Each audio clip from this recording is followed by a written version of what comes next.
Welcome everybody to day 4 of the DAF Esports World Championships, as we've seen teams from 3 regions head to the Patrick Space Force space to make sure that they can have their shot at being a champion of the entire world here for DAF. It's been a great 3 days so far, and now we get into what is going to be the elimination day, where we get to send some teams packing and see who is going to whittle down to have their shot tomorrow for that championship. My name is Seymour. With me is Proper and Infinity. Guys, day 4. Proper, I'm going to start with you. How you doing? I'm doing pretty good, man. As you're saying, we're here for day 4. Some good action to just encapsulate the past 3 days, man. It all culminates to this elimination day. It should be a good one. Yeah, also good for me, mate. Ready to go. Looking forward to another day of action.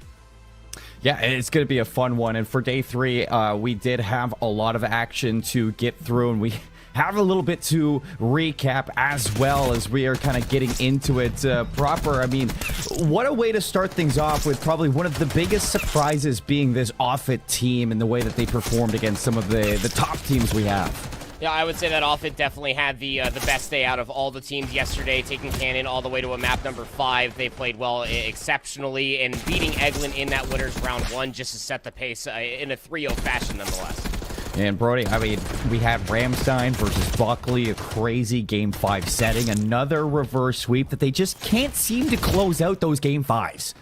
Yeah, definitely right. I mean, they had a difficult opponent on the other side, so I definitely don't blame them. I think a lot of people, of course, had questions about Ramstein coming into the entirety of the tournament, right? Obviously, being from a region that people weren't really looking at. How were the USafety representatives going to do? Turns out they did pretty well. Game 5 win versus a top team like Buckley. That's huge. It is big. We also got to see a little closeout from Langley, 3-1. Peterson, they get a big win versus Nellis, 3-0 to close out what is that topside bracket play that we were opening up with. And it leads us into our day number 4, where we will be seeing some of those teams now vying for elimination to see if they can stay alive and make it to that Saturday play for the championship. But let's talk about what these teams are going to be working for in this championship tomorrow. Talk about the prizing here and see exactly what they can win proper. It is so glorious to look at. Yeah, it absolutely is, right? I mean, championship belt's definitely something you can bring home, and you know, how do you even like travel with that? Like, you put it in like your carry-on, your check bag, like you just wear it like around your waist. Like, I would probably go more for the latter. Could you imagine just walking through TSA and you just got that over your shoulder? And I can imagine it, and I would love to do it.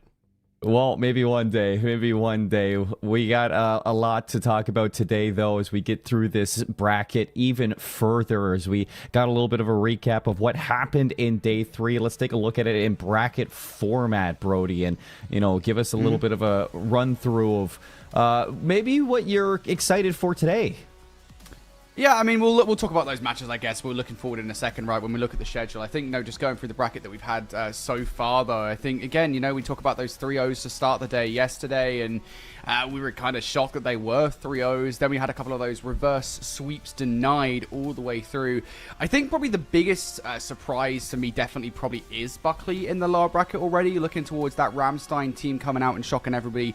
That Game 5 victory, them being 2-0 up in the series, I think for Buckley to be in the lower bracket right now is utterly insane. So there are some big hitters down there in the lower brackets. Also, don't count out Offit as well, who have been pushing teams to the limit through all of the group stage and through some of these early matches. They're going up against Anderson too, which is like the most interesting part, because like Anderson starting off the entire week against Peterson, who ended up losing a 3-0 versus Nellis after a map 5 win versus the former team I was just talking about. So Offit versus Anderson is a hotly contested match in that lower round 1, in my opinion, from what Nellis did earlier yesterday. I think that is definitely something that we're all going to be looking forward to. I'm especially excited to see what Offit can do versus Anderson, if Anderson can maybe get something going. We have a lot, though, for today, as we've been kind of alluding to, and for the schedule, we can take a look at where we are starting and where this broadcast is going to take us across this series. You can see a couple of them not going to be on stream. Those are the ones that are not highlighted, but for us, we're going to be starting off with Kadena versus Buckley, as we get to see the Buckley team take this stage yet again. Later on, Anderson Air Force Base versus Offit, one we're very excited to see. Cannon taking on Ramstein. That's a matchup that Ramstein has been waiting for, to see if they can take down one of the best teams that we do have here at the World Championships. Langley Eustace, they get their shot at Nellis in another winner's bracket matchup. Both those teams looking to push even deeper and avoid the elimination side of this day. We end things off with lower 5 and lower 6, as teams will be continuing to try to vie for that championship Saturday. That's going to be happening tomorrow.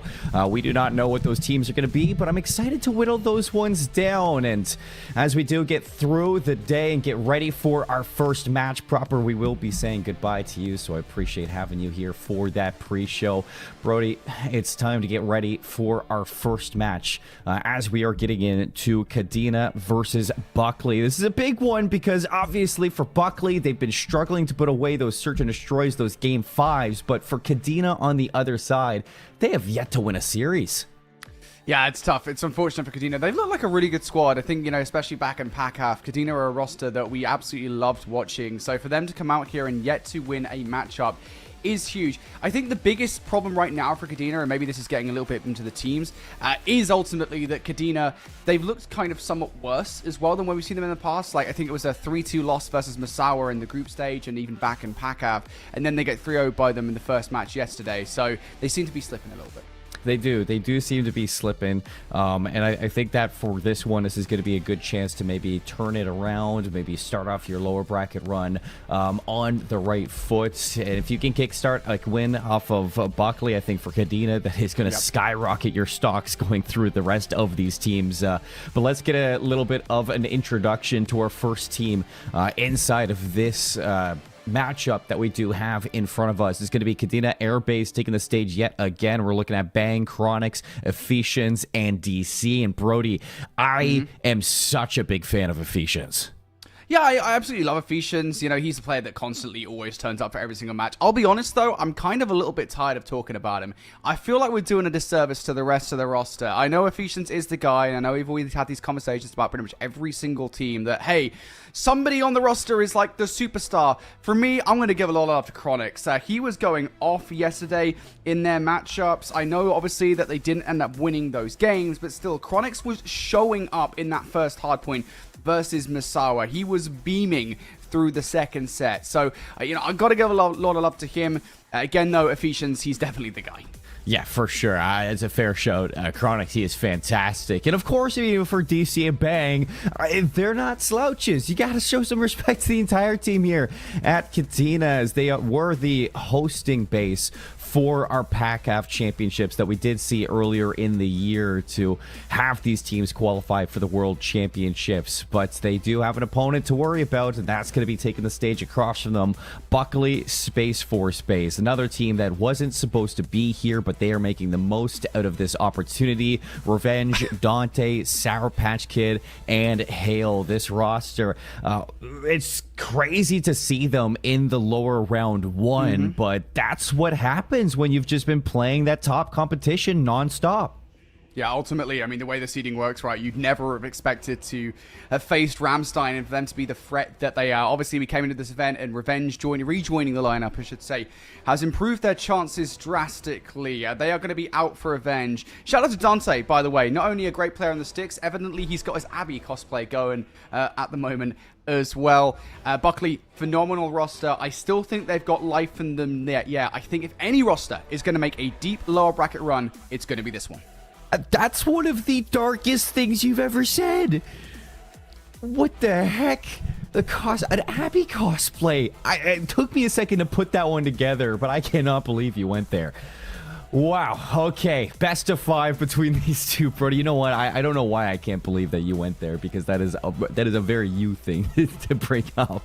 But for this one, let's take a look at the map set that we're going to for these two teams across the best of 5. We get the Rewind, Hardpoint, Red Card, Search and Destroy, double dose of Vault for 3 and 4, and Rewind, Search and Destroy if it does go to that map 5, which was not favorable to this Buckley team. But one thing that that I do want to talk about for Buckley in particular is how good their controls have been. No matter what it goes on for this team in maps 1 and 2, they can always rely on that map 3 to kind of build some momentum in the rest of the series.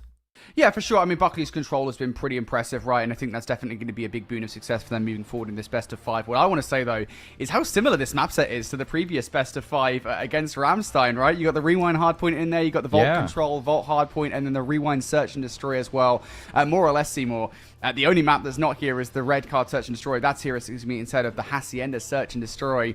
Could be a good thing, though, for their opposition, because they did lose the rewind hardpoint, and of course they did inevitably lose the rewind search and destroy. So ways into this series for me if you're Kadena. It was Buckley who chose map 1 and 5. Kadena, they wanted the challenge vault control and vault hardpoint. The red card search and destroy, they played that versus Misawa yesterday. It was around 11. They did lose it, but it is a map that I'm sure that they feel a little bit more confident on. But starting off in this rewind hardpoint, we do have an explainer to look at. So let's take a look at this game mode. Introducing Hardpoint, a respawn game mode where teams fight over a neutral objective that moves around the map. The first hardpoint has a short delay before it activates. This allows players from both teams to take their positions for the initial combat. Once it activates, teams can start earning points. To take control of the hardpoint, teams must have at least one of their players on the objective, where they will earn 1 point per second of control. If both teams have players on the objective, neither team scores points until the players from one team are removed from the objective. While a team is collecting points, the game clock is paused as long as points are being earned. Each objective location is active for 60 seconds before moving to a predetermined next location where players will once again be able to earn more points. The first team to achieve 250 points or have the most points when time expires will win the game. Hardpoint, it's one of my favorite game modes in Call of Duty, and I think that I am excited to see these two teams go toe-to-toe with it. It's something that Buckley's been very good at for Kadena. They've taken teams a distance. I mean, they almost beat Misawa on the Skyline Hardpoint yesterday, but it is still something that you have to be worried about going up against a team of Slayers like Buckley do bring to the table. But Brody, before we kind of get into this map number 1 and further dive through this rewind hardpoint, we got our predictions to talk about, and I'm excited because you took a very different approach to this series than I thought you would. Buddy, let me introduce you to the concept of a curveball, okay? Listen, not all of us want to be milk toast, all right? Not all of us want to be boring, all right? Sometimes we just add a little bit of spice. Listen, I'm kind of boring most of the time. I just want to be a little bit special every so often. Yeah, 3-0 Kadena. Listen, I've got to stick to the bit. I've got to stick to 3-0s. And I feel like Buckley 3-0 is probably the way this is going to go, if I'm being perfectly honest with myself. But I think Kadena have something in them. Yesterday, you got to remember, they were 5-1 up versus Misawa in Search and Destroy. They fumbled the bag. They almost came back in Hardpoint on Skyline. They just fumbled the bag. So really, for me, it's all about finishing. If Kadena can do that, if they can finish Buckley off, then they should be perfectly fine. I believe in this 3-0. Hey, you know what? I like it. If Kadena do make it happen, I'm not going to be like mad about it. That would be one of the craziest things I think of the story, considering that Kadena hasn't won a series. To take down Buckley in a 3-0 fashion, that would be monumental for Buckley. I mean, they're the definitive favorites of this series. A 3-0, I think, is what a lot of people will expect from them, especially trying to bounce back from a loss yesterday versus Ramstein. I think for Buckley, you're not really settling for anything else against these teams because you want to show dominance going into those top teams yet again. When you do reach them, if you do reach them, barring some kind of upset, but it is a long way before we get there, Brody, and we do have some maps to get through before we start talking about upsets, before we start talking about what is next. We got Rewind Hardpoint to open things up, a map that we've seen quite a bit from this Buckley team. We even saw them play it yesterday versus Ramstein, and the one thing that always struggled for Buckley when we did see them were those P3, P4 rotations. They just kept on losing the big hitter hills. Yeah, I mean, like, fundamentally speaking, right, if you're just very clearly losing rotations, right, if you're not hitting first towards a hard point, if you're not getting there in time, that's an easy thing to fix. So I think that's the more maybe positive attitude we take towards this is, look, like a roster like Kadena, they are going to be easier to beat, maybe, shall we say, than Ramstein. So you probably have a little bit more room to maneuver around maybe those errors. But we'll see whether or not they even need to. Right now, it is going to be P1 between these two teams. Buckley looking for some time, but Sour Patch Kid goes down, vying for the time are these two rosters. And that's a little flank here from Chronix. He was doing this a lot yesterday. Yeah, Chronix always in behind, always trying to get things going for Kadena. As it's a couple kills leading into some time. You even flip the spawns over towards P2. You can already see on the mini-maps of those Buckley members trying to fight for this rotation as some fight through old for the scrap time. It is actually going to be a lost fight from Sour Patch Kid in the back. Let's talk about those back spawns. They're so crucial for teams to get here on P2. Ephesians technically isn't towards the garbage canisters just yet. He finally jumps over there towards bins, and Revenge towards the front of the hardpoint does get shut down. So, Kian here, set up. They are ready to brace the storm that is Buckley. And Buckley, they want to get this break. They got some time over towards P1, but losing onto these next hills, this is what is going to do a big dent into that score line. So Revenge, he's in, bang, he is firing on all cylinders, 4 in a row with Ephesians 3 in a row. And Kadena, they're going to hold on to this rotation to P2. 30 seconds still to fight for. Buckley, they need to get a break in at some point, you'd seem, but Kadena just haven't let that happen, and they're doing a great job at slaying out. Sarkach switching forward. And I think with those wave of gunfights, that's unfortunate there. Buckley not going to be able to do anything more on that hardpoint. So Kadena starting very strongly here on Rewind hardpoint. They might also get some exit here. DC has 2 freebies. We'll only find one of them. That second player, though, is going to be sent off course. That's not going to be helpful towards the new hardpoint here. Buckley have players inside new. Hale, though, all in his lonesome. The best thing he's got is cross-map coverage, and he gets shut down. Nobody's there to replace him on the hill. No, nobody's going to be there. You do have some presence through mid. That's Revenge just slaying as best as he can. But Kadena's going to hop in for the time yet again. Just keep this lead at about 30 points. Hale finally taking them out. Buckley have the setup. And everybody's going to be here to try to hold on to the remainder of this time. Kills, though, is what you're going to be looking at as Dante has started this game off 0-6, trying to avoid the agency now. He hops in for the contest, looking to get something going alongside Revenge, but Dante ends up going down. 0-7 start to this game. Kadena, they got the break and they got the flip. Yeah, while all that was going on, you saw player number 1 on your minimap. It was Chronix who was actually making the flanking play. He loves a flank. And he managed to get one gunfight that completely flipped the spawns in Kadena's favor. So, if you're a Kadena, right, not only do you steal time away from Buckley on a hard point that really should have been their rotation considering what happened on P2, you now have the spawns for new, but you might start losing the gunfights. Revenge coming through with the double, and now Buckley starting to push through the front. Ephesians going to go down. A nice nade to bring things down from the afterlife. Still players around slaying for Kadena, doing a great job at locking down this rotation. All 4 players alive to set up, and Buckley fighting from the left's preferred side, trying to get through the sidewalk. That line of sight so difficult to approach on. It is all blue in the kill feed. Kadena, they've showed up on day 4, and they want this upset. Yeah, maybe my 3-0 prediction's not so far-fetched now, eh? I feel like Kadena are really starting to feel themselves. I'll be honest, I can't say I foresaw this coming. Kadena, looking for the last 15 seconds. Revenge feels like, hey, that's valuable time. That's at the very least try and cut some of the resources off. The replay coming off the restore.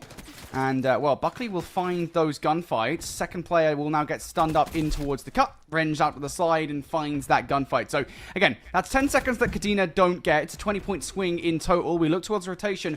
Buckley are the first team to touch. Kadena have players on all sides, though. Ephesians finally cut down off his spree. Buckley looking good for the moment. At 5 hills in, I feel like this is the first time that we've seen Buckley in for the initial, so hopefully this setup can start to cut things down from the lead that Kadena has grown across the past 4 hills. Chronix, though, gets the break in. The nice help gets Hale as well. Revenge's double is going to keep Buckley in this P5, but still so much work to be done as you're down half the points of Kadena right now. So everybody's going to be rushing to get towards this hill. An absolute mix fest towards such a close quarters battle. Ephesians on the slide, looking for a second one as well with the help of Bane. The break again back in for Kadena. Get in the scrap time. Oh man, just so impressive. Look at the KDs right now. The 3 key players on Kadena, 15-9 for Chronix, 17-9 for Bang, and 14-7 for Ephesians. All of them have had a phenomenal start to this game. It is worth saying, though, for the massive upslaying that we're seeing, a 60-point advantage or so isn't a huge gulf, right? It's not like Buckley haven't had anything to say whatsoever, and it would really only take one good hard point and perhaps a follow-up of a solid rotation to remedy what has happened so far in this game. So if I'm Kadena, I'm a little bit careful of the way I play spawns in this game, because right now, Buckley aren't out of it. No, and I think they showed that in the P5 that there is a chance for Buckley to get good chunks of time off these hills. They're getting a lot off of this P1 as well. So if you can start winning your battles over towards New, flip these spawns as we're getting set up towards this second hill, and you might have a chance to bring this one back. Hale looking for a 6th in a row. Good help from Sour Patch Kid. Not going to progress that streak, but it is going to put a lot of pressure on Bang in that backline to find a few of these kills as 3 players hunting for him. Bang needs to go big. Cross is being watched though. Ephesians there for the help. Bang only finding one of those kills, but it doesn't matter when you've got help from DC and Ephesians, and all of a sudden, Hale will be by his lonesome. This is not terrible for Hale though. He could time this perfectly with the players now hit along the front. It's now going to go. It's time for Hale to get involved. Chronix weak inside electrical, goes down. Hale towards the point, gets shut down by DC. Ephesians watching that front like a hawk, and it was a valiant effort from Hale, but they're not done yet. One player has slipped behind enemy lines. It's Revenge, but he can't even get a second. And again, good little efforts around on the flanking play. It takes time away from Kadena, but it doesn't give you control. So you're looking for Revenge. Just try to buy some time, but not able to transition to that second kill. And Kadena's lead grows once more. Revenge trying to do his best to will his team through this game, as he is the only one positive for Buckley right now. Dante's got to pick things up. I think as soon as you see him starting to win these battles towards these rotations, that's going to be the turning point for Buckley. 5-19, that's just not going to cut it for the opening game of the day. But Kadena, they've showed up. They've had their morning coffee. They look fantastic. And now looking to punish off of a team nade. DC not able to stay alive.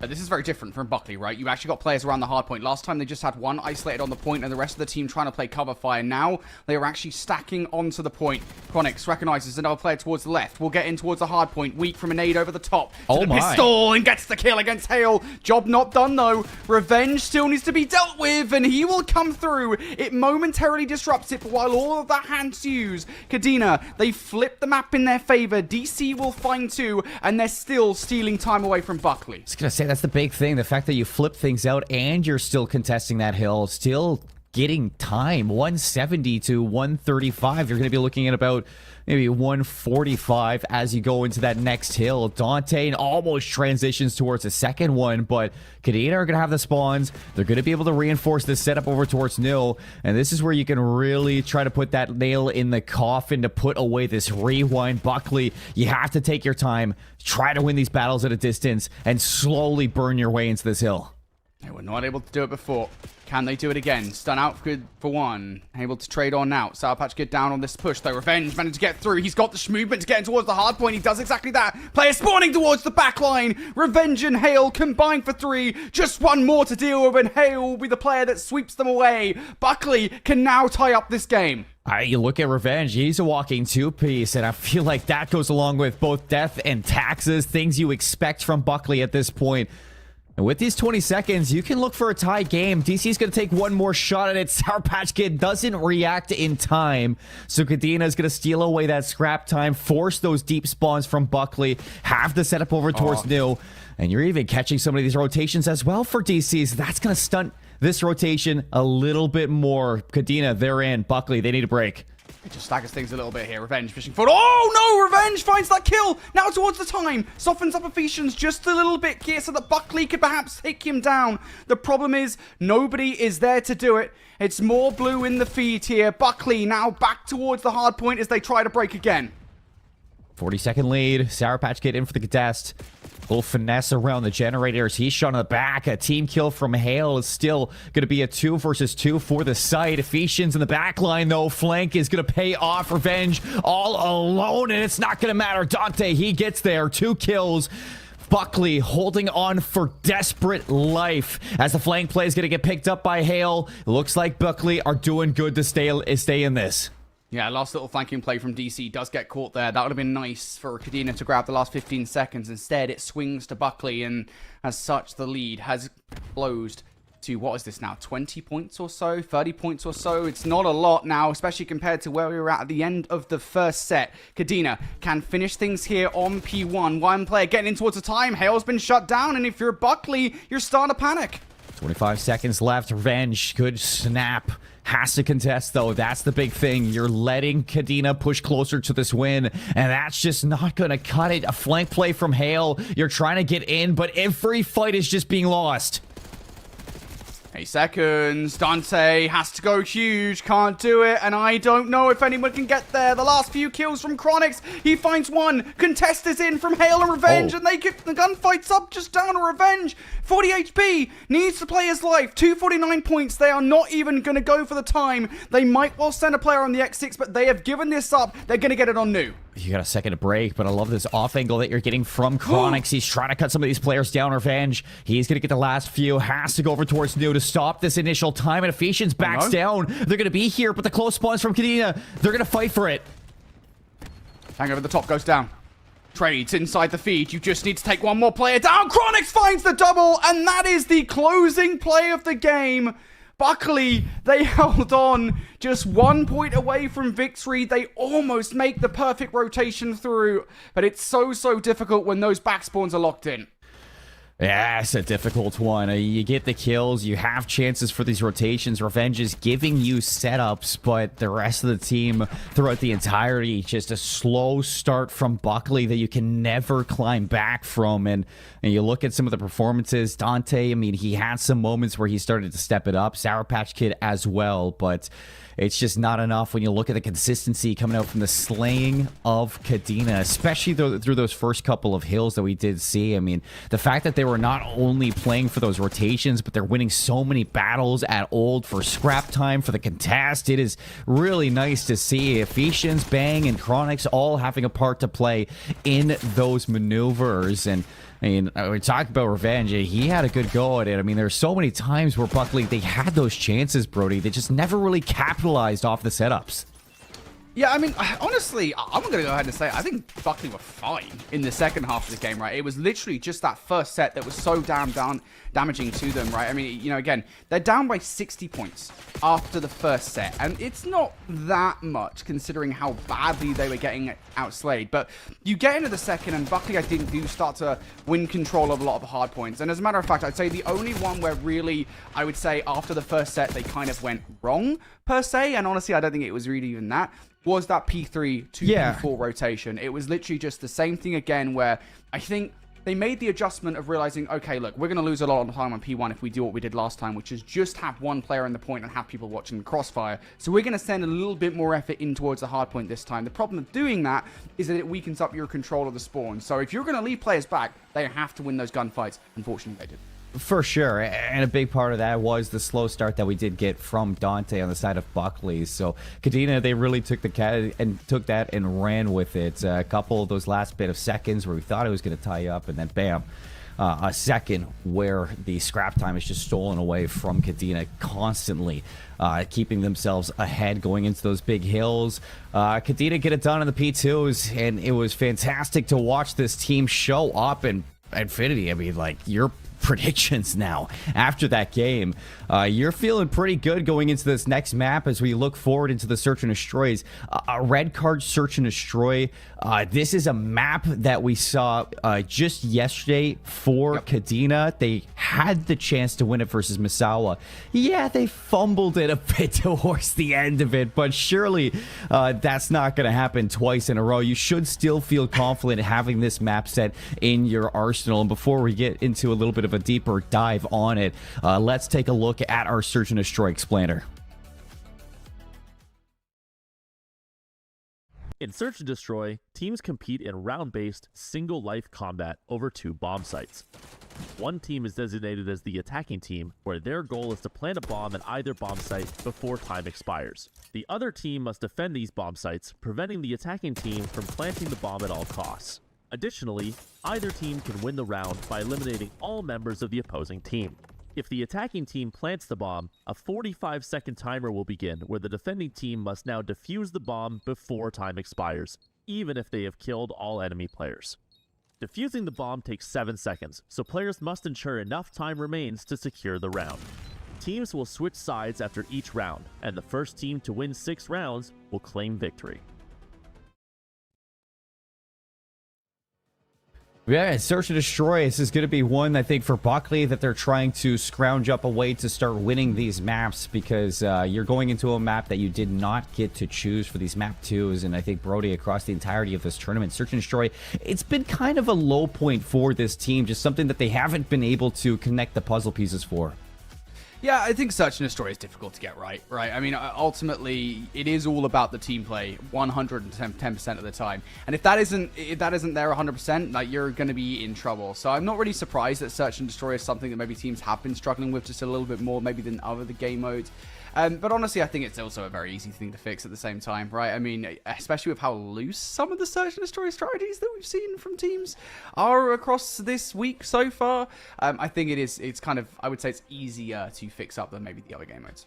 I think one of my favorite ones was Cannon yesterday when, they go for that fake play on Hacienda over towards B, and then they get the plant at A, all diversion, and then you go into the interview and like, did you guys plan that? They're like, no, it just happened. It's just one of those things that you're like, okay, maybe the strategy isn't really there for some of these teams, and the winging it does go into the effect to a certain extent. So as we head into this red card Search and Destroy, we're hoping to see if Buckley has made those adjustments from day 3 into day 4, as they're still trying to put the puzzle pieces together. But for Kadena, this is going to be something that they feel very, very confident on, and everything's going to be happening with an offense from Kadena. They're actually going for B.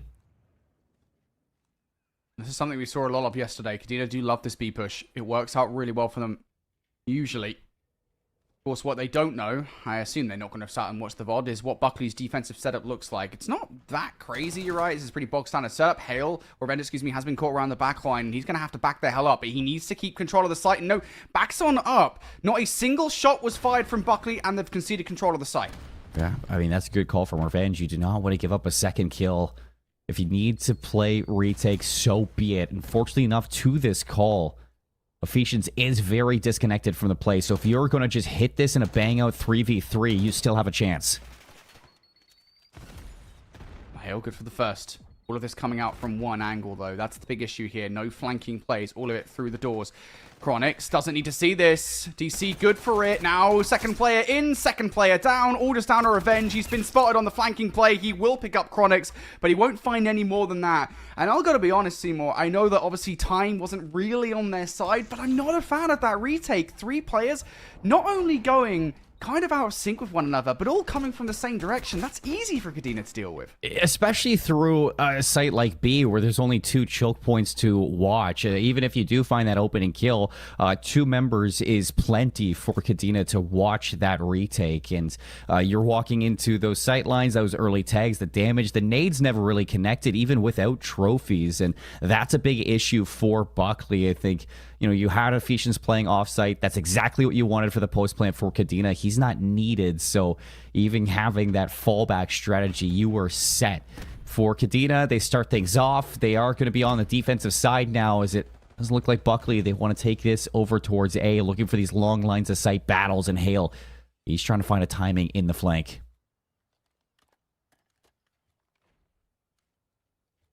Well, Hale's the guy here to get something going.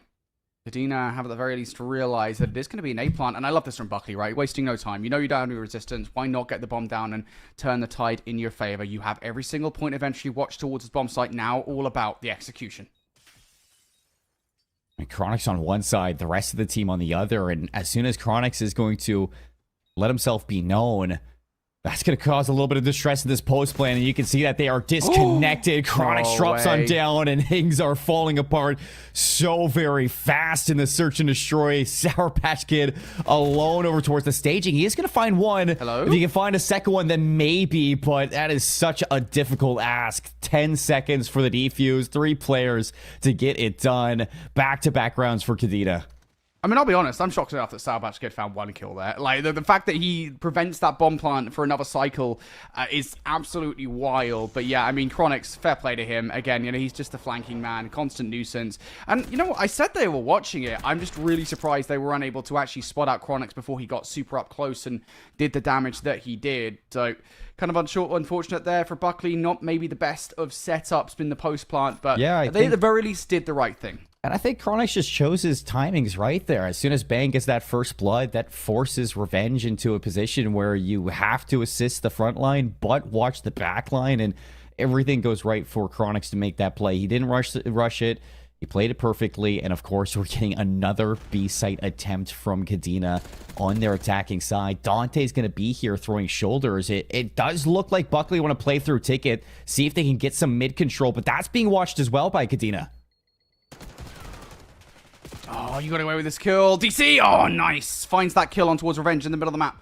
And now Buckley will start to panic. It's worth saying, they still have zero information as to where Kadena is going right now. They don't know whatsoever, and so they can't really huddle up together here in this 3 versus 4. Dante should have an idea with how quiet it has been over towards A, and as soon as that is going to be seen, he backs up again, playing for the 3v4 retake, and again, Ephesians is going to be playing offsite, and again, everybody from Buckley are funneling through both of these chokes. You can't keep on doing this. It's happening again. Sour Patch Kid now peppered up. That's going to hit a reset here on the timer. He's going to have to wait to get the regen through. Hit this together. Hail through. Out into the open. I mean, Ephesians flank isn't even relevant to this play, right? I mean, it's going to come here a little bit later, but Sour Patch Kid is just taking too long to do anything here. Yeah, Ephesians might be the player to close it out, but it's the fact that you sit there again in the exact same thing that you did before, and you just don't push as a team. I know you don't have numbers. I know it's frightening, but you can't sit there and do nothing. That's twice that we see the B attack for Kadena, and both times, I mean, the first time you had Revenge throwing shoulders and backing away. This time it was Dante throwing shoulders and backing away, and I feel like you just need a little bit more pushback from Buckley to chop up some of the utility from Kadena. See if you can force a mistake from this team, but they're just getting that B site for free, and as soon as you get that set up off of a first blood, it's very difficult to retake. At Buckley, they need to rethink their strategy on that defensive side, and Kadena, 3 rounds in a row, they're going to be feeling confident. It's Buckley's turn over towards B. 2 players here. It's Bang for first blood, and a team kill from Sour Patch Kid. TK's not going to help, is it? Not whatsoever. Here's that flank from Chronix. Yep, I know, I can see it. Chronix here. Nade out. Oh, he might be weak here in the initial. Actually, somehow finds the second kill. No way! Chronix, does he find that? No way! The first kill is despicable enough, considering he was weak into the 1 versus 2. The second is bananas.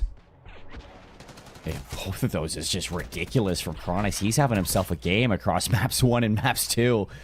You had every right, Brody, to talk about him when we were highlighting this team. And, I mean, we're coming into the previous days. It's the Ephesians show for Kadena, but Chronix is definitely having himself a tournament. 7 in a row, 4 in a row for Kadena on this one. Buckley, it's still a rough start from Dante. Sour Patch Kid hasn't been able to get anything going either, and I mean, without Revenge and Hail in the takeover that we've seen before, you can see where the struggles come from this Buckley roster. Chronix is going to go over towards B. He's the only one here, so it seems like if he can make noise, if he can cause any distractions, he might be trying to force an early rotation from this Buckley team, but no, it is going to be delayed hit over towards B. Sourpax just really wanted to get away with that gunfight. And Kadena, I think, must be feeling so confident after these first 4 search and destroy rounds that they would be feeling confident enough to go for the rechow. Again, a lot of warning shots being fired off right now. Sour Patch Kid weak down to 11 HP. He's not escaping. Revenge is picking up exactly where he left off, but it doesn't matter. Ephesians follows up with that gunfight. I guess the one positive here for Dante and Hale is that you have some kind of sight control. Dante in a tough spot. Has to play around the pillar. Where's the help from Hale? Well, it does get there in time, but DC around the back finds an angle, and Kadena fold the defense once again. 5-0 up in the search and destroy. Surely they don't throw it away yet again. This team looks unstoppable on the red card. and Buckley just have no answers. This is a team that we highlight to be a little bit of brawn. Maybe sometimes the strategy isn't always there, but the slang is always the big talking point from Buckley. They're lacking both now, and it looks terrible in the S&D. 0-5 start from Dante yet again. And Kadena are all over the case for their matchup to open up day 4. The chance to go up 2-0 in the series. They have 6 opportunities to do it. So let's see if they can put it away on the defense, as it is going to be a very slow break off for Buckley. Again, there's so many of these fights for Buckley where they put these initial shots in and they just can't get away with the kill. And that's information garnered, right? It's a little bit for Kadena. Well, now they know, hey, look, there's a player over towards the stands. There's no real reason why someone would be up by stage if, well, the bomb wasn't going towards A. So Kadena will now shift their forces towards said site. Player number 1 pushed up towards the middle of the map. Don't get over aggressive, Chronix. I know you're feeling yourself. Just back down. First blood this time from Buckley. That's a good change of pace. It's going to force their rotation over towards B or A, and this is the right call. Hale watching over Sour Patch Kid. Bomb gets planted. Hale 3 in the round, looking for the ace. A late flank from Revenge has a chance to put this one away. I'm sure Hale is going to look to do it all himself. Reed is in from Kadena, but it is going to be Revenge to win this round, as it won't be a sweep in the search and destroy. They finally get one on the board. And you commed it in the middle of the round. It was the first blood, something that's kind of evaded Buckley for the longest of times. Kadena just couldn't get anything going on the defense, right? Buckley just grabbing more and more space. And I would say, I think, if anything, across the entirety of the 6 search and destroy rounds we've seen so far, that is where Kadena have looked weakest, is in defense of that B bomb site. You know, or A bomb site, excuse me. You know, they never really have enough coverage of the bomb site to actually stop Buckley from getting across to the site. It happened earlier on. It was just by way of the fact that it was a phenomenal retake from Kadena that they actually won that round. And I'm surprised that Buckley haven't fully figured that out just yet. But they're not going to be in the offense. It is going to be Kadena here, and it is definitely going to be a B attack. Revenge has a lot to do here on the check. RCXT not going to be stopped by the nade. It's getting all the way through and towards B, trying to lead this team in. And I like that Buckley haven't given up the site just yet. Revenge, he's playing towards the files. He gets DC in the first blood. And look at that mini-map. There's a big flank coming out from Hale. He should be able to catch something here. Yeah, he's just being caught up. Yep. Revenge comes out and picks up that gunfight. Hale still hasn't activated just yet. Finally, he will take the shots and make Bang feel uncomfortable. Should be able to hit the reset here before getting involved in the fight, and actually didn't get back up towards 1 HP. He will slide out into the fight, and Buckley starting to look real good on the defense. It was the forward positioning from Revenge that I don't think Kadena necessarily had a response by. And that is an adaptation, by the way. That's not something that Buckley have done before in the defense of that B site. They've always had players deep into the site, maybe around the pillars, but never so far in towards files itself. So Buckley changing ever so slightly throws Kadena off enough. You even saw it back in the last round for their defense. I mean, instead of Sour Patch Kid just giving up the site, he stayed there. He fought for a bit, and, you know, Dante was there too. It just didn't have the effect. Revenge this time plays in the close quarter battles, wins his opening first blood, and you had Hale giving that chance for the flank, having a little bit of split on the map to force some pressure towards that backline. Buckley, they're making the changes. I'm just hoping, Brody, it's not too late. Kadena have also made changes, it's worth saying. Look at player number 1. Chronix is pushed all the way up towards the middle stairs. So, yeah, Buckley might have made adaptations, but Kadena are not allergic to make adaptations of their own. Yeah. Buckley, at this point, I think you kind of need to make some kind of late round adjustment here, because getting towards A is going to be difficult unless you check for those open stairs. That might be the kind of the play call here for Revenge, who is starting to carve a path over by B, starting to make a lot of noise. And this is such an intelligent play. You make enough noise that it's taking away a lot of the presence towards A. Chronix, I think, might have just revealed his position as well. There you find Chronix. That's the opening first blood yet again. Revenge able to play his life, so that pressure on the flank, it's still there. Doubt for Kadena on what to look at. And a flank play that you really need to pay off for DC, as he's going to be behind through H2, behind the whole play. Is anybody going to be able to read this? It does work out. DC catches the flank, and 3 go down. 15 seconds all the way to the wire. And Buckley, a flawless round to put 3 in a row. I think it was just the hesitation from Kadena, right? You know, Chronix wasn't known for the longest of times. He sat behind that good stairwell for a super long time there early on in that round. If Revenge hadn't made the move and pulled resources towards the B bomb site, he would never have moved. Like, he would have 100% found some value there. I don't think Buckley would have ever checked that. Maybe they would. I don't know. It's 50-50. But either way, it was just that little rotation from Revenge. Pulled the attention of Kadena, including Chronix, away from the A-bomb site momentarily long enough that their squad could get in there. And they do exactly that. So, Buckley, 3 rounds on the bounce now. They were 5-0 down in the search and destroy. And if you're Kadena, only one thing is going through your minds at the moment. Yeah. Please not again. Surely it doesn't happen twice. As you see that, Buckley, they have read this one really well. The rotation's over towards A. See if you can reinforce this site. Dante, instead of taking the battle, you're feeding information to the rest of the team, seeing if anybody can get this first blood again. And I like that Sour Patch Kid. He's going to get to this top window for free. Nobody's going to be watching it. Can he find value off the back of it?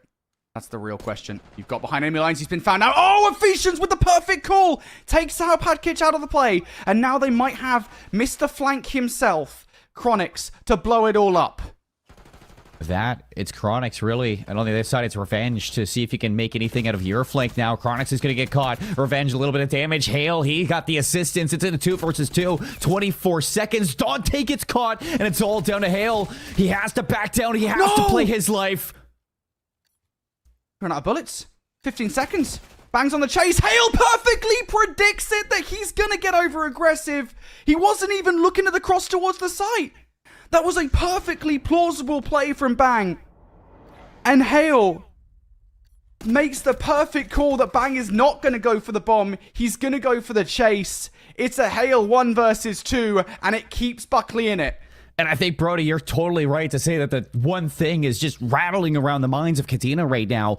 The comeback, the chance to throw it away yet again, 4 rounds in a row. And that was pure panic. Everybody trying to rush for the kills, trying to put it away and get it done here. And you're missing out on the whole point of search and destroy, the win conditions. There hasn't been a win condition, 2 offenses in a row. You're trying to win it outright. And Buckley just aren't giving you the time of day. Revenge's flank sets up Hale. He puts it away. 3 kills in that round. And he's on 9 in a row, too. He should have that Hellstorm, and he's going to use it to open up the round. I can't believe what we're seeing.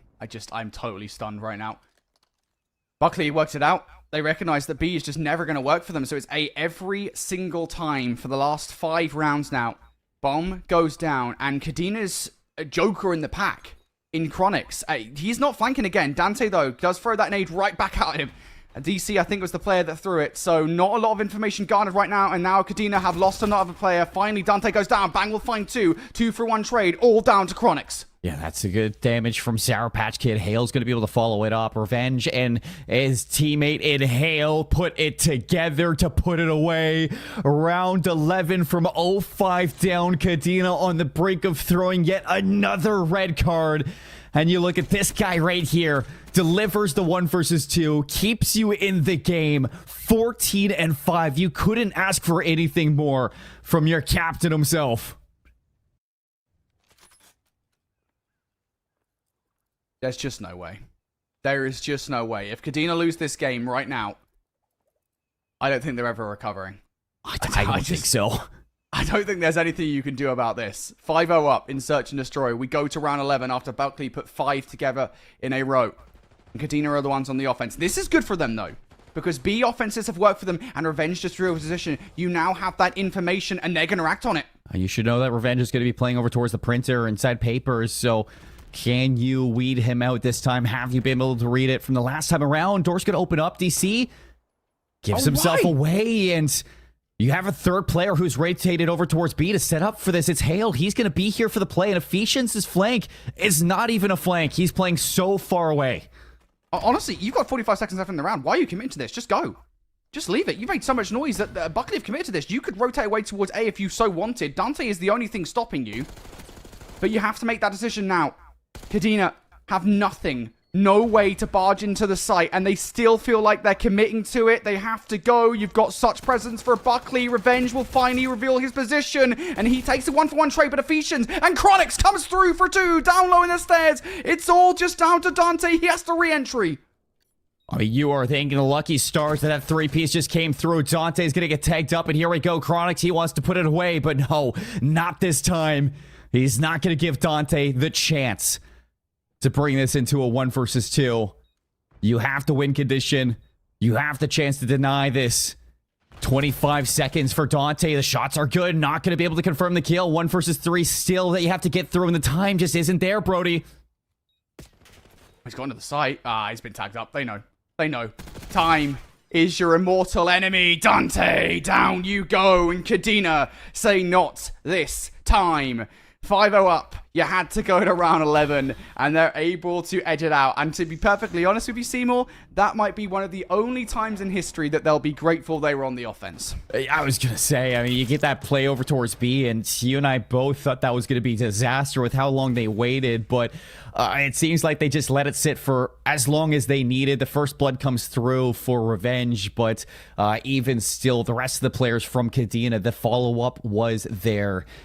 They avoid disaster in the red card. Still, I mean, you're wiping sweat off your forehead. That's not going to feel comfortable heading into this map 3. And for Buckley on the other side, you lose that, but you weren't supposed to win that after the start that you did have. So every single round after that, a fantastic confidence boost going into the back half of this game.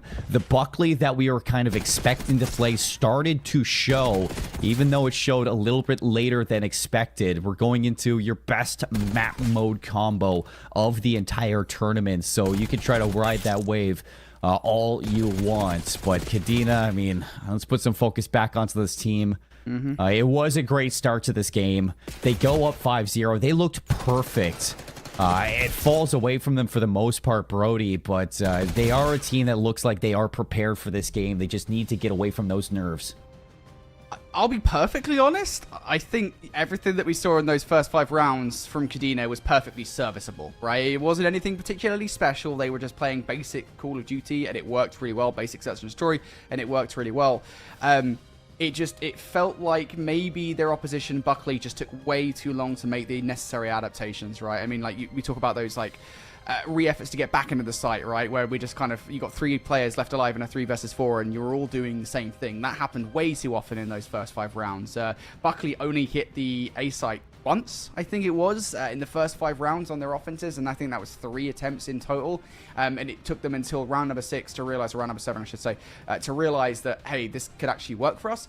I think just Buckley took too long to get into that game, honestly. So I do want to give Kadena credit, though, especially for Chronix, who is absolutely the flank man. He loves his flanks, and there were so many rounds, I think, early on there where his flanks were pivotal to winning those rounds. Yeah, map 1, map 2, Chronix flanks really doing a lot for that team, but as we head into the next map, it's going to be the control. We get things set up, throw it to a break, and see when we come back. Can Buckley finally get their reverse sweep? If you keep making that face, it's gonna stay like that. Funny. I'm trying to get my own car insurance. Well, that's easy. USAA. I thought that was for the military. And their families. Grandpa served, and he joined USAA. He shared membership with your mom, so she'll give it to you. Really? And they'll take good care of you. USAA. Members who switched saved an average of $725 annually on auto insurance.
Welcome back, everybody. After the break, we're getting things set up for potentially Kadena to sweep Buckley. If not, Buckley are looking for that reverse sweep that has been eluding them this entire tournament. And we didn't really expect this to be the outcome, Brody. It was your prediction, but at the same time, you did say that you still favored Buckley to get it done. Well, listen, you say I didn't really expect it, but then why would I have picked 3-0 Kadena, you know? You know, literally so said you didn't expect it. That didn't happen. That's a load of rubbish. I mean, sure, but no, Didn't happen. it's Didn't happen. It's we a have lie. it on. We have it on tape. We have it in not real. 4K. Regardless, let's look towards the map set and see what is up next for this series. If this is going to be a reverse sweep, it's kind of what I brought up at the start of the show, or start of this series just in general, is that Buckley have set things up for them to have a good map 4 or 3 and 4. With the Vault Control and the Vault Hardpoint, these are two maps that have been very, very kind to Buckley over the past couple days.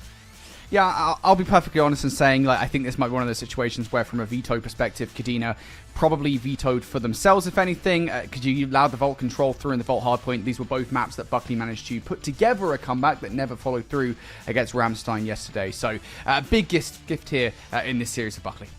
Yeah, is a Vault Control that we've seen many times from this team. I don't really think Buckley has dropped anything more than one round in a Control all tournament long. And for the Vault, since that 60 to 250 loss from Cannon back in day one, they haven't dropped the Vault Hardpoint since. The Rewind, Search, and Destroy, that's a different topic entirely, but for Buckley, it's one step at a time and just going back to the basics for this team that is going to be trying to at least start these games off a little bit better. I mean, you look at how Map 1 and Map 2 have been. Buckley, towards the end, they look good. They look like they actually have chances to win those ones. It's just the mountain they have to climb off these slow starts. They need to change. So as we get ready for this map number 3, let's look towards the Control Explainer to see what sets up for this game. For Control, teams compete in a round-based respawn game mode where each team is either attacking or defending a set of objectives. At the start of each round, each team begins with a pool of 30 lives split across all members of the team. The attacking team must capture both zones before either time expires or they run out of lives. The defending team must prevent the attacking team from capturing both objectives while staying alive themselves. If one of the two objectives is captured, the attacking team will receive an additional minute of time to capture the second zone. The first team to win 3 rounds will win the game. However, if the score is tied and it reaches a 5th and final round, the team that captured the most objective points throughout the first 4 rounds will be the defending team in that final round and have the inherent advantage. And there it is, our third game mode here in Call of Duty Black Ops 6 that we've had throughout the entirety of the CDL. And before that, too, Brody. Well, I guess no, we had domination back in MW19. I always forget about that year. It's just, it feels like forever ago. We did have it. It sounds like you got a bad taste in your mouth for that one. I do. Domination. I do. I hate domination. Anyone who doesn't hate domination, you're wrong. Anyone who doesn't hate Modern Warfare 19, you're wrong. But there you go. I mean, like, you know what? I agree with that. That's one of the few Call of Duty takes that I think we do see eye to eye on. There's a couple, but that's one that like is certainly one universal. that we do. Yeah, exactly. It is a universal take for sure. But we're getting ready for this map 3, Vault Control, Brody. A map that we've seen quite a bit, and one of them that for a lot of teams it's been coming down to the wire for some last minute contests, some offenses that just kind of I'd say steal it away. A lot of people have been fumbling these defenses, kind of where I'm going for. So if you're Buckley, you're going into this one feeling confident, being a map set that you are very good at and you've won quite a bit over the course of this tournament. But if you're Kadena going into this and you're trying to put it away in a 3-0 sweep, what are you looking at in this map? Oh, you just gotta make sure Chronix is constantly running routes, mate. Honestly, Vault is one of those maps where you can constantly just like get spawn control, get map control by having somebody play behind enemy lines. It's what Chronix does best, honestly, just straight up. So Vault Control, I mean, just Control generally as a game mode, I think should be a game mode that should be made for Chronix. Whether or not he can actually get in a position to do that, I don't know. But I think he can create a lot of space for his team. That's what I want to see.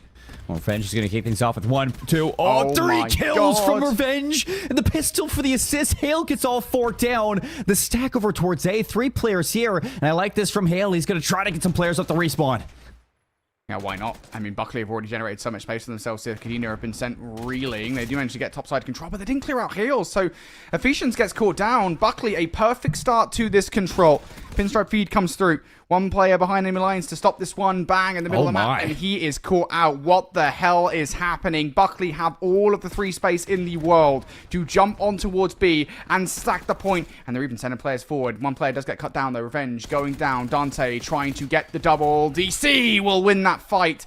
And that means that there'll be a clearance. But my gosh, what a phenomenal start from Buckley. Yeah, I mean, that's fantastic. I don't know if it's a mindset thing. I don't know if it's just a vault control thing, but it really seems like a switch flips on this team as soon as you go, and they look ridiculously good. Revenge, he's let off the leash. He is having himself a fantastic start to this game. Finally goes down after starting at 6-2, so back off the respawn. Buckley are trying to figure out how to get B done and dusted with 1:30 on the clock. At least Kadena have been able to find some balance in this map, some footing to stand on, and another set of kills is going to put Buckley up the respawn. DC flanking. He's on 4 in a row. And this is where Kadena now can look to bring this back.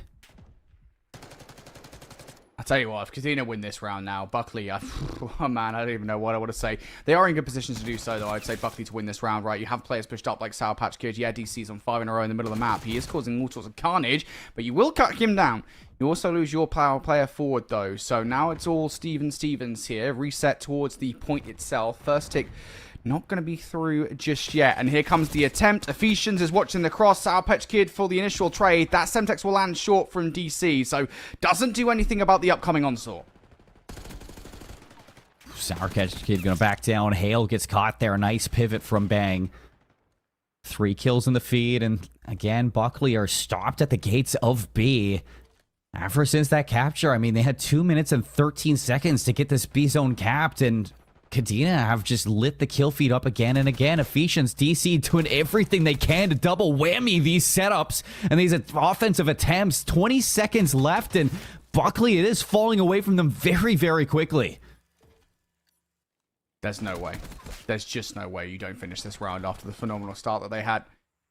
3 kills coming through. Kadena now at 11 versus 3, and I think that way is starting to become all the more clear because Buckley, there is no way of winning this now, and Kadena, they get every single gunfight. That is just wild. After the literal perfect start that Buckley had to that game, they off the bat got a perfect 5 down, 4 down, and then an additional 1 coming off the spawn. They captured that point within the first, what, like 20 seconds off the back of a stack? Like, how do you lose that? I think it's just the rotation over towards B. You don't play for those exit kills on A. You lose a couple of those members. And as soon as you get there, Kadena really stepped up and making sure that they fought well for that initial break to that B zone. You get the player down on the Jeep to find 1 or 2 kills around that B zone. And putting Buckley off the respawn, it activates players like Ephesians and DC to start those flanks like you were talking about at the start. It's not Chronix who kicks things off really well. It's DC 11-3 on a 5 spree. Not going to continue it going to the next round, but he really brought that one back for his team. Well, this is not as dominant of a round for Kadena on the offense. Buckley had to pull back ever so slightly here, though, to deal with the players pushing forward. One of those players was going to be DC. Bang, no trades things out. And now that's 3 down all of a sudden here. Kadena, I said that it was a good start for Buckley. Kadena seem to be in a position where now they can actually stack the point. One player who could actually do something about this is Dante on the flank. And Dante's going to be there. Good flank. Nobody's going to be watching at first. So the first kill does come through. Lots of damage onto Ephesians. His teammates should have been able to clean up, but Chronix pots up a good 2-piece. Revenge able to get back in. And it doesn't seem like that capture is going to go as fast as it was originally. It's a double stack, and the players at the respawn from Buckley, they're here to fight. Hale trying to find his way in. He's denied. Dante over the top jumps for the contest, and it is just such a scrappy fight for this A zone. Will it get captured? Not just yet. So close and yet so far. 4 life advantage now back for Buckley. They will hit the reset Kadena have been very good at these flanking plays so far. I called it. It's not actually Chronix doing it, though. It's worth saying. It's actually DC. Hasn't been caught on said flank just yet, and he'll find a clear space through the middle of the map. Elsewhere, Kadena are starting to pull some of that attention over towards the Palms. DC shut down through the middle of the map. Hale, one more player to deal with. It's Chronix, and Chronix could slowly capture this point himself. He will probably need a little bit of help from coverage up top, but you've now just lost Bang.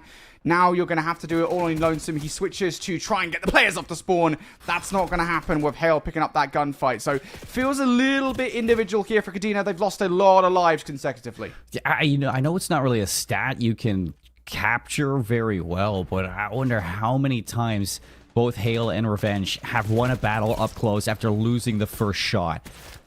They're just so good at winning those battles. Still, that third segment's going to get captured as Kadena is going to edge out that A zone. 7 lives playing 12. They have another chance inside of this offense to see if they can go up 2-0. Buckley, they're hoping that they can stop any progress over towards B like Kadena did to them and put this one away safely. 6v9. Oh, that's a big gunfight to lose because now you don't have arc control. That would have been the place, really, that you could have held off players coming off the spawn. Now you have to hit the reset with very little map control whatsoever. Buckley are also starting to poke and prod as well. Keep an eye on player number 3 on the minimap. Revenge is being a nuisance. Kadena also have a Hulk of their own. It's DC, and he's about to flank on to that player up top in P4.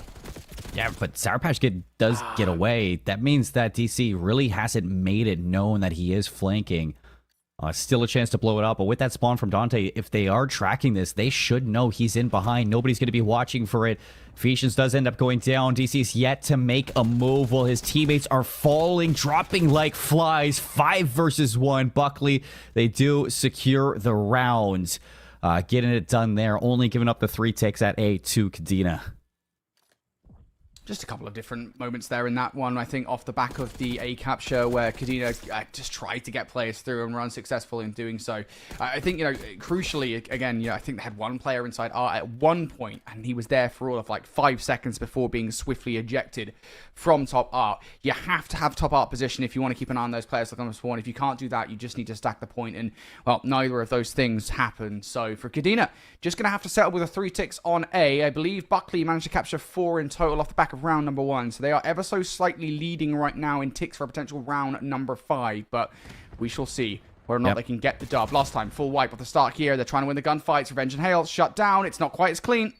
And round 1 was a perfect breakup for Buckley. You get the A zone capture, and you try to look for that perfect transition over towards B. The Chronix, like, do you not see Dante just sitting side by side with you? That somebody get his glasses. Somebody get Chronix's glasses, please. Finally, he's going to get them, but it is the complete opposites for the start from Buckley in round 1 and round 3. So trying to now scrap together this A zone capture as Kadena are putting so much pressure on your spawn. This is not perfect by any stretch of the imagination, but certainly a lot better than it was at the start of the last round. Finally, players starting to filter through, and Buckley know they have to be proper nuisances here, right? They can't just fit straight towards the point. You actually have to do some damage to players coming for spawn. Hale knows that and will pick up both kills. And after those 3 gunfights, now's the time you can start to focus on the objective, but it's changed here ever so slightly. They're going to have 1 over by B. I don't think he was quite expecting Chronix to have not been dealt with, though. They weren't counting their numbers, and now at 25, they have to reset back towards A. This guy Hale, he truly is the smooth criminal, the way that he slides into these fights. It's so calm. What? So collected. 6 in a row again. He's going to hop over towards B. Teammates fighting for that A zone, but haven't really yet been able to get the setup that they want. Second segment is going to be captured over towards A, working on number 3 with only 22 seconds left. They have to get this one gone. That's 3 down. Just leave it if you're Kadena. Ready yourself for the push through. Ephesians is looking for players coming off spawn. That's not the case whatsoever, though. They're towards the point. Finally, he will activate. 1 player got through towards Art. Hale has been a proper nuisance, and he gets dealt with, but there's still another one on the cards for Buckley. What Hale could not do, perhaps Revenge can. One player down, 5 in a row for Revenge, and he is just going to cause a hell of a lot of mayhem in and around the spawn. Revenge for another one. 6 kills for Revenge. He might well get shut down by DC. No, he doesn't. He whiffs the initial. Revenge is generating so much space. He finally goes down. Hale, though, the only one on the point, and I'll be perfectly honest, Seymour, I'm shocked for how much space Revenge generated that Buckley didn't move much farther forward. Well, you can thank DC for that. I mean, this guy was just lighting it up through the middle of the map, causing absolute carnage the opposite way, denying any presence over towards that B zone from Buckley. Still, Buckley have a chance with 40 seconds. You have a life lead. You have that first segment, almost the second one. You just need to hit this one together and stop going in one by one. If you're looking this from Kadina's point of view and you want some silver linings, you've stopped that B zone second tick, and you've stopped both streaks from Buckley. Revenge and Hale both were denied a Hellstorm. Man, Buckley have looked better on their offenses for sure so far, but man, the fact they haven't won it, it's kind of surprising. One more flanking play from Kadina. It's being watched though. Dante is keeping an eye on it. DC shut down. Double stack through, and maybe they are about to win the offense here. Hale stacking on the point. You love to see it. If you're Buckley, they stack it. They get it done. That's going to put the heat on towards Kadina moving forward. Bruh, I mean, I don't even know how to explain that. You break the setup at B. You stop the flanking presence inside Art. You have players through mid. But everybody else decides to turtle up within Art and P4. Nobody actually gets some space off of that progress that you did have to stop the oncoming attacks from Buckley. And Buckley's respawn with life advantage was an 8v5. They simply just walk onto the zone and stack it 4 members up. I mean, that thing was done before Kadina even had a chance to think about contesting. That's just the biggest fumble of a round I've ever seen from Kadina, with another chance to deny that. So they got to put together an offensive round. It is going to be a break-off attempt over towards B, a double stack out, but with losing those opening kills, they are trapped around the players of Buckley. Buckley now moving forward. This is indomitable, isn't it, really? Kadina all the way back in their spawn. It feels like all hope might well have been extinguished. Couple more kills now starting to go through. Only one player gets past. Another one has actually just escaped here. So Chronix, his reaction is just trying to clear some space for the moment. DC going way past the A zone. I think maybe just trying to deal with some players coming off the spawn. But to be perfectly honest, I think if I'm Kadina at this point, with 45 seconds left in the round, I would be more preoccupied at getting a capture through, because you don't have a lot of time to make this happen. At least stop the clock. Nobody's even been touching the objective. Finally, somebody's going to stop it at 39, but you have 2 players working in from the double door and bottom water. Dante on the flank. He's going to catch DC, slides out, starts the clock to run down yet again, neutralizing this A-zone segment, and players just dropping like flies on Kadina. Nothing that I've really seen be a structured attack to either zone just yet. 20 seconds. Gotta go. Bang! Finds 2! This is it! The triple stack through. They haven't fully cleared. Is anybody watching towards wood? Sour Patch Kid seems to have gotten completely unawares. Now he's been found out, and he doesn't find either kills, but will take 1 off the zone. Kadina have totally split up here. They could have got the capture through, but they jump off momentarily. There's the little contest coming through. Another one on the other side. Hale shut down. You know that Revenge is down low, but Revenge still walks away with the gunfight. Bang goes for the follow-up. It doesn't matter. You get the extra 60 seconds. So Kadina, they have been thrown a lifeline.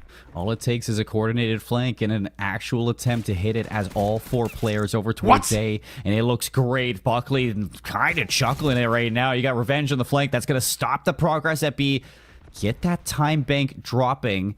As Chronix is on the chase for this, you're just trying to track these players, but 56 seconds is the time bank that you're trying to burn here if you're Buckley. A 4-life lead hasn't dissipated just yet. Hale, the flanking man for Buckley. Oh, going to have to hit an escape route here. Semtex will cover it.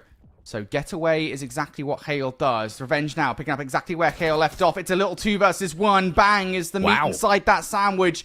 Perfect play from the SMGs of Buckley. They regain map control, and that might well be the dagger unless DC can find a route through. 23 seconds. fighting against the clock. 3 go down through the middle of the map. It's going to be Hale to see if you can cut a couple of these members down before they do get towards the zone. 12 seconds. You have to touch this one. You really don't have any options other than to stay on it. Hale's on the flank. Here we go. Flank again. Hale. Shots in. Ephesians will find 2 on the point, though. Both players flanking. You know somebody is here, so they should have eyes on, but they might not know about Dante. Yep, they most certainly don't. Turning around is Chronix. Dante doesn't finish that fight. Chronix keeps the point alive. And Revenge going to be on the flank here. Is anybody going to be ready for this one? Everybody's looking forward. Nobody's going to be looking for the flanking player. That is Revenge. All 3 kills to put it away in a successful vault control yet again from Buckley. One of their best map mode combos for a reason, and they make it look so dang good. A little bit of a slip up at times, but at the end of the day, the results still the same. Just a round 3 offense from Buckley, and I think just generally speaking, Buckley looked a little bit more decisive on their offense in that control than maybe we looked at Kadena for sure. I mean, every single time we saw them on the offense, they either captured the A zone almost immediately back in round number 1, or they did get A captured, I think, pretty briskly, just generally speaking, even if it wasn't right out of the gate. You compare that from what we saw in Kadena in that control, and Kadena, I think, you know, they were late bloomers, right? They took a little bit of a while to actually get anything going. They did, fair play to them, in both offensive efforts, but neither went their way, unlike that round number 3 control for Buckley. Massive shout out to Revenge and Hale. I didn't get to see the stats there. I barely got to glance at them for the moment that they were up on screen, but I'm just going to go ahead and presume that those guys were piecing all the way throughout that control, and just constant SMGs that you had to deal with. That's what I said that I wanted to see from Kadena, right? I wanted to see that from Chronix, and DC was really trying to fill that role for Kadena, but for Buckley, Revenge and Hale were pretty much perfect. Every single time that they were on the map, Kadena had no idea where they were, and it just was a constant flank they had to deal with, and they just couldn't deal with it. It was, and you know, you talked about, you know, looking for Chronix to see if he can be that flanking player. It was put on display by Revenge and Hale perfectly on what we kind of were looking for from that, and you just could not recreate it, replicate it in any fashion. 38 kills from Revenge, 31 kills from Hale, both of them exceeding 4,000 damage in the round, more than anybody from the side of Kadena. And you had times, especially on the defenses, that, you know, DC was making some big plays towards the middle of the map. It's kind of what kept them in that second round of defense that we did see from that Kadena team. But at the end of it, just the sheer power that Revenge and Hale were bringing into it, as long as Dante and Sour Patch Kid were getting anything to get towards those objectives, once they got on, it was really hard to take them away from those objectives. Really, really good game number 3 from Buckley, as they're finally going to get one on the board, extend this series to a map number 4, and really kickstart something that we're pretty used to for this Buckley team. Now trying to see if they can get that reverse sweep, their 3rd chance at it. We are going to take a look back at this map set, Brody. It is going to go into this Vault hardpoint, and off of that map number 3, this is what we talk about for Buckley. It's so extremely good that you imagine that that is full momentum going into this Vault.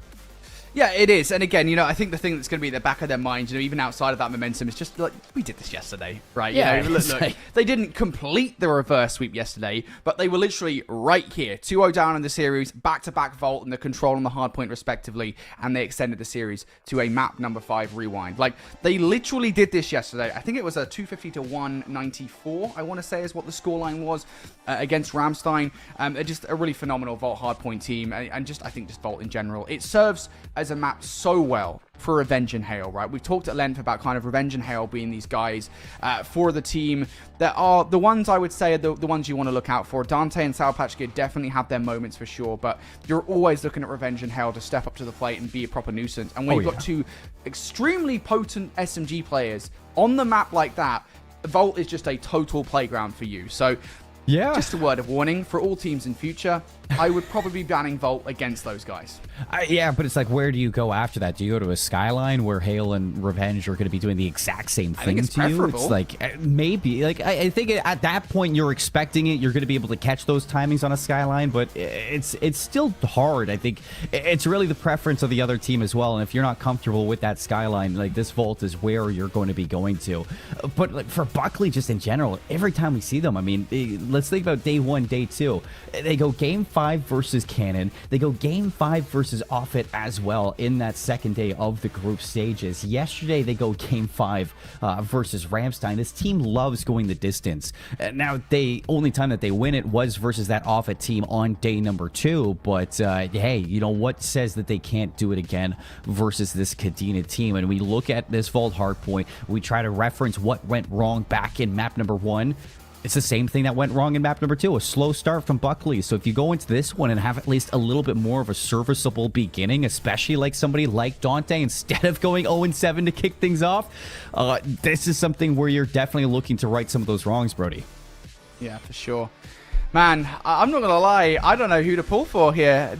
Reminder, folks, this is losers round 1, I think it is. Round 1, this is the first round of losers play in the championship bracket. So one of these two teams is going to lose this series. Imagine how crazy it would be if Kadena were to win this game and Buckley, of all teams, former Konas champions, were to be out in round 1. That would be honestly insane. We'll see whether it happens, though. Already off the start of this one, Seymour Hale starting to go off. Not to mention, both of these two teams, the only reason they're here is two USAFE teams weren't able to be here. So for this, it's almost a Cinderella story on either side. And for Buckley, we've just been singing their praise a little bit more than Kadena. So opening up towards this Vault Hardpoint, Buckley have the break off, have the start that they're looking for. They're going to lose the rotations over to the more preferred spawns in that P2 side, but all 4 players going to be here to see if they can get anything going. And that shutdown from Chronix is going to be some good service to hold those spawns over towards gold.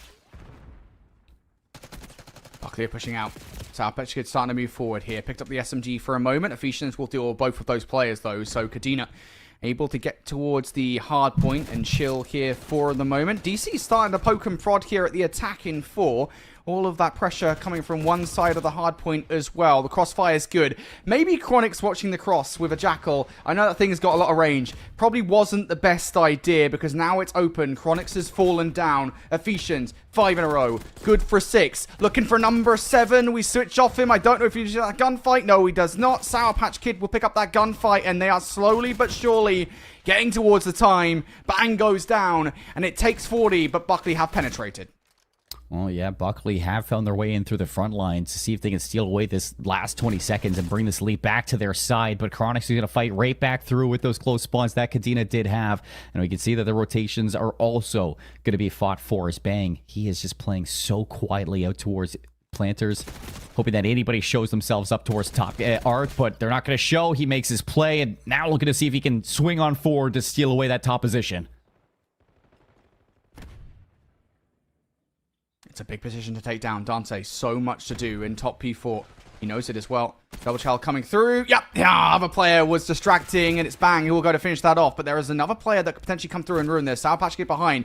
He will activate for the first kill. Down low. Player hasn't turned around. Ephesians was preoccupied with another fight. So Sour Patch Kid manipulates the spawns back in their favor.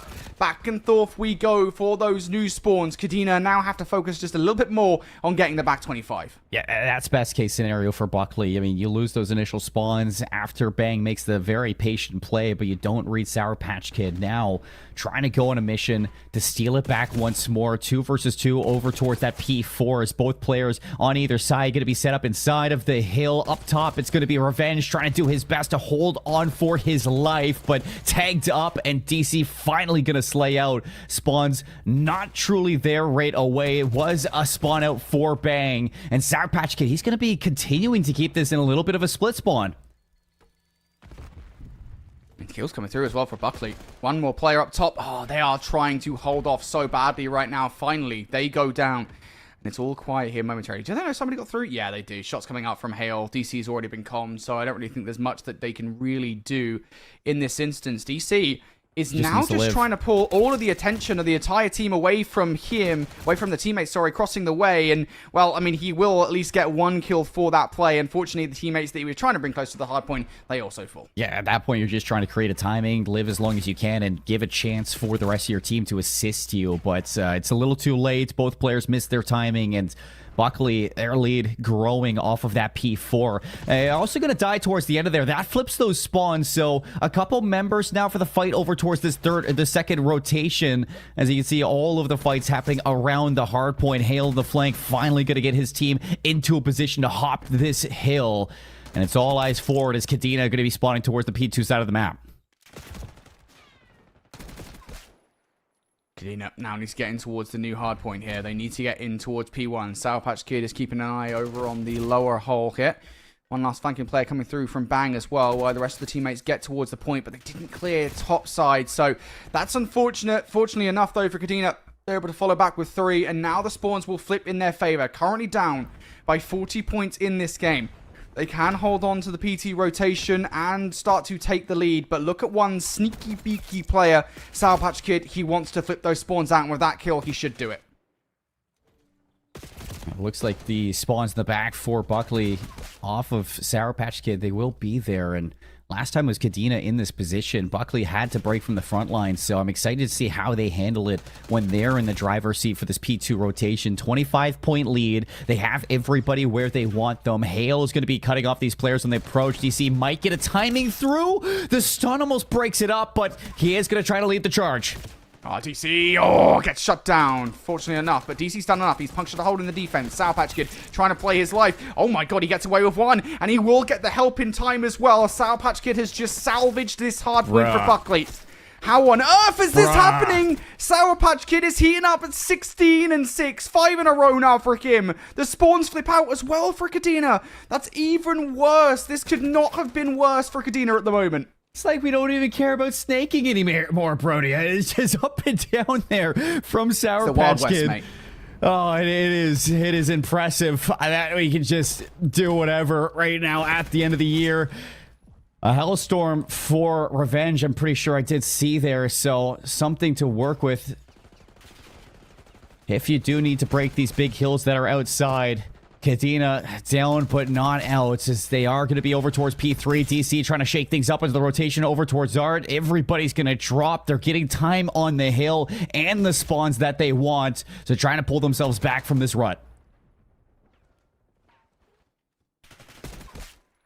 Well, Chronix just in the middle of the map here, trying to provide some coverage. You do need to get this time at this point in the game. You can't really afford to give this away, so Buckley soaking up anything would be disastrous for Kadena. Revenge now trying to cover up the middle of the map here. Goes towards the point to try and help out his teammates, and will do exactly that. Kadena, though, they're holding strong for the moment. Ephesians has just let one player get behind. It's Hale. Hi, says Hale. And goodbye, says Hale to DC. Spawns not locked in yet, but Sour Patch Kid towards the hard point. These are crucial gunfights that you're losing. And yet still, help is very far away. Hale still a little bit more to do towards the back line, and he wins that fight, but Sour Patch Kid will lose his. Finally, some peace and quiet towards the hard point for Kadena. Yeah, this is a big moment for them. I mean, you hold on to a full 60. That's looking for a tie game. Buckley going to overextend to see if they can get him behind. No, they go through the side door just to break it. So Revenge is in. How long can he hold it? Only for a few seconds as Chronic's going to take him down. Get right back in. Everybody off the respawn. I like this angle from Ephesians, but he's not going to account for Sour Patch Kid behind him. It's DC on the front line. DC dead. So now Buckley can start to move towards the hard point here. Kadena, they're finding the kills though. They're getting everything, man. What a phenomenal comeback that's been made from Kadena. They haven't fully closed the deficit, but they are certainly getting there, and a lot of that is by way of Chronix and Bang. An 11 streak between them. Off the back of the last hard point, DC goes for a dive into the midair and will get shut out. So Buckley should touch first on new. Kadena now just down by 20 points or so. Yeah, you know, you're not getting a full 60 off that hill, but you've slowly been peeling away at this lead. And Chronix now, he's going to have a Hellstorm for his team. So if you can use some of these tools to break, if you can start to get some kills behind these setups, I mean, Kadena are not out of this just yet. We've seen crazier things happen on a Vault Hardpoint.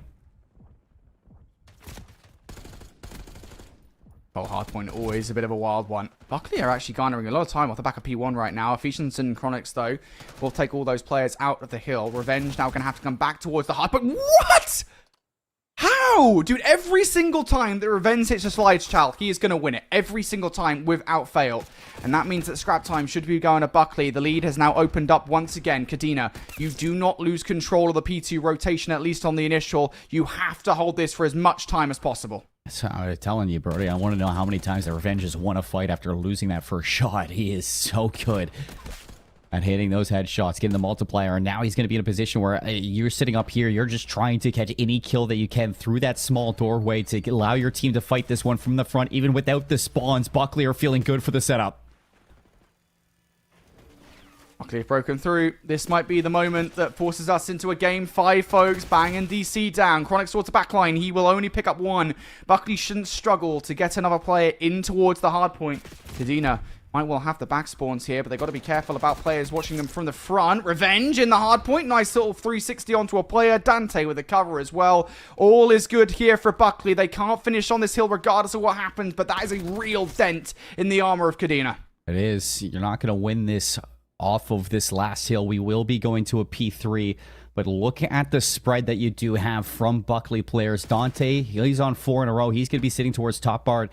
Can you shut down these players from taking it away from you? Dante's going to play the corners, catches bang, Revenge, a second one. You're in the hill for now if you're Kadena, but it's all up to Chronix to hold it. Chronix goes down.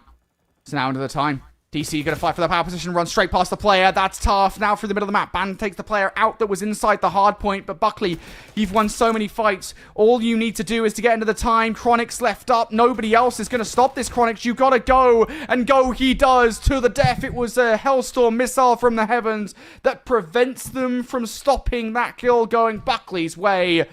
Phenomenal. Hard point from Buckley sends us to a game 5.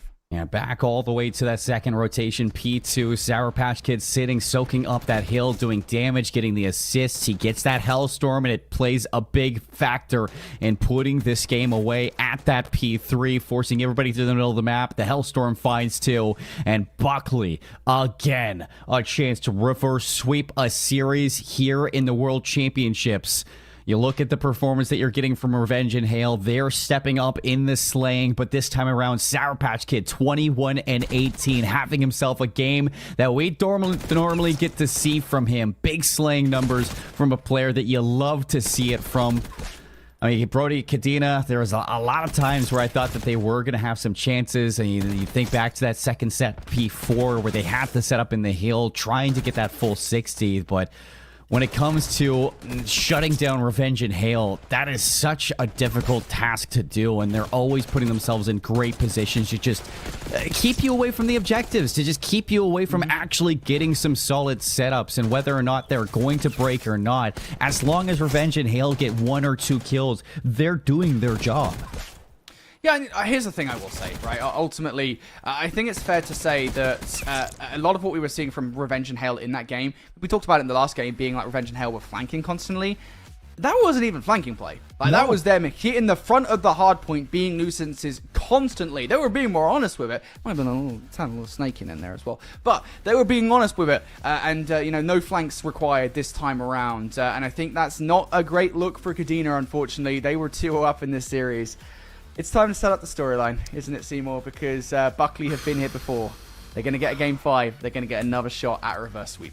Their 4th game 5 of the tournament, and I think they've only played 6 series so far. So that's a very consistent thing to look at for this team. They're 1 and 2 in game 5s, though. So Kadena, they can look at that stat line. They can still feel good going into this Search and Destroy up next. But before we set things up for this map 5, Brody, we will be throwing into a break.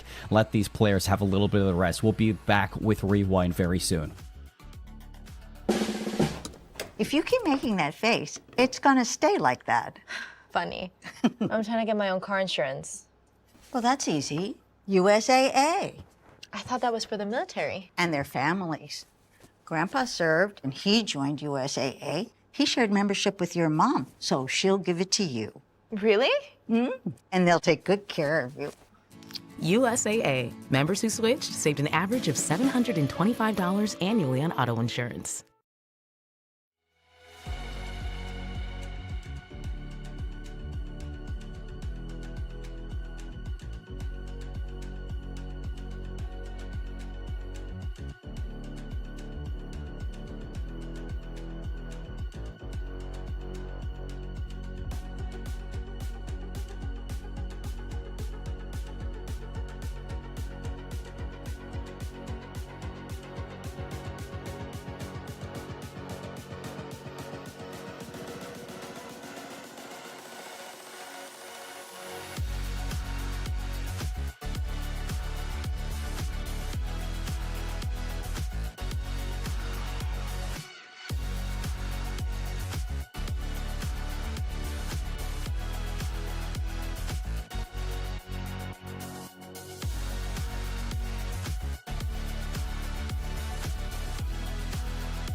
Welcome back, everybody, to the DAF Esports World Championships. As Buckley, they're looking to do it yet again, forcing in Game 5 a chance for a reverse sweep, but not the only reverse sweep that's going on. Off stream, we got Misawa and Hickam. Hickam also in a reverse sweep Game 5 chance, so I'm excited to see how that turns out as Breadwinner versus Sweet. That is a cinematic finale for an opening losers round matchup. Sad we don't get to see it, Brody, but we have a great matchup of our own to look into, and we go towards our map set for this series. We can recap what we've seen so far because it has been so dang entertaining. Yeah, correct me if I'm wrong. Isn't that a rematch of the PACAF Championship matchup? It is. It is a rematch. Hickam versus Misawa. Wow, that's crazy that one of those teams would be out and loses round 1. Anyway, yeah, let's chunk this map set up to show everybody how this entire series has gone so far, because it is insane. And this is a position that Buckley has been in so many damn times. Kadena, 2-0 start to this series. Although it's worth saying, Seymour, again, that does not tell the whole story, because Kadena came out so strong in the first hardpoint. They had a 70-point advantage after the first set, and it was that 70-point advantage plus maybe one more break in the final set that gave Kadena the dub. Then they went 5-0 up in Search and Destroy, and then proceeded to lose 5 rounds in a row, forced into a round 11. This time, Kadena didn't chuckle it. Of course, then we had our back-to-back Vault Control and Hardpoint, in which Revenge and Hail did the thing that Revenge and Hail do best, which is destroy everything and anything that's in their path. Although they did it a little bit differently during the control, they flanked their way through that map, and then during the hard point, they were upfront about it. They just destroyed you to your face. So here we are, game number 5, Rewind, Search, and Destroy. Honestly, I don't know how to call this one. I think, going back towards a map number 2, Red Card, Search, and Destroy earlier on, again, it's worth saying that Buckley took a really long time to figure out what the hell was going on with Kadena on the defense and even on the offense. They didn't really have the adaptation until that round number 6 where things started turning around. So really, I think the question for me is, how quickly can Buckley adapt to what Kadena are bringing to the table here in this map number 5? Well, it's a big question. You assume that, in comparison to that red card, it will be quicker than what we had. It's crazy to think back to that map number 2 and think that one round could have been a full sail into a 3-1 win for Buckley. But both of our predictions are wrong, so that means that we are just in it for the long run. I'm sure that you're the same place that I am. I just want a great Game 5 right now. I don't want to see Buckley go in this and chuckle it like we've seen them do in reverse sweeps in that Game 5 time and time again. Both times was on a rewind. Both times they've lost it. So Kadena, again, like I said, going into the break, they're going to be feeling good if they're thinking into that stat line. But after games 3 and 4, I'm sure that they have a little bit more on their mind than just the stats from previous games. I think that when you look towards this game number 5, Kadena, they need their usual suspects back. You need to see the chronics that we did have in that game number 2. The flanks were so good, as you heard on that red card. You had so many good opportunities on the attacking side to just disassemble those defensive setups. And when you weren't panicking on trying to put the game away, Brody, Kadena's attacks, you called it serviceable, and yeah, they were serviceable because just how straightforward they were. It wasn't anything too crazy. It wasn't anything too outlandish. It was just getting the job done as best as you can do it.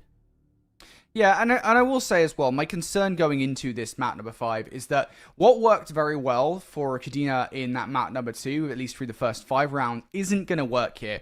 Rewind, Search and Destroy, Rewind Hardpoint, goodness me. Rewind, Search and Destroy isn't built for flanks. Like, it really isn't. Like, it's very, very difficult to pull a flank off on this map, right? Because, if you're on the defense, where are you going to push a player? Through RV?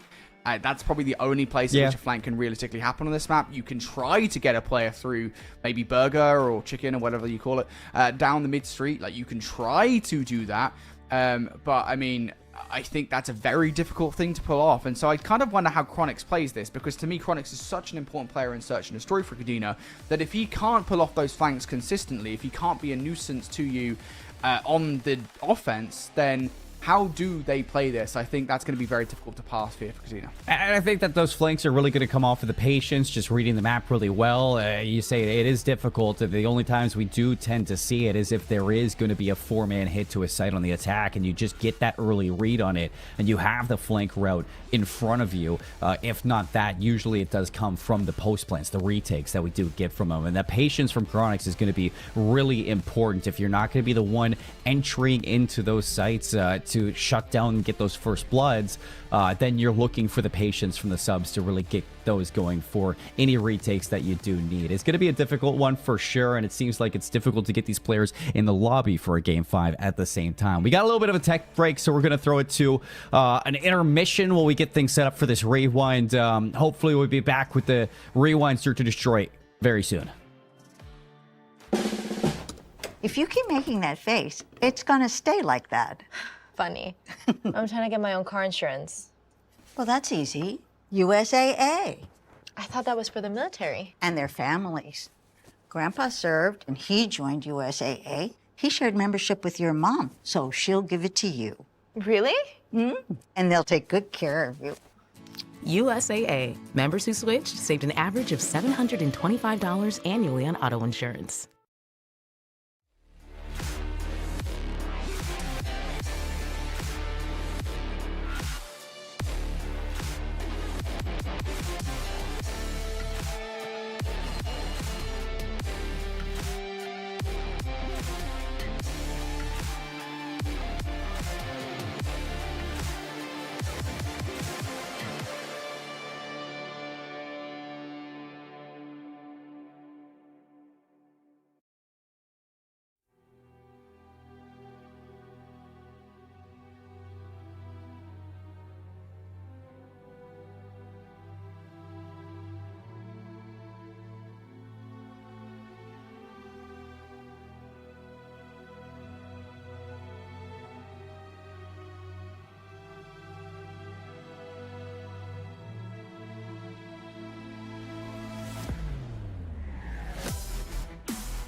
And we're back as we're into the Game 5 loaded up. Round 1, it's going to be Kadena on the offense. Ephesians with the bomb in hand. They have lost every ounce of control to this A site. Yeah, this is a very far push up here from Buckley, and this is something the teams aren't really used to dealing with, right? They're normally having to deal with players on the site itself, so to kind of clear it before you even get the bomb down is going to be really difficult for them to pull off, and I love this from Buckley. They are not backing down. Finally, though, they lose Hale towards Elephant.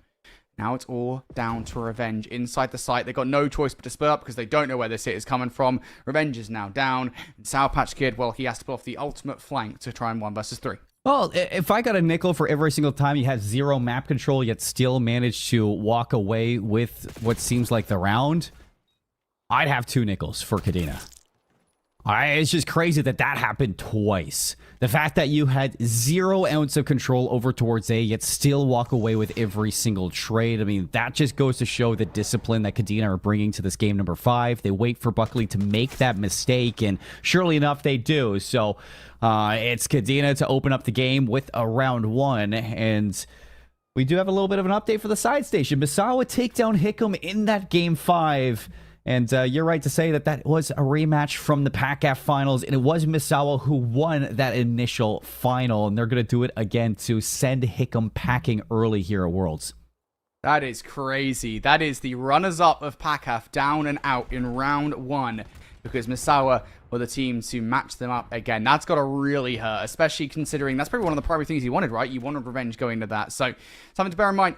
Hickam down and out in a lower round 1. We've already lost a Titanic team. In towards this match, though, Buckley 1-0 down off the back of round number 1. Currently a man down in this round as well. One player, though, seems to be triangulated around by 3 Kadena players. I don't think Kadena know that he's there. I don't think they know he's there, and I don't really think that Buckley know that Chronix has rotated all the way towards Laundry. So 2 players in perfect positions to close out this round. It's just who is going to strike first. As surprisingly enough, if you get rid of DC, that B site, you can flip this map. But again, it's hindsight for us. We know it. They have no idea.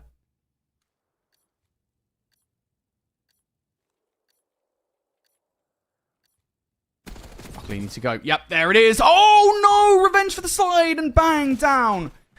Now another player, Revenge, going to get cut down. 3 versus 2. Buckley needs to get this bomb down, and it's difficult when you don't have any control. All just down to 1 player. Sour Patch Kid, 1 versus 1. Ephesians to the middle of the map will remove Sour Patch Kid, and well, again, it just felt like Buckley took too long to get into sight. It is just trying to look for a mistake from Kadena. They don't give it to you. You do win that fight versus Bang, and as soon as you try to get that bomb planted, that's when that flank from Chronix really does try to shake things up, and it did. It did enough to pull Sour Patch Kid off of that bomb into the 1 versus 1. It gets close, but Kadena going to keep up the same ways that we saw back on that red card. 2 rounds to open up this search and destroy. For Buckley, I think the one thing that you're really looking at as we swap sides yet again is not only those first bloods that were very helpful towards that comeback on the red card S&D, but just trying to stop that momentum that Kadena does get on these S&Ds. You just can't go down 5-0 again. Of course, yeah. I know that they brought it back to around 11, but there's just no way. That it happens twice? Yeah, no, not at all. I think you even are just trying to avoid 3-0 at this point. Like, that's where you start getting worried. True. Yeah, you just can't bleed more rounds if you're Buckley. And you have to start thinking about what adaptations you need to make. Kadena. You haven't got A-site control just yet. Keep an eye on that battle over towards Chicken, because Bang, if he takes out Hale, that will open up the middle of the street. That's Buckley, another player they have to go and fill that gap in the gameplay. It's also worth saying at the moment that, technically speaking, Buckley don't actually have any mid-map presence. Dante taking down Ephesians, though, is going to give Revenge the opportunity to move forward in the middle of the map, and now they do. Revenge just going to post up in the corner towards Elephant. That bomb has breached this A site. So realistically, Revenge can shut this entire play down. As soon as they do take those shots, Revenge is still waiting. Hale's going to make a play through middle, and Revenge was waiting for the flanker, waiting for the late lurk, and it works out perfectly for Buckley. Nobody jumps the gun, and they disassemble the hit to A. Right, that entire play is predicated on the fact that Bang lets Hale slip through the middle of the map, right? Hale comes through, takes one of those players down. Bang does not trade it, and he himself gets traded. I think it was Dante that took him out of the play.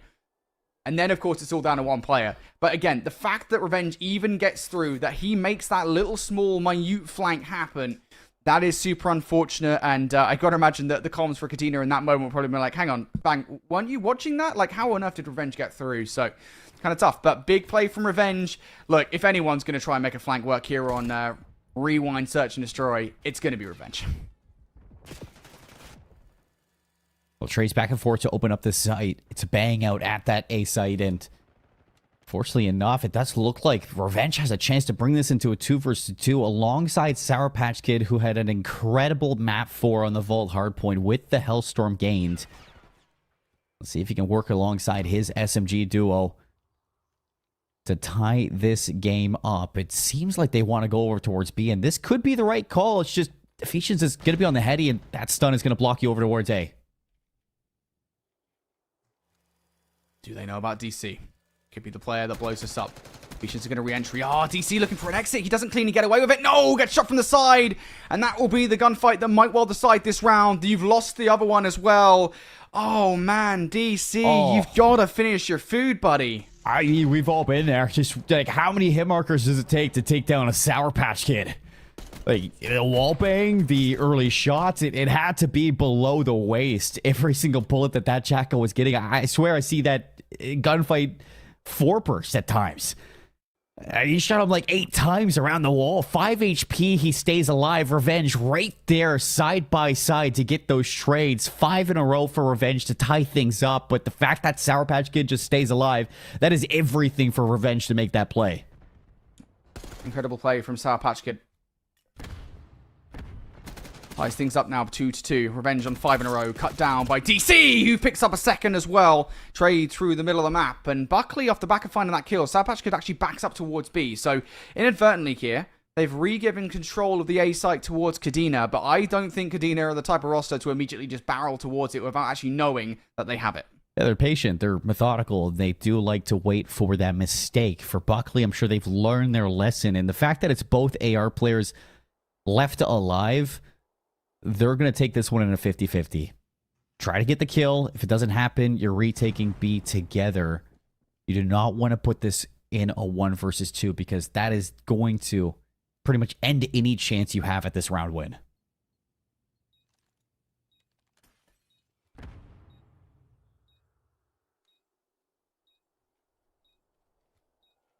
Buckley for the retake.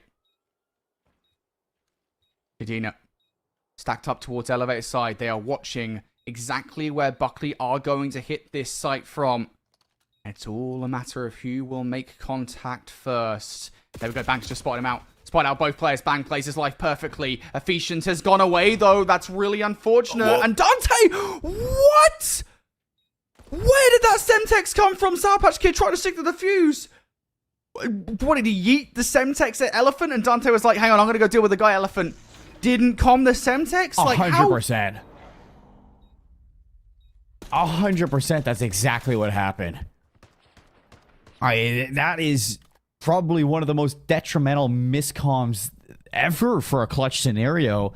You had to jump onto Bang, you get that early damage, you got to trust your teammate to pick up that kill. You had Efficience on the rotation, so nothing was really guaranteed for that win with 15 seconds. It would have been close, but you completely just ripped that opportunity away with that nade at the end. That is terrible, to say the least. Kadena going to be able to bring things back, and it looks like we're getting a fast hit over towards B.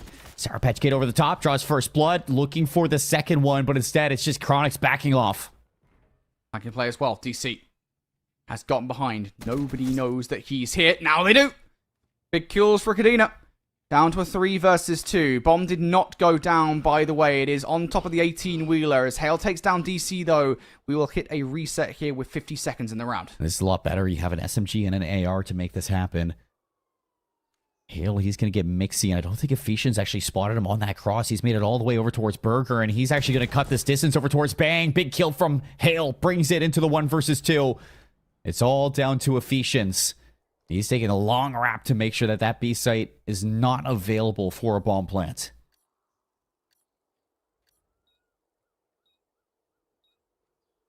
Efficient's long flank. Oh, he's just run into him. Oh, Dante, he's just playing with fire now. Hale putting some shots in, and you take that. Yeah, you don't get the kill, but it ruins some time on the clock here for Efficients. Can't really afford to long flank. And Hale's picked his spot. Might just picked it perfect. No, runs right in front of Efficients. Efficients doesn't get with the gunfight cleanly, but will eventually. 20 seconds now. No immediate reach out. Dante out into the open. Efficients left and right. You just gotta run. 65 HP to his name, and you've just got to run away if you're Dante in this situation. Efficients towards the bomb. You don't have time anymore. He won't even try to stick it. There's no point. Dante into the wind. He goes. Buckley able to survive. I pluck it up for a second, Brody. I mean, that reach out towards Sidewalk, that was bold from Dante. The fact that he's able to slide back into the middle of the map and just run away, that's the best call for Dante. And it's a very smart call to just win that round. No need to ego chow, even if your opponent is weak. You knew that he couldn't chase you. He's got to play for the bomb. Vet call from Dante for sure, but it does get close. Big shout to Hale to bring that into a 1 versus 2. That play versus Bang out towards P3 was everything. So tied up once again. Buckley looking for the break point. They gotta try to do it on here on the defense. Fast play coming out from number 8, Hale. He'll get both first bloods as well. This round might already have been blown up for Kadena, to be honest. They've got nowhere to go. They've got no space to work with whatsoever. I think all they're playing for at this point is some kind of overchow from Buckley. And I just don't know if that's ever going to happen. Buckley now back in towards the middle of the map. Kadena trying to get the bomb down on towards A. They've got to get past Revenge. 2 versus 4. Revenge just playing it silent, dropping on down all the information as soon as he jumps up. DC waiting in the wings, and it's a free kill to bring it into 1 versus 4. Buckley a chance to go back-to-back in rounds, take a lead in game number 5, a 4th on the board, and it's all down to the break-off that Hale gave you. just, again, the aggression from Buckley, more specifically from Hale, has rewarded them so much over the last 3 maps. And it was a big moment for him to pull off something like that again. Kadena just totally stuck in the muck as soon as you lose those opening fights. Teetering our way towards another Game 5, Round 11. It has to be said, doesn't it? Reeks of it. Kadena on the defense. Generally speaking, both of these teams have been pretty good at getting players deep in towards the A side. Buckley, though, for the first time, we actually have a B kit. 1 player to stop this. All 4 players going to be here. Revenge, tip of the spear. Players trying to fight for this long-range battle in the AR. The flanking presence from Kadena, it's not going to be there. Everybody's peeling back to assist through courtyard, and it's going to get there in time for at least Revenge to do some damage there. Bang takes the first one. Hale trades it out. 3v3, you're trapped, and now the flank from Chronix is what you got to worry about. Did they see him on the jump up? Oh no, DC didn't go away with it. That was the only way to stop that bomb from going down, was DC over the fence. And now it's going to be Ephesians taking shots as well. So you have information on both players. You know what side of the bomb site. You can cut it down to just the spawn. Ephesians, though, he's going to find Hale.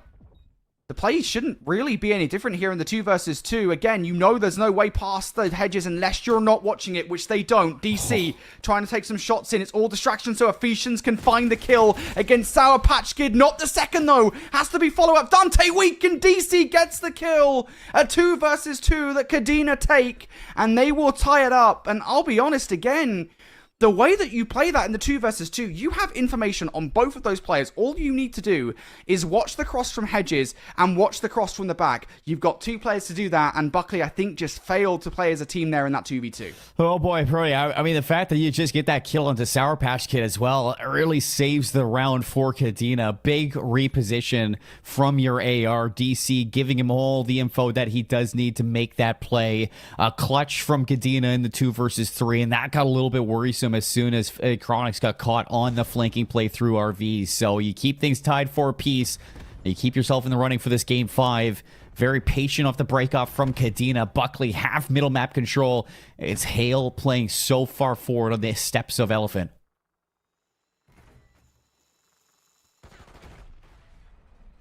RC cart blown up. DC. Back and forth he goes. Has information on the player close by. This is something that's been a real issue for Kadena. Is the player pushed all the way up towards Elephant. Previously it has been Revenge. Hale now is the player that's going to do it. And he just can't resist it, can he? He loves himself a cheeky little flank. He loves it. I mean, for Hale, you just need to stay alive. Chronix is going to spot him. How do you get away with that? Feeds the kill back for the trade, but 1 is enough for Hale in the position you found yourself in.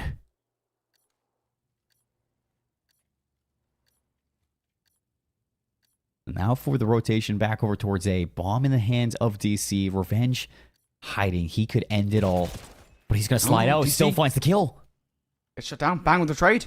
2 versus 2. Time really not on your side, Kadena. You have to make a decision right now. And Ephesians was looking for the kill instead of trying to get the bomb down. There's simply no time. He's going to try and get the rock down, but there's no reason for Buckley not to just fly at the site and stop this bomb plant. That's exactly what happens. Just too much time. Again, wasted in the round. Buckley, take that all day. Of course you take that all day. And again, it's a major play from Hale in that round. The fact that he goes 1 for 1 in that trade, surely, I mean, to be honest, Brody, he didn't need to make that second shell. He could have tried to play his life a little bit more. But the fact that he gets that first kill, it really slows things down for Kadena. It allows for Revenge to set up that second layer play over towards A. He slides out to the bomb. Another kill for Buckley. And realistically, you're just getting another star-studded performance between your 2 SMGs of Buckley and Kadena. They need to match that.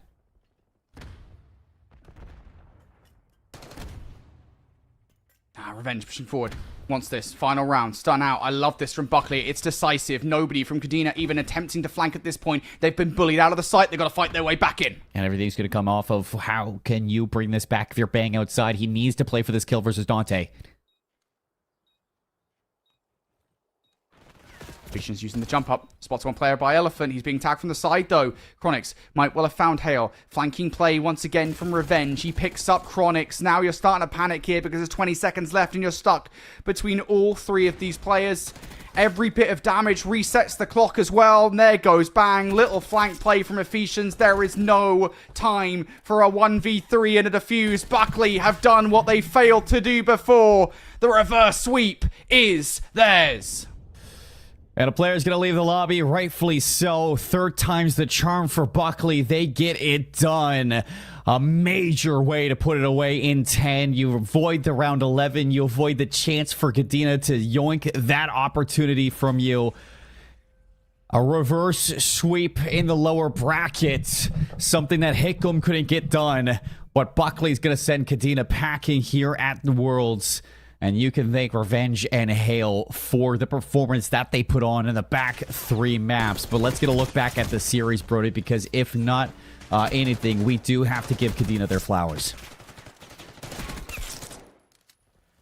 Yeah, we do. I mean, Kadena, look, start of the series, again, you know, the fact that they go 2 up against a monstrous roster such as Buckley, even though those games were kind of weird, is wild, and you really do have to give them a lot of love for the way in which they're playing. And I think, yeah, if I'm specifically going to give any individual some love, I want to say all 4 of them, but specifically Chronix and specifically Ephesians. They've been playing their hearts out, especially over the last couple of days. So shout out to those guys. But Kadena, they definitely fought.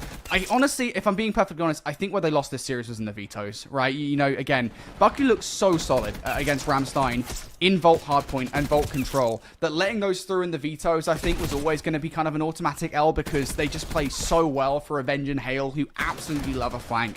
The map is just perfectly designed for them, and Kadena stood no chance as we got towards the back half of the series. Maybe the Rewind Search and Destroy was a bit more 50-50, but even then, Revenge and Hale, they made that map their own. Yeah, and I mean, you play that Rewind Search and Destroy 3 times in Game 5s, like, you're going to eventually put it together and figure it out. I mean, you have enough thought to go back to see those mistakes, and a lot of it really came down to those opening first bloods. As soon as they started to get them, I mean, Hale towards the back half was winning some really crazy fights, and Revenge was finding him in positions to just get that second layer going for the team. So yeah, you're right to say back half of this series, the vetoes really favored that team. I respect Kadena for trying it. I mean, you go for the ego challenge towards Vault Control, but that team, they just look different in that map mode combo. So Kadena, they drop out in the lower round 1.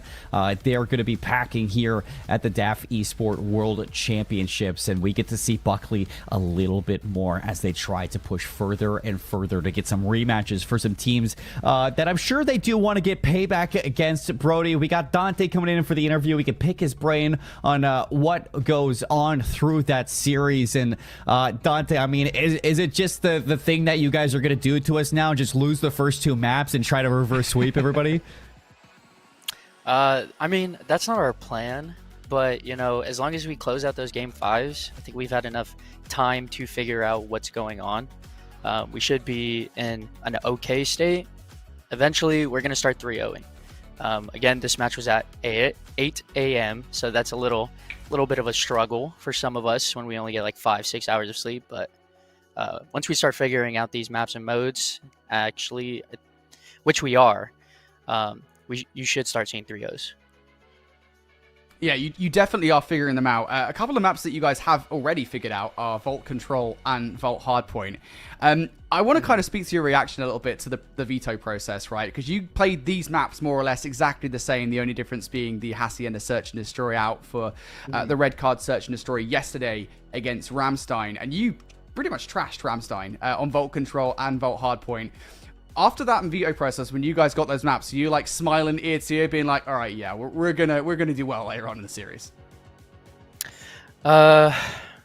Yes and no. I mean, the first series we had against Cannon, they 60-point clubbed us, you know, and Vault is our best map going into this tournament, just from online scrims and whatnot, and then to go into that best of 5 series against Cannon and then just get 60-point clubbed, we almost started banning it, but then I was like, let's slow it down. No, I think we just had issues that we can definitely work on. It's by far our best map, and yeah, we're gonna definitely be trying to play a lot of all HPs, and if they don't ban it, then we play Hasi, and we have a lot of reps on Hasi. I'm glad you guys aren't hitting that red button on the phone. Let's be honest. I like seeing you guys play that map. It's a good map that suits you guys. But for the rest of this tournament, up next, it's going to be either Anderson or Offit that you do play. Are these two teams that you've been paying attention to, or these teams that you feel confident against? I don't know. I feel confident going against any of these teams, honestly. It's who decides to show up that day. I know Offit is a really good team. They have Michael Waz. He's a really good AR, really good IGL. Anderson, I'm not so much aware of their individual players, but from what I see, they can still put up a fight. Yeah, for sure. It's been great seeing anybody turn up on the day, but for you guys in particular, it's been a fun story to see. You finally get your reverse sweep. It took you guys 3 tries, but you got it done, and you get to play a little bit more COD throughout this week. Is there anybody you'd like to shout out at home or at the base? Yes, shout out my wife, Alicia. I love you, and I hope you're watching. Love that, love that. Well, thank you, Dante, for coming on and blessing us with some knowledge. Thank you for having me. Brody, I mean, I love the Buckley guys every single time they come on. It's like, it's humble, but they're thinking ahead. They're thinking towards it. So glad that they keep playing the vaults. I'm glad they didn't veto it. Yeah, man, imagine what if that veto came through, Vault hardpoint is now gone. Imagine how different that map 4 might have been, but I'm glad they're confident, and that confidence certainly shining through. They think there might be some 3-0s coming up. It's worth saying, though, they're in lower round 2 now. They still have a very, very long way to go before they even start thinking about becoming champions. Yeah, it's a bold promise to make. Eventually, they're going to 3-0. Well, we'll see when that does happen. We got 2 teams that are looking to get their chances to play Buckley. Coming up next, it's Anderson versus Offit. You're watching the World Championships here in the Patrick Space Force Space. We'll see you soon after this break. If you keep making that face, it's gonna stay like that. Funny. I'm trying to get my own car insurance.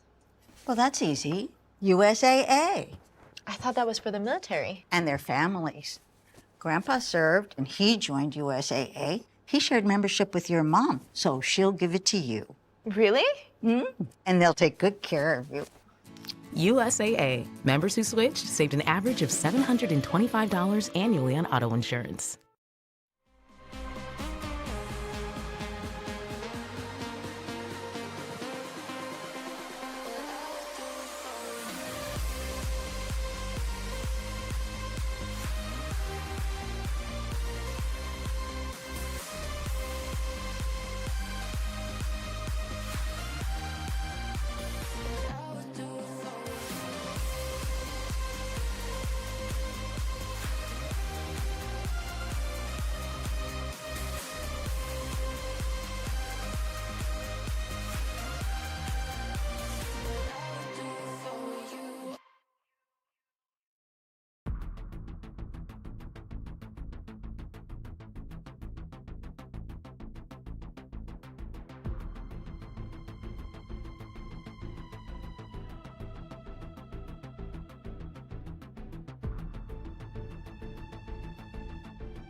Welcome back, everybody, to the DAF Esports World Championships. After coming off of a major reverse sweep from Buckley, we got to keep the games going. 2 Game 5s to open up the day, 1 on stream, 1 off stream, and proper. I think that's going to really be, I don't want to say like a tell on what to expect for today, but a lot of teams fighting for elimination are definitely going to be trying to step up their game. Who knows if that's going to be the tell for the entirety of the story, but for the rest of the day. But honestly speaking, the only thing that we know for certain that if 2 games end up going towards the map 5 and they're both on edge for a reverse sweep, there's only room for 1. There is only room for 1, and we only do get that 1. Hopefully, we're not going to be on the edge of our seats like that this time around, and we got a big matchup for now. I said it before the break. Gotta introduce it yet again now that we are here. Anderson versus Offit. Winner goes to play Buckley. Loser goes home in this matchup. And it's a match that I think we both have been anticipating just because of the performances that we had from Offit yesterday on the winner side of things. So let's introduce these teams. Let's get a look at what to expect and dive into these players that are representing them. First, we got Anderson Air Force Base. A team that has been kind of through the ringer. They didn't win a single game throughout the group stage. They had a really tough go through the winners bracket as well. We're looking at Big Mike, OC, RJ, and Wick. I'm pretty sure someone needs to fact check this on me, that the only map 1 that they won was against Nellis, and that was just yesterday, but they still lost the series 1-3. They just can't simply come out flat. Also, shout out OC. We had the interview with Sweet. He is the top 250 duo, of course, and well, you expect this team to do quite well, right? I mean, every single time we've ever had them on our screens, they are incredibly competitive when it comes to search and control, but hard points, especially in that map 1, never close whatsoever, but that map 4 is always a barn burner. If this team can just piece it together at the beginning of a best of 5 series, trust me, they are very deadly. That's what to anticipate. It was a Game 5 versus that Nellis team, so I don't doubt your knowledge, Andy, on that map 1 win.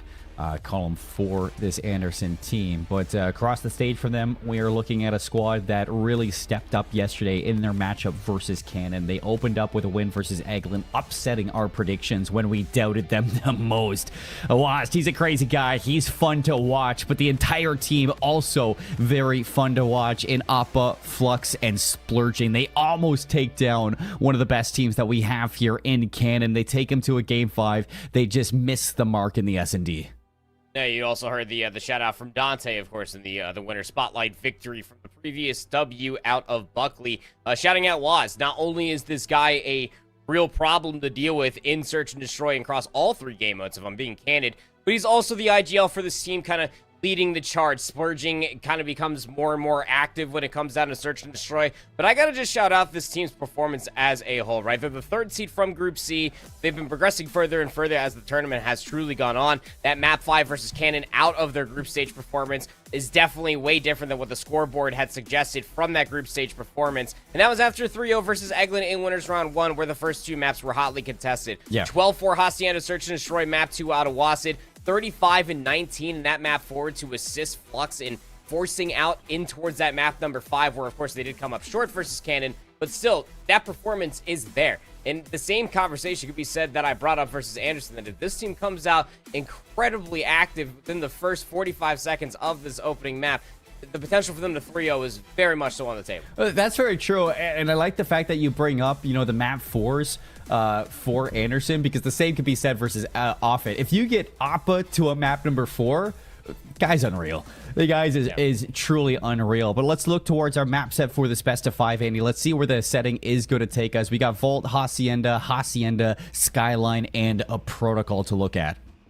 Yeah, so the Protocol Search and Destroy map 5 is something that Anderson want to truly avoid. They got the 1-6 Search and Destroy loss versus Ramstein on that map, 2-6 loss versus Nellis just yesterday as well. And then they also have a 2-6 Search and Destroy loss versus Langley Eustace on Hacienda Search and Destroy. So realistically, if you're looking at it this way, gotta get it done in the respawn some way or another for Anderson. They ended up getting rid of the Hacienda dealership Search and Destroy and Protocol Control, which funnily enough, I'm pretty sure we have not seen a single dealership Search and Destroy all week long, but that's just more of my brain kind of short-circuiting, I guess, more than anything. Rewind's gotten rid of on the opposite side. It seems that Offit want to try to meet exactly what I was talking about, just try to get themselves in towards the Blitz Fest very, very quickly. We should have that expectation through and through as far as this Vault map number 1. You're right to say that we haven't seen a dealership. Makes me a little bit sad, but at the end of the day, if that's not the strength of your map set, why bring it out here? You think that if you can, it would be a very strong tool to have, but not yet, and I don't really expect to see a dealership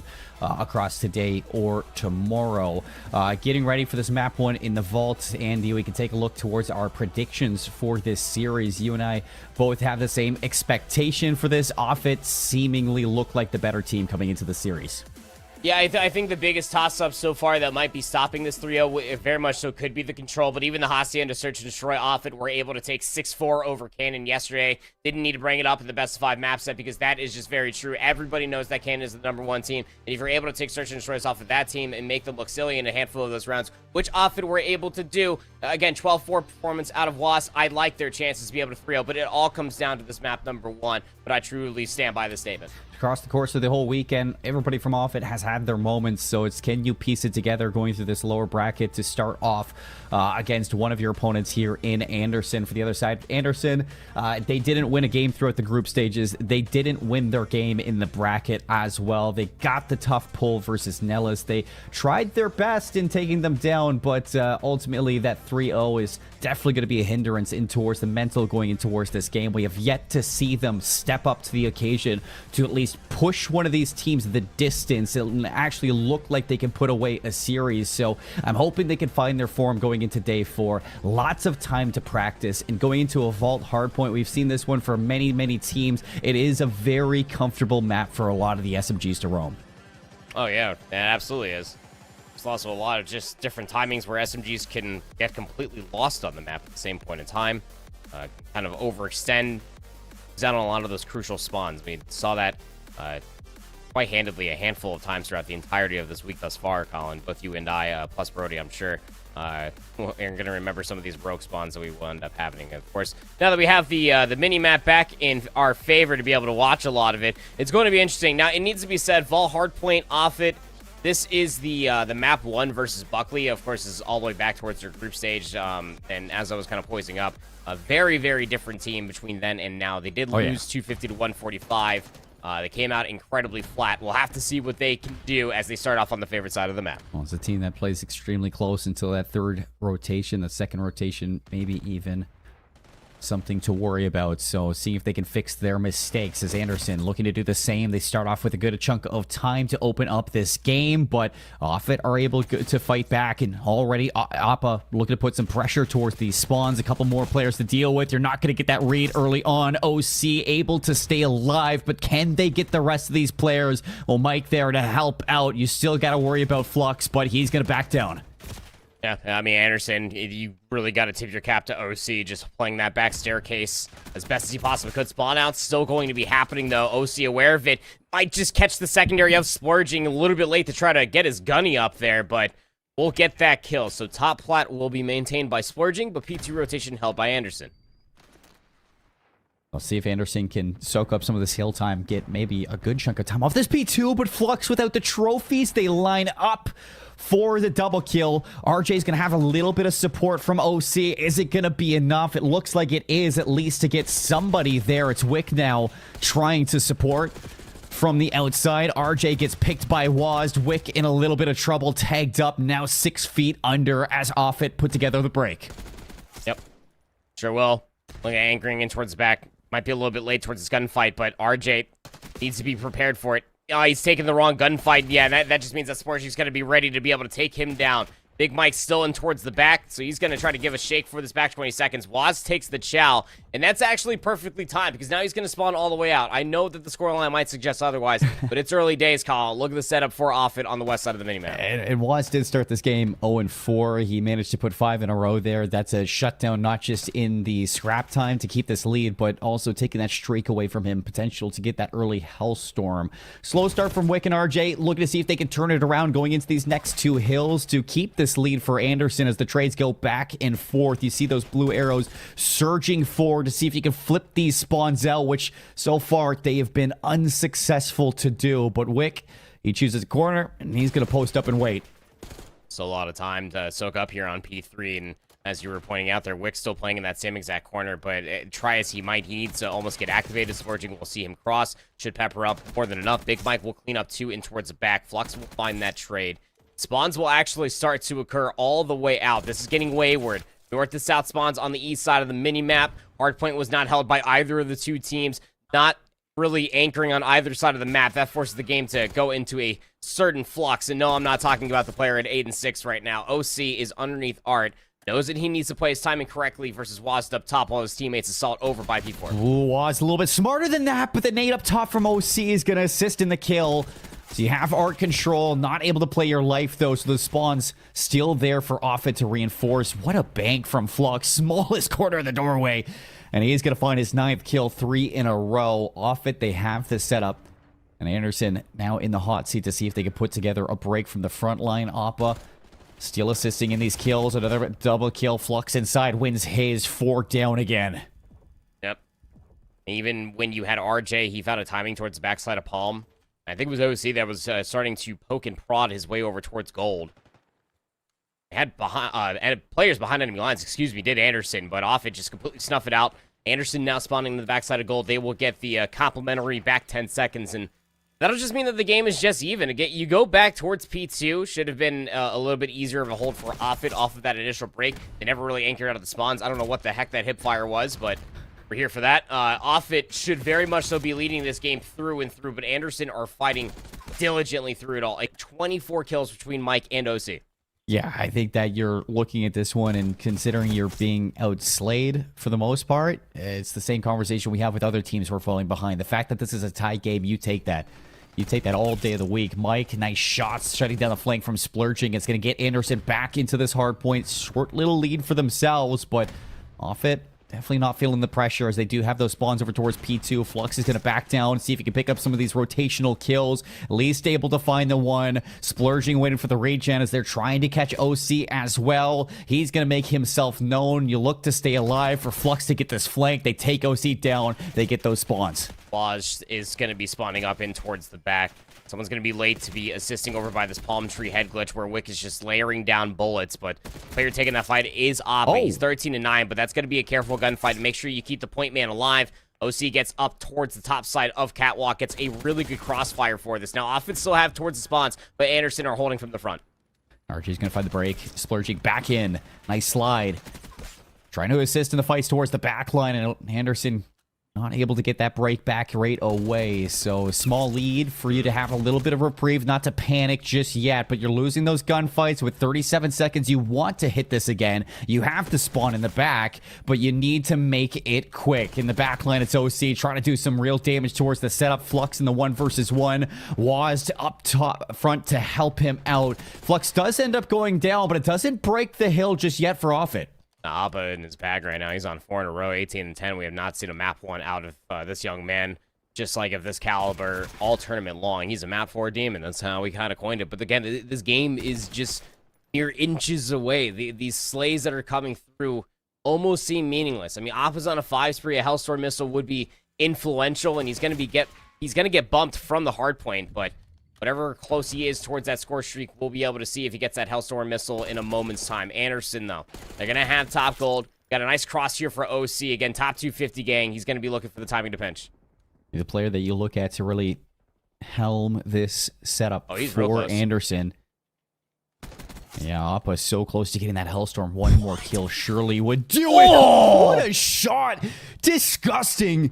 He's got laser beams packed into that aims. And maybe the Jackal as well. You get that Hellstorm. Offit up to a 13-second lead as they're getting small times at P3. Anderson over towards Art, looking to lock down these P4 spawns. Wast. This is a big gunfight. He's going to get it. He wins it for the P4 setup. Yeah, but the timing wasn't great off of that fantastic play out of Appa. He's going to die late on the rotation. Big Mike spawned in on the backside of Platt, so the crossfire was still set up over across the P3 lane. A lot of time going up over towards the game clock. 140 to 141. P4 will now pop. There's no gold control. Appa's late to rotate through P3. Waz is just going to start killing his teammates because he doesn't need them, I guess. And now you got players running all over on top of each other. Yeah, Appa's going to turn around, take down Wick. It's just carnage, and someone needs to cue the Benny Hill music in the audio right now because that was just weird. I really don't know what to expect now. Waz, he's going to get caught there. OC with the read. Anderson managed to flip things out. Still a tie game. 28 seconds off it. They want to take another shot at this one. Fortunately enough for Anderson, they don't have to worry about the Hellstorm on this hill. Splurging all turnaround. Still walks away with a kill into Mike. 2 down for Anderson in the setup. As you're looking for the break, if you're splurging, you're going to find the break. And even the turn on for Wick to back him down. 14 HP. Repositions. Gets the trade.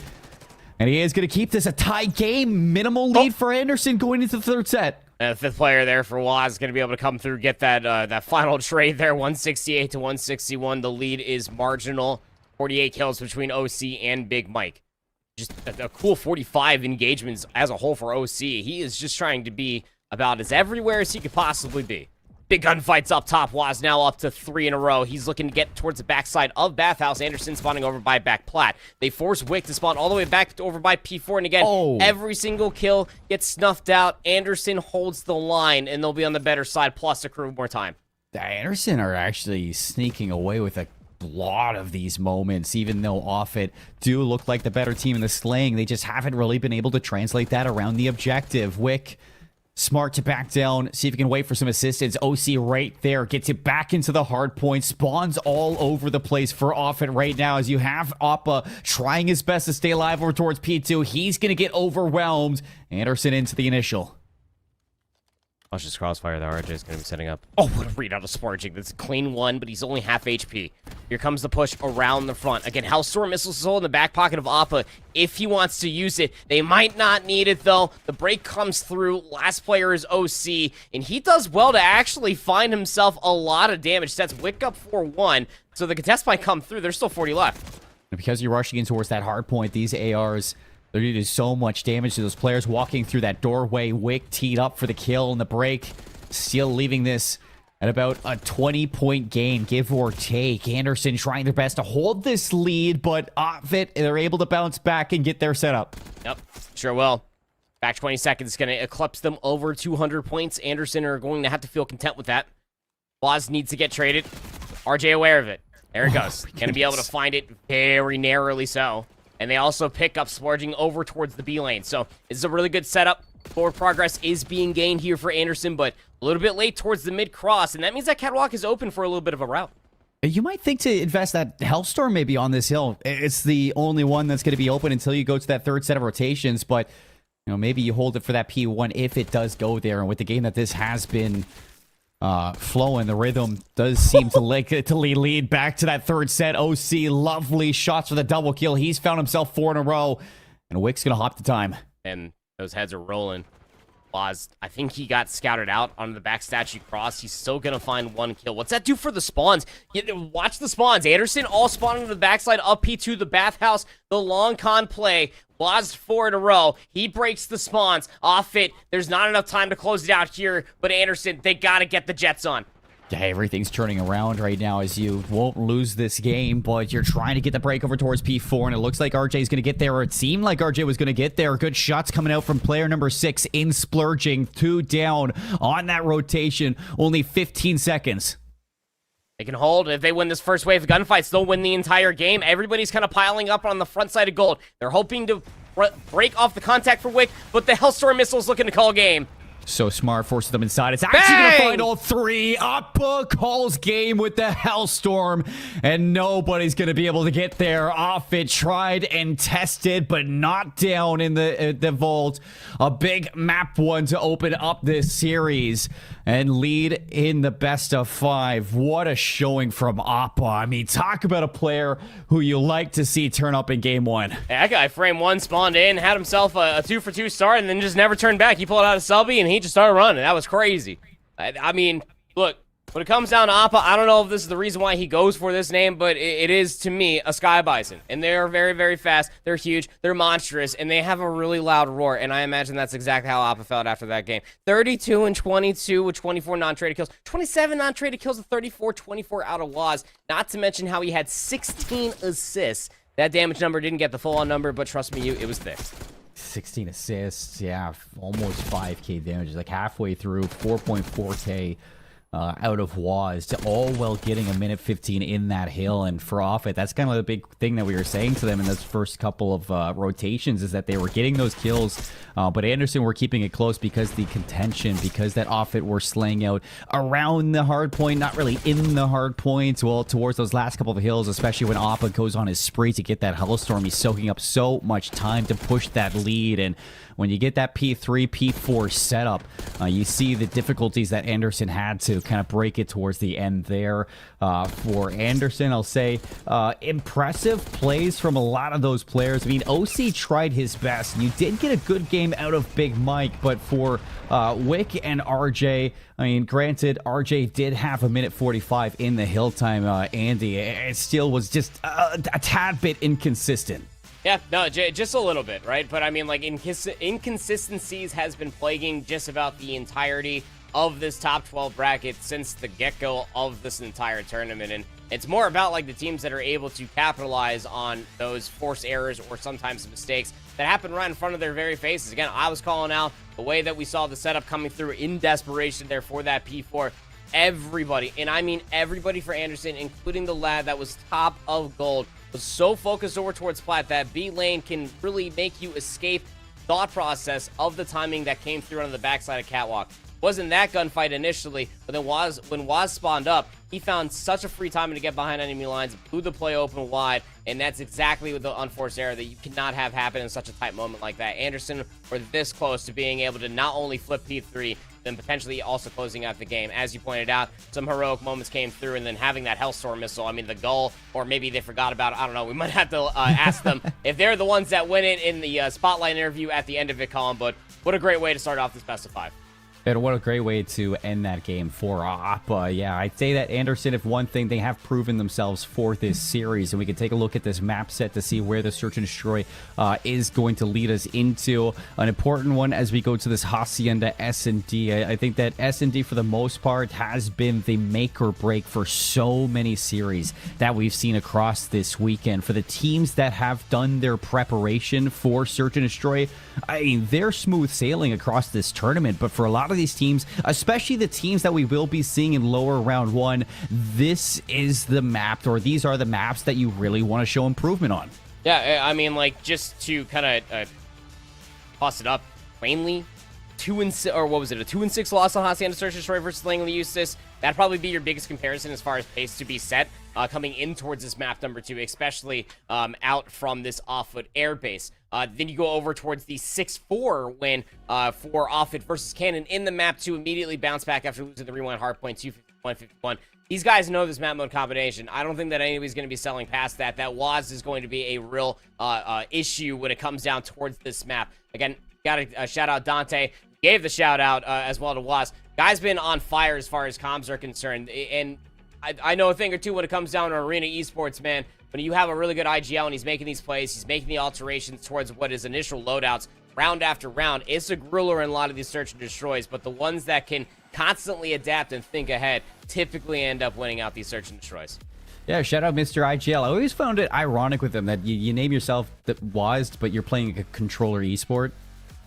I find that kind of weird. It's irony. But just like how, I mean, your alias is literally just a play on your entire full name. That's irony as well. And you're one of the most proper guys that I know. That's not ironic. That's just facts. Yeah, it is facts. I wasn't talking about irony. I wasn't even trying to take that route whatsoever. As we're waiting for these players to get into the Hacienda S&D, Andy, for this map, just in general, maybe it comes to breakoffs, maybe it comes to adaptations. Is there anything that you've seen across this week that you'd like to see maybe be a focus point for players to improve on for this map mode combo? I'd like to be able to see, take teams, especially like Anderson, for example. Like, we're really hoping to be able to see them kind of back off of some of their big play moments. So, like, OC, again, he got the shout-out for being the top 250 gang. We've also been able to see, like, what RJ is able to produce in Search and Destroy, especially for Anderson, keeping things interesting, even all the way back towards the group stage matchups. Just want to be able to see them, like, follow up, like, as a team together. I think we started to see that progress towards the end of group stage, especially in, like, the winners round 1 matches that we had yesterday, Colin, to be able to see the find that first blood, back all the way up, don't overextend, or what we call in the biz, just don't scam. Yeah, don't sell. Opening round, first one's going to be Offit on the attack.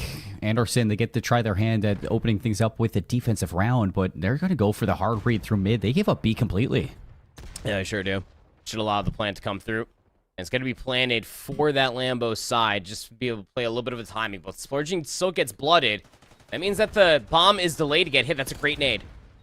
Nobody through the middle of the map, so lots of positioning from Anderson to start this retake. You're going to get a late flank coming through from player number 4 in WAS, so if you're not going to be watching for this, it can do so much damage. Flux, he's going to buy some time. WAS just goes all the way back. It's a full around the world to just reinforce alongside your teammate. Good shots there alongside it. The team shots get a second one.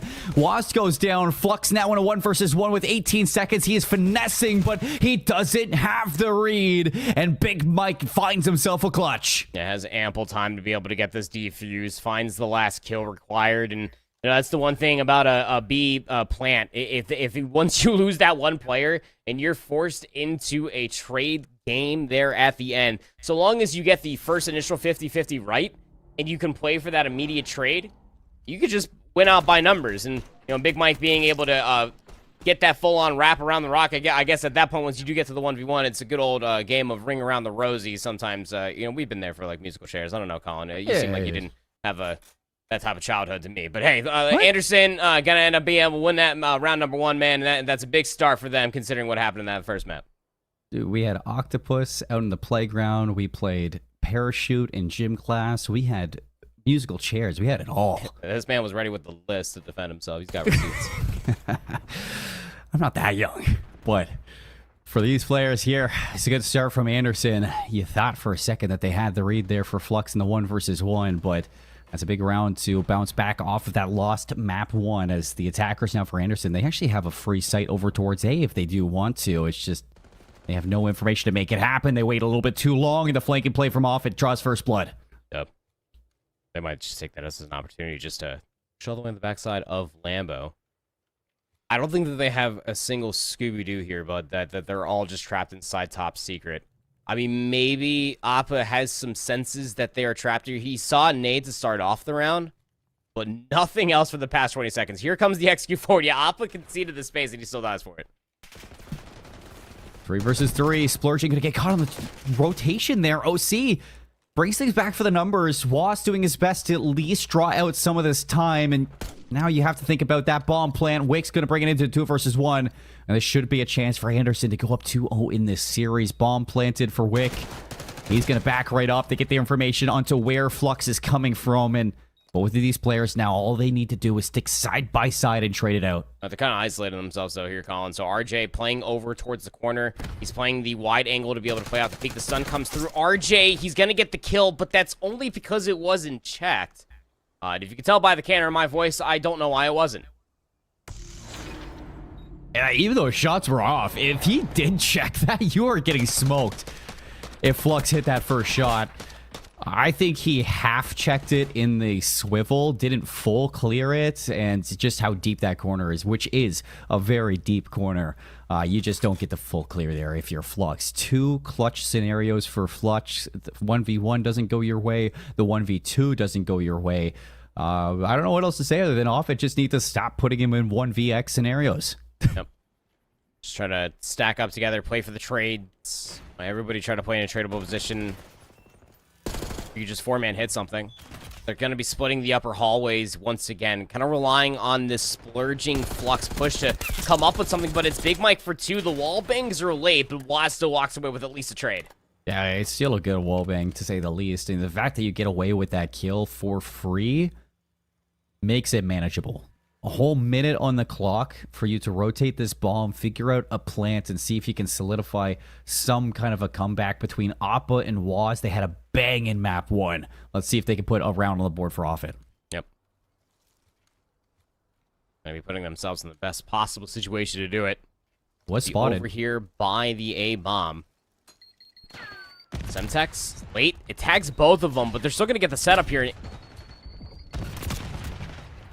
On the corners in, I mean, it was just too late to get that set up. The fact that you set that up for Anderson with the read over towards B, I'm not sure who was watching through the key door, but they did see the crossover towards the bomb site, Andy. And I think for Anderson, and the one thing that we look at for teams is they're playing so dang proactive in these scenarios. I mean, they actually look very put together in the Search and Destroy.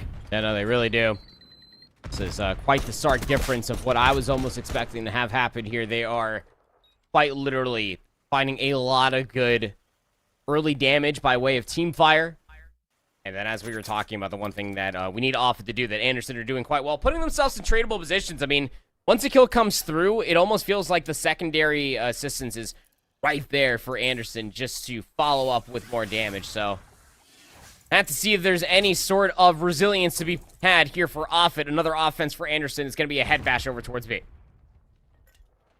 The bang out up B, we've yet to get tested for this one. Splurging, gonna slide on down. Nice first blood, traded by RJ, but the rest of the team not too far away, and that's gonna be a cooked up nade. No trophy, but it doesn't hit. And Appa's going for a full flank. If I'm the rest of Offit, you just have to play your timings right now. Let Appa hit this one. Yeah, Flux knows the trophy's down too. He's able to see some toesies. I don't think he wanted to throw the nade as early as he did, but he kind of got spooked by the peak. You're wrangling right now. And it's Appa. He is the one to put this one home. If you do get here in time, everything's going to work out on the rotation. He gets 2, blows it all up, sets up Offit for a potential first round on the board. Yep, sure does. Don't scam. Flux Wasset going to stack up together, play on the upper side of the lobby, and allows an opportunity for Mike, who's on 4 in a row. Find a timing top secret to plant the bomb here at A. And it's planted for either side. The peak's going to be over at B, but bomb being planted over at A. Big Mike's going to play for a timing on the well side. I mean, I like this. If there's anything that's going to give you a chance for a win, it's going to be a position like this, just so obscure, so unreadable. And again, like we saw before from Flux, this is a corner that you might not fully clear.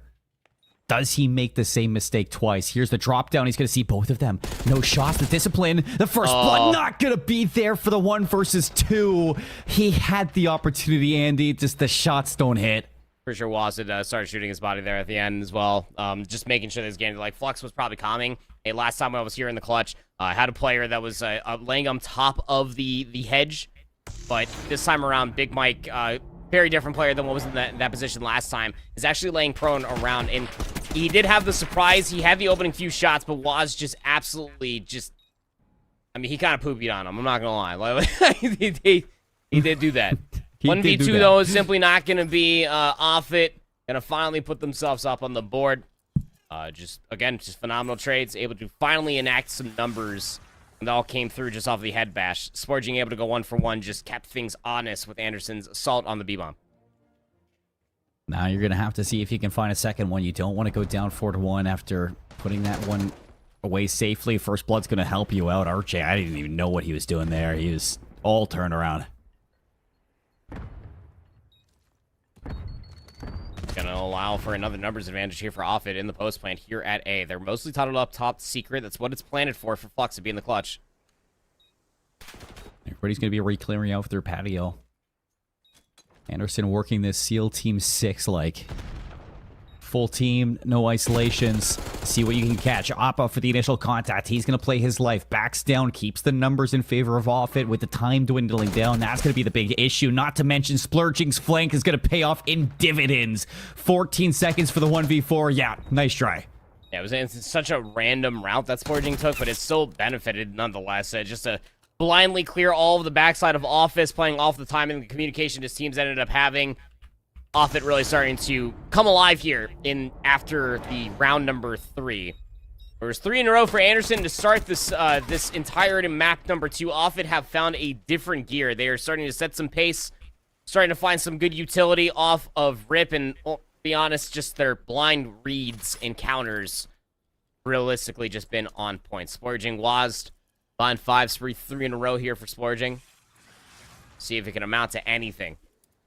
Anderson back over towards the offensive side of the bomb. They head bashed over towards B. The late hit over towards A. Got met with a Splurging opening of the first play. He'll be here to meet it again, but Anderson want no part of it. The hard read does not pay off. A-bomb is vacated.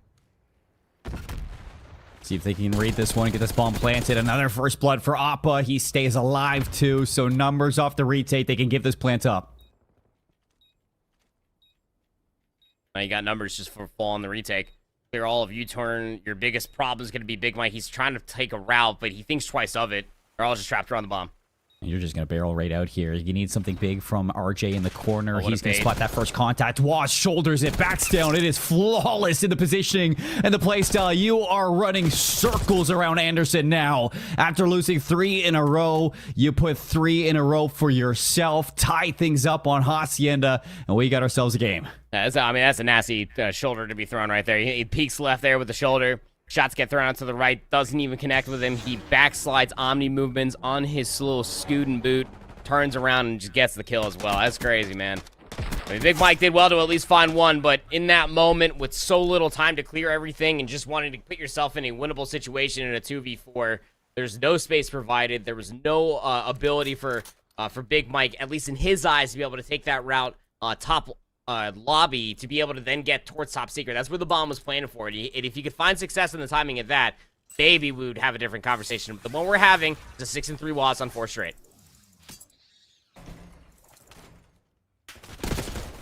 Waz in full takeover mode. Flux draws the first blood this time. That's now looking to lead them into their 4th in a row. Flux is going to be on the hunt, and Wick trying to hide his best. He is not going to be in a good position. Flux is just winning every timing that he could ask for. RJ, it's your turn to see what you can do in a 1vx scenario. Throughout the entirety of the tournament, Waz has been the highlight player. Flux is always there for the close second. He's Mr. Consistent, constantly dropping above a 1.05 KD. He's now up to 4 in a row. RJ in the 1v3. Too many corners to clear. Gonna get the Donatello slide right in front of him. Flux gonna be able to not get that kill because he got absolutely slammed off of the Donatello slide, but see it from Appa's POV, but I'm telling you, man, 4 rounds straight, these guys are starting to cook, and even though the hard reads aren't coming through, it's the transitions through the gunfights, what they're taking control of very, very quickly. Anderson feel like that they're playing them like a fiddle, and they think that they have so much space to be provided for them. They couldn't be more wrong. Yeah, Offit are throwing a lot of different wrenches into the play. Just passive defensive attempts. The first blood from Appa, a couple rounds in a row. Flux just picking up and just full steam ahead, blowing out that opening setup for Anderson in the last round.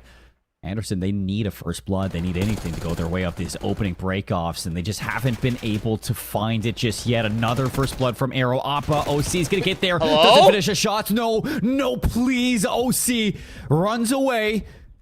Has a second go at it, but it's a 1 versus 4. Like, come on. They know where OC is. It's only a matter of time. By 9 spree for Offit. Make that 10 unanswered kills for Offit. Anderson getting absolutely smacked around. They won the first 3. That is 5 consecutive rounds. This guy, Flux, he's just in a different world right now, man. Finding a lot of good early engagements and timings off of all of that. Anderson, ever since those first 3 rounds, like the first 2 came through from off, and they're like, okay, let's go back to something that worked. They go back over towards that head bash over by B. The timing doesn't work out. And now they're like almost second guessing themselves. Hesitation. Where's the second player for any of those trades? Non-existent whatsoever. It is combined 10 for Offit. 5 on Flux, 4 on Appa, now on map point.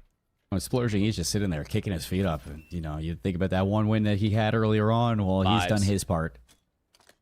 The Vibe Squad. Population splurging,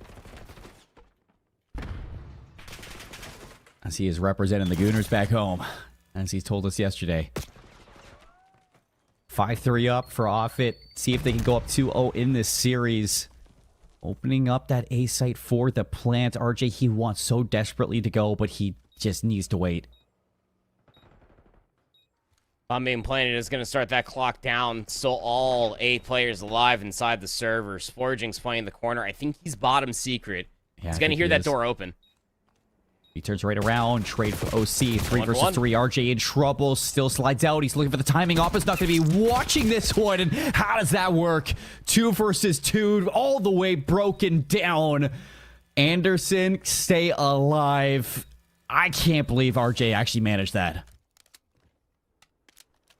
Oh, man. I mean, what a story it would have been, right? Off of the almost potential full sale that happened just on stream a few moments ago to what could have potentially been for those 6 rounds in a row. But, yeah, RJ staying alive. OC finding good timing to at least get the last player trying to find reprieve. Anderson starting to piece things together, maybe. This side of the bomb, though, has yet to be determined. B-head bash didn't work. Delayed hit through the upper hallways. Got 3. Killed off immediately. Offit defensively. You're going to kind of standardize this rollout. Anderson are just going to try to meet them through the mid. It's a hard read over towards B as well. Wasp opens up with the first blood. Immediately traded by OC. The read, though, through the second door. Flux's double kill puts OC again in a clutch scenario. He's got to go 5 in a row if you want to see a round 11. And it's against 2 very difficult opponents, Appa and Flux. We're both going to choose a corner and watch this bomb. As long as Flux is alive, 10 and forward, you know, he's going to have to do a lot of work here. Not to mention, as you already said, bomb being pancaked right beneath the stomach of Flux. Hear the suspenseful Jaws music. Here we go. A shark in the water. Both laying down at the timing. Flux is going to get caught there. You see Appa, the shots for OC. Has the raid, but doesn't hit anything more. Appa hits the road. It doesn't wait for the regen either. He doesn't give him the opportunity. He needs to collect the bomb. Appa gives it to him. Smarter the player, the 2 calls. Bomb's going to get planted here. It's 1v1 for the post. It's planted for Office, too. So this is great for OC if he wants to play off-site, but he's not going to choose that. Instead, picking a corner and waiting. AR versus AR. Not an easy slide shell, but Appa, he's been here before, and he's done that just around previous. He's got the Jackal now, but he's got the information. He's actually shot him. Going back into this one, Appa, I don't know why you reach out that, but if you're Anderson, you are happy to go around 11. That's a big 1v2. Yeah, that was an interesting turnaround there. I mean, OC gives him the red dot, right? But then he just kind of backs up, plays the head glitch. He had the stun there. It connects onto Appa, thus slowing his movement. And Appa would have gotten the right read. I mean, if he clears all the way through Office on top of that red dot, it probably would have been a full-on chase, potentially. That would have been the only other play, because that's where the bomb would have been planted for. Still time ticking all the way down. Anderson keeping themselves alive, forcing out the round 11. Okay, so Anderson, can they steal this one away? Appa's got the Hellstorm. We saw what happened back at the end of that vault, as it was very fruitful. Opening break off towards the top halls. Everybody put together. It seemed like they were going to go for a fast hit towards B, but they back right down. They haven't seen anybody. RJ gets the shoulder information. Does not want to take that fight. Far down low. No, it's all the way up top. Get information just onto Big Mike. He's the bomb carrier, though, with this AR, and he wants to clear Secret. The problem is the rest of his team are still locked inside of the foyer. We're just sub 60 seconds, and Anderson are just starting to clear the map. Fortunately enough, there's no presence in the halls, so you are going to have an approach over towards B. It's just, can you win the gunfights through the doorways? Everybody's going to barrel on through, splurging and flux on either side. It's a 2-for-1 trade. B site's open for plant. Gonna go down, retake. Gonna be majority is through Hellstorm. the opposite side. Appa, Hellstorm missile reveals everybody's position. Lands on 2, leaves Wick alive. 1v2. Good luck, bud. He's going to go for the plant right away. This is such a good call. The timing's going to work off, at least give you a chance in the 1v2. And hey, OC, he was here. He just did this. Now, can you do it again? Pick a line of sight, pick a chance, and oh, I actually rate this so much. He's going all the way around back into P2, but he's not going for the full wrap. He's just going to sit there, wait, and repeal back into it. It's a tough fight to take at a distance. Waz going to be happy enough to chow that. Offit for the round 11. Appa's Hellstorm calls game yet again in back-to-back maps. Look at him stand up. He knows what he just did. That's I believe that's Waz that's close to us standing up there with a bandana man. But regardless, yeah, fantastic map, fantastic series being played out of Appa. Waz will get this last kill for kill number 11. He just rips him. First shoulder being thrown. Wick feels like he needs to take the chop because, yeah, he did. First shot was a headshot, to be fair, but still gun nonetheless. Goodbye, 21 in 12 out of Flux and Waz. Flux had so many clutch moments there in those 5 rounds straight, but still Appa was the most consistent player throughout all of it. He was the one that was sneaky going on that spree, and he was the one that was getting all the plants, all the fuses. And again, it's score streaks. It's not kill streaks anymore. Feeding one player like that is so smart out of Offit. A handful of these clutches and kills that came through. This guy is absolutely piecing today, man. He is, and honestly, for Offit, you couldn't ask for anything better for, you know, Appa turning up, but really everybody is playing fantastic across these 2 maps. You've had your moments of your Flux, Waz splurging, so I know we're putting so much focus onto Appa, but he's just been the star of it all. Such a rough moment for OC to look back at. But for Anderson, I mean, you're keeping yourself in these maps. You're giving yourself opportunities to put these away and, you know, have a respectable scoreline versus Offit. It's slipping away from you at the last hour of every single chance. But you have to think going into the back half of this, I still don't want to count Anderson out. No, it's impossible, and you'd be a fool to as well, considering how many reverse sweeps you've already almost had on the cards just on this very day. But just as a follow-up and a shout-out there as well, as far as the search and destroy is concerned, I mean, on top of, like, all the damage that was found, it was a 9-for-2 first blood ratio favoring Offit, and it still went around 11. Yeah, I'm not going to count out Anderson whatsoever. There's still way too much spaghetti across this floor and way too many forced errors, if you ask me. They got a lot of chances, a lot of gas in the tank to keep your life alive here at DAF Esports World Championships. So we got a map 3 coming up very soon after this break. If you keep making that face, it's gonna stay like that. Funny. I'm trying to get my own car insurance. Well, that's easy. USAA. I thought that was for the military. And their families. Grandpa served, and he joined USAA. He shared membership with your mom, so she'll give it to you. Really? And they'll take good care of you. USAA. Members who switched saved an average of $725 annually on auto insurance.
Well, as we come out from the break, it is Offit looking to 3-0 sweep their way through Anderson. And Control coming up next to see if Anderson can kick things into what would be another chance for a reverse sweep across the day. We saw 2 chances in the first rounds that we had on stream. One of them was complete. It was Buckley to push through, and winner of this does go to play Buckley.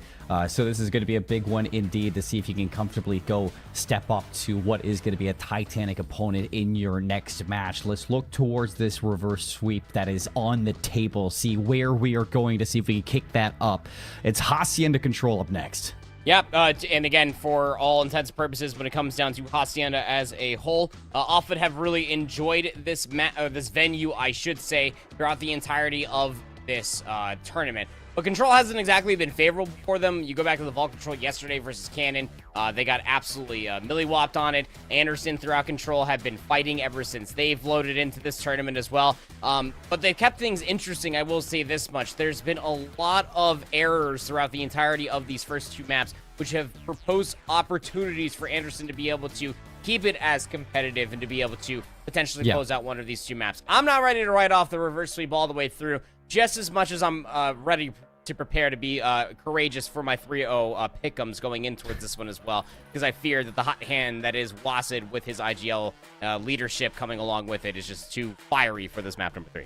Yeah, of course, we get the prediction of the 3-0. We expect Offit to be the better team, but I do not want this Anderson team to whimper away in this game number 3. I think, one of the big mistakes for Anderson, I think that they can avoid, I wouldn't say easily avoid with how he's been playing, but keep Oppo away from those Hellstorms. Twice, back-to-back games, the Hellstorm has been really the difference on what wins the map for the team. So as long as they're shutting down a player like Appa, I'm still keeping Anderson's chances in this one. But it's not going to be easy. Alongside Appa, it's a star-studded cast for this Offit team who are all playing exceptionally well.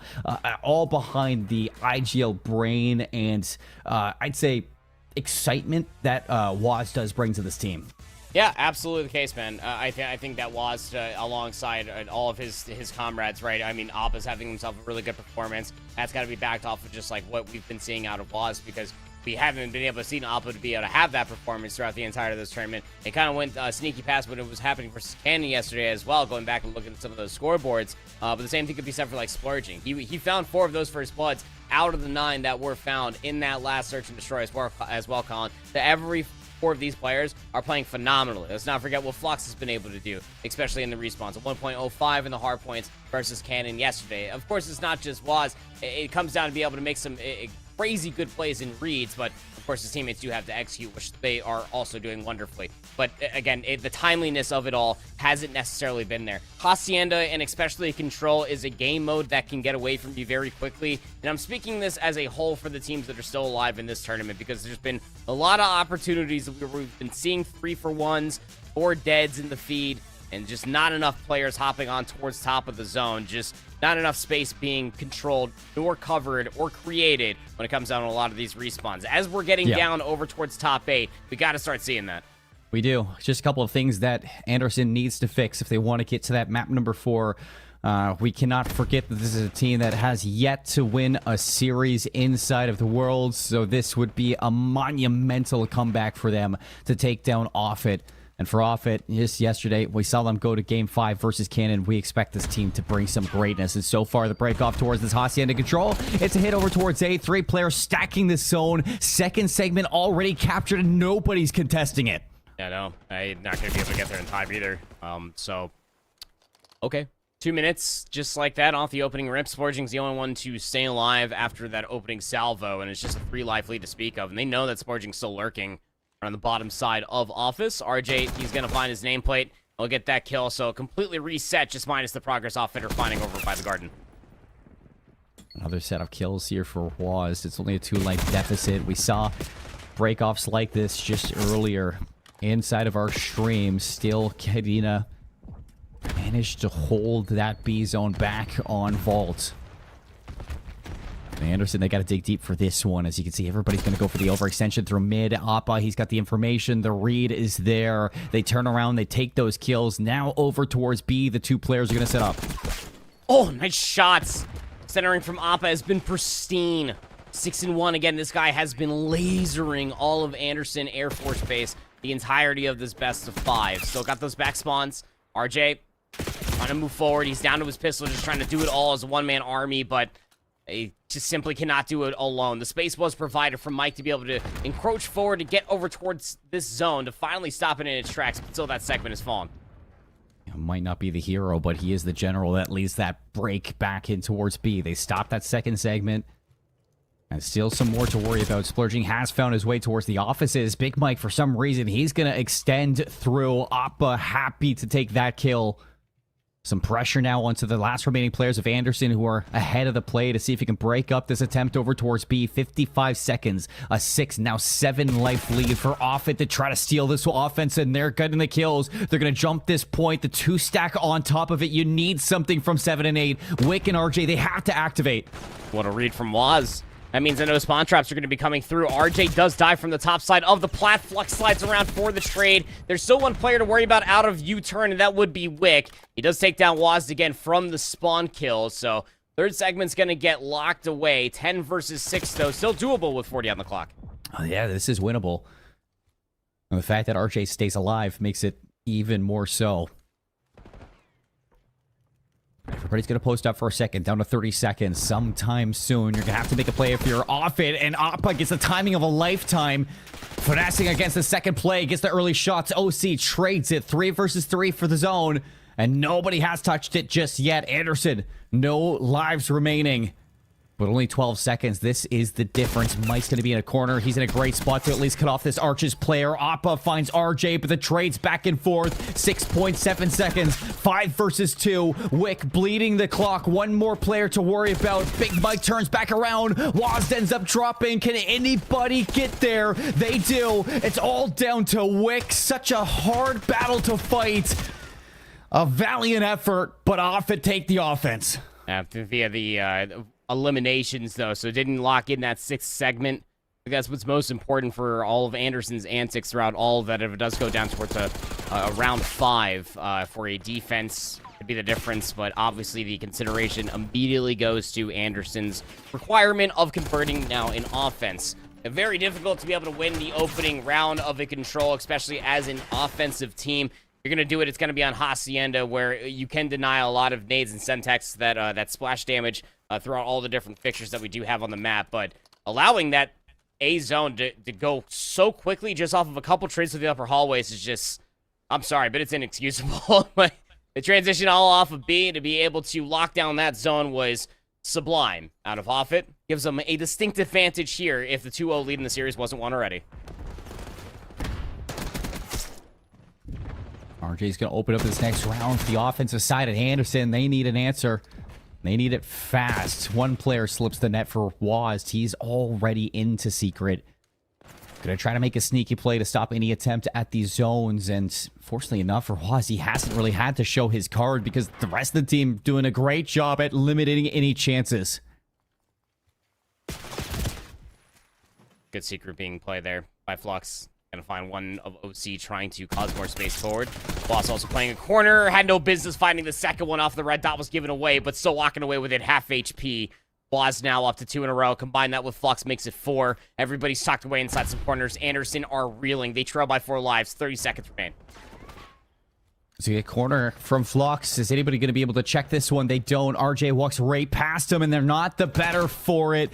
Flux finds 2. Splurging turning around, relieving Big Mike of that forward presence. 4 in a row for Splurging. 4 in a row for Flux. Wazda and Appa taking care of anybody off of the respawn. And Anderson, 13 seconds. Good luck for this. RJ, he's going to jump over towards A, but he's got so much work to do.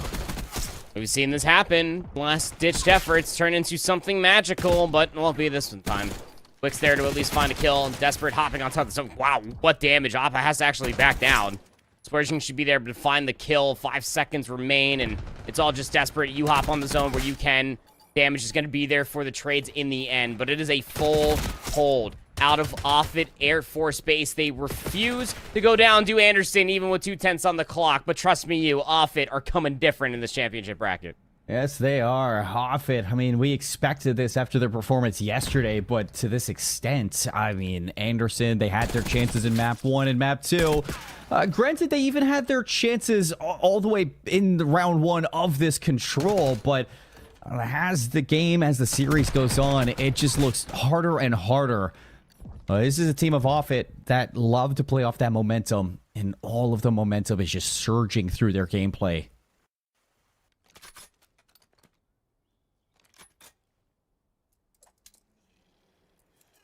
Tough scenes. Started reverse sweeping the control for the reverse sweep in the series. Not the first time that we've asked it all tournament long. May not be the last.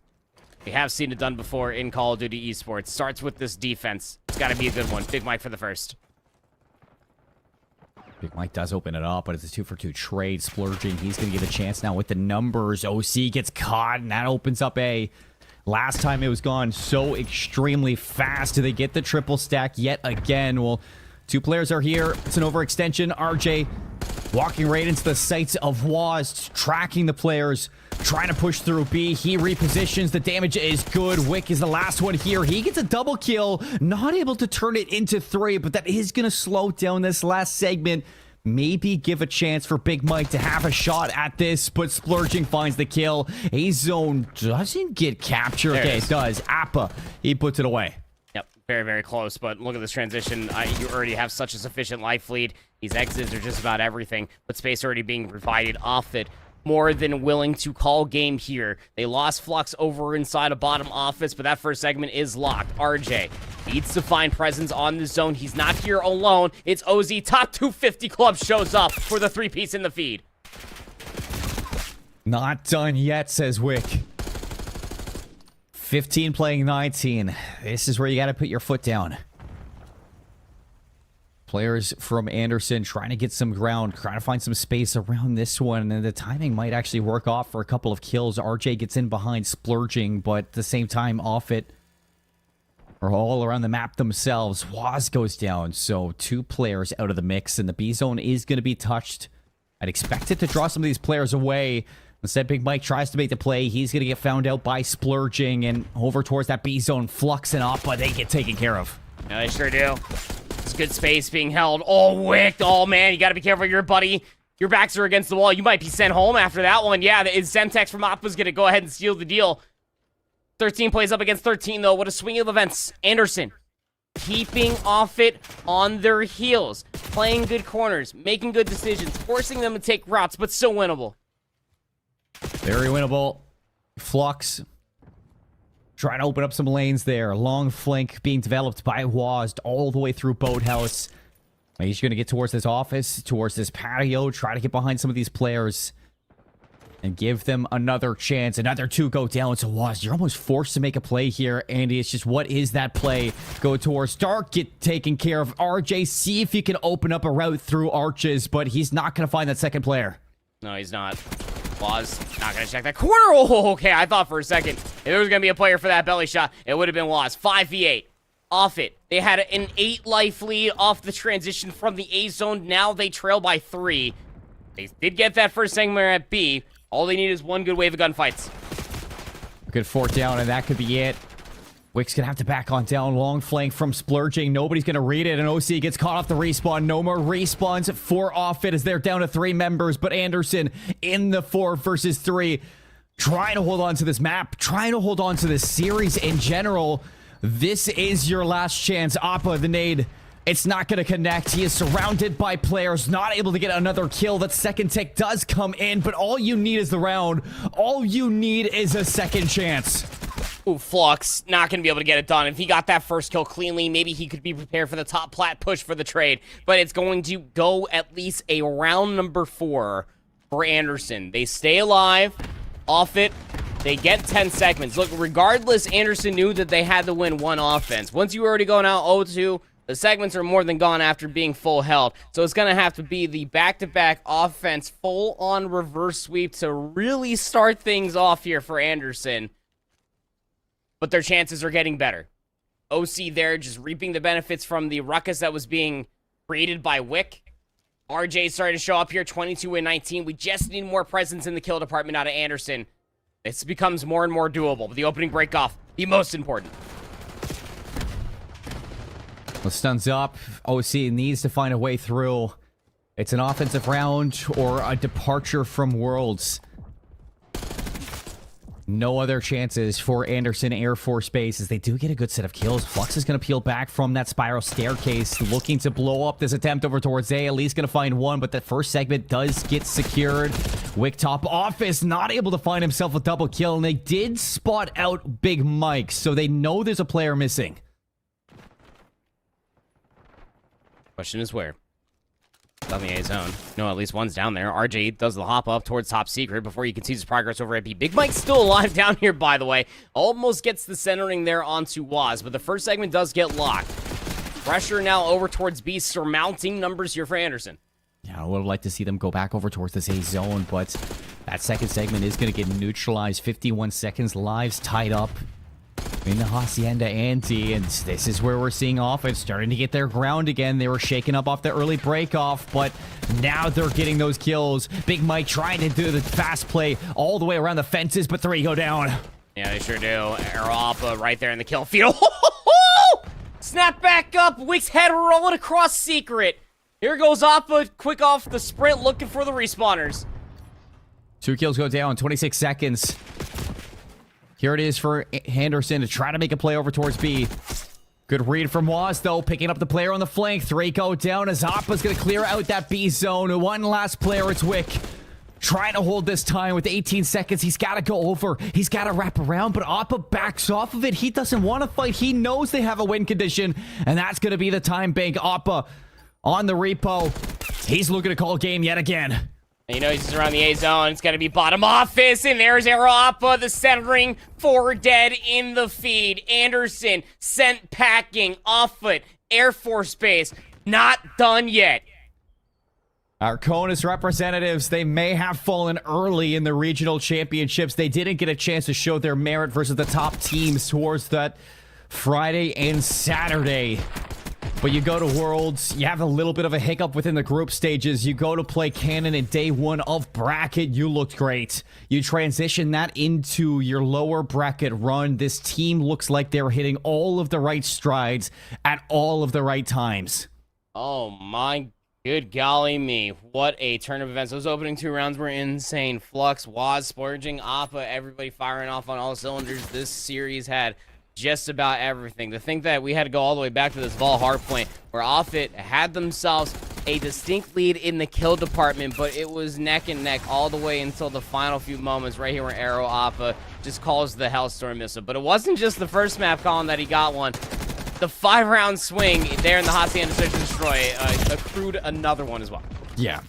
Just to find 5 rounds in a row, that is impressive to say the least. To still push to around 11, you give Anderson the respect, but Appa takes it right away from them.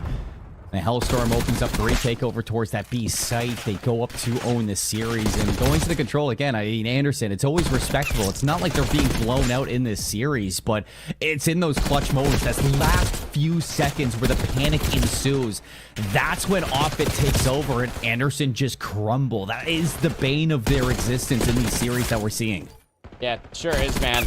Look, commiserations to Anderson. They came in here valiantly, tried their hearts out. Did not win a single series, unfortunately, but they absolutely tested a handful of teams in their mettle. We got to give a big shout out to Big Mike, OC, RJ, and Wick for putting on some highlight moments, because it's unfortunate to say that we won't be able to see any more of them as Anderson are eliminated top 12.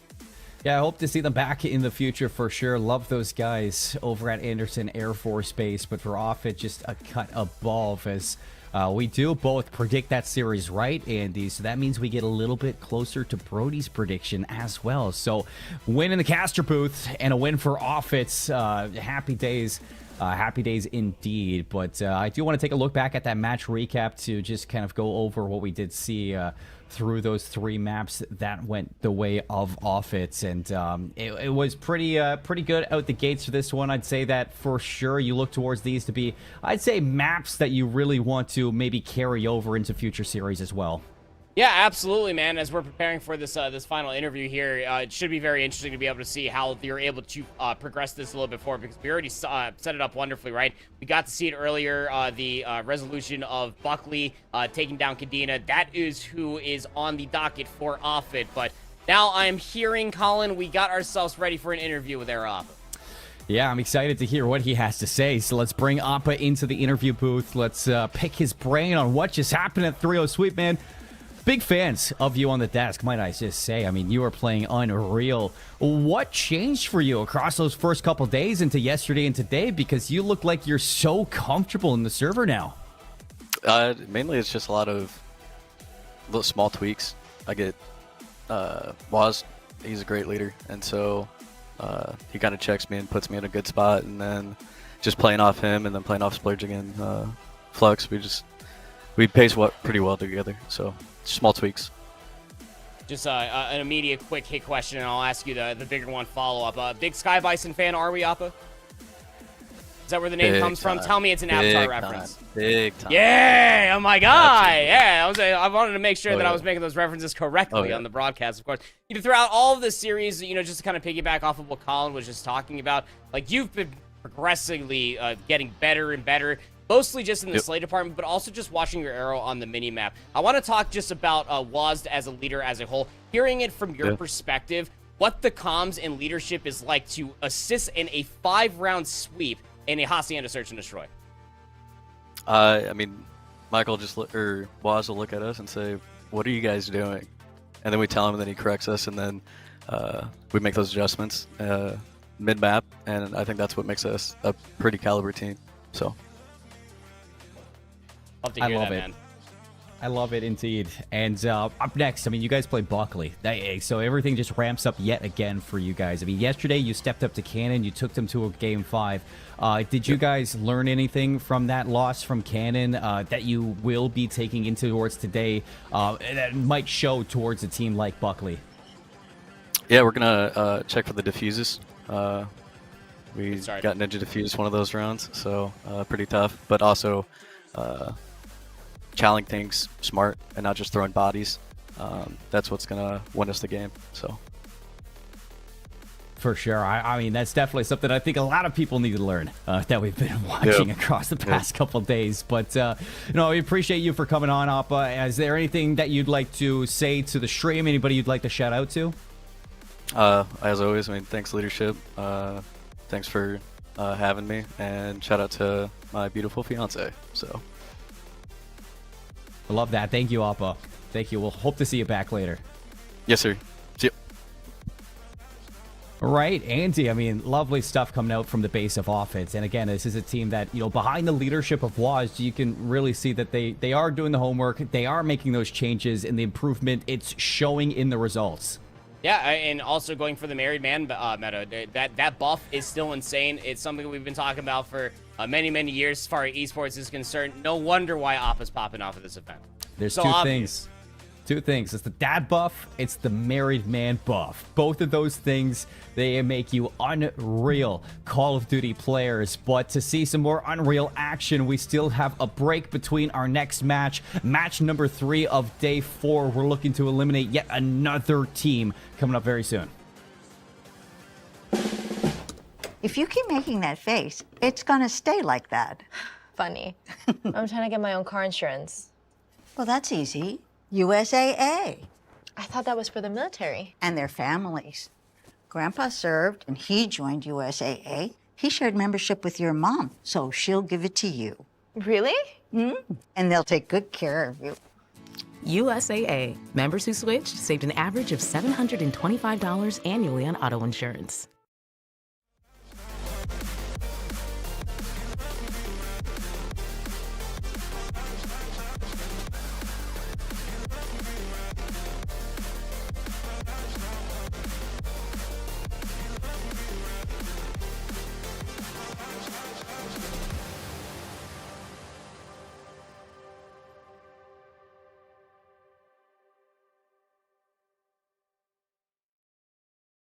Market 10.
Welcome back, one all here to the DAF Esports World Championships. It's time for more action, and this time we're turning our attention to the upper bracket. It's time to get some teams into the top 3, and more importantly, that upper bracket final. I'm Infinity. It's Proper with me here on the desk. I am super excited for this match, mate, and I couldn't be more excited to do it with you. Yeah, no, it should be a good one, right? You know, we just got the unfortunate displeasure, I guess we could call it, of sending a few teams home. We're now down into the top 8, already guaranteed to see potentially top 6 for these teams that are about to be on our screens now.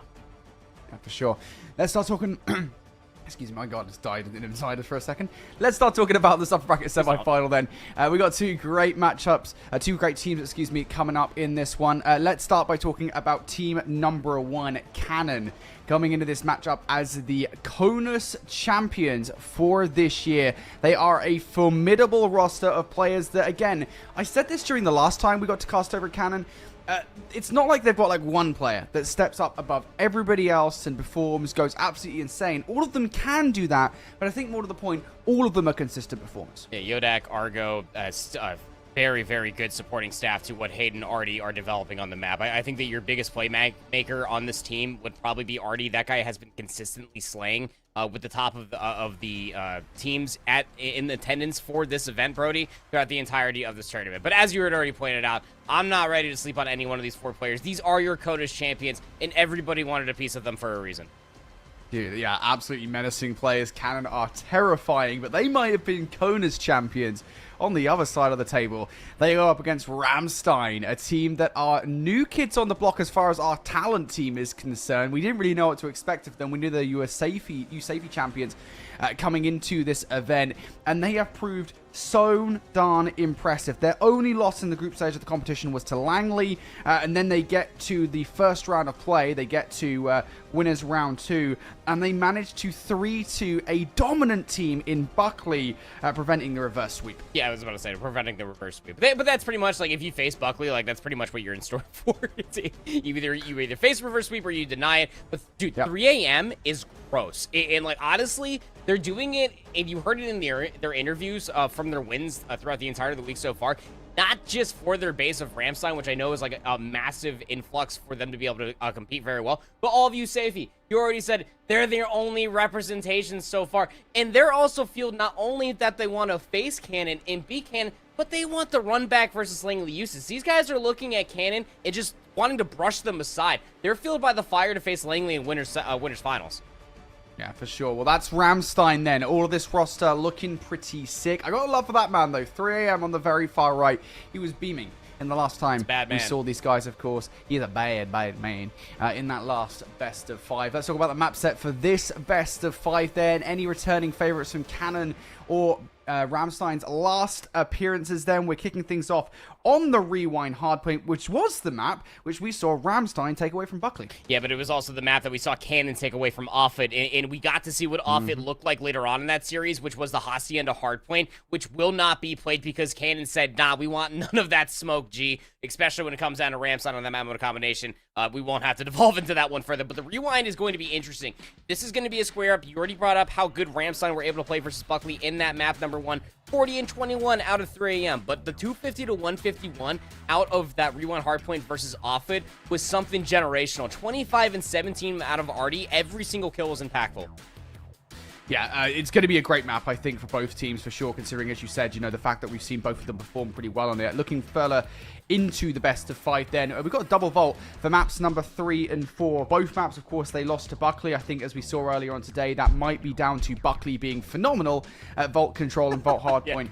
More than anything, it's also worth saying the vault control was a 3-0 to Canon over Offit. That was that map where we saw Argo have a generational run on the flank. So, honestly, this is a pretty awesome map set for these two teams. It really is, right? Because you go to both of their winners semifinals match, and you look at the map number 5 from those winners quarterfinals, excuse me, and you look at the map 2, it's the same exact map mode combination of the Rewind Search and Destroy. In both of their winners quarterfinals matchup versus Offit and Buckley, respectively, it went round 11 for different reasons, but still, it's crazy how it's absolute cinema leading in towards these 3 maps. You already brought up the vault control. Like you said, Buckley were just coming different on that map mode combination throughout the entirety of this tournament so far. And Ramstein did lose that 0-3, but Cannon did face that against Offit, at least being able to show that they were able to adapt from their loss versus Buckley on the ball control, thus starting that reverse sweep at the time, but also doing it in a dominating way. Yeah, for sure. All right, mate, look, we've looked at the map set, we've looked at the teams. It's time to look at how we think this series is going to go. Of course, you guys know at this point, there's an asterisk on all our predictions. They're all 3-0s. Doesn't matter which team it goes for. But we've both gone for 3-0 for Cannon. I mean, like, again, if I had to go for 3-0, I probably was going to say Cannon. Again, Kona's champions, they've been coming diffy, they've been looking pretty hot, but I don't want to underestimate Ramstein. No, I don't either. Honestly speaking, had I got back to look at the entirety of the map set, I probably would have gone a little bit different, but I was a little bit late sitting in my chair, and I was like, oh gosh, I need to put in a prediction. Cannon's on my screen, and I totally agree. We might as well go ahead and ride the ship together, brother, into the sunset. But still, Ramstein, I like their chances in this series, like, to completely become the unbiased caster for a second. Like Ramstein does have what it takes. We've heard in the interviews through a handful of their players now, like, their preparation and study going in towards this even supersedes just playing the game. Yeah, it really looks like that's bearing out in the results as well, right? I mean, just like every single time we've seen Ramstein, they seem to get better. The fact that they're pushing some of these top teams either to Game 5 or winning said Game 5 is indicative that Ramstein are a roster that look amazing in some of these top-level matchups. And honestly, like, I'm going to go as far as say, it wouldn't surprise me if the match that you guys are seeing right now on your screens is a match that we end up seeing later on in the tournament, either as like a lower bracket final or a grand final. I don't know, dude. I mean, it really wouldn't surprise me. Flip it, mods. Gotta get ready to call him out on his shenanigans later. Gotta make sure we keep this guy on his toes, for crying out loud. Like, he's like a horse loose in the hospital. You just never know what he's gonna end up doing. Rewind hardpoint to start things off in this map number 1, and honestly speaking, who knows? We already kind of coined it up, like, both of these teams did play this. It was the map number 1, I want to say, in their winners quarterfinals. Yeah, that is correct. And it was close for Ramstein, but it simply was not for Cannon. Rewind hardpoint, as we've been able to see, is one of the largest and quite literally easier to manipulate spawn trap hardpoint maps that we do have in the pool here, Brody, in this tournament, have been able to swing in a certain way for teams that understand that P2 and then P3, P4 rotation. Argo already finds the first blood, as it will be Cannon starting off on the unfavored side. Yeah, it does feel like both teams have that understanding, the most important rotations here and how to manipulate them in your favor. So, curious to see when we have both teams going against one another who are both good at this map, how that's going to boil down. For the moment, here at the start of this game, Cannon seems to get the better look at the moment over P1. It's going to be 3 kills in the feed for Cannon, unfortunately, or for Ramstein, excuse me. Unfortunately, one of them is going to go the way of a team kill. So now we look towards the time, and Ramstein, they might well be getting scrap time, but a big 1 versus 1 from RT ensures that Cannon should be the first team to touch by New. Yep.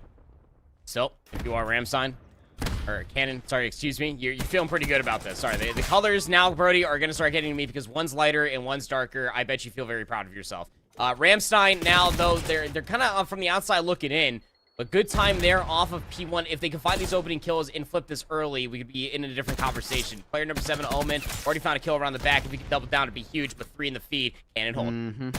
Yeah, good hold to begin with if you're a Cannon. Ramstein now got to find a way to break this. Generally speaking, they do send one player on the flank to try and break this through the front, and all of the pressure actually coming from the front. RT will double up. You never expect that flank through the electrical cut, but one spawn out occurs here. It's a freebie for 3am on the first one. He's now turning the attention of everybody from Cannon towards this backline, causing proper carnage. He will find the first kill. Now looking for more. 3am finds it, and 3am with a wayward spawn will be able to steal that back 20 away. Yeah, sure will. It's good time, too. That keeps things just about even. But here comes the most important rotation, the Infinity BL money rotation, if you will. Back over towards Burger to Beepers we go. Already spawns all the way back P2. Omen looks like he's prepared for it almost, but I think he's just playing the corner. This spawn out is monumental, especially if you're a fan of Ramstein Air Base. What timing is that?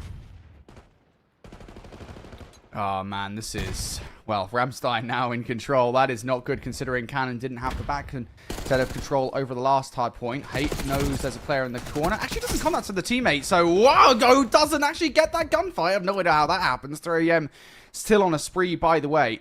Late flank potentially coming through here from Cannon as they try to vie for the spawns. Turns the heads of a couple of players. Does that open the door for Cannon around the front of the hard point? Yes, it does. Argo and Yodak will pick up those gunfights. And now Cannon not just in, but also a solid shot of flipping the spawns. Watch out for Omen, though. Watching out for Omen. Yeah, they sure are. Okay. Big kill. Make sure that there was no sort of silliness or the pinching.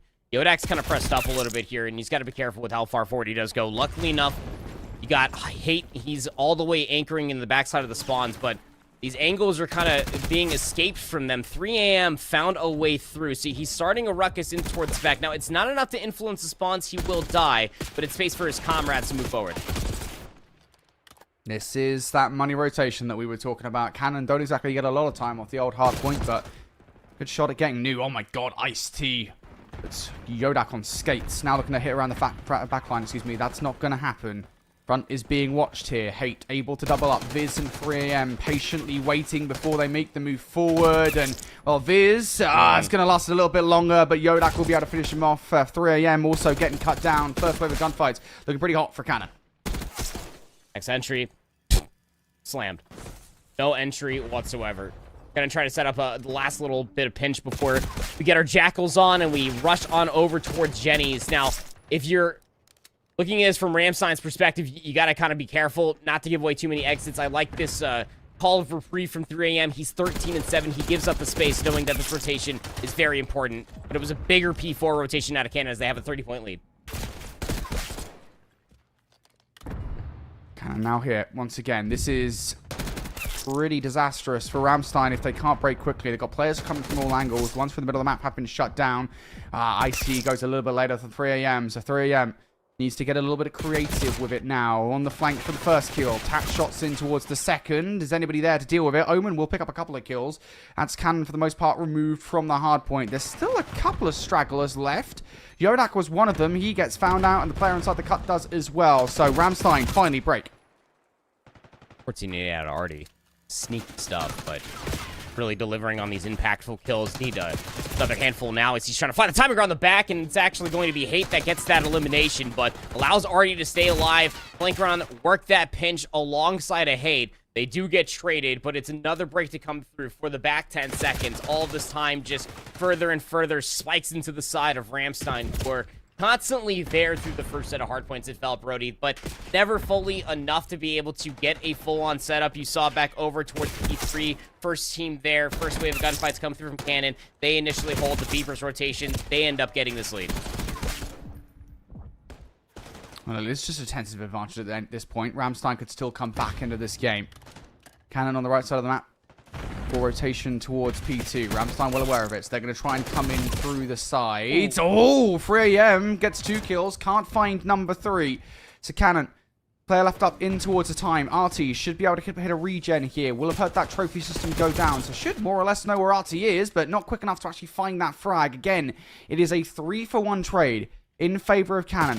We look towards the next hardpoint. 3 a.m. the only player even getting close to a contest, and we once again proper are staring down the barrel here of Cannon with a solid advantage. Gotta get the first player to spawn up just to slow up just a little bit more. Ice-T is gonna leave his teammate behind for Omen, and that means that Artie's gonna pick up that elimination, plus the second he was full HP and more than prepared for it. He does get traded out. It's actually Ramstein that has the spawns in towards the back initially. This is now the last one alive, and you know that Cannon should probably more than likely clean up this kill, albeit he does gun one and towards the back. It may not amount to anything. There's not enough space. The way that Cannon are just playing this is so wonderful. They are just dotting all of their I's and crossing all their T's. And you can't give up this back 30 seconds. If you're Ramstein, you have to hit this hard point. Hate is going to be weak from the first initial engagement. 3 a.m. now pushing through the front of the kill. Also Viz there. Both of those players shut out. Cannon holding for now. Oh, Yodak, that is despicable. One more player towards the hard point. Ice-T will find Hate, but again, there's always stragglers that Ramstein have to deal with, and also you have to be kind of careful about how much you invest because you've let one player slip by to potentially be a nuisance for those new spawns. Yeah, it's going to be Artie, 21-15, playing the timing. Oh, he's going to call the Hellstorm. No. And 3 a.m. doesn't check the corner. He's going to have to take refuge. He might just give up his own life. No, he stays alive, kills 3 a.m. He's got the info for the next 2 right in front, but he loses the next gunfight. Oh my god. So realistically, the Hellstorm didn't do anything. I mean, yeah, he got 1 kill, but yeah, because he wasn't in the position, right? I mean, it's never going to influence the spawns in that way. It's real unfortunate. And that might be a turning point here in this game. You already talked about the fact that this is a money rotation here. This hill into the next one can offer you about 90 to 100 points if you hold it correctly. I kind of not going to give you 120 because it's very difficult to get that amount of time, but still, Ramstein, opportunity to get back in the game. Cannon, they recognize it. They're sending 2 players in towards the shops to make sure that doesn't happen, but one of them's been found out. There goes the other one as well. The hit fails. Right, the SMG duo of Artie Yodak constantly being duoed up together and always finding one lurking player, just finding a wayward rotation. That one player is 3AM. He's overheating and he's allowing all these little holes in the armor, this time now enacted by Hate. He's behind enemy lines. All of the focus for Ramstein gets focused over towards the backside of Beepers because it is that money rotation. They needed it, Brody. They lost the crucial gunfights, and now Canada are over 200 points. Yeah, you can't lose this rotation. You've just lost control of it. You have to get it back now. 2 in the feed here for Ramstein through the front of the hard point. Omen hasn't even found an engagement just yet. Cannon relocate themselves momentarily, and he's not even going to. 3AM and a Viz there for the hold-up. Big issue, though. Back spawns still locked here for Cannon, and Hate will double up. Third around the back line. Omen won't go his way. They are in there for all of about 10 seconds before Cannon regain control. I cannot believe Hate stayed alive for as long as he did. He's still alive on this 3 spree. He buys more than enough time for Cannon to move forward again. It's just these sneaky little plays that keep allowing Cannon right back into it, in Ramstein just fighting off well more than they could chew. Just missing some members here and there to finish the team fight entirely. It's now 228 to 145 over towards Jenny's, and Ramstein got to somehow turn this into 60. Hate on a 6th streak going into this hard point. How much further can he go? 10 seconds away. I don't even know if Ramstein will give him the opportunity to go any further by way of the fact they might lose this game. In they go. Argo, Yodak down for the count. Hate still on that spree. Now going for a little flank through cut. He should get cut down, and he does. Towards the hard point. RT, good for 1. Traded on out. Yodak trying to close things out here. Shut down. Now next one up to boot will be Argo, and he's shut out as well. Ramstein stopped Cannon from closing things out. They just need one more break, Brody. They're getting more space, though. Ice-T's able to take down Hate. They take down a lurking member of Yodak. Great pre-fire out of 3M. Needs to stay alive, but Argo's going to find that trade. You still got numbers towards the middle of the map. Ramstein are in a really good position to try to shut this down. Omen's good for 3. He's now shrieking. A Hellstorm missile would be massive, and Ice-T finds one around the back. So tentative, though. You can't give any time away. Through the middle of the map, 3AM. Lot to do on new. Middle map coverage. RT flies straight in towards the hard point. He's puncturing holes in the defense here, 3AM. Just need 3. You only want to find some value. You got to get him out of the point. Yodak and Height, that might be it. They found the kills. Cannon, they just needed 1 break towards the end of that game. Their solid rotation had earned them that much, and they will find it as we hit the final set. Yeah, 250 to 184 again was a lot more respectable than what the first set of hardpoint scorelines would suggest, wouldn't you say? It was such a massive start out of Cannon that Ramstein just took so long to be able to finally get their feet beneath them. And it's not for a lack of kills. It's just from, I guess, from a lack of formality, I suppose. Like 33 and 25 out of 3AM, 21 non-traded engagements, 3,400 damage, and look at all the assists in between IC and Omen. Like, those guys were definitely shooting, but like, Artie and Hate, this is what I was talking about when we were just going over the teams included. Like, when it comes down to the most impactful kills that I have seen in this tournament so far, it is down to Artie and Hate. And I think it all got encompassed in that P4 break that came through with Yodak, Artie, and Hate. Just the trio in tandem orchestrating that just so wonderful. It's just a couple of key rotations, isn't it, really? Sometimes it's all you really need. And yeah, you're right. You know, you've got your key power players involved in those time and time again, but for the most part, you know, we're always looking over towards P2, and Ramstein, they might have a chance of getting control of P2, but they let it slip. We look over towards P4, Ramstein, they've got a chance to get control of it, and they let it slip. And we even had this play, right, where, you know, we talk about that Hellstorm missile that kind of went awry for RT. The follow-up from Cannon, basically towards the tail end of P3, was still to somehow to get players behind and manipulate their spawns in their favor. Cannon, again, just understood the assignment just a tad better than their opposition. They're able to take away game number 1. Phenomenal performances are the usual suspects on the Cannon side. So they take map number 1 away from their opposition. They go 1-0 up in a battle of the map that was good for both of those two teams. Next up, we are staying on Rewind, but we're moving to Search and Destroy. And this map for Canon, well, I mean, for them, they're okay at it. They're pretty solid. For their opposition, however, again, you go back towards that Game 5 versus Buckley. They just about edged them out to get here right now. Same can be said for Canon versus Offit, and you know it's nice to be able to see at least some continuity going in between what we knew between map number 1 and what we are currently getting on our screens. Is it going to be the same going in towards this map number 2? I'm not too sure, man. I mean, you know, Rewind, Search, and Destroy just as well as I do. Sometimes it could come down to a lot of flankings and a lot of different timings, and we have seen what Omen has been able to produce on this map before. If he goes unchecked across that Burger Street, either side of the bomb, he's willing to push forward and make some plays. Yeah, for sure. Well, let's show you guys the map set then, as it currently looks in its state after that map number 1 victory. 250 to 184 is the way in which Canon makes their mark upon this series. We do have that Rewind, Search and Destroy coming up. I mean, we talk about kind of the importance of the map number 1, right? Victory overall here proper. We talked about it being a good map for both of these two teams. I mean, you know, if you're Ramstein, what is your path to victory now in this series? Obviously, win the Rewind, Search and Destroy, but anything here specific we need them to take away? Yeah, I think probably starting off with the Rewind, Search, and Destroy, obviously forehead. But looking forward, once you do win this map number 2, just putting myself in the headspace of Ramstein. The vault control hasn't really been favorable. I would probably still lean that towards the side of Cannon, but I'm thinking more towards that Protocol, Search, and Destroy, and that vault hardpoint. That's probably where I'm going to try to come back here if I am Ramstein. Any which way, it quite literally just is an uphill battle. I can't see it any other way. They needed that Rewind hardpoint, Brody. There's no other way for me to spin it, but a domination and a turn of events off the round 11 Search and Destroy that we got versus Buckley and a Rewind Search map number 2 here would certainly be the statement and the pace they would need to ride that momentum train into map 3.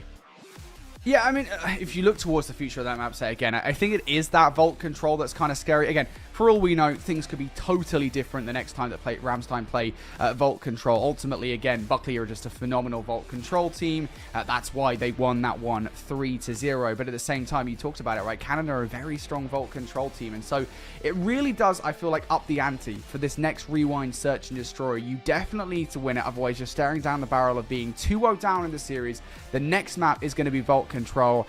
And if we're being honest with each other, me and you, chat, probably know that Cannon's going to be the stronger side on that map mode combination. So definitely awkward. I think from this point onward, you are walking on eggshells if you're Ramstein. But I definitely trust Ramstein to come back, man. They've looked phenomenal in Search and Destroy so far in this tournament. I think they can do it. I think they can do it. I want a game 5 between these two teams proper. I'm feeling it. I can feel the vibes. I know we predict 3-0, but I would love to see Ramstein fight back here in the Search and Destroy. Yeah, I mean, I already kind of hinted it at. You're right. Whoever's going to be challenging that Burger Street side versus Omen is probably going to be the most activator. I would probably say he was one of the biggest players, in my opinion, in that successful round 11. Not that round specifically, but for all 11 rounds being played versus Buckley in that map number 5. But we know what we're going to almost expect at this point, right? It's going to be that first blood. 3Am's going to be stepping through the middle of the map. Neither side of the bomb is going to be safe. He's going to be looking for that first bomb. Yeah. It all comes down to, like, is there going to be a follow-up? Is there going to be stun checks to be able to get him forward? Or is this just going to be, like, just a sound strategy? Because, I mean, like, that's essentially what we got was, like, macro setting up for high statistics in that map number 1 versus just, like, what we typically expect out of Ramstein. Like, 3AM was just trying to run him over, and it's just not going to work versus a top-notch team by Cannon. Yeah, I mean, this is what you kind of experience, right, with a lot of different teams, you know, especially with tournaments like this, right, where you kind of almost hit a wall. This is something we were talking about back in the regional competitions, where you would get some of the early games, right, and a lot of what you would see happening was just some of the top teams just slaying their way through games. Like, there was some semblance of strategy, right, through those matches, but there came a point where you could no longer just get kills and hope that that would be good enough to actually win the game. You actually had to have some strategy to it. Ramstein are more than capable of strategy. Again, we saw it in the last best of 5 versus Buckley, where they would not have won that best of 5 versus Buckley had they not had a deep strategy playbook. It has to be here, though, on Rewind, Search, and Destroy. And for me, again, it kind of has to be early in the Rewind, Search, and Destroy, I want to say. I think you really want to throw Cannon off, because they're going to be feeling pretty high after that first map victory. They're going to be confident. I think Ramstein have to crush that confidence frame 1. I think it's safe to say it's like, if you have, like, good slaying, you'll get top 8. If you have good macro, like, you'll get top 4. And if you're the best at both, you're going to win the tournament. I think that's like the best way to always put it, especially for this tournament. We'll have to see. Again, Ramstein were able to showcase just how good their metal is in their macro. We'll be up on offense first here, Brody. And again, you're watching Omen. Watch that Burger Street side. He's in an elongated engagement versus, hey, that pulls players back and allows for an immediate trade, but that favors Cannon. Take a 2-for-1 trade if you're a Cannon.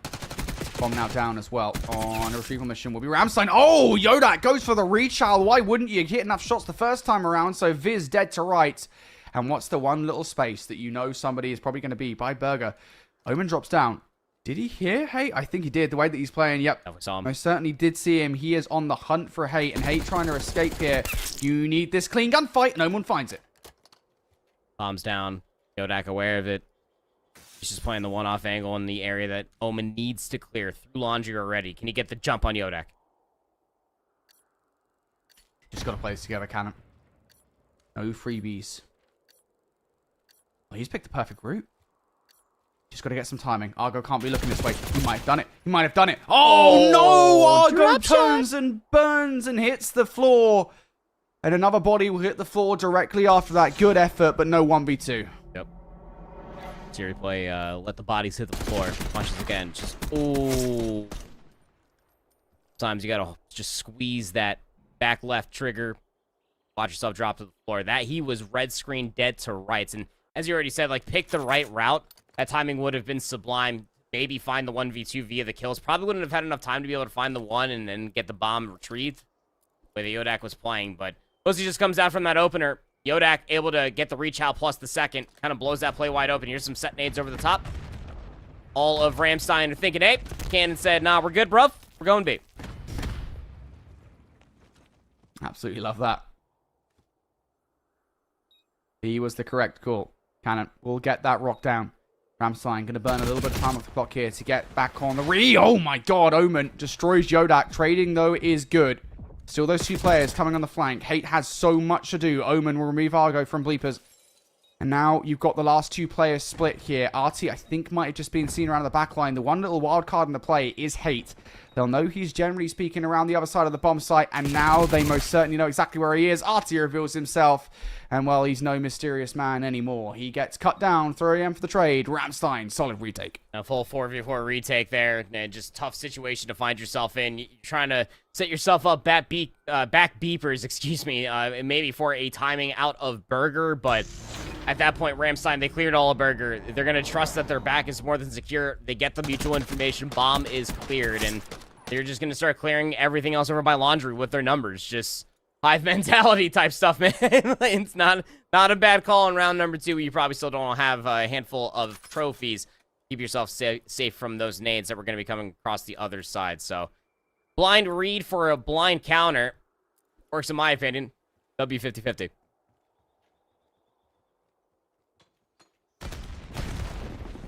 Ramstein will tie things up here.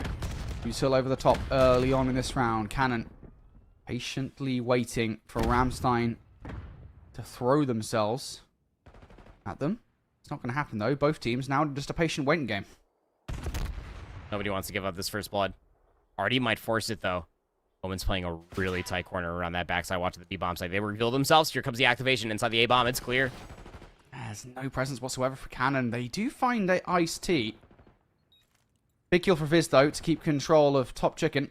Traded out from Argo. So 3 for 2 now. Viz for 3M and Omen, excuse me, still left up. They're backed all the way in towards Elephant. Cannon exhausting. 5 seconds of the clock for the trades. You take that one. You found Omen, but Viz, excuse me, did not reveal himself. So 1 versus 2. Now he finally will. The trade needs to be quick from Yodak. 3 AM for the jump shot, and he gets it done. They back up into the Elephant, and they stomp out the competition. Oh, just slammed with the hip fire comes through. First one was so clean because player number 1 was on the defuse, and he plays Elephant wonderfully. He gets red screen, but if that player comes around on the inside of the double doors, would have been a different execution, but nonetheless, W readout from Laundry for the 1v2. 3 straight now for 3 AM. Ramstein are going to take that 1-round lead. Once they got the call that Omen was peeking through that opposite side, I think that was the call for Hate to move forward. He's got to be careful with where these names are being called out for. Canner going back towards B. Ramstein slowing up the pace. They don't want to flip the map this time. Oh my. Noise. 3AM. No Not way. again. He blows it all up. How many times is 3AM going to do this? 5 in a row now for 3AM, and Cannon are stuck in the mud. They have 0 map control, 0 help. They have to barge their way through 4 Ramstein players to have a chance in this search and destroy now. Get away with that. He just made it look so easy. Just survive forehead. Bomb dropped. Retake around the backside potential. You know that the information's still there. He saw 3 nameplates when he opened up that door, Brody. Well, they somehow made baby steps forward, right? Yeah, Towards Elephant. They're going there. One by one. The problem is, as soon as you get out onto the site, Viz is going to check you. Or at least somebody will. 3AM obviously can't sit still, and that's a freebie for Yodak. Viz might move now. Certainly the players over from Hedges will. Yeah, again, Viz just kept it ice cool. 3AM down for the cat. Oh, Ice-T finds Yodak. Hate's still up, though. They know exactly where he is. They've got him peppered in. There's nowhere for Hate to go but down. And that's a round for Ramstein. You got to Frank 3AM again. Yeah, there was a moment there where Viz doesn't get that kill, and then that bomb 100% gets planted. No, not the cleanest shots, but yeah, no, tip your hat to 3AM, man. I cannot fathom how he stays alive, and that's it. Like, he, again, surrounded by the entire team. It's just the biggest surprise attack in the world. And he's able to walk away with 2, stays alive without a single lick of exit damage. 3-1 scoreline now for Ramstein. And look, continue on with this momentum. Cannon just going to 3-hit through mid. Why wouldn't you at this point? You got to respect the kind of aggression from 3AM. Instead, you try to bring it to him, and he will punish you for it. So 3AM, easy kill on towards Hate. Numbers now for Cannon. They are still very, very far pushed up. They've got Ramstein boxed in. They're following up with more kills. Argo hits the reload, and, well, get punished for it. 3AM, easy peasy, lemon squeezy kill for him. Yodak from behind to take 3AM down. Now a 2 versus 2. One wrapping player. Omen. Now 1 versus 1. Yodak in the middle of the map, and he's just going to try and bring this down for the final kill. He gets it. Now the bomb carrier of Invis away, and we get a reset between these 2 players. Oh, Viz was expecting for the immediate challenge. The call should have been there. Yodak was 1 shot. He shouldn't have been expecting the challenge whatsoever. He should have been sitting there planting the bomb and then going back beepers. Now he's expecting the challenge to come through the backside of the street. Oh, we might have just tweaked ourselves out of the clutch of this round. Running out of time. How often are you going to double guess yourself here? Can't make any noise. Goes for the one panel of glass. It's not smashed, and it's perfect team play. It's perfect 1 versus 1 play. Turns out that holding off was the right decision. Yeah, my bad, gangster. Right play the entire time. Just don't plant the bomb. Wait until 20 seconds. Bait out the chat. I mean, like, at that point, like, you are kind of like squirming like ants. Like, the desperation might be there. Like, Cannon are down horrendously as far as these rounds are concerned. Like, this is, like, foot in my mouth moment. Cannon just cannot fight back since that opening round. Ramstein, through every single heavy hit and all the team damage and all the 3M double and triple kill rounds, up 3. Wow, this is aggression. Like, why wouldn't you check that corner? You know Viz has been there before. And you definitely get punished for it. That's a position that Viz has used time and time again. And I'm really shocked that Cannon didn't check it. Here I am, still alive. Raid boss still lurking. Oh, he's activating. I see. Yeah, you got it, Chief.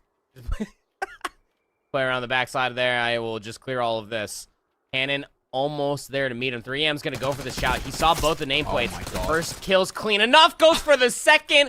Why not? I would have taken the chow too, but he ends up finding both of them. 5-1 lead for Ramstein. This kid's nuts. Well, 3AM is definitely on like some kind of search and destroy leaderboard somewhere. Without a shadow of a doubt, this man knows how to play search and destroy. He's got a 6th sense for where every single player is at all times. Cannon would even dare to dream of a flanking play. 3M's like, nah, don't even try it. Get back in your hole. Was this 5 rounds in a row for Ramstein? Right? I think Cannon won the first one. Yeah. Crazy. Insane from Ramstein.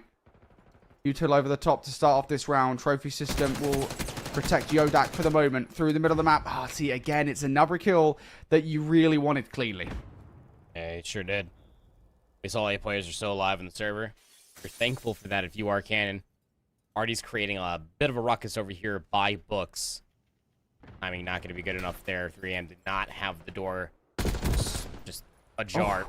Omen's going to slow peek that, takes down Argo, who's lying on the ground. Not going to get drop shot this time.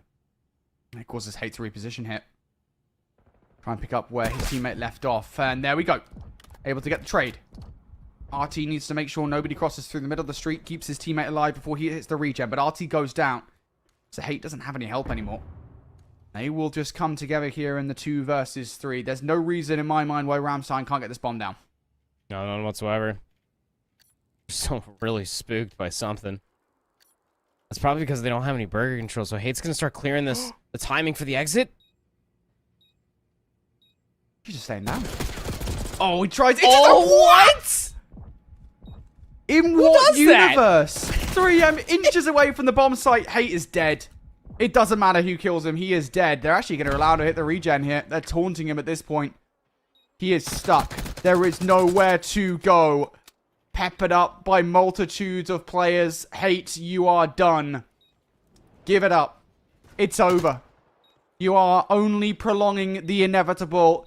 Hate tries to salvage this round. He tries to salvage this search and destroy. He will jump onto the defuse and he won't get anywhere close. Ramstein, 6 rounds in a row. They tie this one up. What the 11-3 out of 3AM did we just witness, man? That is some diabolical stuff. Like we called, like, do 1 round, it's all good, don't worry about it, we'll just go ahead and lock in and win the next 6 straight. Just needed that slightest bit of download, and then we just need to make sure that we're just blitzing together and setting up 3AM. A handful of those rounds where he found those 2 sprees, 3 sprees, the 4 in a row through 2 rounds as well, back-to-back 2s. A lot of that was like brute force. He was just ego challenging. It turned down for a lot of his teammates to chase for what had to have been a trade, or at least setting himself up for an easy double. And you talk about selfless players, sometimes you just gotta bait for guys like this. This play right here was just disgusting. I don't know how he gets away. I still, to this point in time, don't understand. It's just like the perfect combination, honestly. It's almost like putting together the perfect pizza, right? You got the ham, and then you put the pineapple on there, and then all of a sudden it's perfect pizza. Yeah. You know what I'm saying? Like, that's what 3AM in. He's just the perfect player, right? You got the ham, right? He's approaching for the gunfights. He's going to win them more often than not. You got the pineapple, because when he needs to get the hell out of dodge, he is always getting away. 3AM is the perfect player. Sometimes you just got to ego challenge. And just think about the amount of space that 3AM was constantly creating through those rounds, right? Be it on offense, right? Always being kind of the entry sub-player in towards the sites, or even on the defense. The amount of times that Cannon were just stuck pretty much in their spawn because 3AM had drawn first blood and they had nowhere to go. Proper nuisance. Absolute nuisance, indeed, man. I think that for Ramstein, you're very, very happy for how decisive that was. I quite literally called it, Brody. I hate being right sometimes. It is a curse and also a blessing to have such a phenomenal hairline like mine. Look, Ramstein with a decisive win like that are able to catapult themselves into a ball control, into the unknown. Again, Buckley 3-0'd them, and we have no idea. Is it Buckley just being a sicko mode on the map mode combination? More than likely. Compared to Cannon, we don't know what we're going to get, especially with 3AM popping off like that. Yeah, we have really no points of comparison to work with here as we hit this next vault control, folks. Before we get there, though, we're going to go to a break. On the other side of the break, we got vault control. This is going to be a fan favorite for Cannon. Don't go far.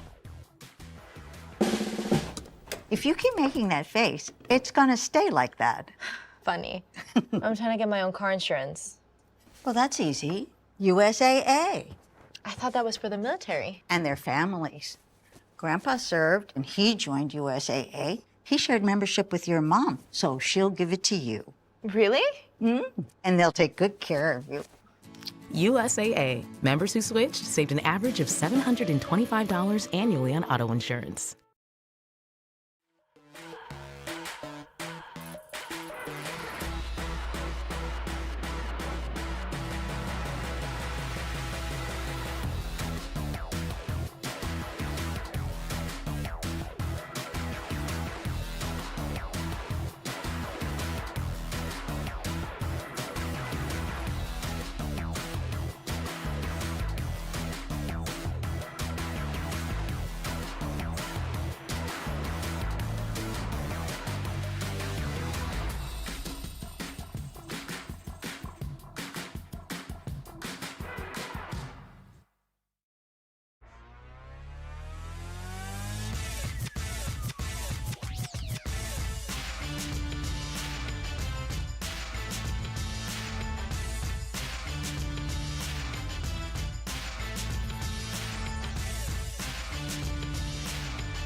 Welcome back, folk, here to the DAF Esports World Championships. We're ready to go with our third map of this series between Cannon and Ramstein. We talked about how that last map was a very important one for Ramstein. Turned out they thought as much as well because they kind of ran through Cannon instead last map.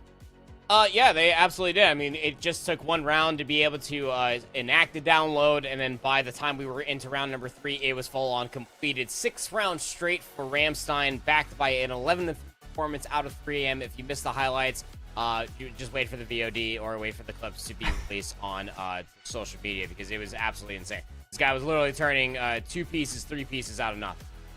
And that's not the first time he's done that. Every time we've talked about these guys in Search and Destroy, 3 AM is the man to look at for sure. So 3 AM's heroics will give them a 1-1 series status here, moving into map number 3. Let's show you what that map number 3 is then. It is going to be the Vault Control. And we're kind of stuck here, right, when we talked about this map and where we expect this series to go.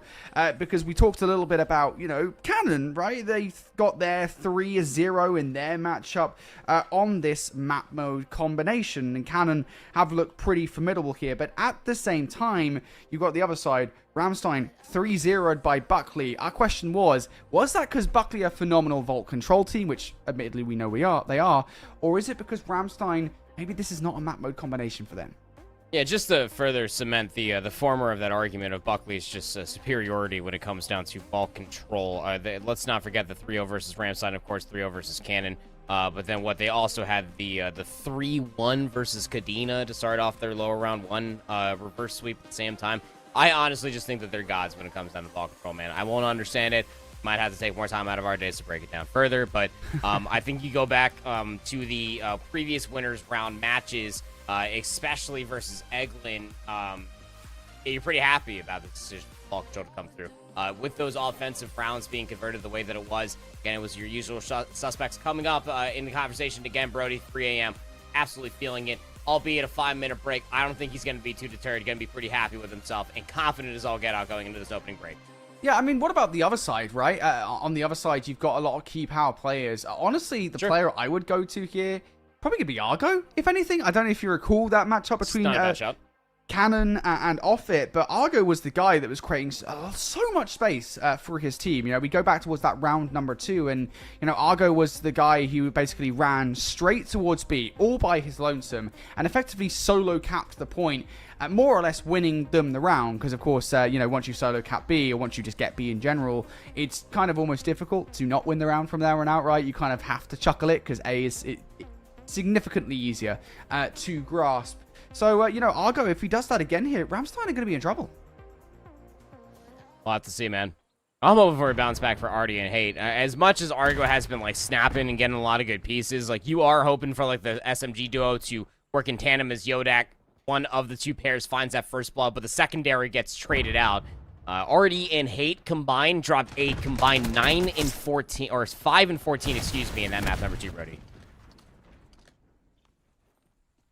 Well, Ramstein looking to try and steal this game away from Cannon. Cannon, off the start, seems to have favored a B kit to begin with, but they've retreated in towards the Vault. Omit's going to make players weak enough that Ice-T and Viz should be able to follow up for the gunfight. So Cannon have to going to fall back a little bit here towards A. That's not the end of the world, as long as you're covering all of your entry points. And 3M doesn't think that they are. If he's made that call, he's absolutely right. He's got behind enemy lines, and he finds the second kill as well. At the same time, the floodgates have opened through towards the spawn. 3AM starting to tear here in this game. No, I'll tell you this much. 3 AM loves himself a good objective game mode. Able to at least find himself a couple. Does get taken down, but a 5-2 start is massive. 2 segments, though, through the opening break-off is no easy thing to do either. Cannon still trailing by 4 lives. Great setup for Ramstein to constantly play the trades. 3 AM again for 2 in this live. 7-2 now. Bro. He just keeps on going. Finally Centering shut down. Immaculate. I will say, fair play to Cannon. They're almost getting the second tick through. They will at the very least draw the attention of the way from the teammates that are capturing A. That sounded arty, by the way. He was fulfilling the role of Argo in towards this game. It's a slow but steady capture on towards A. Technically speaking, Yodak isn't on the point. Finally, he will jump on through, but here comes that contention from a multitude of angles. Players from all sides. Argo, where do you look? You've got the help of RT. Flanking play from Omen is traded on out. That should be the stack and the secure of A. You got to be careful here that this transition doesn't also go Cannon's way. The transition's starting to look like that is going to go their way. 2 more in the feed. Already Hate will be there immediately. Player number 7, Omen, needs to beam 2 right off of this zone, but they're all staying down, and Hate's about to take that power position away. Second tick through. Hate on the power position. You need to get involved because you lost players towards the point. It's the Jackal. You can only find 1. So now we'll hear the reset. 7v12. 1 player trying to be all sneaky like 3 AM on the hunt while making sure that Ice-T gets that kill. Takes a little bit of attention away from players through the middle of the map, though. Cannon now is going to have to take their time as Argo picks up that frag. Is that the go button? Lodak going down. That's unfortunate. It was just that. It was the time of how long it took to be able to work that kill. Hold on a second. Artie does find 1. He has more than enough HP to posture himself up on the zone. Nobody is top of Art to stop the zone from being captured. Hate wins the next one. He can hop on the zone and complete it. Just one more gunfight. They're going to do it. The double stack is through. No way. They won a 2 versus 6. A 2 versus 7. Technically, if you include that, yeah, they're standing up. They are getting very loud in the arena. And why would you not? That's an insane call. And dude, Hade gets all the way towards the backside of Plat, and he starts working his magic. You can't see this from top gold naturally. It's just the design of the map, but did more than enough to assist his teammates to be able to get themselves further forward off of the initial push. And once that A zone initially got traded off of the ruse from the initial segment being captured, being worked for the second, all the triple stack coming through Cannon over by A, extend the clock. They had so much time. They were down in lives. Even in that 2v6 towards the end, they had such a good setup for a 2-piece, 3 towards the end of the round for Hate to come through, for an offensive round to be converted in the opening salvage.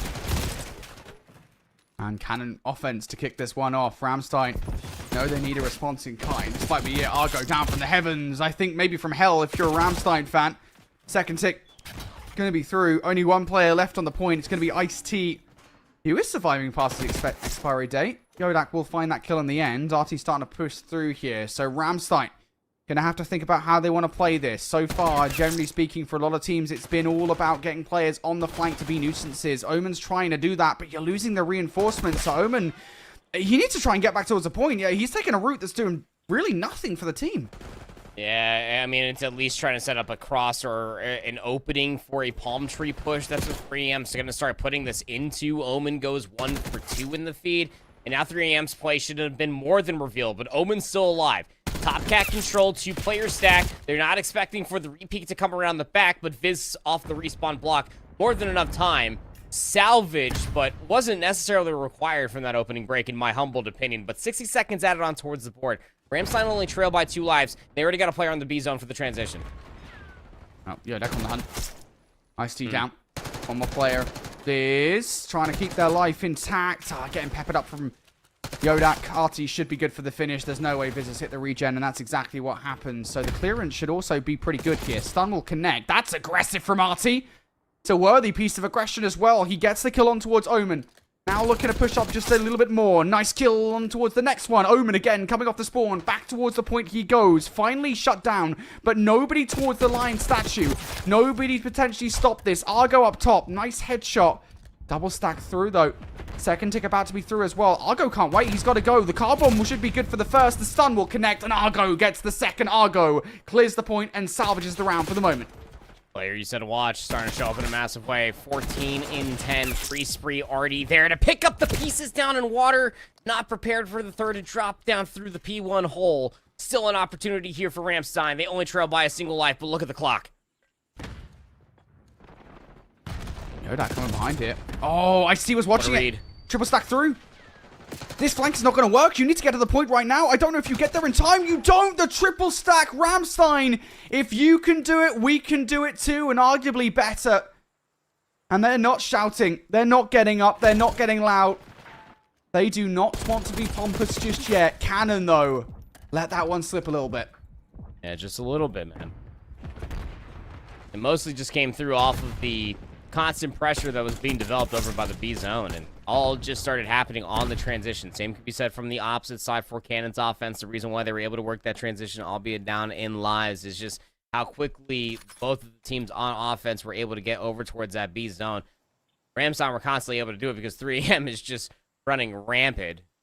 It doesn't matter where. He's just running, man. Like 20 and 11 through 2 rounds so far. Offense for offense, we remain even. They will trade. Yodak now starting to move forward. Cannon. Not quite as fast as Ramstein were off the rip on the last round. Argo, though, maybe the designated survivor, trying to draw some attention away. Diving up into the air. That's topside control. Locked down. Runs straight onto the point. They didn't check towards the right. 3AM's like, all right, well, I guess I'll take a freebie. Why not? Buy one, get one free. Maybe anyone want to come for a second? It's just throwing shoulders everywhere. Just getting so much clear. So much different information. He already sees Artie just slide all the way across, and he's just so quick to get the reposture. That's going to force Cannon to start going back up through the middle of the map.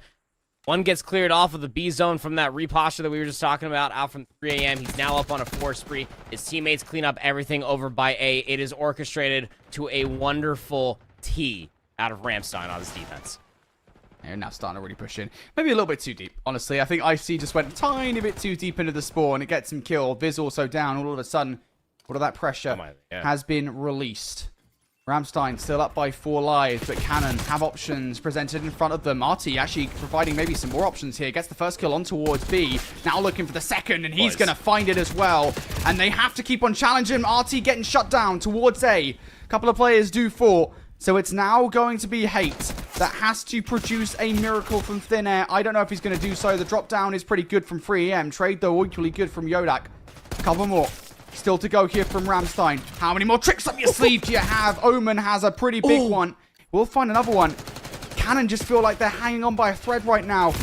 The constant reinforcements coming off the spawn. Can anybody stop this point from being stopped? Tick going through. There it is. Extra 60 seconds, but you're still in a 10v14. But an unnecessary 60 seconds gets added on towards the board. Ramstein, they still lead by 3 lives. Player number 4, Argo, he's already over towards the new zone. It is scrambling across the entirety of the map. First segment locked over at B. Argo is dead, but an opportunity for Canada to win this offense yet again. Long-range shots from Viz, switching to the pistol to get it done. It doesn't really matter that much. It's a bit of an egregious challenge, but it matters, I think, just to hold the position for the moment. Yep, 3M now starting to push through as well. Cannon have been deteriorated in lives. A 4 versus 11. Worth saying, they were in this position back in round number 1, and they won it. Yep. So I don't want to discount them out just yet, but as those 2 kills come through, I feel like it might be last little flanking play from Hate. He's dead. 1v10 from Argo is a little bit too much to ask for. Ramstein, they will deny. But it's just, it feels like that those 4 segments that are, I guess the 3 that came through should not have come through in that full segment capture over at A. Just should have been denied. And it just came through off of the complete and utter overextension of all 4 players. Just no trades, 1 for 3 feed. Not a good sign on ball control with how fast you can just get from where those spawn kills got traded to them just body stacking the zone to start that progress and immediately flip it. And it got scary, but they just had to play the trades. And once they initially got the first 2 for Cannon in the feed, the trades were always going to be in their favor. They're going to get the reinforcements, the numbers were going to flip, and the stack came through to add in more time. So that's the bar being set. 10 full segments. Can Ramstein just close it out here with another offense? That's the question, isn't it? Well, that's all Ramstein need. They've been pretty successful previously. They aren't looking so hot at the moment with the initial trades coming through. Cannon now need to work their way back in towards the point. Artie for the jump up. Pretty good. Team shots. One more player around to the right there. Back off the point for the moment. Yodak perhaps through wood to the slide. Yep, there's the clearance. And elsewhere, Argo takes down 3AM. So initial clear is pretty good, but 1 tick was obtained. It's just 1 tick. Not enough to fully stall out the clock. We're down to 60 seconds. We're fighting out from our spawn. An opportunity, though. Watch out for player number 7. Omen. He didn't touch the zone, I don't think. Maybe he did, because Artie did turn around. They're not going to be expecting him to be able to hit through the middle of the map, but he comes up absolutely flat. Gives away his red dot. Ice-T's there for the assistance, but they're losing their teammates in the spawn. And you're up by 2 lives here, Cannon. You just don't have that much map control. You're still having to fight tooth and nail. Good little trade out from height. Oh my god, that's headshot on towards Omen. Stops that tick from going through, but he will have to go back towards the middle of the point. 3AM knows it. He was ready for that. Who is he ready for the second as well? Yes, he is. Ramstein, off the back of that, should have control of A. And if you're Cannon, you have no choice but to let this go. You've now got to focus on B. They've got one wildcard player that filtered through, and it's time to activate. RT finds the kill on towards Omen, and they're also getting all the kills from the exit as well. Ice-T gonna have to cool down for a moment. Yeah, life lead doesn't really matter much. We've seen that through a handful of offenses, aka the first 2 in this very ball control. Omen stuck in an elongated 1v1 versus a player stuck over by the palm tree. Does have full utility. Reinforcement should be here for the kill. Now he's just gonna get it done himself. Tough gunfight versus Artie any which way that you shake it, but we're losing time on the clock. Just a 3 life advantage so far. Ramstein are starting to develop a little bit of push around the back. They want this palm tree control, but Cannon are doing a bang-up job of just cycling players through the middle of the map to set up their own spawn trap.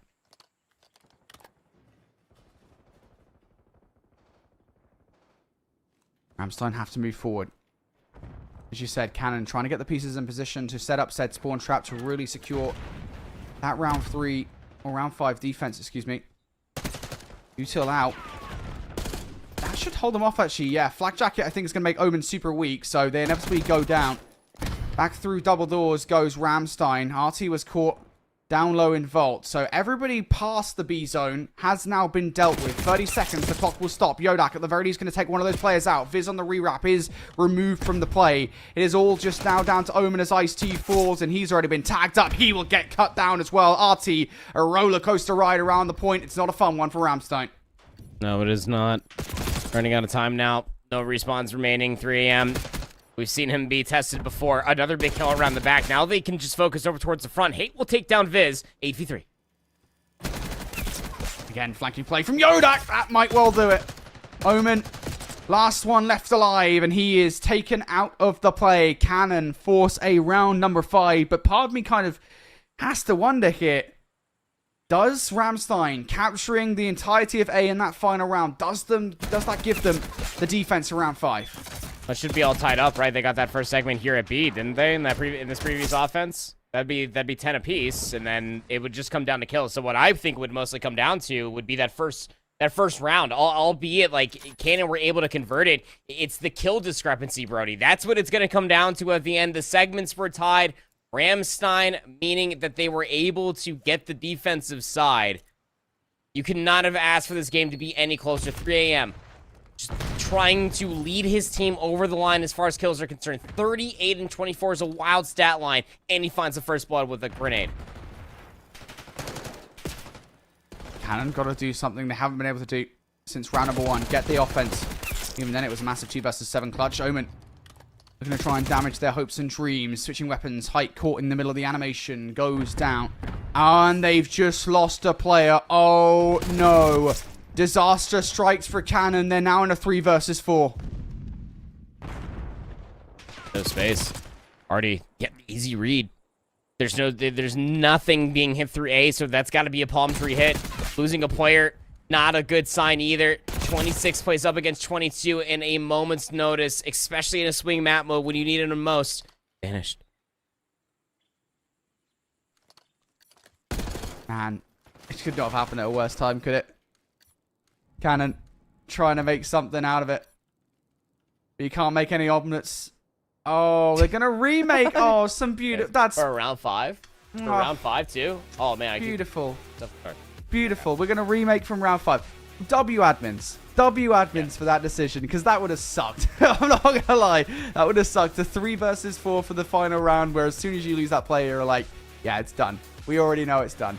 Now, W admins, shout out to them for making that decision. I'm so glad about that, because, yeah, there's nothing you can do. There is seriously nothing that you can do when you lose a man and you go in round 5, you're like, shoot.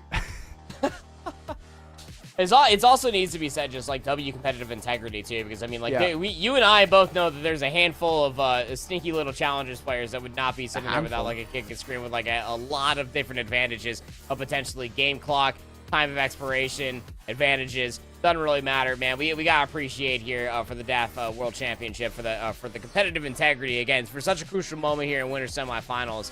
Again, Ramstein, they don't want it to be snuffed out. Like I was saying, they're fueled by a different fire. Although Cannon is right in front of them, they still want that Langley Eustace salty run back. Yeah, they do. Listen, a W for both teams. Again, we're going to get into round number 5 here in just a moment, folks. So we'll talk about the game, I guess, so far. What we've seen, right? Again, I think it was that round number 3 that really did make the difference. Solid play from Ramstein. But I think the fact that we kind of managed to see both teams switch was pretty crazy back in round number 1 and 2. Both of them managed to take the offenses away. So, again, that's kind of how we've got here. 2 offenses, then 2 defense. We're now waiting for the round number 5 to start. We're going to remake the lobby, folks. So we're going to send it to a quick break. On the other side, round 5 control for the lead in this series. If you keep making that face, it's gonna stay like that. Funny. I'm trying to get my own car insurance. Well, that's easy. USAA. I thought that was for the military. And their families. Grandpa served, and he joined USAA. He shared membership with your mom, so she'll give it to you. Really? And they'll take good care of you. USAA. Members who switch saved an average of $725 annually on auto insurance.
All right, folks, it's time. One round of control here in the DAF Esports World Championship to decide. You will take the series lead between Cannon and Ramstein.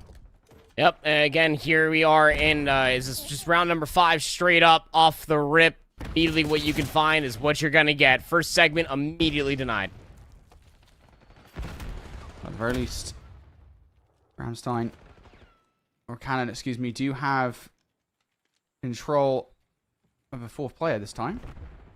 Yeah, that's great. Towards, going towards ammunition. That's where Cannon are currently spawning. They're currently been building into. Ramstein are doing a phenomenal job at keeping them in their spawn at this point in time. Pushing out is their attempt, at least for Cannon, to try and escape. Ramstein have recognized that, hey, potential push over towards B, and it is denied. 25 seconds left proper, and it doesn't look like anything's happening here for Ramstein. Cannon desperately trying to get themselves over towards this B zone now. Argo, big 1, 57 HP, pre-fire, 7 bullets, can't win the gunfight. And now we're back in towards that desperation mode where it feels like our teams this week have done their best. See if Cannon can pull this one off.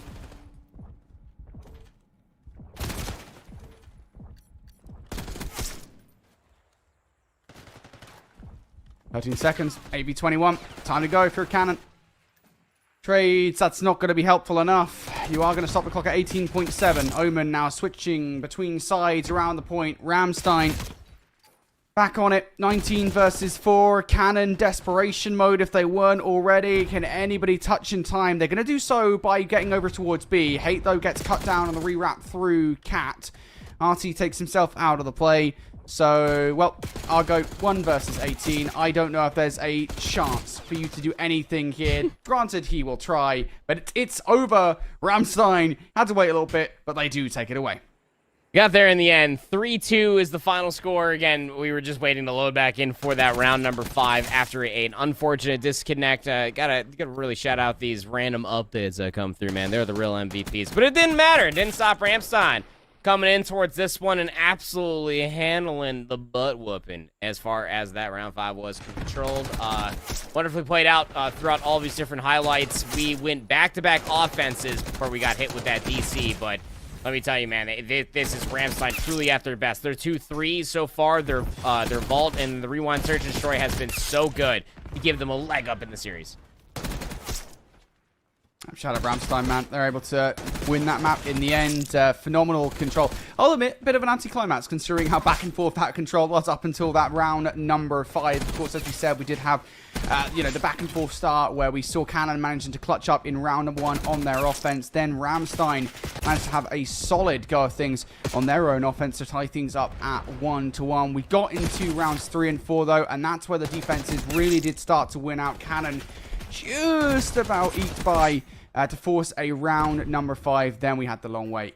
And off the reset, Ramstein able to totally dominate Cannon throughout that final round of play. And they will take a 2-1 series advantage. Just to be clear, chat, the color switcher at the end. That's why you heard me kind of have my brain just died. Honestly, I was like, huh?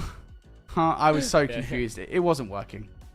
It was like one of those moments where it's just like you could just like feel like half of like your head just like kind of like sagging in. You're just like I don't know what's happening anymore. Like the colors, the names, the numbers, the players. I don't know what else to say. But yeah, 2-1 lead there in the end. Ramstein playing phenomenally. In case you missed it, that map number 2 is probably best where we had ourselves left off at. It's probably very appropriate. We pull back up the map set just to kind of go through our good old laundry list of the best of 5 map set as well here, Brody, because that 6-1 Ramstein Search and Destroy is definitely where they were at their deadliest. Yeah, so we talked about that map as a really important one in this best of 5, right? We were talking about it as if Cannon not necessarily had it in the bag, but we felt like, given how well they played against Offit, I believe it was, on this map, that they should have been able to take it away. But it turns out, no, Ramstein are actually solid at that map. They're able to force a round 5 and take it away in indomitable fashion. So 2-1 up now off the back of, as you already said as well, that rewind, search, and destroy. We next up go to Vault Hardpoint. And I kind of like wonder, right? I mean, it has the momentum swung in Ramstein's favor now. 2 back-to-back maps. It's possible. It is certainly possible. We are going back in towards a hardpoint. And again, this is where you're watching from Cannon's perspective, where they've really been able to set themselves up for success. As far as Vault Hardpoint is concerned, like, you'd consider it to be just as favorable, given how we know that RD and Yodak like to play off as an SMG duo. I think it was exemplified wonderfully through the inner workings of Rewind Hardpoint, but you're really leaning on a lot of your ARs. You know, this is going to be a hate step-up moment for this map number 4, man. Because we talk about, like, those money rotations, how impactful it was from 3 to 4, going back towards, like, the Beepers rotation. Ramstein really couldn't do anything comparatively to Cannon. We're going to be having that same consideration when it comes down towards that arc control, being able to get that P3 side under lock and key, and then being able to convert that into a full 60, more or less, over by P4. Yeah, honestly, man, I wonder how much we're going to see translated from map number 1. I think that's my query about this, right? Because Cannon looks so good, and you're right, on some of those key rotations, the money rotations. I'm getting that, like, copyrighted or something. Those money rotations, man. Cannon had those locked down time and time again back in map number 1, and it was just like the small differences in you know, making sure they did get the rotation. So you know, if they're able to recognize that here on Vault, they should be okay. But you know, I've just got this feeling that Ramstein might be a different gravy, especially after, you know, as I was saying, the momentum should 100% be swinging in their favor now. Cannon have to find a way to fight back. We could be looking down the barrel of another game 5 here, folks, if Cannon are able to take it away. Man, they really are fighting an uphill battle now, though, aren't they? Because that 6-1 search and destroy, that was a tough cookie to swallow. And then, of course, losing what is inarguably a very strong control for them also is definitely going to hurt. Cannon, if they lose this, they will have the safety of the lower bracket to fall into. For Ramstein, though, a team that, I'll be perfectly honest, maybe we were kind of silly not to consider as one of the top contenders of this tournament. They will go on to top 3 if they win this map. Yeah, they're having the magical moment there, like the Dragon Ball Z moment, right? Like the Spirit Bomb, everybody from the USAFE putting their hands up, giving them their energy. They're the only representation here giving a butt whooping in the past handful of moments versus Conus' best of Cannon. Some things that we were not going to be expecting coming through for Brody, as we're just having a little moments to remake the lobby, so stand by. We were about to be going into towards another little yap session, so get your butts seated. Let's do it. Look, Ramstein coming in towards this one. Let's not forget, like, the map 1 scoreline we saw was 251-84. That was all off of like a last-ditch comeback there at the end. But 3 a.m. still, throughout all intents and purposes, through the series, through all the trials, tribulations, whatever you want to call it, 33-25 in that map 1 is still insane. Like, this guy's putting up some insane numbers. Yeah. They just have to convert it into space. Now, Vault, compared to Rewind, you'll have that ability to do so, given how much more close quarters this is going to be for 3am to thrive in comparatively to Rewind. Yeah, I wonder how much we're going to see translation of, like, some of the top performances, right, coming in from previous maps. I think 3am is the big one for me. It's just, like, you know, he seems to be particularly strong in Search and Destroy. He's always, like, throwing himself at the competition. Like, you know, are we going to see that translated well into this series? I mean, yeah, you talk about other names as well. Like, I just have a lot of questions as to whether or not we're going to be seeing, you know, those star players really show up to this match, really for either side. I think for Cannon in particular, we've talked at length about how it's not necessarily about the star power of one player on the team, but it's about how all of them, right, can show up to any given game. So for Cannon right now, while we just wait for the lobby to get ready to go, guys, we're going to remake that thing. We're going to send it to a quick break. On the other side of this break, guys, Ramstein 2-1 up over Cannon. Let's see if they can close out the series. Whoop, whoop. If you keep making that face, it's gonna stay like that. Funny. I'm trying to get my own car insurance. Well, that's easy. USAA. I thought that was for the military. And their families. Grandpa served, and he joined USAA. He shared membership with your mom, so she'll give it to you. Really? And they'll take good care of you. USAA. Members who switch saved an average of $725 annually on auto insurance.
Welcome back, people, here to the DAF Esports World Championships. Ramstein 2-1 up over Cannon, and we are ready to get into our map number 4. It is Vault Hardpoint, and right now we're in towards P2. Ramstein have control.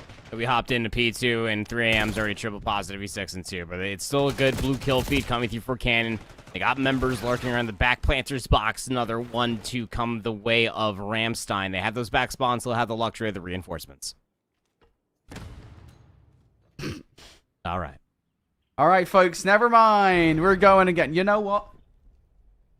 Pick a topic, any topic, proper, and we can chat about that topic. I got nothing, man. I got nothing. Sausage rolls. Wait. What was your topic? Sorry. Sausage rolls. Sausage rolls? Like Yeah. Is that just like a Wait, sausage like biscuit, or like can you Americanize that for me? Use it in a sentence. You guys eat pastry, right? From Greg's. You guys eat pastries? I don't think we got a Greg's over here, man. Not gonna lie. You're kind of missing out right now. You have to Listen. try a little bit harder as far as your sausage cakes are concerned over there, bud. I can't. Oh, man. Farmers wraps. Seymour's talking about farmers wraps. Yeah, all right, whatever, buddy. We're not doing promotion here for fast food restaurants, even though I definitely did effectively promotion for Greg's. Yeah. throw out Tim's for like a farmer's wrap, I guess. That could be something. Man.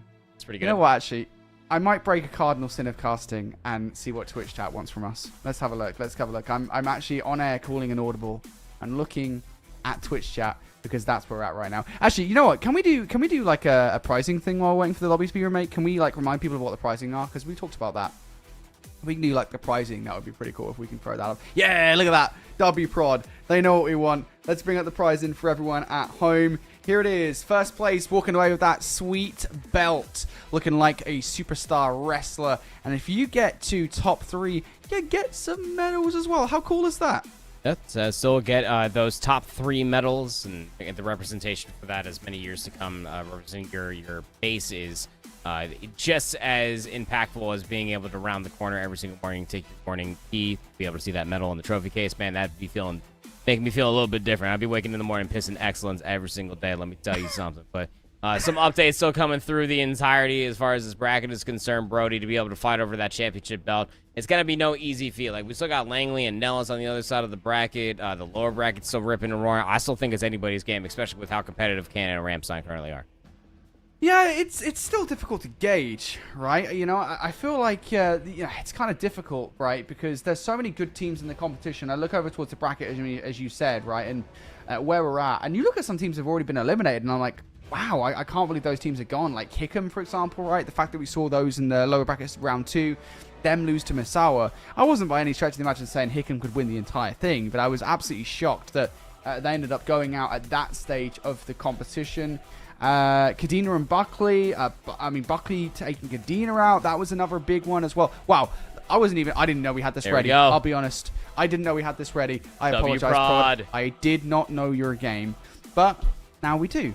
All right, cool. Here we go. We've actually got visual representation for you at home of exactly how this has gone down. And yeah, again, I mean, it has to be said, Misawa 3-2ing Hickam is not really a surprise considering they beat them in the last PACAF championship matchup anyway. But still, like, for Hickam, the second place team to be out, that is wild to me.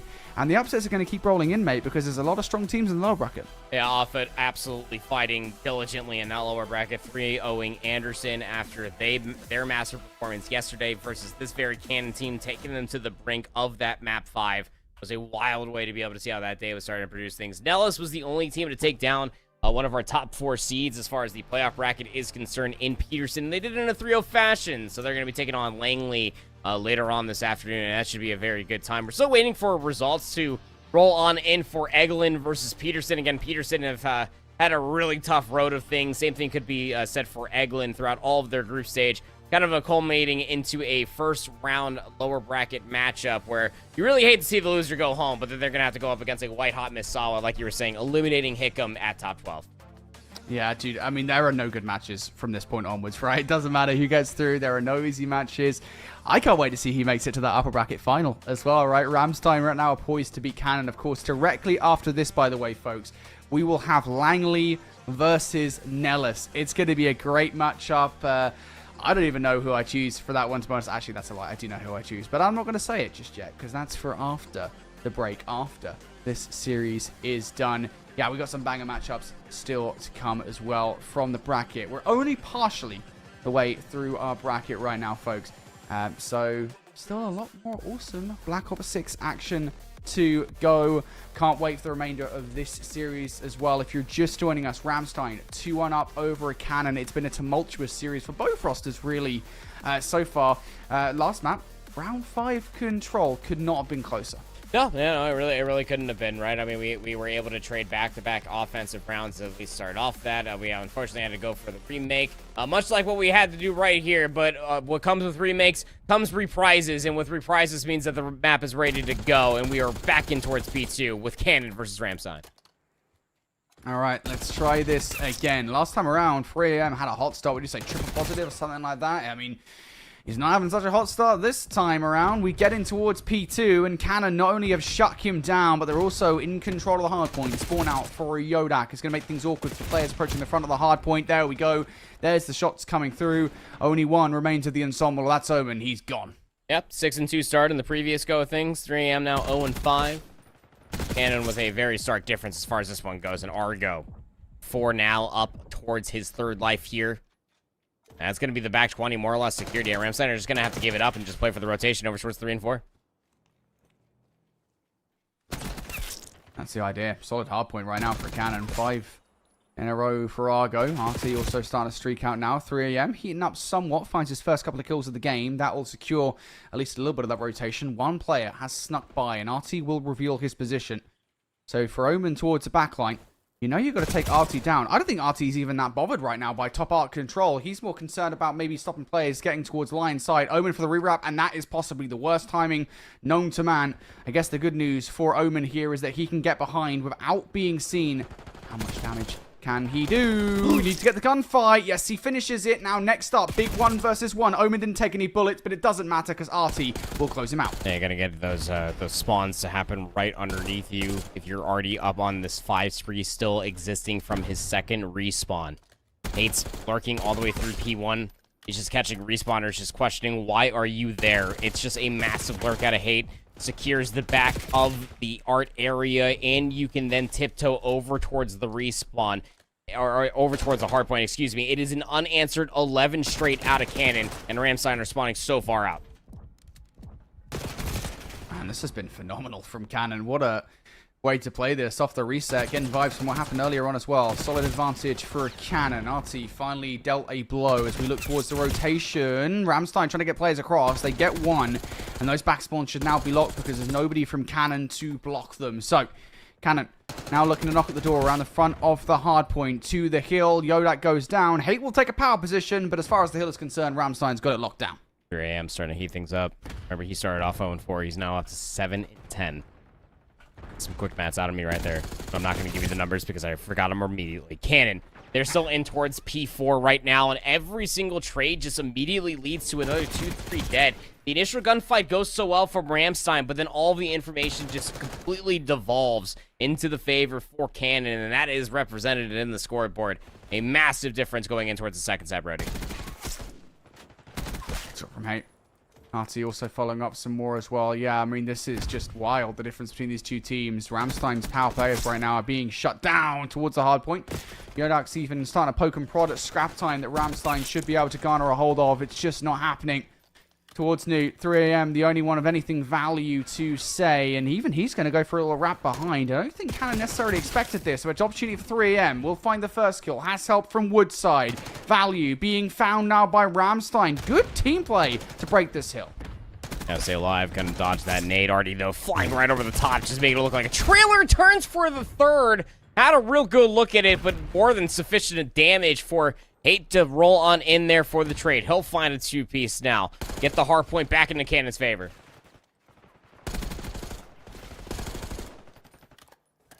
Cannon on the right side of the hard point as well here. 20 seconds left. Ramstein, one player passed, and could well do some damage to those players rotating towards New. They're dealing with a player presence in the middle of the map, so they just need to get the gunfights on the hard point. 3am, couple of players to do it, down to 64 HP. Pistol shots, not all that great.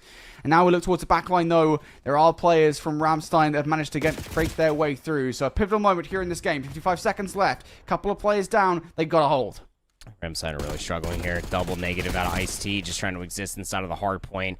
They are anchoring out these back spawns. They read the back one from Argo. This could be the start of it, but they're late to pick up over by Palm Tree, but they're playing really good hive mind right now, Brody. They're getting the trades.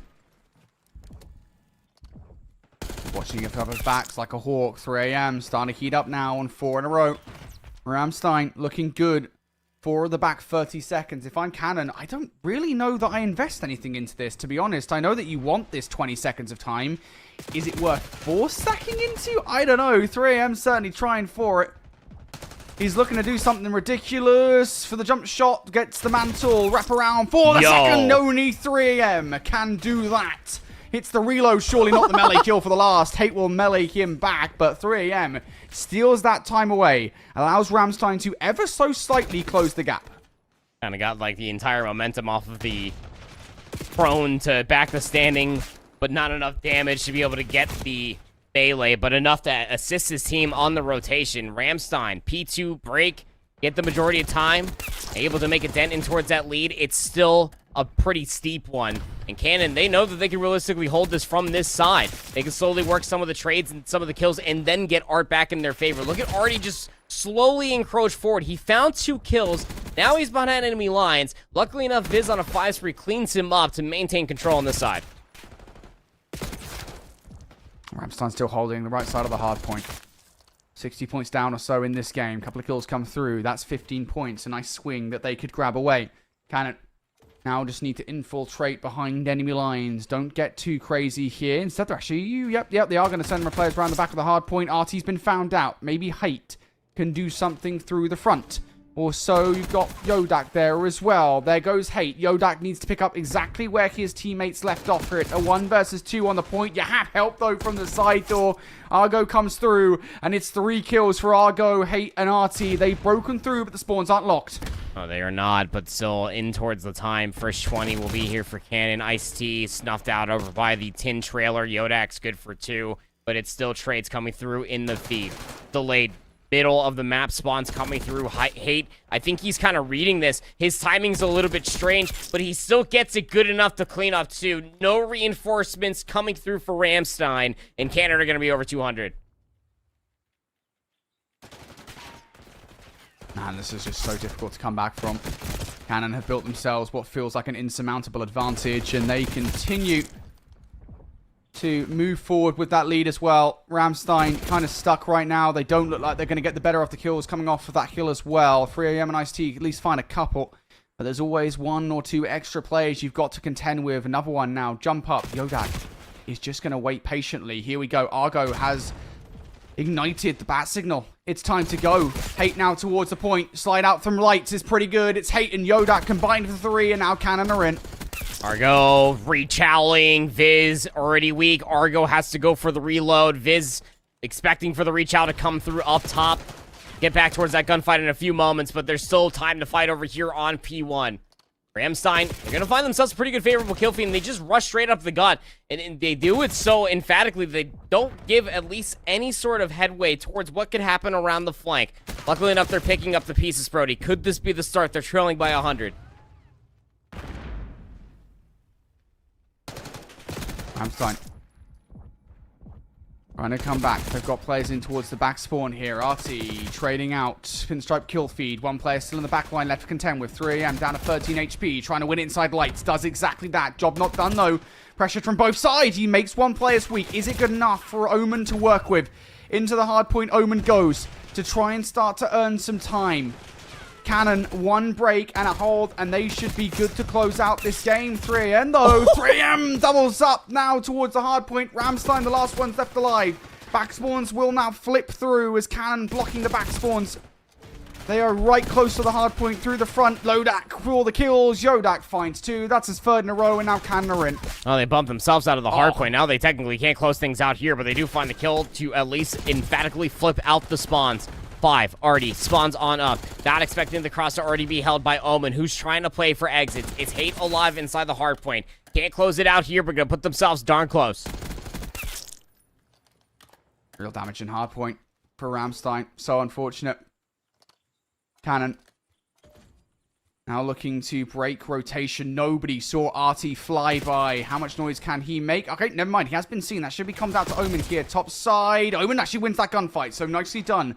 The Omen, still more work to do. Cannon are putting so much effort into flipping the spawns. They've done exactly that. Yeah, they sure have. That should be the closing moments right there. Just hook, line, and sinker, checkmate, match, whatever may have you. It's a perfect setup. If it doesn't end here, surely it'll be over at 4. Just need one more solid wave of gunfights here. If you don't actually find it in this hard point, Argo looks like he wants to. He's scrapping a few of those seconds away. First kill good. Down, trying to cover himself. Flanking play from RT. That could really be it. There should be one more contest coming from the middle of the map. 3 AM runs in, runs right by the player though, and RT will take that freebie all day long. Cannon now just 3 seconds away. Ice-T trying to hold on. One more player for the contest on the other side. You actually do have to get into the hill viz to stop it, and it's not going to happen. Cannon screaming across the stage. They will send it to a map 5. Yeah, emphatically too. 250 to 149, a very stark difference, but we almost expected it, that it had to have been a Neslo coming through from Ramstein, especially with how we saw the rewind hardpoint start and kick off the entirety of this series. It was a 6-1 bounce back of the Search and Destroy then. Can only imagine what they could potentially do now, but this hardpoint was just the overall decision for Cannon to reset themselves up for the pace. 31-28 from 3M was not enough for just the massive stat line that was the combined 67 kills between Yodak and Hate combined. It's just team effort. Again, it's just wild, isn't it? You know, whenever we look at Cannon, it really does feel like every single time, it is not like any one player is decimating the competition. It's all 4 either having a good game or all 4 having kind of a below average game and they get kind of stomped out. And this is just one of those games where everybody was on the ball pretty much constantly. They were constantly trading one another. They have a lot of trust in one another, and that really does show out in the gameplay, and Ramstein could just never come back into the game. I think the one moment where I felt like, hey, maybe Ramstein had something positive to say was, I think it was P2 in the second set, I want to say. They started to kind of close out the lead a little bit, but even then, it really only felt that way because Cannon had pushed scrap time, and they kind of gave away the rotation, but even then, it wasn't long before Cannon got right back through. So, Cannon really just showing out their dominance in hardpoint. Yeah, no, they absolutely were. Yeah, it was that P2 in the second set. Again, that's where the start needed to be. They got themselves that P2 setup. They rectified their biggest issue going in towards the first, and they just could not piece it together. They got broken with about 40 seconds remaining on that P2, then got blessed with a setup after some late heroics out of 3 AM for the P3 rotation, and then it was a crazy timing that allowed RD to be able to go underneath the player's scope. That was top gold, to be able to completely break open over by that spawn site, and then they flipped out the map entirely. By that point, if you're 100 points down in Vault, hardpoint, it is so hard to make that comeback happen. Man, it is difficult, yeah, for sure. And again, we talked about it. Key rotations, that's what Cannon were good at back in map number 1. It really felt like they had them on the lock back in map number 4 as well. So hardpoint feels like it is king for Cannon right now. With that second hardpoint victory, they are able to force a game number 5 versus Ramstein. But we saw what happened in the last Search and Destroy. It was 3M's time to shine. Is it his time, quite literally, in this map number 5? We're going to go to a break. On the other side, we've got map number 5. The winner goes to the upper bracket final. See you there. If you keep making that face, it's gonna stay like that. Funny. I'm trying to get my own car insurance. Well, that's easy. USAA. I thought that was for the military. And their families. Grandpa served, and he joined USAA. He shared membership with your mom, so she'll give it to you. Really? And they'll take good care of you. USAA. Members who switched saved an average of $725 annually on auto insurance.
The wait is over, people. Ramstein versus Cannon. 1, search and destroy. 2, rule them all.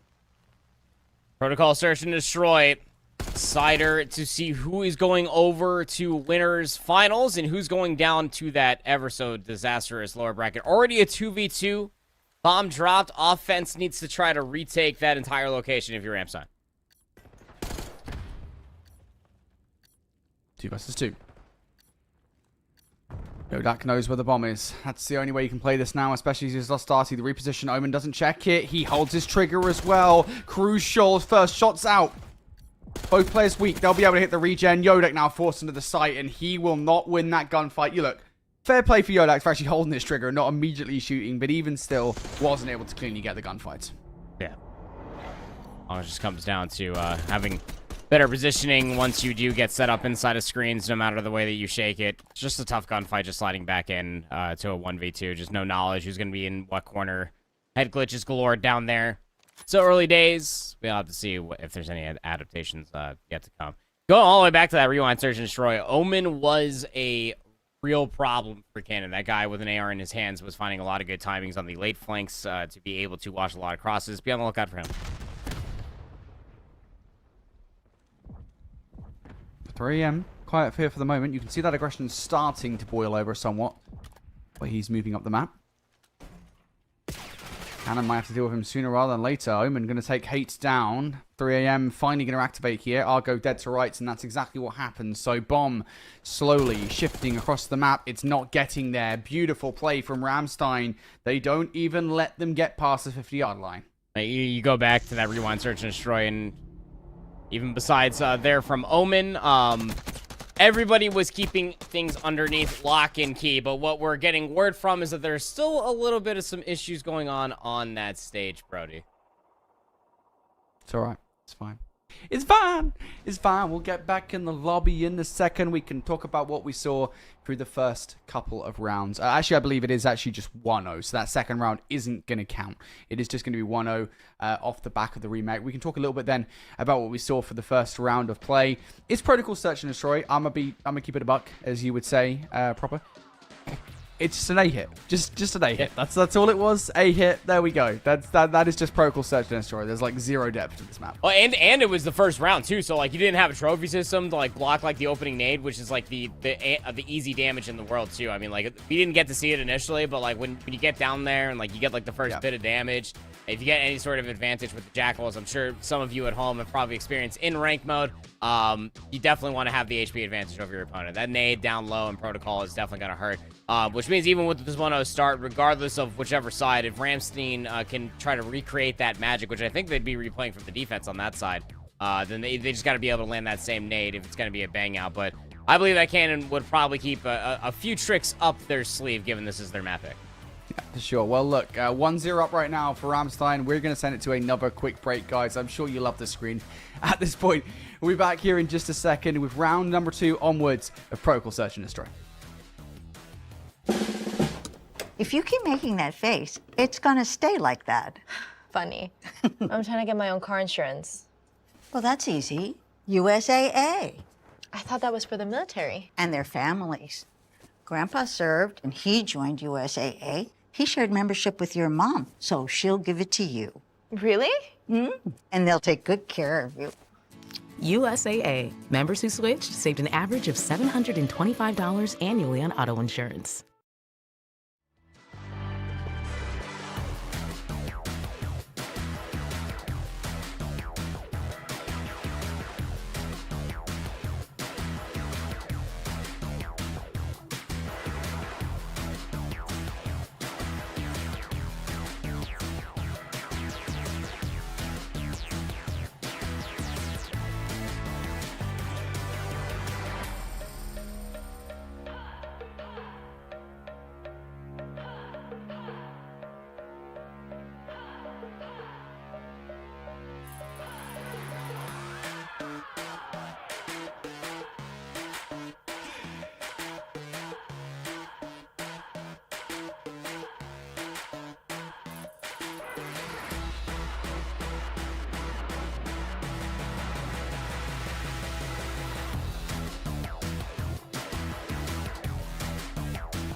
Oh my god, is this what Call of Duty Black Ops 6 looks like? I kind of forgotten. It's been so long, mate. Let's start talking about the game. We are 1-1 in this game of Search and Destroy, Game 5 between Cannon and Ramstein and Radiflex. Before we hit the reset, and it was a really long reset, Ramstein did take one Search and Destroy underway. So 1-1 is where we're at. Yep. So just keep adding that one to Ramstein's side. They are on offense here. They're going to get really good timing. Argo, though, better shots on Omen. That's helicopter control. Ice-T, too late to find the trade. No, he will find the trade. He's expecting the secondary channel around the back. He will find that. That could have gone completely haywire had the Ice-T not been aware of that secondary challenge coming around the back. Ramstein answer immediately back off the cannon round going in towards the remake. But, yeah, map 5, winter semifinals, Cannon, Ramstein. This has a lot riding on it. It does. Yeah, it absolutely does. Again, so the winner of this matchup, guys, you might see at the top of your screens it says winners semi-final. The winner of this matchup will be going through to the winners final. They get top 3 guaranteed. Also means they get medals guaranteed, if I remember correctly as well. So they get some portion of the prize pool completely locked in, which would be massive for either of these two teams. It's been a back and forth series thus far. Now we go to Cannon. On to the offense they go. 4-1 start off the reset for Artie. And Cannon, despite the fact they went down the ladder, didn't feel convinced that they could get the bomb down, and Ramstein are going to make the best of that. Yeah, bomb. Very precarious position. I mean, Hate right over top of it. He's going to start recovering it, but 3AM's already got a lot of space forward. That guy's been a nuisance all series long. There's a 6-1 in that map number 2, but we're tied up here as far as lives. Should be able to recover the bomb here if you're Cannon and get it down over towards A. Omen just has to find a way to play the 50-50. Getting into sight is extremely difficult. He knows it. He's looking for a weapon? He's found one. Omen, weapon of choice has been picked up. Jackal's probably better for the play. Has both if he wants. Checked out. Argo pre-aim. No dice. Alright, so Cannon immediately able to shut down 3AM's bouncing of the pressure, and you go back to that rewind search and destroy just about an hour and a half ago, and you would probably be able to remember 3AM's presence on that map.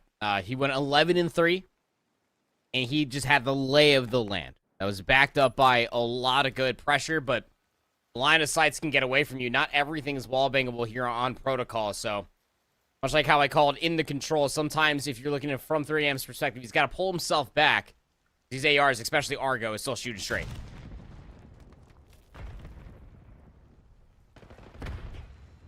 Ramstein going to lose first blood in this round. Cannon, successful so far. If Ramstein's attempts were to get into the A-bomb site, that has completely gone awry. One player down the ladder. They're down again. Oh, Artie, I think he heard the zip and then expected the player to be up top. Didn't hear the thud of Ice-T hitting the floor. And therefore, now this becomes a 1 versus 3 as Ice-T loses his teammates. An RCXD that ended up getting them so much forward space. And plus the 2 kills that you got.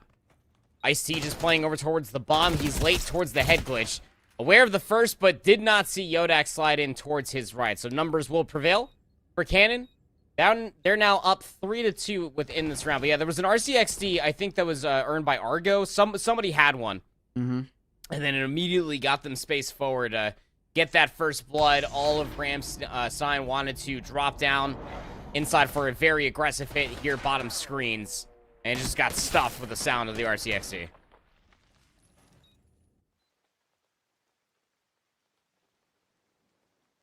Oh, boy.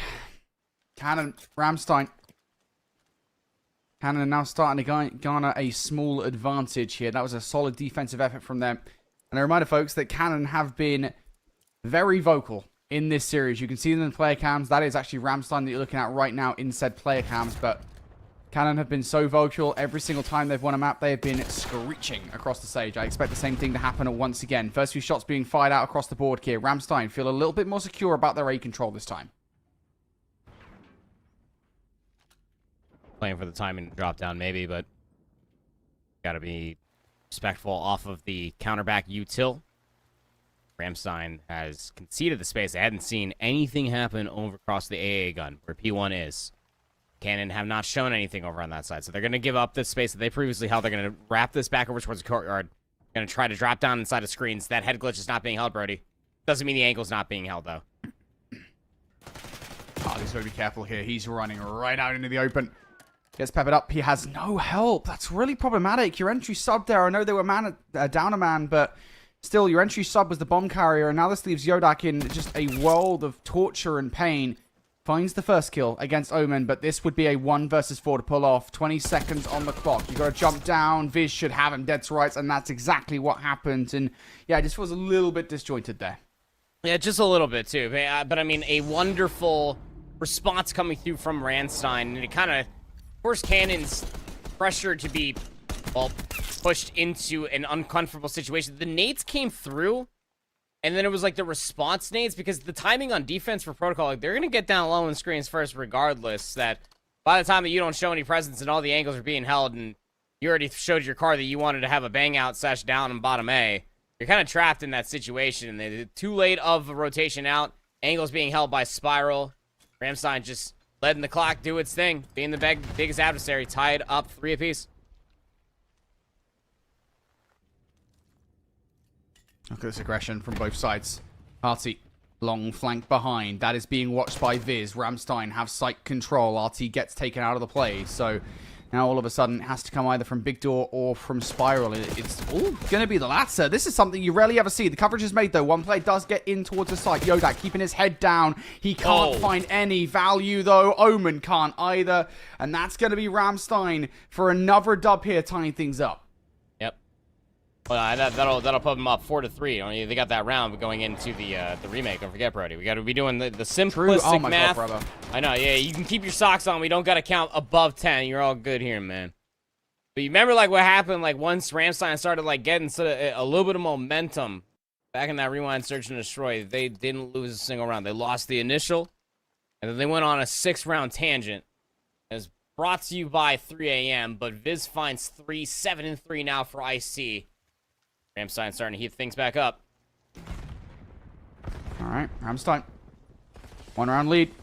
A couple of rounds away from taking this one in game 5. Flank behind here from Cannon. Big fight to take. And Omen is down for the count now. The rest of the players inside the armory building will be panicking, and for good reason, because Cannon are swarming. They are swirling around the home base. Ice-T have a trade out for 1. Get away. Get that bomb away from this. This is, again, a bad position for the bomb carrier to be in. 3 versus 2. Just get that thing down. And gonna get that bomb planted. It's actually gonna force a hand on the opposite side of the side door, forcing now Ice-T into a 1v3. He's on a 2 spree. Seeing crazier things. His timing around the back is really bad, actually. Argo's gonna catch him going up the zip. He still wins the 1 versus hate. Already gives away his red dot. Regen's gonna come through. He's behind the door. What? No way. He gets away. I mean, yeah, definitely gets away off the regen, right? So now Ice-T can go back in again. Backed up towards 100 HP. Needs to be quick about this one. Really doesn't have a lot of time. Flying towards the site. Sees the player. They all just need to keep their heads down at this point. And Ice-T ain't winning that. Despite getting the regen. Despite finding the kill. It's just too much to ask for. And he was dodging bullets like nobody's business. That's crazy how he lived for that long. Just jumping in and out of top trips from lockers and somehow still able to go up the zip. Gave away his position. Hip fire up the zip. Rarely ever works when you're shooting it downwards. But he still won the initial versus Hate, which is insane. So keep things tied up here. Keep things interesting and honest. Already finds 3 in that round of the bounce back. Have to see what the play call is going to be now that Ramstein are back on the offense. Can they keep control of the pace of the offense? Seems that they want to try to drop down. Viz is going to give away his nameplate almost instantly, but that doesn't mean that they're going to call too many names away. They are stacking our cannon down low.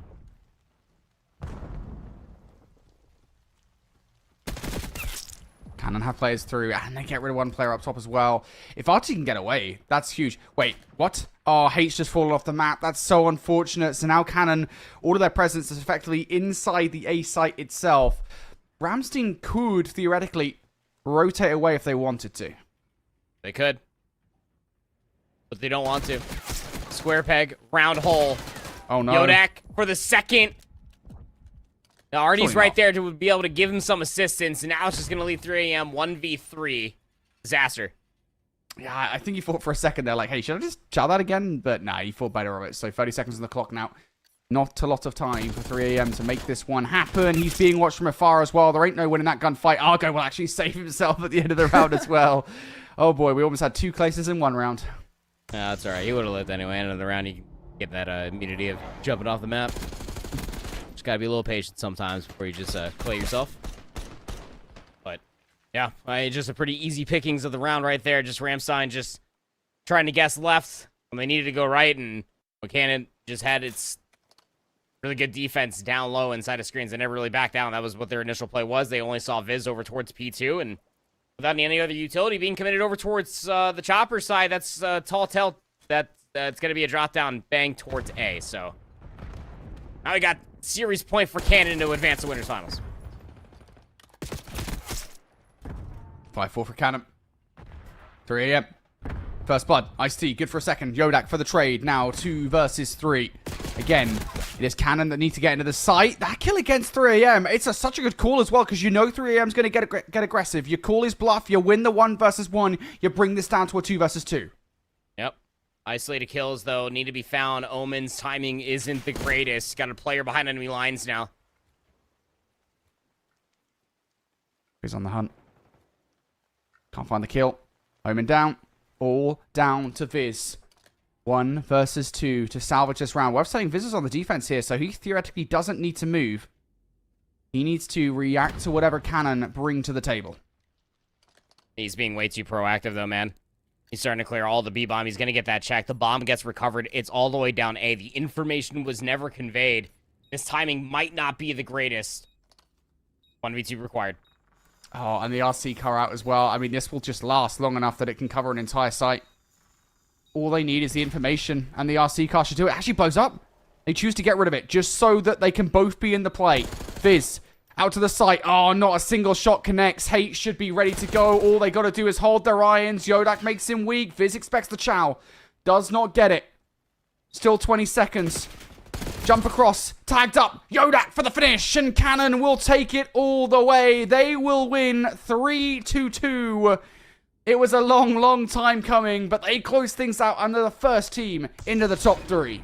Much like Thanos, they are inevitable. #1 team with a target on their back. First one squatted down for Ramstein. They'll have to be a little bit more patient if they want that rematch versus Langley Eustace. That joint base is on the other side of winners semifinals, of course. But when push comes to shove, you reload back in towards a map 5, and you got to lock in. I trust RD 9-6. Great stat line out of them. God, honestly, it feels like I'm rewatching a movie from 2019 at this point. crazy on it right now. Cannon, again, started off this series with that massive victory on hardpoint. We talked about how good they were at picking up the key rotations. They did it a couple of times with that P2 control, then, of course, the P4 control. We then went to the same map for Search and Destroy, and it was a 3 a.m. masterclass. He was running up Cannon, constantly giving them no room to breathe, be it on offense or defense. Then we went towards that control, and it was an absolute banger, trading offenses to kick off that control. Then they traded the defenses, and then, of course, we got the long-awaited round number 5, in which very unfortunately it turned out Rammstein would just totally demolish Cannon, and it was a bit of an anticlimax really to what was otherwise a very long-awaited control. Of course, then we went back to Vault for map number 4, and once again Cannon just looked like the much stronger hardpoint team, controlling rotation after rotation, and then that ended up being a 250 to 149 victory, despite Rammstein trying to hold on into the end. And of course, as you guys just saw, Protocol, Search and Destroy. Well, we had to go for a couple of restarts there. Rammstein might have started 1-0, but it is Cannon who finish off the Search and Destroy. They are your victors of the series. They move forward to top 3. Yep, congratulations to Cannon. Again, absolutely tested along the way, but made it all the way to a map 5 versus another playoff team, and they will continue on with the rest of their tournament. Yeah, they absolutely will. All right, let's get our post-match interview ready to go. We are joined by the new kid on the block. Maybe not new so much, but yeah, crazy performance out of Yodak. Let's bring him in for the interview here. Yodak, how you feeling, buddy? That was a long series for everybody, mate. Congratulations on the dub, first and foremost. I want to talk about you before we get into the series itself. Talk to me a little bit about kind of you joining this lineup, right? Coming in, replacing another player on Cannon. What has this experience been like for you? Man, it's been crazy. Coach Jonah, aka Crusade, I had to replace him. He's going guard, obviously. And the idea originally, I was supposed to try out for the team in January, and then I found out actually at a sporting event that they needed a replacement. And it was kind of crazy, the timing coming into Worlds, and it all just worked out. Didn't even have to try out. I just came in and we started slamming, obviously. You absolutely started slamming indeed. I mean, at that point, you joined right into a system. It's already working. #1 Conus team, Yodak, and you're still the #1 target on your back so far. So walk us through just like what that system honestly looks like, because now going in towards playoffs, your metal has been tested all the way to a map 5. Were you guys expecting this level of competition? From Rammstein, none of us knew how good they would be. And honestly, we've all been surprised. Knowing coming into the match how good they've been playing, we kind of expected it. We knew that 3 a.m. is a god tier sub. Viz can shoot as well. It's just, we're better. It's honestly simple as that. Artie and I, nobody could kill us on the map. Hate is a god at AR, and Argo is always holding down spawns for us and getting the big kills when it comes down to it. So it's really just easy on the map for Artie and I to run and just do what we need to do and get the win at hard points. No one can beat us, honestly. No one's going to beat us. W response. Just let it be known that I got it, not Colin. I got the clickbait comment. I love that response. Love the confidence, Yodak. Yeah, man. I love that as well. I do want to talk about those hard points, actually, because quite clearly they're working for you guys quite a bit. Is that like something you guys have been working on like a lot? You've been talking about the hard points in particular, like like the key rotations. You guys are able to identify like this is where we need to rotate, because from what Proper and I were seeing on that series, it looks like you guys really have that stuff down. Yeah, for sure. So, I mean, our jobs as subs, mine and Artie's, so we're just running around the map while our ARs are kind of like picking up the mids, the cuts and everything. We know that Argo's going to play for spawns, and other teams do, but they can't kill us. I mean, we're just running down their throats, honestly, if I'm being honest, and no one can really touch us on the map in hardpoint. I mean, we play the Guam 8s. That's the Discord that all of us are in, and we're playing these 8s against all these other kids in the AFG. But us four together, we just mesh really well, and I came into a really solid 3-stack with my teammates, and they make it easy for me. I just do my job. I just run and shoot and, just kill an S&D. That's kind of, I'm an S&D guy, so we didn't really have to practice it. I know what I'm doing, and yeah, it's pretty simple. Just get kills, kill the bad guys, take map pressure, and you win the game. All right, man. We will remember that. We don't expect you guys to use a hard point now for the rest of the tournament. Again, congratulations on the dub, mate. It's been awesome having you here. Before we let you go and enjoy the victory and the rest of your day, anything you want to say to anybody back at home or base? Yeah. Hey, Coach Jonah, appreciate everything. Appreciate you falling down so I can rise up. You know, it's been fun. Jonah's always in our ear in Discord, so I thank you guys. Thank you, Jonah. Thanks, everyone at Canon. And let's go win this tournament, bring the belt home. Alrighty. Again, congratulations, mate. Go enjoy the rest of your day. All right, thank you, guys. Alrighty, that was Yodak then from Canon. They are our first team into the top 3. They've obtained some medals, and now they just need to go all the way. We got to get more interviews out of that guy. That guy is an absolute character. And he knew how confident he needed to be coming in. It's just like, yeah, I mean, like, absolutely milli-whopped everybody in the group stage. We got tested map 5, whatever. It was round 11 last time. This time it went round 10. Don't worry about it. We're just running it down mid. Yeah, Love it. for sure. Love him. Absolutely love it. And I would love to see more promotions coming out as well. That being said, before we send it to break, guys, we are going to go to a break and we're going to have the next series coming up as well. The other bracket, winners bracket semi-final. That's between Langley and Nellis. Before we do so, though, we're going to give some shout-outs to people who have been promoted to Staff Sergeant. Shout out to all these people. Congratulations, guys. If you keep making that face, it's gonna stay like that. Funny. I'm trying to get my own car insurance. Well, that's easy. USAA. I thought that was for the military. And their families. Grandpa served, and he joined USAA. He shared membership with your mom, so she'll give it to you. Really? And they'll take good care of you. USAA. Members who switched saved an average of $725 annually on auto insurance. I think it'd be easiest if we start at the number 1. Or just start with like the teams we really know, which is Japan, right? So like let's put like a first, second, third for the Japan teams. Okay. Tanner, wipe off your forehead, bro. Sweating. We are all sweating so badly. All right. We're doing Canon and Masawa 1 and 2 because they're rivals, as we know. Who do we think is better though, Hickam or Kadena? Hickam. Hickam? Really? No. You think Kadena's better? I think Kadena. I think Kadena's at this point, Kadena might be better than Hickam. I think that's fair. Yeah. Let's go 3-0. That was better than Offit? Yes. I think so. With the team they have right now, I think so. Okay.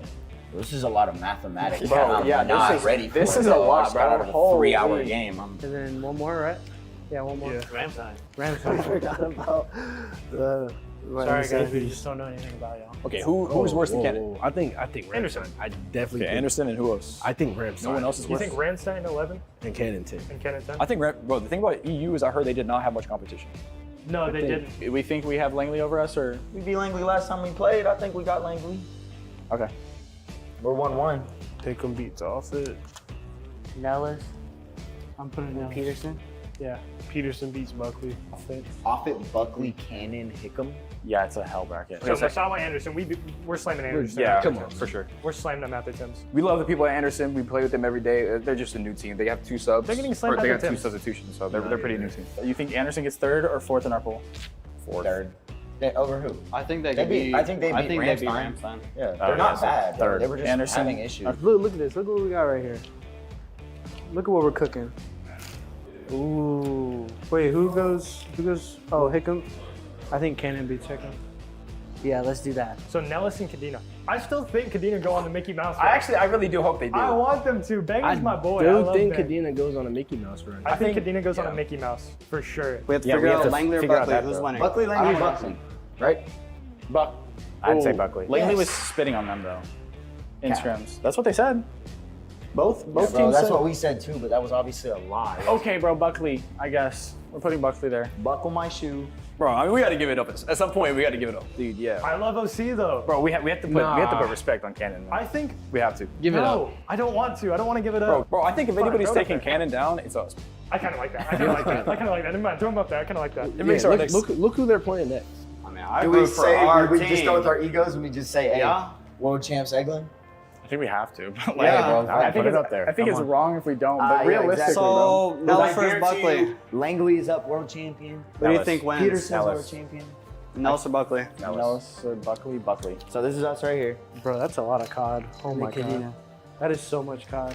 All right, guys. Kadena and like we're good friends, but like when we play, like it's not gonna be like last regionals. Like it's we scrimmed them. Yeah, we beat them in scrims. Yeah. Let's do this game first. Well, we're Let's do this beating game first. Offit. We're winning this whole thing. We're beating Offit. I like our chances. We're beating England. Yeah. Then we have And then more. throw us up at Worlds too. Yeah. Have to. Yeah, throw us up at world champions. Yeah. I think we do it either way. Eggman wins? Wait, nobody has unwrapped this? That means nobody had us going far? Hey, 100%. Hey. No one does, bro. We do. We don't have any of them going far either. We are top. Smack it up there. Just like when we were Eastern champs, camera. Yeah, and then we lost. Just like that. We lost the next chill, 2 days. If we get to there, then we won't have Yeah, to play if we any more just don't games. play how we did today, we're good. There we go. Well, there's our bracket. GG's.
Yeah, I think Nellis wins that. Uh-oh, my senior's calling me. Uh-oh. Wait. Can I take this off? Can we don't turn it off. We should just let him answer the call. Langley beats Hickam. Answer it. Yeah, that's fine. Answer it right here. It's probably answer right here. We're getting staff results. Hey, what's up? None. Just, doing So some y'all media. won first match? Yeah, we won our first match, and then we play, I guess, 2 more tomorrow. Look, I think Rob, Burst is gonna call you in a second, okay? Copy that. All right. I appreciate it. Bye. He said, on Sergeant Burst, I'll call you in a second, so my other senior NCO. What? No, we play off. Uh-oh. Okay, another phone call. Yo. Hello? What is happening? He had to get another call. Hello? Wait. Hello. On the board. Hi. Hey, this is Chief Dudley. Can you accept the video? Yes, ma'am. Oh, shit. Sorry. Excuse my language. My bad. I'm sorry. Awesome. I appreciate y'all so much. Sweet. Congratulations on your selection for that team. That's pretty awesome. Yes, Thanks for ma'am. representing us down there. Of course. Appreciate you. Thank you, ma'am. Appreciate y'all. All right. Thank you. Bye. This one's obvious. This beginning is obvious. Can I continue, sir? Oh!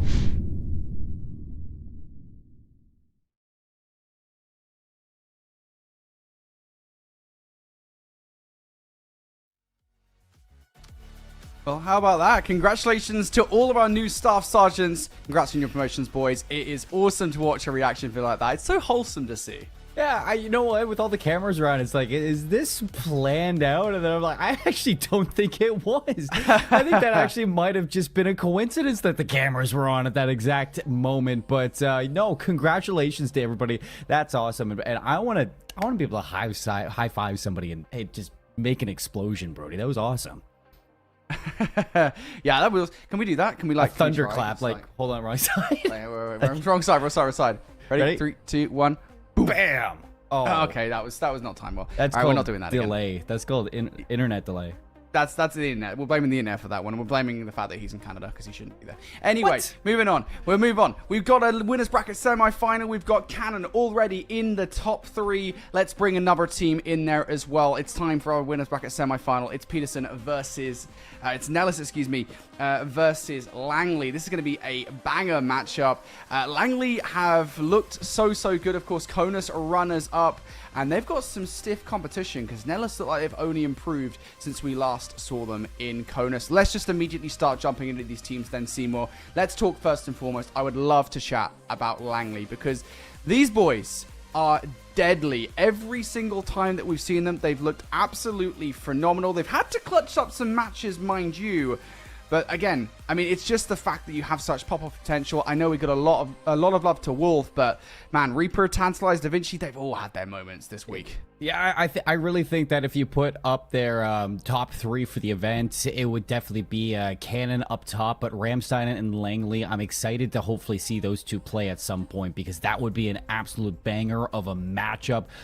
Cannon as well, I'm sure we get tested by this team, so this quad is going to be exceptional to see trek through the bracket. They have a tough matchup here, but for somebody like Wolf, I don't expect he's going to back down for free. I mean, we saw him versus Eglin. He dropped 42 in both hard points that he played in that series. He's a demon. Yeah, he is absolutely a demon. He is the one guy that I expect to step up in every single map. Of course, those guys took down Misawa to get to this point. Then let's chat about the team on the other side then. Let's look at Nellis, who did get that 3-0 versus Peterson. Unfortunately, weren't able to actually see said 3-0, so we don't know what the scores were for that matchup. But I am so excited about this team. I think the biggest question coming into this week was, what were Floops and Bum going to look like, right? Because we've seen Smokes and we've seen Kuzo before, but Floops and Bum were replacement players for this roster. They've looked pretty darn good, actually. So, W replacements for Nellis. Shout out to the dads of Nellis who weren't able to get here. I think you have left the team in good hands. I agree, Floops and Bombs, there's question marks coming into this tournament, but they have superseded expectations with the performances that we've seen, especially when we saw them versus Anderson. Bum went 10-3 in a search to destroy on protocol, and behind the slaying of Smoke, I think that the support that this team has given is one to look forward to against a squad like Langley. Yeah, it is. I think they are going to put up a real fight here against Langley. Again, if anybody can do it, it's probably going to be them, especially shout out to Smoke, man. That guy is an absolute demon. So let's look over towards our teams then for this next matchup in the winners bracket semifinals. Nellis are the team that want to try to take out Langley, but they do have a difficult task ahead of them, given the fact that Langley have that clutch factor that seems to always bounce back with this roster. Let's take a look at our maps for this best of 5. Where are we going to be going here in this one? I'm looking for any repeats, I think specifically towards the Langley Misawa series here. We're starting things off on a repeat. We've got Rewind Hardpoint. Yeah, this is going to be a fun series just in general, Brody, and we got to touch on the fact that this is a rematch from the winners final back in Konas. So Langley took that in a 3-1 fashion. They're going to be feeling good about this series, and when we see Rewind to start up, this has been a really favorable map to kick things off with for a lot of teams that we've seen this week, and Buckley especially, but this is something that we saw from Langley versus Misawa. They won this map mode combo 250-134, so they're going to be feeling good about this. I think that in terms of trying to figure out the vetoes to favor yourself here, if you're Nellis, bringing out triple Hacienda, that's not too bad, because we saw them versus Anderson. They took them to a game around 5 in that Hacienda control, so that's something I think they can look forward to. Definitely. I will say on the flip side of that, though, Hacienda Search and Destroy is a tad risky, because that was another map that we saw between Langley and Misawa, right? And that was one where they managed to pretty much decimate Misawa. It was a 6-2 victory. Da Vinci was having the time of his life in that map, and of course, it's also worth saying he was having the time of his life at the beginning of that Rewind Hardpoint versus Misawa as well. They also played it versus Eglin. It was also a 6-3 win. So, yeah, I mean, these first 2 opening maps are going to be good for Langley, but you have to look towards the back end, and I think that's where you're going to be looking at this one for Nellis to see if they can flip the tables on their side. I'm looking at the Hacienda control for them to steal away to prolong this series, but I'm always open to seeing this team overperform. You know what, look, I just want to see as long of a series as possible between these two teams, right, mate? I mean, just look, we've both got phenomenal teams here looking Careful at what you wish for. Yeah, maybe, okay, a long series in terms of Game 5, not in terms of the time between each game. That's what we want to see. With that said, let's take a look at our predictions for this series. You know, in classic me fashion, I have gone for a 3-0, but we are both on the same side as for which team we think is going to win this series. I definitely think that this is going to be a very favorable game for Langley Eustace, and I actually think I I You said predicted 3-1. I predicted 3-1 for Langley Eustace. You know, I know it says it down there, but I'm looking at the where I said 3-1, and it definitely was that. So, you know, as much as I want to copy your prediction, Brody, just so that in case you're right, I'm right, I have faith that this Nellis squad has done their homework going into towards this. Bum, Floops, they're going to be looking to perform going into this series as well. I trust that they can steal away a map. Yeah, look, I wouldn't be surprised, legitimately. I think if it's going to be anywhere looking towards that best of 5, I think my early game prediction here is that Langley are going to take away both of the first 2 maps, given how good they looked at it in the last series, and then we get to the map number 3, and that's when they lose one away to Nellis. But things could be totally different here. Like, honestly, we don't know. Like, we're going off Langley's matchup against Misawa, but Nellis are totally different gravy. I mean, you've already said the fact that the series between them, you know, in Konus was tight, right? I mean, it went down to a 3-1 series. So, yeah, I mean, I'm saying 3-0. I don't necessarily know that. I just think, you know, Langley look like they're really well seasoned on Rewind. They look great on Hacienda Search and Destroy. I do think it's going to be difficult to take those maps away from this roster.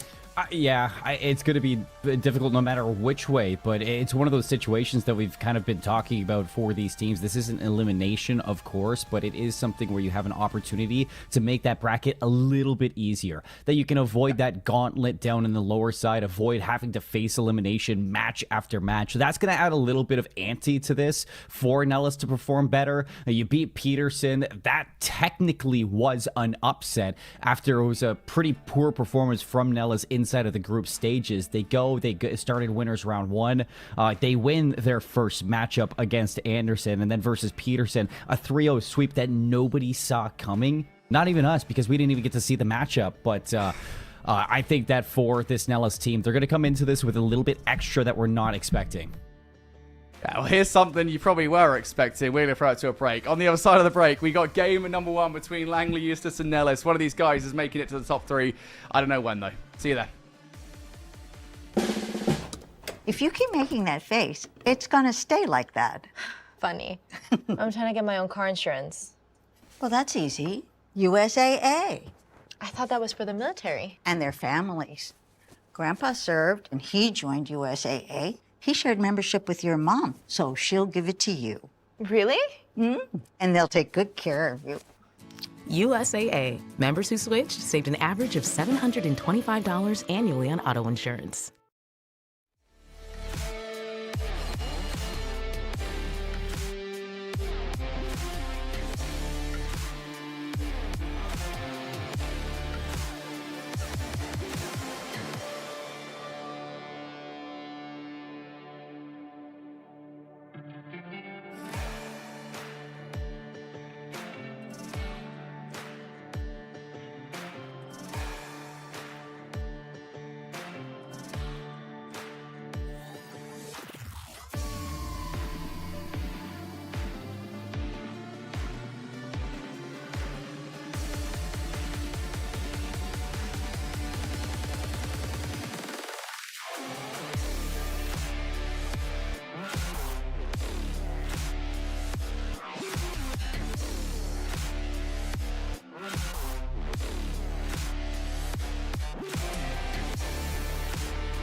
Welcome back, everybody, here to the DAF World Esports Championship. We've got Langley Eustace versus Nellis. Only one of these two teams can make it into the top 3, and we're kicking off the Sluggerfest onto a rewind hardpoint. Yeah, I locked in as the countdown was going, and then I saw the BRB, and I kind of unlocked for a second, but we're in. We are in, and we're not going anywhere. We promise you that. Well, actually, I don't want to make any false promises. I'm sorry, guys. Why would you say that? I'm sorry, guys.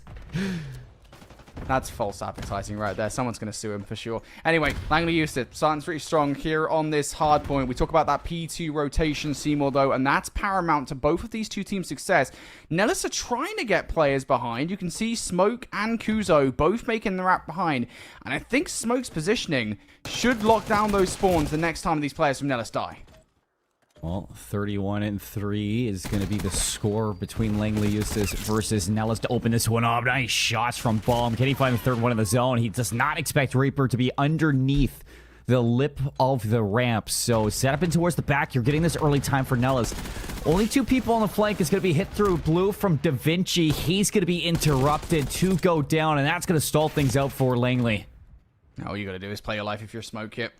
Back spawn's still pretty solid here for Langley Eustace, or for Nellis, excuse me. Langley Eustace now trying to approach this from the front. Reaper towards the hard point. Gets shut down. Da Vinci, the only one to find any value, but he is contesting this from the front, or at least he was for a moment. He finally gets shut down, and yeah, you got to give a lot of credit to Smoke and Kuzo there for flipping the map in their favor. Kind of surprised that Langley Eustace wasn't trying to hold on to it. They end up giving away those P2 spawns, and now they're scrambling for the roto. A little bit of lead over towards P3. Big fight at Old for Tantalize. That's going to force some of these spawns behind. Smoke trying to keep things interrupted. He's on 6 in a row as well with this Jackal, so hoping to get a little bit closer towards that Hellstorm. But Nellis working for the left side of the minimap. They have to get through these angles of joint base Langley Eustace, and a couple kills back and forth. Bomb finds his way in, but can he stay alive? No, he can't. And while all that goes down, Smoke will win a crucial gunfight against Da Vinci, so spawns should now be locked in for Nellis over by Newt. Now they can start to approach this hard point. Floops in towards the time. Nicely done. Plays his life perfectly, but doesn't have any help over here. Unfortunately, his teammates have died around him, so it should be an easy overwhelm for Langley Eustace, and it will be. So back 20 seconds. Should be good here for Langley Eustace. They will take a small advantage. The big issue here, though, Seymour, crossing that no man's land is super difficult. Yeah, that's the biggest issue. Fortunately enough for Nellis, it's not that big of a deficit that you're at, so you're going to be able to cut this lead very, very fast. Langley Eustace on the other end, they're going to be quick to get into position to try to find this break with a little bit of numbers. Tantalize at the angle, good shots out. Pistol's going to secure it, losing out on teammates, but he is going to gain those spawns in the back. Nellis spawning out. They got lots of work to do. I mean, to be honest, this isn't the end of the world for Nellis, right? You just need to not die! Oh, God, never mind. I take it all back. Reaper gets the double, and Langley Eustace all of a sudden surge on through towards the hard point. Nellis now trying to get back in. They might well have those back spawns on lock. Langley Eustace, though, still have players towards the hard point. Finally, Reaper goes down. Kuzo able to double up, and the back 25 could be secured. When you hit 20 seconds left, I think you start to think, all right, cool, maybe we shouldn't be pushing this anymore. Yeah, but if you're joint base Langley, you think on the other end, like, what if we can get the scrap time and get new? But for Nellis, I mean, the fact that they broke that again, the fact that this is a tie game, I can't believe it. They went 3 down, and I thought it was cooked for the lead. Langley Eustace just haven't been able to lock down these rotations, and Smoke's looking to blow it up again. 14-7. Can he do the impossible? Gets shut down. Oh, nice transfer from Wolf, who has been relatively quiet this game so far. Swans will now flip out. Do Langley Eustace realize it? Spum trying to get through Elevate. Not going to get there just yet. Oh, it's a kill for a Wolf. You take those trades, though. If you're Langley Eustace, Wolf will get shut down off 5 in a row. Kuzo draws one out into the open. Tantalize gets punished for it. The wraparound from Floops goes awry, and it's just one more player left up. Bum down to 48 HP. It's an egregious challenge. Takes one with him. That team nade, probably not going to be very helpful to Tantalize, who then has to face 3 players. He gets shut down. Back 15 should be good for Nellis. Hey, in another set of time that you're going to be happy to get if you're Nellis. It looks like Langley Eustace are going to try to work through some exit kills heading into the second set of rotations, but that kill feed lights up in white. And it is Nellis just trying to hold on to this scrap time, rotate over towards New, and try to cut that lead once more. Spawns on the left side of the minimap for Langley Eustace. A hit through blue is what we're going to be looking at. An opening kill to kick things off. P1's always mixy.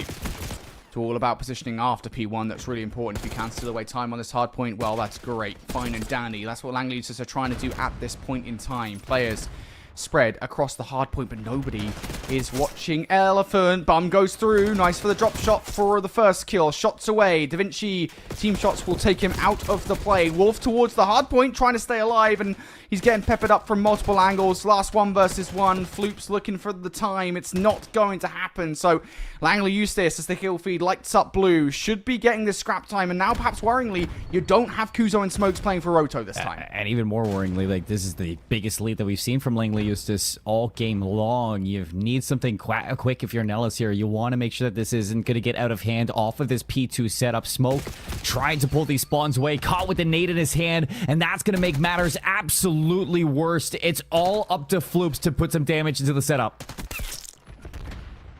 Just going to try it.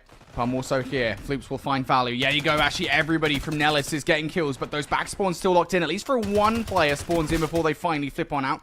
And Wolf now is just going to try and be Rebel here towards the back line. He's finally been found out. There's no value for Wolf. Actually, he does take one down with him. I'm kind of shocked he managed to get that. And now, with all those players focusing in on Wolf, Langley Eustace might well have a chance to get towards the time, but Floops doubles up. Bum will find the third, and that should be good for Nellis here to get the scrap time. I don't know if Langley Eustace really need to invest any more into that. That's so big that Floops was able to make that play again. You're just looking at a 20-point lead. Unfortunately for Nellis, you haven't been able to fully close that gap and flip the lead back your way. But with this P3, P4 rotation, if you can lock down these P4 spawns, we've seen teams be able to get 50, 60, 70-point swings in lots and lots of matches of Rewind. So ball's in their court to see if they can get it done. 3 down in the feed. Langley Eustace, opportunity to really take a swing at Nellis. But will it be a miss? Wolf on 5 in a row. In towards this hard point. Tantalize. Recognizes a couple of players trying to get through the middle of the map. But Wolf does get shut down. That should have been 2 players served up on a silver platter. And instead now Disaster strikes towards the hard point. Nellis, they've found a way through. Oh, brother, Smoke, he overheats for a second. 25 seconds still at hold. Now they're going to get broken yet again. Floops in a position to maybe combat these last remaining players. But Reaper does a good job at sniffing that out. Spawning so far away, and Da Vinci's going to make it even tougher because he's cutting off even more members. That's going to delay this hit over towards P4. You realistically have 5 seconds before this opens up. You want to make sure that you get a break fast as possible.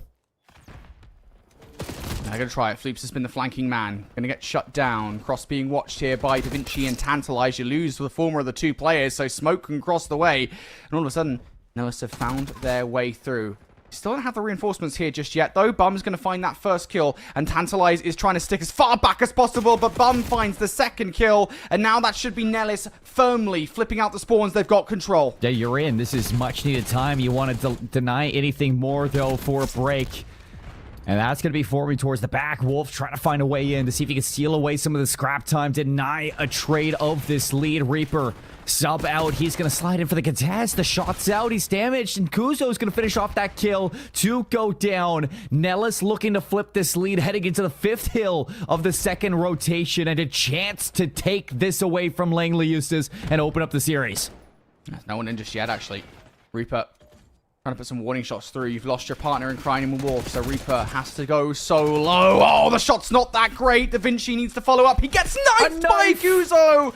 The Wolf, the only one to find value on the other side. He is batted away. Nellis, good for the initial. Somehow they've broken through on the first. Somehow they're holding on. A lot of players going to be collapsing, but a team kill from Da Vinci, that's not going to help. Another team kill from Wolf, and Floops is going to close out the rest of them. Floops on 3 in a row. Kuzo on 5 in a row. You can win this here. He's through. Got to be trophy systems in. Kuzo lines 2 of those players up. Reaper the drop shot. Reaper gets knifed again. Kuzo does it while flying through the air. And Floops will find the 4th kill, but close spawns mean Langley Eustace going to be able to go at the kill over and over again. Floops wants to bat them away. None of the shots connecting though. Does he have help? Tantalize shuts him down. That contest means we will see another hard point regardless of what happens. The chaos, the carnage, it continues into P1. I'll be honest, I didn't even know you can knife somebody in midair like that, but hey, we're seeing new things from Kuzo. 12 seconds for Nellis to take this one away. Joint base Langley used as a chance to break here from Da Vinci. He finds the kills. They're going to be in, but they have to make it perfect. Nice nade over the top from Tantalize. You're holding them off at the 50-yard line. Da Vinci needs to keep an iron grip over Elephant. One player has just slipped past Floops. Here comes the big play. Good for the first. Teammates getting the kills as well. Smoke able to double up, and that should be it. Nellis break in. An impenetrable hardpoint suddenly is weakened. Nellis take it from Langley. And it all comes off of a P3, P4 swing for this team and the momentum. You take that lead and you never look back if you're Nellis. You go to that P5. Kuzo goes on an absolute tear. Full momentum to Nellis heading into the third set of rotations. They steal this map away, Brody, and that makes things really interesting for the entire series. This Nellis squad, I mean, we count them out time and time again, and then they do things like this. And it's led by Smoke. Another great performance, 30 and 26, 24 non-traded kills. Big players making big plays on the big stage.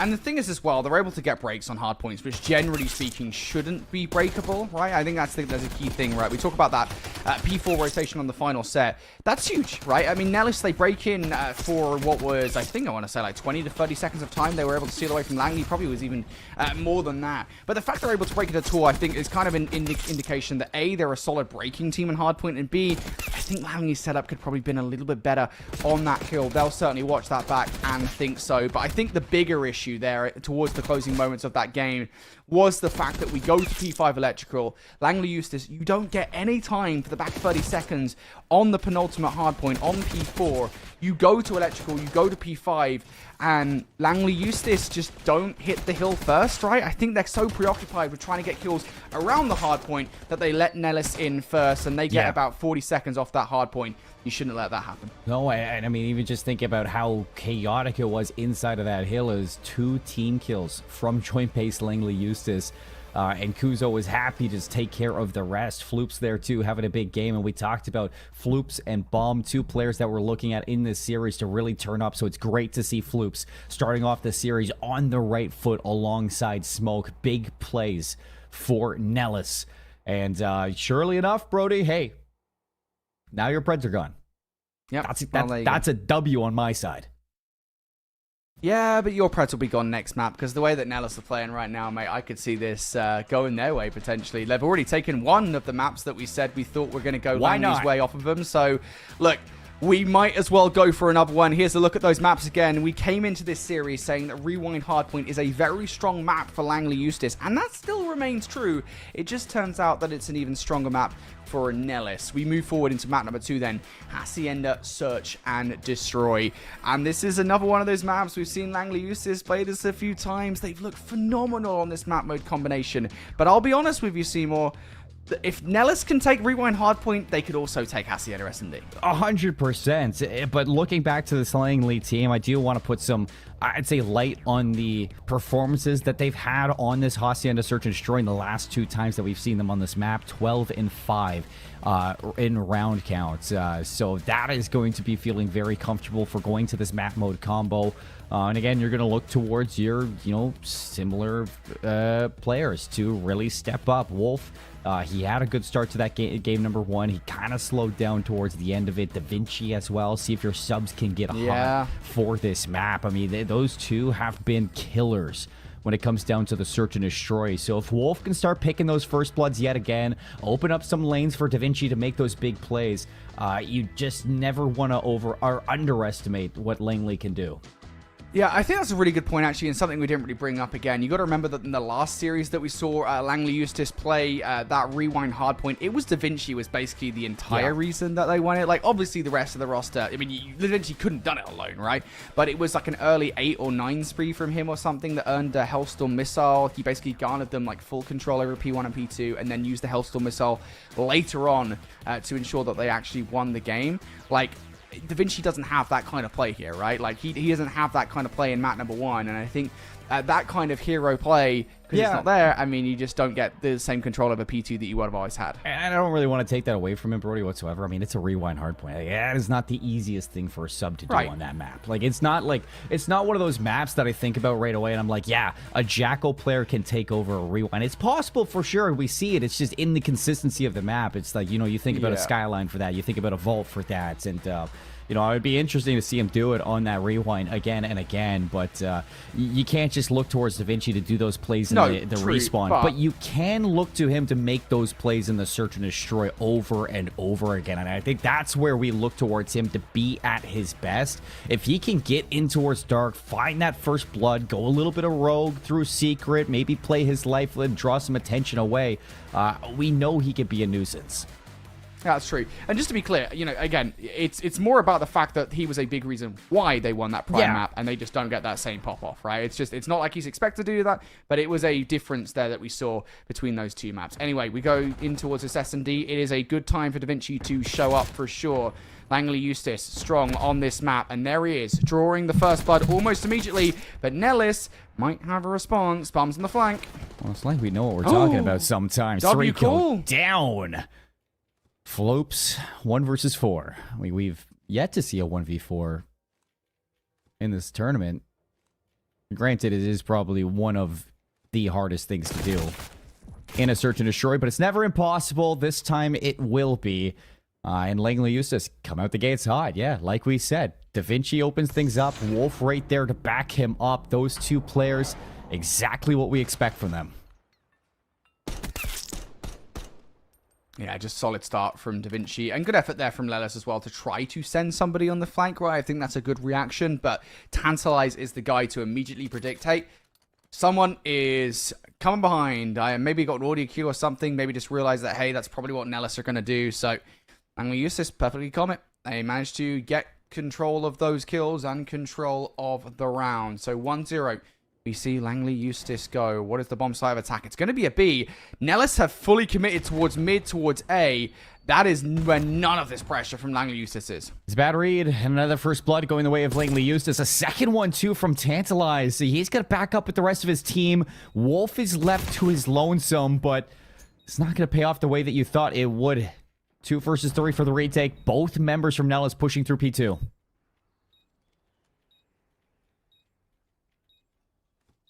It's going to be a flank around. Langley Eustace once again perfectly predicted this. They're both watching in that exact direction. Util out. That stun's going to connect. Doesn't even matter. The jump shot is the one to close the round.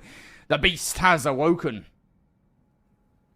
And it's like map 1 never happened to this team. Da Vinci, 3-1. He ended up dying towards the end of that first round, but going into round 2, he just continues to lay down the hurt. And although Wolf dies there, that's kind of best case scenario, Brody. You get the information onto both members, 2 versus 3. That is still very difficult over towards that B bomb site. And for Nellis, I mean, you just got to start winning these battles, especially earlier on. And if you're not going to win those battles, you have to start respecting those battles. You just cannot keep dying so fast. Tantalize gets 2 within the first 20 seconds of that round. We go into round 3. They're trying to get their first on the board. It's smoke through the middle of the map, trying to draw blood, but everybody else over towards B uncontested. Now this should be good hit to hit the bomb. They're going to get it down. Langley Eustace might have a man advantage, but now Nellis have the advantage of an extra man on the map via the bomb. So Langley Eustace now, they've got a little bit of time to work with. Do not be surprised if they send at least 1 player on the flank. Maybe even 2. They're going to double back. It's going to be a 3-hit through mid. Crossfire is good for Kuzo and Floops. The nade is going to connect, and it's going to blow up Wolf's nade as well. Somebody's going towards the bomb. I thought it was Reaper. I thought he was going to hop it, but instead he's just going to go for the kill. 17 seconds. They have to expand this lead into a 3rd round, and they've done just that. Reaper opens the gates for Da Vinci. He finds his 4th in a row. That defuse is going to bring Langley up to 3. I'll be honest, I don't understand why no one was watching Portside. Like, no one was watching Harborside. We don't all need to be watching that 1 mid cut. I know that you probably want a couple of bodies on it, but still, Reaper's just able to basically freely walk into the site and pick up those gunfights. Major miscomm. Yeah, for sure. 100%. Just way too much emphasis on towards the middle of the map. Langley Eustace, especially off the back of a team nade as well. Or rather, a nade throwing a nade that was from a teammate. You know what I mean? Like, it does, either way, I mean, it's still just a massive L of the round, and Nellis will be very frustrated at that. They were throwing a lifeline, and they threw it right back. Now Da Vinci going into this round, 5-1 performance for the man. Now on a 4 spree. Langley Eustace going to A for the first time, it would seem, and oh god, Nellis, you just keep on hitting the 50-50s the wrong way. Yeah, it's just you cannot get a read on this joint-based Langley team, and you can't even get a first blood against them, it seems. So the bomb's going to get planted. 3-on-4 for the retake. Wolf just lurking below, and, you know, quite like a wolf, he is just waiting for a chance to pounce.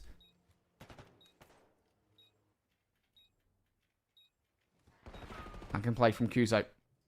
You've lost Floops, though, so now it's not so much a flanking player as it's the only direction where you're actually coming from. He's not going to jump on the bomb. Wait.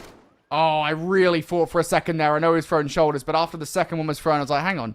Kuzo might have gotten away with this, but no such crime here. And again, it seems like it just feels like the 50-50s right now.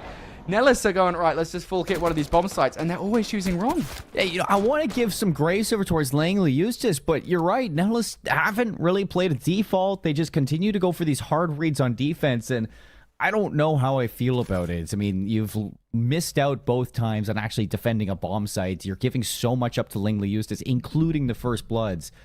You need to find some adaptations going into the next defense when we do get there. And even before that, you need to translate this into a round win. It's going to be a hit over towards A. 2 players stacked to try to stop it. Da Vinci's on 6 in a row. Good coverage up top. It's a big position that you need to hold if you want a site control. Tantalize certainly realizes it, and that's going to deny a lot of real estate for Nellis, who will trade out now in a 2 versus 3. But again, they don't have any secret control, and that's a huge, huge issue, even if they want to escape the site. Yeah, Tantalize can just sit here and wait and just pepper down shots all he wants. He even gets the information of the rewrap, but I like this call. You go through secret, you get all the way up and towards dark. You can re-clear this one to make sure that nobody's watching over A. Still 2 players to worry about, though. And is it 2-for-1 split for Langley Eustace? This is the right call for Nellis.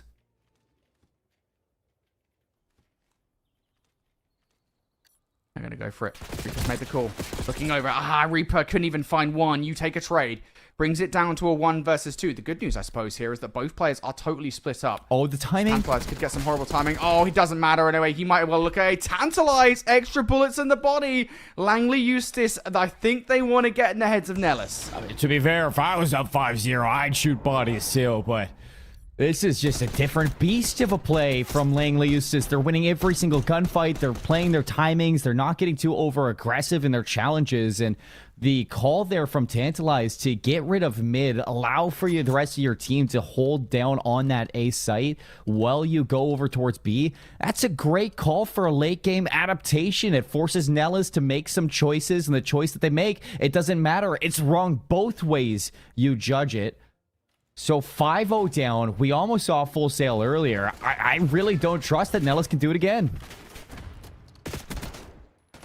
They're trying the same thing they tried previously, right? Having one player over on the flank, you're losing the vast majority of the gunfights, though. And now, again, that flanking player becomes your last guy. Smoke has been spotted out, and he just doesn't have the weapon for those long-range engagements. And the problem is here for Nellis, and specifically Smoke, is that Langley used to know where he is. They're just going to get that bomb down. He plants it towards B, 1 versus 2. Smoke, if anybody's going to be in a situation like this, you'd want it to be this guy, as he has been the one to carry them through so many ruts. He's got 33 seconds to keep this team alive and put the first on the board. First of what needs to be many. Yeah, he's going to get flanked, though. Tantalize should have him dead. There we go. Little flank from Tantalize. It is a perfect search and destroy from Langley Eustace as they tie up this series. Why can you just done that on the hard point? Langley Eustace, what a performance in search and destroy from them. Every single bang out start to the round. They won the trades. I mean, always winning the trades, either by at least 2 bodies. Maybe sometimes it was closer. Sometimes it was just a simple 2-for-1 trade, 3-for-2 trade, something like that. Either way, Langley Eustace just totally ran through them. Tantalize didn't even bloody die. He didn't die. 6 rounds, 6 first bloods. Tantalize gets 3 of them in that 7-0 spree. He's got himself a 7 kill-death ratio at the end of this map number 2, but that kind of just accentuates what this scoreline is from Langley Eustace for this map mode combo. Now 3 games in a row that they've played this map. And they're sitting at an 18-5 round count for Hacienda Search and Destroy. That is absurd numbers. Granted, they were 12-5 going into this one. So you go into it, Nellis, I mean, yes, they threw a couple of changes in terms of pace, but realistically, it just looked like they want to bang out every single round, and that is not the way you win Search and Destroy. Yeah, I certainly think I think it was 2 rounds where they just basically full 4-hit things on defense, and I think the first time is fine, right? It was like checkout plays. 50-50. Right, but like I think the first time is like it's fine, whatever. It was early in the Search and Destroy. They were trying to throw off the pace. They were trying to identify what Langley Eustace were going to do. Cool. The second time, I think is a little bit like, okay, maybe you shouldn't be doing that at this point. Maybe we should be playing a little bit more evenly split across the map. But I mean, either way, yeah. I mean, just so many of those rounds came down to those bang out starts where the middle of the map was just won by Langley Eustace every single time. And Nellis, it did feel a little bit one-dimensional on the response, right? They always seem to send one player on the flank, and again, you do that so many times, Langley Eustace are going to know what you're doing, right? Like, you can't keep on doing the same thing, and I think that was the issue there for Nellis in that game. And I think, it's just referencing back to game number 1 when we're thinking about how that performance did go in terms of the slaying coming out from Nellis. I think they got away with a lot in that game this time. I mean, Floops, Smoke, and Kuzo 3 and 18 combined, with Kuzo dropping a donut in that map. So when you're looking at the scoreline, it doesn't help when your team just cannot get the kills to back it up, Brody. So that's a little bit of a wake-up call for this team. Langley Eustace, they looked a little PO'd after that map number 1 loss, so they've shaken things back into gear, and this is the Langley that we were expecting. Yeah, sure. Langley Eustace, they have finally awoken here. 6-0, Search and Destroy. They tie up the series at 1-1, folks. We're going to take a quick break. On the other side of this break, it's going to be Control. One team is about to take the lead. We'll see you then. If you keep making that face, it's gonna stay like that. Funny. I'm trying to get my own car insurance. Well, that's easy. USAA. I thought that was for the military. And their families.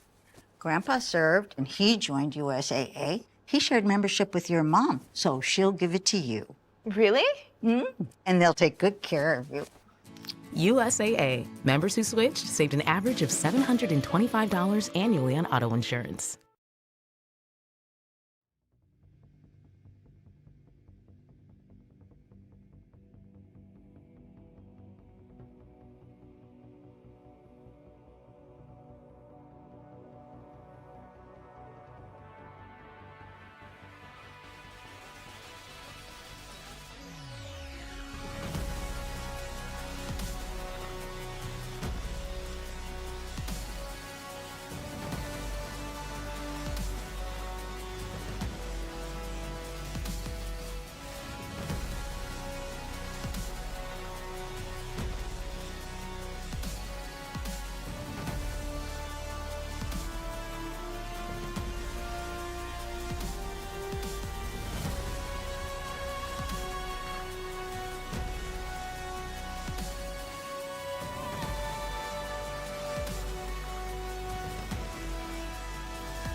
Welcome back, gents and ladies. I don't know why I said that the wrong way around.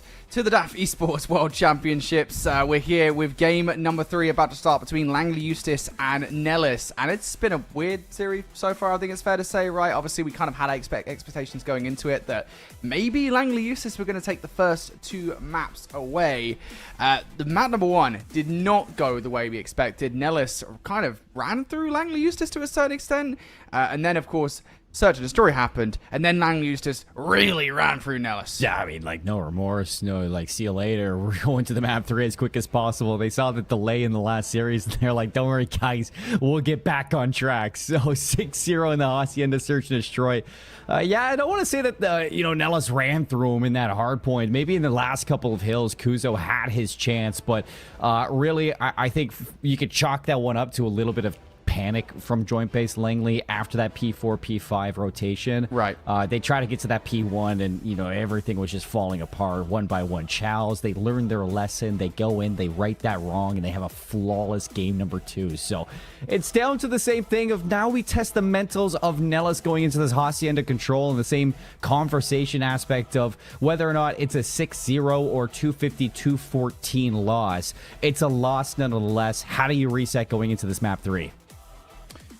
Man, you gotta have like a team chat or something. Be like, look, we are not good at Search and Destroy, quite clearly. Search and Destroy ain't our ball game. Don't worry about it. It's just S&D. We're gonna win the control. We're gonna win the hard point. We're gonna 3-1 this series. That has to be the vibe going to this one. Because to be honest, I don't think there's any other way you rationalize that game number 2. You know what I'm saying? Like 6-0. There ain't no other way to look at that. You got cooked. I mean, if I'm Kuzo 0-6 at the end of that game, I look to my left and I'm like, dude, like, I just need a hug. Like, just give me a hug after that one. It was not fun. Not fun to watch, probably not fun to play. No, definitely not. All right, well, look, they definitely are going to need to bounce back. We do have the control coming up next. This is where Langley Eustace lost a map in their last series, if I remember correctly. So this is definitely a position where we said when we were kind of passing out the series, this is where we felt like Nellis might take a map. So if I'm honest, if we just kind of put aside the 6-0 for a second, which I know is difficult to do, we just put aside the momentum-based aspect of this for a second, I do feel like there's a solid chance here that Nellis could come out and take this map. For sure. Last time both teams went to this map mode combo, Nellis lost it to Anderson in a round 5. Langley beat Eglin here in a round 5. So both of these two teams, they've been here, they've tested their opponents, they've gone to the very end.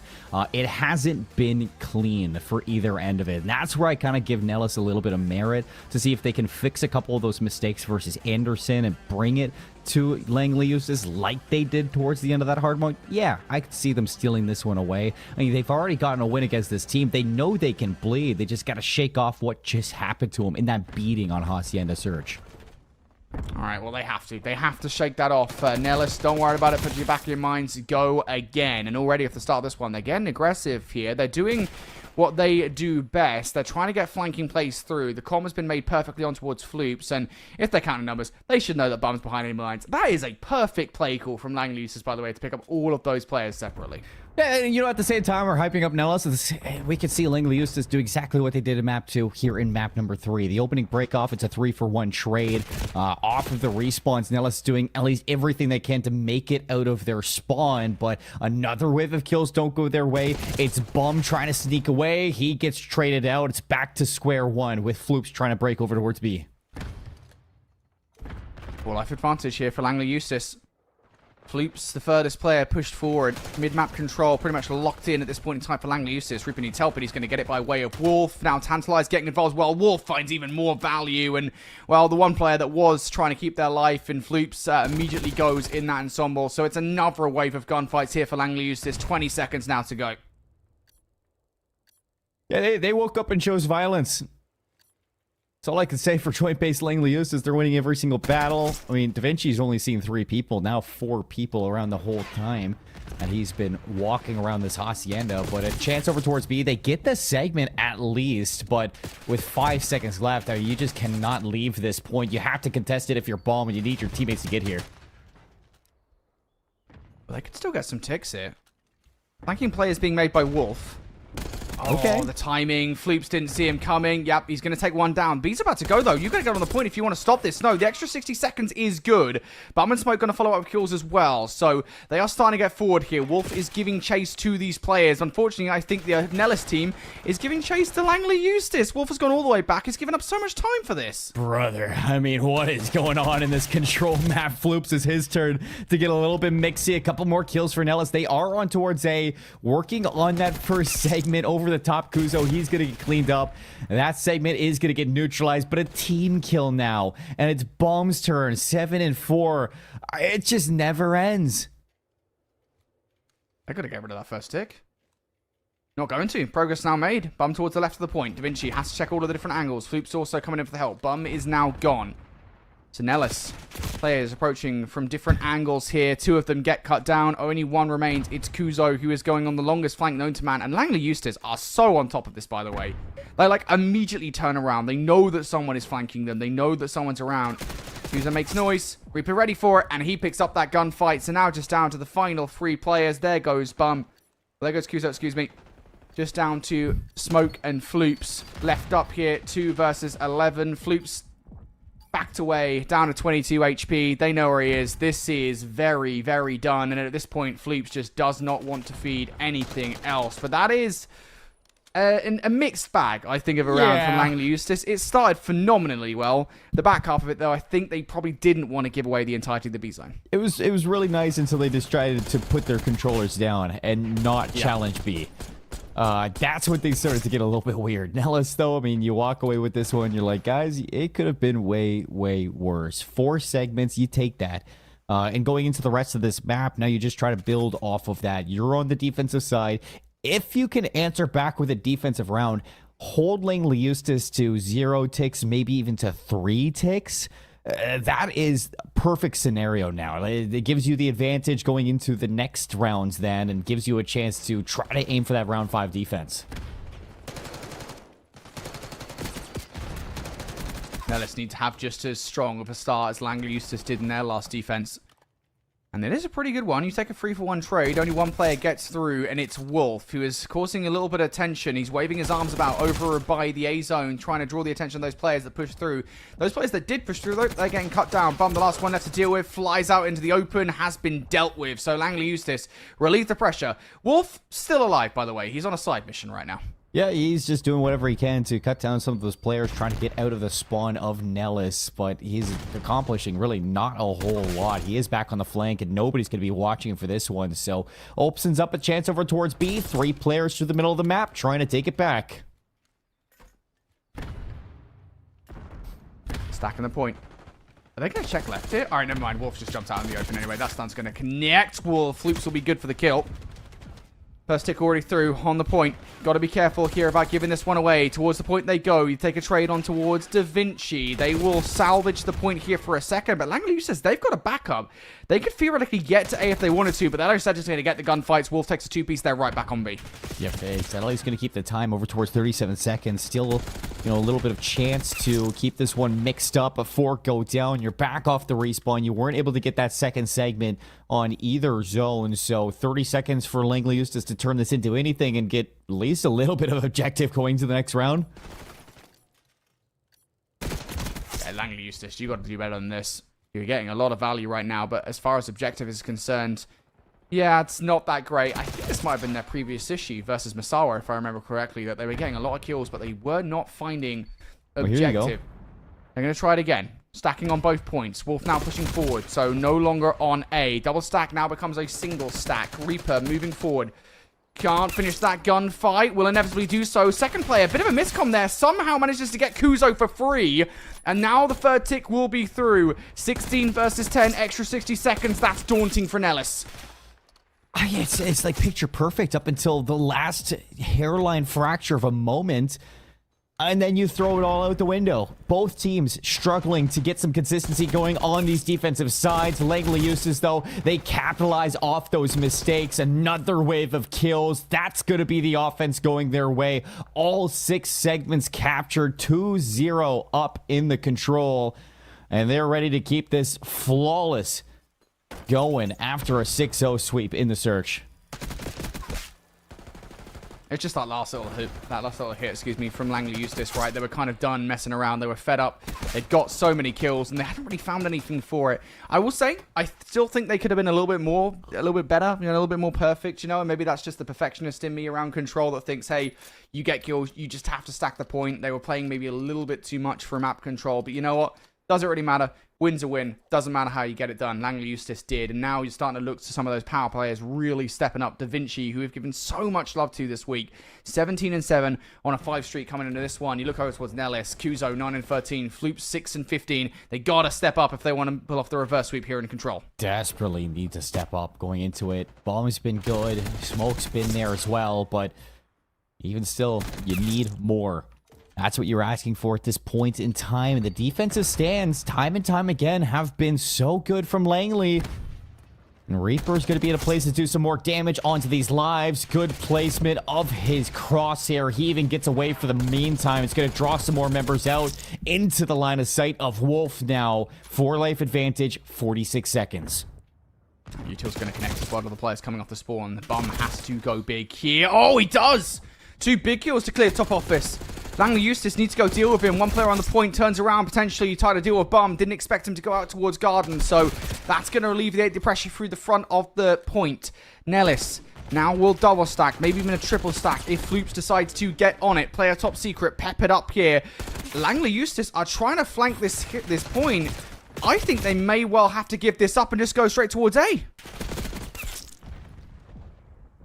Well, the third segment getting worked on is just one player to worry about, Smoke, but he is quite the character for this team.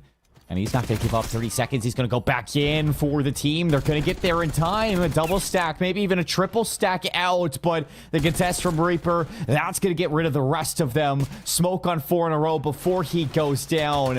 It's Floops trying to push back in for one last chance.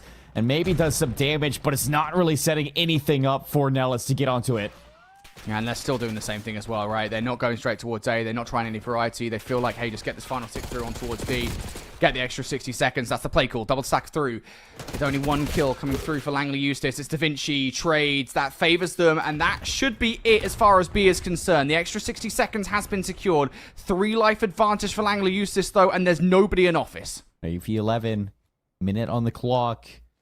Overextension coming up from Langley Eustace to take some control of P4 and thus the middle of the map from top halls. 4 go down. Tantalize going to let them know that they are knocking on the door of closing this map. Just a few more kills and it's over. Langley Eustace, full mid-map control. Bum is down. And he will be for a very long time, indefinitely for this control. Smoke and Floops, what do you got left in the tank?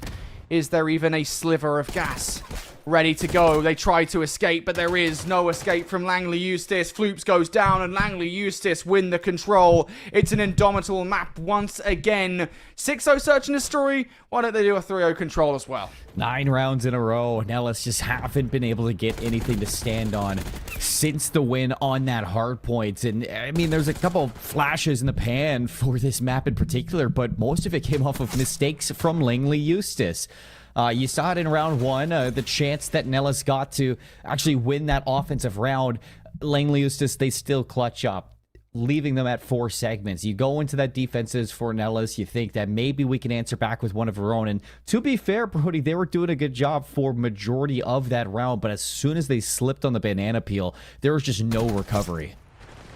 Yeah, and you're right. You're absolutely perfect call, mate, because Nellis, yeah, they had opportunities, but a lot of it, I think, was just Langley being relaxed, right? You know, I think that especially with their offensive victory, right? I think that's a real key one where it's just like, Langley Eustace, they got so many kills in that round, and despite all of the value, all of the trades that they were finding, it never really felt like they were actually threats to the objective. Only towards the end of the round, we're like, okay, cool, we need to stop messing around now. We need to get on the objective and actually do something about this. And when Langley Eustace wanted to call game, that is what happened over and over again. Nellis did not have a chance in that control. And we were saying going into the series that that was where Nellis would take a map. So evidently Langley Eustace, I think, is starting to get a little bit better at jumping on the point when they can. 3-0 in the control. That is a statement, especially following on from that 6-0 in search and destroy. I mean, just like, look, I'm going to say it right now. Langley Eustace are the better team going into the series. This is just insane to see how much they're putting a chasm between them and Nellis. That map number 1, it was a contest, but at the same time, I mean, you just got to think about it a little bit, Brody. It's just how much have these guys played today? There was just a wait to get to this matchup.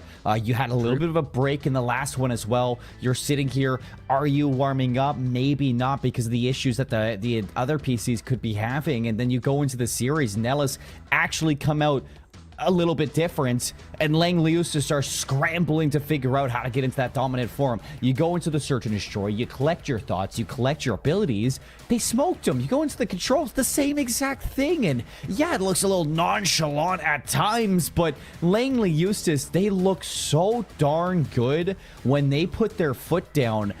They look like they can win it all. Yeah, that's the key thing for me, and it's terrifying, isn't it? When we look forward towards the map set for the remainder of this series, it is scary business when you're staring down the barrel of a 6-0 in Search and Destroy and a 3-0 in the Control. I know that Nellis won map number 1 hardpoint, but even then, right, we kind of discussed it back in that game. It felt like, and this isn't to take anything away from Nellis, because they absolutely earned those breaks. They won that map by way of breaks that they shouldn't, generally speaking, get, right? Yeah. I think especially the rotation towards P5. That was an error from Langley Eustace. They didn't get players in towards electrical when they really should have done. And, you know, you shouldn't really use P4 rotation. Like, those back spawns are very difficult to break. Like, you know, again, shout out to Nellis. I think they deserve full credit for actually making a break towards P4. But again, I think it kind of does feed into the narrative that maybe Langley Eustace weren't playing at their best back in map number 1.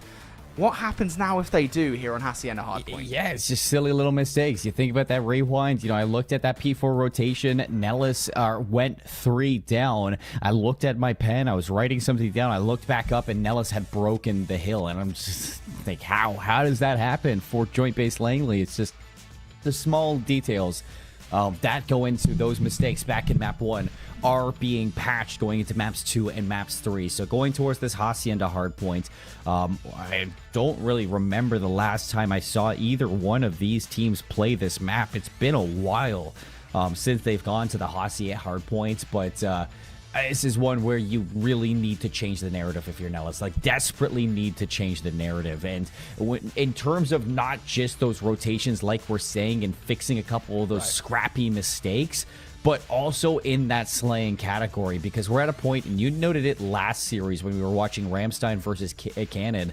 no game from here on out is going to be easy.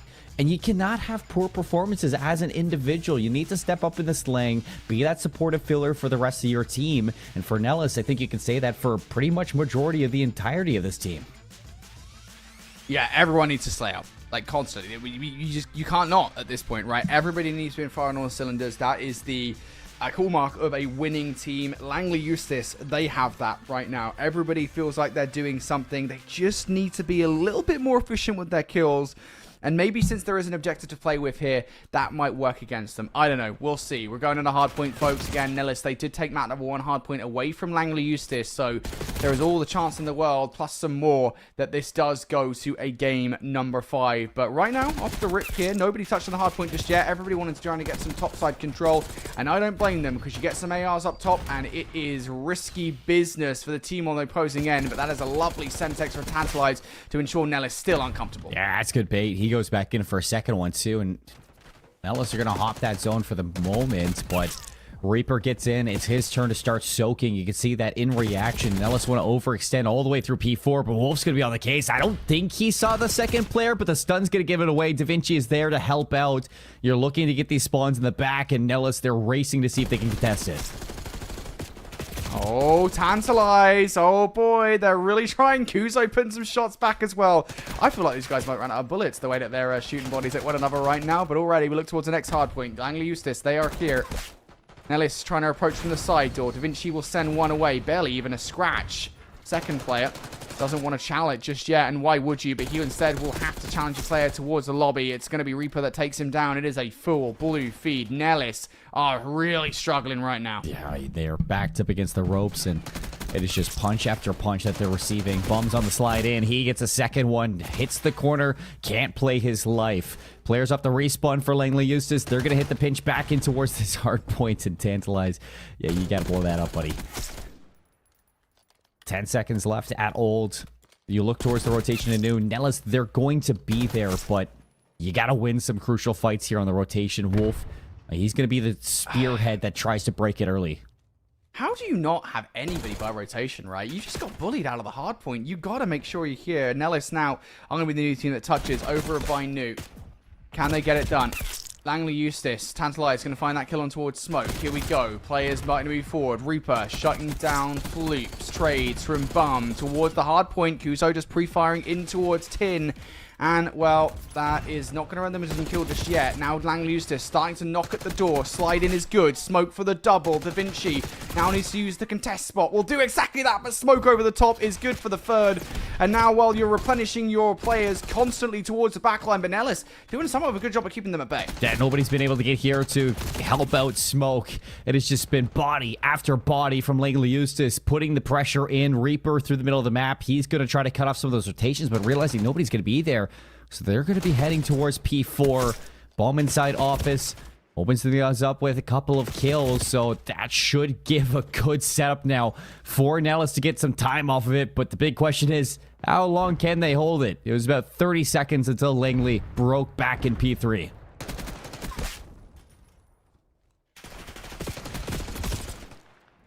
And we used this. Let Nellis back into this game. Now Nellis in control of the hill. Smoke and Bum are currently here. By New. Slide out from Bum. Good for the first. Smoke taking shots. Needs to try and play his life. Da Vinci says no. So close spawns from Nellis. Now going to try and get reinforcements in towards the time. But as Kuzo gets shut down, Floops is going to have to wait. He actually going to get a freebie. And now maybe feels like it might be time to just rush the hard point. Okay. Certainly Kuzo feels so. It's going to be White in the feed. Just one more player to take. Wolf though refusing to go down. That opens the door for more players from Langley Eustace. Carnage inside the hard point. Da Vinci one more. He finds it. Now time for Langley Eustace. I can't believe it, Brody. I thought Nellis did the impossible off of that break with Floops playing it so patient through the middle of the map, but heading into the second set of rotations, 52 to 113. Good shots from Smoke, but he's going to get traded out. Langley Eustace looking for the top side control before they hop into the objective, but Tantalize going to jump in, see if he can soak some up. Nice nade from Tantalize. Go at the end of the first set. Right now, Langley Eustace very much in the lead, and they're getting time away from P1. That's something that neither team's really managed to achieve that much on the very first hard point of this Hacienda. Now more kills going the way of Langley Eustace. Nellis starting to feel a little bit out of their depth. They're currently spawning by Fence's side with 20 seconds left. If you don't full send it to try and flip these spawns out, you are done, and it's already been read by Wolf. Everything's getting reds non-stop. See ya. As he has took an elevator going down right into the water side. Reaper, he's going to be surrounded, but Da Vinci on 5 in a row, still winning battles towards old, getting this scrap time, a whole 100-point lead heading into P2. Tantalize should get the call that there's somebody in the water, and he will be ready for it. Bomb's going to circle back, try to jump up, and he is alone in this matter for the break, Protea. This is getting grim. You just got to do something now. Do something, please, Nellis. Here we go, Bum. Hero play. Gets shots. Actually takes down one player, but Wolf with immediate trade here. Player up driveway. Wolf is not looking behind. Might have to turn around here, and Kuzo finally gets in towards the time. He will come for the contest. 20 seconds here. But the thing is, right, again, and Proper's going to love this. Leader's advantage. Langley Eustace don't necessarily need to hit this. They can just get the rotation. Yeah, that's all they're going to do. You spawn up in the back. If you're Da Vinci, the rest of the team going to be there as well. Bomb, he has been fairly good this game. 13 and 14. He's had his moments that have led to Nellis getting a good chunk of time. Still a 100-point lead now. You haven't been able to cut this down at all. A couple kills from Nellis to get in from the front. They have broken. They flipped the spawns out. Let's see if they can make this work. I can play from Da Vinci. 3 players through on fences. Da Vinci gets cut down. Now all of a sudden this is all from one side of the point. Kills will go in their way as well. Okay. There's the last one. All right, Nellis, we are back in the game now. Then you get this 30 seconds. You're not within touching distance, but at the very least, you've got something to say in the conversation. They've also flipped out the spawns as well for Langley Eustace. Smoke now on 5 in a row. Da Vinci, though, on the flank will remove one player. Smoke gonna go down before he can get number 6. Bum, though, trades things out. Contest A little late from Langley Eustace, but they want to try and take this time away from Bomb. Unfortunately, he runs right into one player coming off the spawn, and that last 10 seconds goes to Langley Eustace. So Nellis take a 50-10 split on that hill, but still, even that last 10 seconds, that's quite damaging. Yeah, you know, finally we get something nice to say about Nellis, but, you know, that's pretty harsh to talk about. I mean, they've always been on top of these rotations. They just haven't been able to get the kills to back up the setups. You got another nade coming out. It's going to stick onto Da Vinci. A chance for the next player to get in, but it is a solo play from Kuzo. He gives his life up. That's going to give you a deficit running into this one in the lives to try to break this hill. Still, Bum's going to find his way through. Not able to find a second one, but they are funneling themselves in one by one. Da Vinci, he pops 3 in a row. Smoke goes down. Langley Eustace, still 24 seconds you'd love to get. And Nellis just have to full send this one. You do get one player spawning out towards McLaren's side, so you can now rush this from multiple sides of the hard point, and that team shot will help take down Tantalize and Da Vinci. Langley Eustace will definitely vie for this time, though. Wolf thinks this 10 seconds worth it, and he would actually be right, of course, considering how close they are to the 250-point mark. But again, Langley Eustace going to have to settle for scrap time. Their lead has been diminished ever so slightly here to just a meager 90 points. They are within touching distance of winning this game and closing out the series. Last time, Nellis gave up a lot of time from P1. They can't do that again. Well, 3 go down, and it might be them doing it again, Brody, right here, right now. Make it 4 down. They're going to hop this hill. 27 seconds is all you need if you're Langley Eustace. Smoke, he has the Hellstorm, but he's got to be a part of this play. He cannot just leave and use that score streak.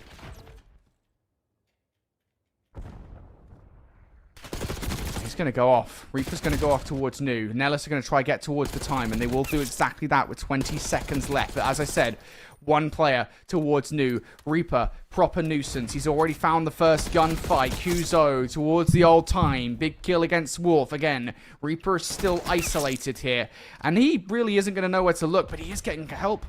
Reaper tagged up from the front, just needs to try and play his life. Can't hit the reset here, but does have help. The help has arrived. The cavalry is here. Da Vinci finds the kill. One more on the jump up. Cannot afford to let this time go the way, but also has to wait for the teammate, and now he can't. Smoke is down. Smoke is down, and it's just 3 players spawning up over towards fences. It seems like one of them has already put his controller down. They're going to concede this game, 250 to 139.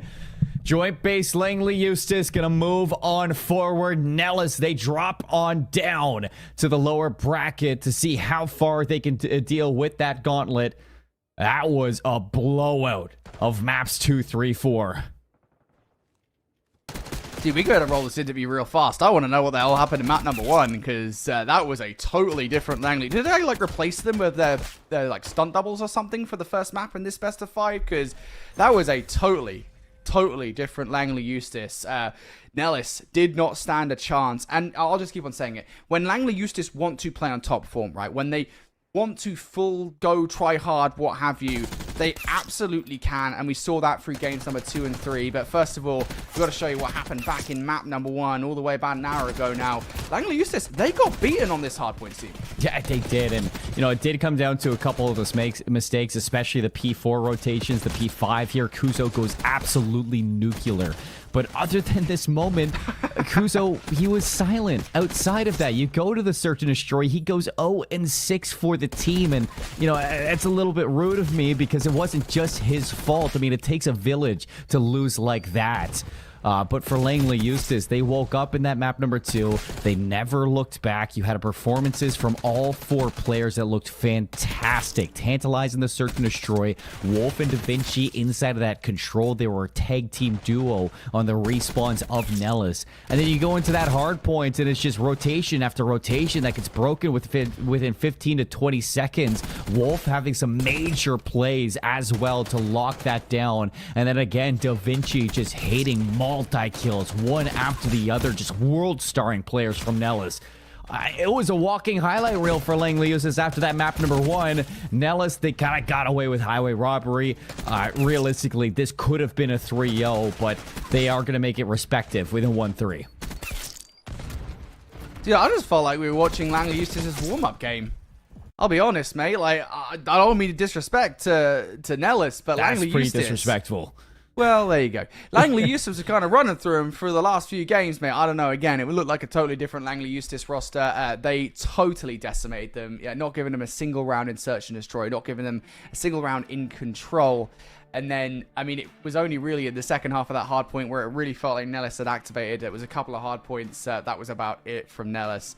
Man, phenomenal series from Langley Eustace. Again, a reminder, folks, that them getting to the top 3, them going forward into the winners bracket finals to face Cannon tomorrow means that they will be getting some of those medals. It's going to be real fun. Really excited to see that. Congratulations to those guys for getting a top 3. Regardless, Langley Eustace, they are through to that winners bracket final. Let's talk to Tantalize in the post-match interview. Let's bring in him here. The body shooter himself. Shooting the bodies when they're alive, shooting the bodies when you're dead. It's Tantalize. First and foremost, congratulations on the dub, mate. You've made it to top 3. You've made it to the upper bracket finals. I'm going to talk about the series as a whole first before we talk about that body shooting. We are going to talk about that body shooting. You guys dominated those last 3 maps. Like, you totally dominated. Like, what was the difference between the first map where maybe things were a little bit more competitive? Obviously, you guys ended up losing that map too. You guys got into that search and destroy, and you guys just started ramming through them. Yeah, so it's been like we haven't played Nellis since I think Conus. We haven't scrimmed them at all, but after that first map, we realized that they were playing very tight together. They were just a bang out team, so we were like, let's just play closer together, get our trades, and let's just bang out the hill.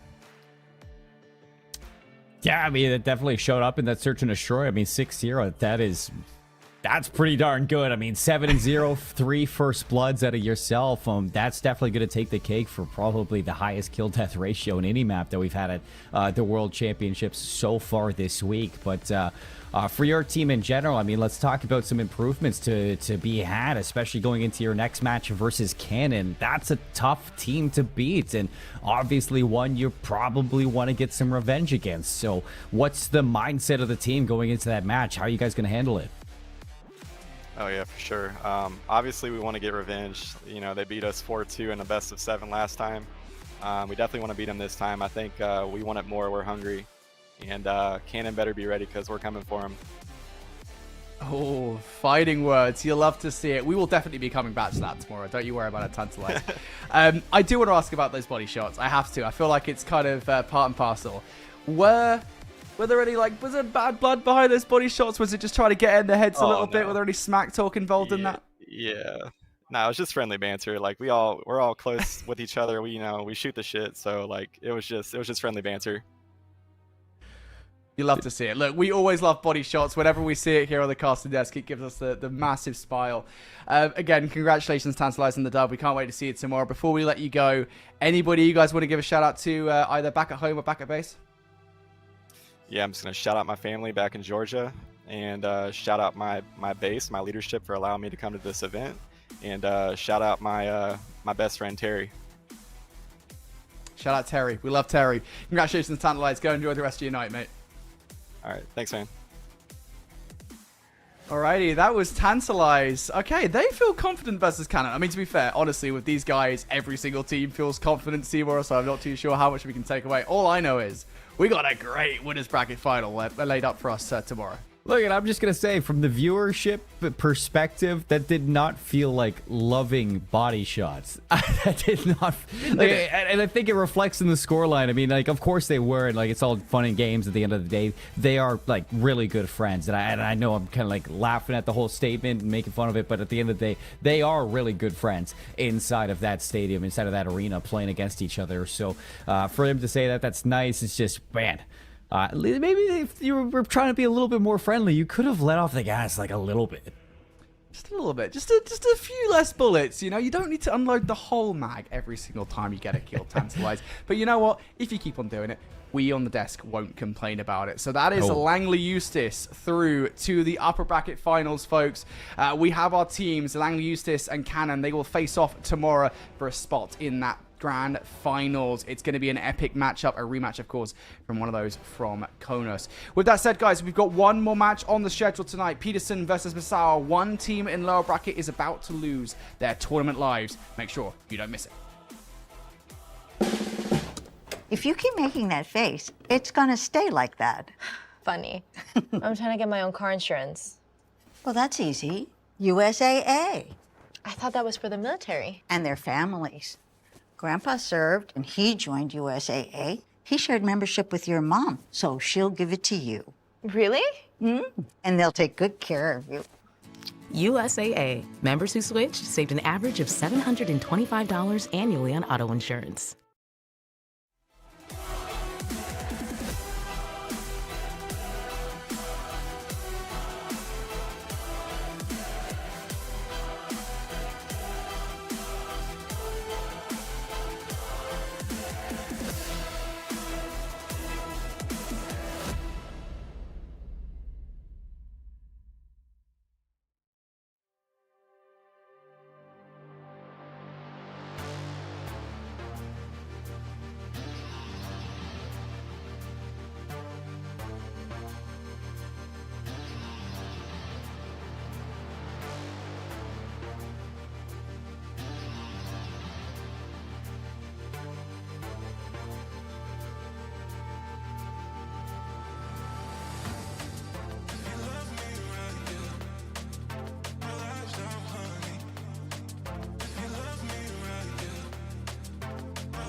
Welcome everybody to the DAF Esports World Championships. My name is Seymour, and I'm joined by Proper, who we've brought back out of Caster Jail. Welcome back, my friend. How you doing?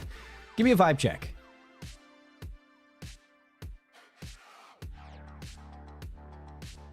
Watching that entire best of 5 series was more than fun, but it feels good to be back here alongside you for the last series of the day. Again, Peterson has been a massive talking point behind the scenes. Now we finally get him back on Earth.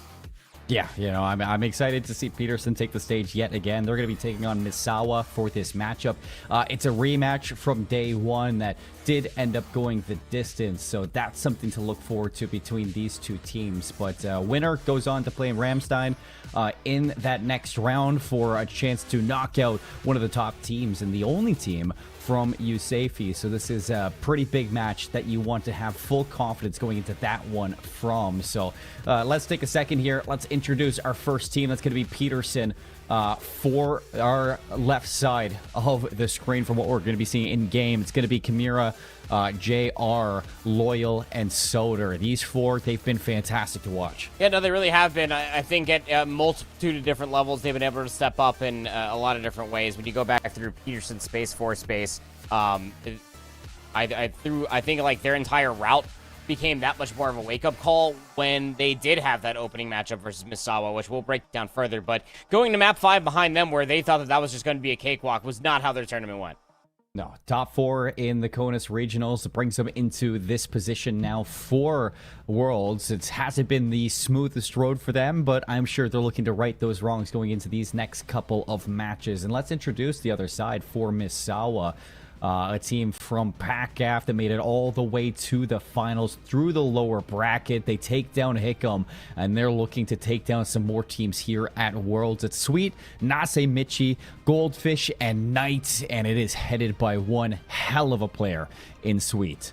Yeah, it absolutely is. Sweet was on his own mess earlier throughout the tournament, but I mean, earlier on today, and even in that lower round 1 matchup versus Hickam, really came out flat in a handful of like those respawns. We also saw that versus the top teams yesterday within that winner bracket as well. As confident and as humble as ever, Nase Michi actually was stepping up in a pretty big way in their previous lower round matchup, especially in the Search and Destroy. In that Protocol Search and Destroy map number 5, Nase Michi, I think, was really close to double positive, and it was actually making a lot of different plays from what I was able to at least tune into or heard.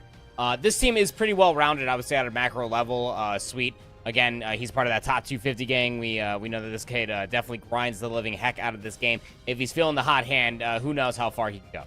Yeah, he's been shouting out his duo in OC all day long, not to mention Nase Michi, Goldfish, and Knight, who have each showed up at their own respective times, and they are fantastic players to watch out for throughout this one. But let's take a look at this best of 5 proper. Let's go and see the last maps that we will be seeing for today's broadcast before we do get into the last day of the tournament, excuse me. Hacienda Hardpoint is where we're going to be beginning this journey. Protocol, Search and Destroy, and a Vault Control guaranteed for our first 3. Rewind Hardpoint, Red Card Search and Destroy. That's if we go to the 4 and 5, which, if history does tell us so, we might be seeing that Red Card Search and Destroy at the end of this series. How are you feeling about this layout? A whole bunch of targeted vetoes. The Skyline Hardpoint taken away by Peterson. They lost that. That was the map 1, 250 to 201 in their first outing against one another. The Vault Hardpoint taken away. That was the map 4 loss by Misawa, 173 to 250. Rewind, Search, and Destroy also taken away throughout all of this, was up on the table, but per usual, Dealership was there, taken away, and Rewind, Search, and Destroy was not on the cards. The only map that will be reprised from that previous best of 5 that did go the entire distance is the Protocol Search and Destroy. Sorry, it's not the Red Card Search, so not the map 5, will be the map 2, and Peterson won that 6-1. So Misawa decided to, again, get rid of the Dealership, a map mode combination that we have not seen all weekend. I would almost have called the bluff and maybe getting rid of the Protocol Search and Destroy and maybe just taking the square out, because a 1-6, leaving that open, either calls that you are heavily improved ever since that ended up happening, or you were just expecting them to forget what happened back on day 1. Or maybe you just don't like Dealership that much. You know, and I don't Nobody's really blame picked you. it. Nobody's picked it. We haven't seen a Dealership Search and Destroy. So I probably would have called the bluff, and like if I had to have gone to Dealership Search and Destroy and just hoped for like maybe the best comparatively to a 1-6. What's worse than that, honestly? An 06? I don't know. Whatever. I know some players at the venue do sit and watch the stream, and you're going to be sitting here, you're going to be watching. I'm going to say it tomorrow. Give us a dealership. Come on, give just once. Just once, give us a dealership. Throw it in there. What's the worst that can happen? Maybe you lose it. You still got 4 other maps to worry about in that series. But for these two, for sure, that Protocol Search and Destroy from Misawa is definitely something to worry about. I think I agree with you. 1-6 loss. You should have probably banned that one out. But it's been a long time since day number 1. A long time for the changes to be made going into this series. And for you and I, we do have some predictions to look at for this one. I've predicted Misawa to take this in a 3-1 standing. You predict Misawa to win it in a 3-2. It's good for the game 5. And I don't doubt you for that one. I actually probably would have gone game 5 as well. Yeah, honestly, every single time I've been on a cast, I think I've gotten like 1 game 4. I've gotten like my first 3-0 was like earlier today too, so it's just like I'm pretty much doomed to go to like the game 5, which is like it's not a problem by any means. These games have been absolutely electric. It's just I foresee it happening, especially through the specified map set. Right, you get the Hacienda map number 1, 250 to 171 over Eglin for Peterson, and just from what I got out of Misawa. And for them sitting around for so long, depending on what they've been doing and warming up, if Sweet comes out flat, this team's not going to win map number 1. But through the rest of the series, I do like their odds, especially going towards that red card search and destroy. When the pacing become really methodical, Nase Michi was a demon on that map mode combination we saw in the last. And he has been getting better and better, day by day. I think that's a similar story that we tell for, let's say like Arrow Appa, for example, who, at the start of the series, start of the tournament, he was a little hit or miss at times. As the days have gone on, he's actually pretty consistent for his team. You'd say the same for Nase Michi, even looking back at his stats, from game to game. He's been doing well for this Misawa team. And, we saw them versus Langley the other day. It was a tough matchup. They still go all the way to a map 4 versus that team. Peterson, it's in and around the same level, I'd say, as Langley. Both of them coming through Conus. Langley making a little bit further through that winner's bracket. They didn't actually cross paths. Trying to look back to make sure that I'm right there. No, they did. Peterson did end up losing that to Langley in a game 5 fashion. But if you've been able to take Langley to a game 5, surely you can take this Misawa team to a game 5 like we saw earlier and take them down. And Misawa, you were the winners of PACAF, so we do have some pretty high expectations for you. And if you can dodge a wrench, you can dodge a ball. It's all possible, man. It's all possible. Apples to oranges, pears beets, Battlestar Clock. Hacienda map number 1 gonna get underway. Peterson versus Misawa again.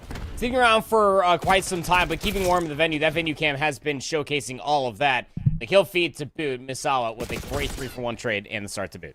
Yeah, a good time off the board for Misawa. It's going to be Nase Michi to get that early step on for go down, though. And you look at that mini map, it is going to be the Peterson arrows all on the better side. JR hoping to find a position to maybe cut down some of the members, but he hasn't seen a lick of anything. He's going to know that there's going to be a dash over towards P2. Spots them out. Kimura's going to be on the other side of this door. He should be ready for it. Kimura finds one. The trade's out. JR on the other side, ready for the challenge. They do lose the spawns in the pack, or it is going to be split spawns because the zone's not open. Yeah, I'd say it's still a really good trap that was set up there to keep them all alarmed around P2, not really knowing where the reinforcements for Peterson were coming from, but most importantly, throughout all of that, 30 seconds off of P1 through 2 players worth of antics going into P2. And it's Nase Michi with a couple big wins on this rotation, allows for the setup from Misawa. All 4 players hitting from the front side, 1 hitting the water routes, and it seems like they're going to wait for him to get into position. Loyal, the first one through. Soder hits the jump up to go down for Peterson. Kimura continues this back and forth, but you still have to get through Sweet. That is a tough task on his own. JR's just going to hop in for the contest, see how long you can wait this one out. It's tough to get through. It's hard to break. Nobody has been able to do it just yet for Peterson. Misawa trying to get every drop of the last 20 seconds. Trying to do so indeed, and that back 20 seconds would put themselves in a much more better of a buffer, especially because Nase Michi, with the Jackal in hand, is able to find 1 on rotation. He's gone completely unnoticed at the bottom side of office. He's not here alone. Soder's going to get that audio cue. He should definitely be alarmed now as JR does go down. A little bit of an awkward gunfight, but at least he'll clear the flank for now. Still scrambling over by the new hardpoint. R. Peterson trying to figure out where the rest of Misawa are coming from. One more to worry about. It's Soder inside 10. Trying to draw a couple of these members back, and Soder turns it into a double kill. That's going to stall out Nase from making a dash towards this hill. Looked like he tried to hit the outer wall run for a second, but he's going to double back and just contest through the key door. Tweet alongside him gets caught jumping over the fences. It gets a little bit mixy for Misawa. They're still in for the contest. It's a 2 versus 2 for the site. Goldfish over the top clears out the rest. Peterson, they're spawning in the back, but Misawa getting a lot of time off these hills. Yeah, they sure are. And you can continuously trade out that time and inevitably win out the game, but it's only just a 20-point buffer, and that's so easy to fall away from, especially as the hill that we're going into. But no team has really had a superior setup, realistically, since that first 30 seconds that we got out of Peterson. But ever since then, they've only scored 19 points. It's going to be Misawa in towards the time first. Pick a corner, any corner. You got to worry about Knight. He's late towards this party. Trapped on either side. Is anybody going to be ready for Kimura? He's all alone. Still a double kill, as he's been good for his. 10 and 7, looking for number 11. Knight shuts him down. Everybody from Misawa trying to get here in time to reinforce, but it's still so mixy. Back and forth. Misawa keeping that 20-second lead. It's Loyal on the flank. He's going to crack the code for the team. Yeah, again, it just late, but just fashionably for Knight to keep things interesting, but it's that re-break to come back through. Allows Misawa to walk away with the majority of that time. A 2-piece again for Kimura. Having himself a will this first set. 12 and 8, leading the entire lobby. Soder's going to find Goldfish on the exit. Back scrap time secured. Going in towards the second set. It'll be a lead, but a small one at that for Peterson. It's still a lead, though. That is something to hold on to now. Wow, what a slide from Soder. Goldfish going to get the trade. A little bit of back and forth still. Nobody jumping on just yet. 3 go down. That's going to be the go-ahead for Peterson to buff this lead out. Try to get some space going forward. To be fair, they did get 30 points, which was the majority of their time, besides what we saw on the exit of P4 there, Colin, back on the first set. So who am I to tell them what to do? You're going to start finding windows of opportunity, though. Misawa is starting to spawn out. Certain members still stuck inside the secret hallway and sort of just reach-housed out with a pistol. No other information was found off of that shell. But Misawa are just kind of vibing. They haven't really pushed until now. They're waiting for that right chance, and they get it, but Oil's going to keep them off the hill. 20 seconds. You want to get a good chunk of this one, but at the same time, you also want to fight for this rotation anew. Loyal's going to spawn out, so Misawa have a chance to hit this one 3-on-3. Nase over the top, Sweet down low. They're losing their teammates. They have to make an impact. Unfortunately, it's all down to Sweet in this position. He is surrounded by Peterson players. Yeah, he sure is. Back P2 spawns being anchored out by Kimura. Good luck, because that guy's been absolutely laser beaming. Got Soder hitting a late route. It's going to get scouted out by Sweet. Really uncharacteristically slow. This map number 1 at 9-12. Need him to step up just a little bit. Could sway the decision here. It's not even showing in the objective. Only 13 seconds. Soder's going to double back. See if he can lock down these spawns with the rest of them. Loyal, a double kill. It's enough for 3 in a row from Loyal. 13 and 11. He breaks it all by himself. And he's going to go for a little bit more. See if he can push this even further. Bumped by the rest of the team and Peterson. And you want to push this lead even further, but at the same time, it looks like Soder's looking for a way out to get this rotation anew. Trying to find exits, trying to play for containment. One has already gone by. It's going to be JR. Trying to be that route man. Goldfish might have saw him. Battle over by the rock hill. Going to be won by Loyal. Soder actually spawned all the way up over to the backside of the office, so spawns have already been influenced because Misawa are hanging around over by Old for just a little bit too long. Nase Mitch, he's going to find one over towards the top side of Office. Goldfish spawns in into the backside of this hardpoint, and on the route towards the decision, Sweet needs to make one. When does he get activated? That's the, I'd say, million-dollar question right now as he just continues to get caught on route after route. 11 and 15 from the superstar from Misawa, and Peterson just do not want to let him wake up. Soder left off the leash. Nice snap around onto Knight. 3 down again. As Sweet's going to drop right back into the 4th kill for Soder in a row. Onto that last hill. Soder's going to find his 5th one. He's trying to play for that Hellstorm. Trying to get it. See if he can attain it. 18 and 12. Somebody try to fade out. Could be the difference maker as far as this game is concerned, but you're already leading by 100. Going over towards P4. Found the one player that you needed to be worried about, but not fast enough to turn around and deal with the returning 3. So, great trades coming through for Misawa. Need a strong setup to bring themselves back into the game here at P4. Yeah, you need everything to go their way. They need kills. They need kills galore. Sweet. That's one way to start things off for the setup. 4 go down clean. That's going to spawn up Peterson over towards that boathouse. Sweet's going to stay in this position. He doesn't reposition. He goes back in. A fourth one in the row. And the rest of the team right behind him, finding some value in for the contest now for Peterson. Can they get this break? Night 2 in a row. He's on 5 spree.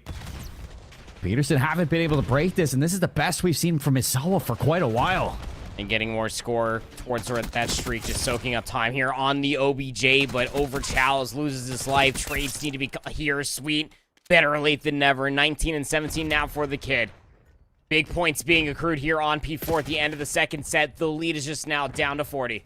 And no time like the president to turn this one around. Knight, he's going to get caught aggressing into fire.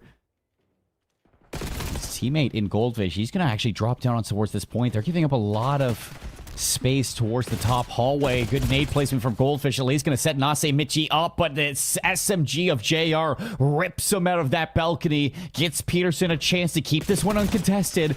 Lots of time inside of this map. Before this hill in general, you're walking on eggshells just trying to find any advantages. Here at 26 and 18 through the majority of his hardpoint has been double positive for moments like that. Traded out by Sweet, though. Still lead.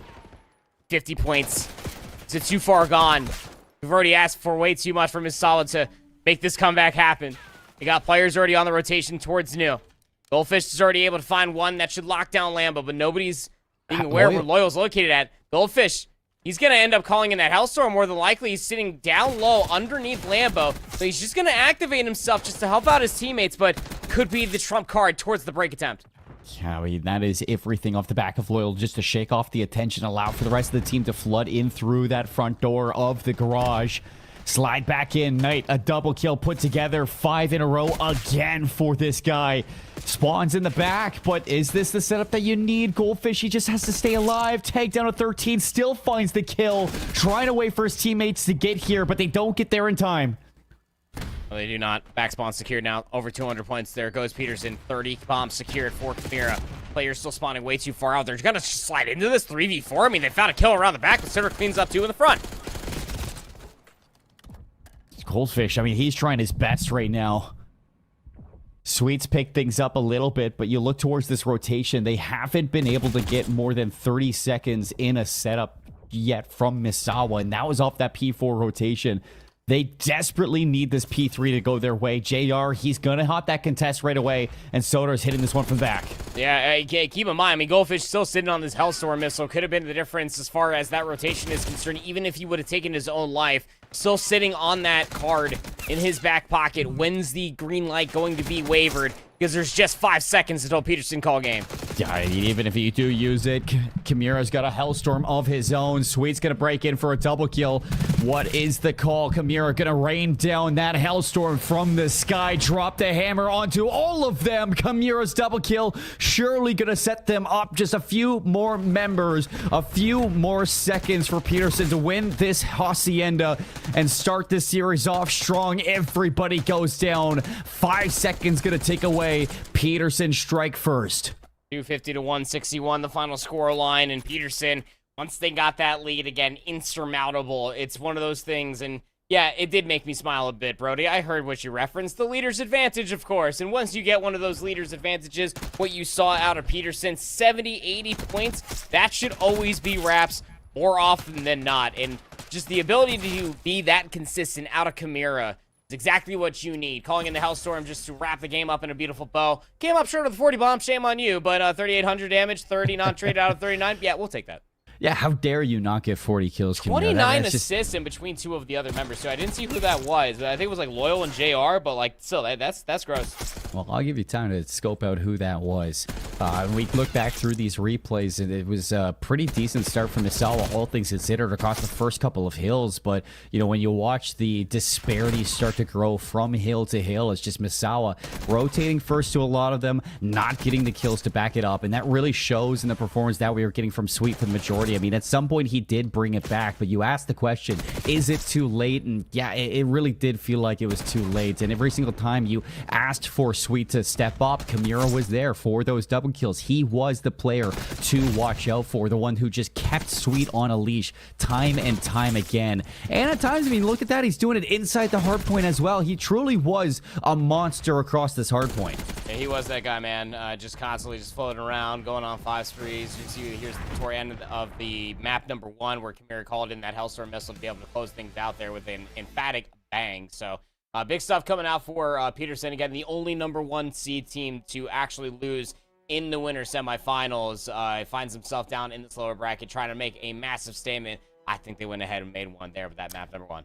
I agree with you in that statement. That is incredible work coming out from Peterson. And for us in our predictions, I'm a little bit worried right now for Misawa, and if they could bounce back going into this map number 2. Let's take a look at this map set, see where we are headed for the Search and Destroy. And you alluded that it is going to be the Protocol Search and Destroy up next for that map number 2. This is not a good place to go for Misawa. We talked about, should they have banned this one out? Well, after looking at that Hacienda performance, I feel like this isn't going to be any prettier. Yeah, I mean, it might not have been, but again, for the future, it has always been transitioning. Of course, this was the map 5 map mode combination between Misawa and Hickam to eliminate Hickam and to deny that reverse sweep back in lower round 1. So clearly things have turned around ever since that 1-6 loss that happened way back in group stage, match number 1 on the main broadcast. But throughout all this tournament, we've been seeing our teams here in attendance constantly get better. Metal has been tested, but that pace differential was definitely missed. And Search and Destroy, for Misawa's sake, hasn't exactly always been their strong suit. They've been outpacing and been demons in the respawn, but this is when Nase Michi can step up and really overtake the map. He can find out really good timings. We also know what Sweet can do on Protocol as well, getting an AR in his hand, good knowledge and timings from window to window. Odds is potential.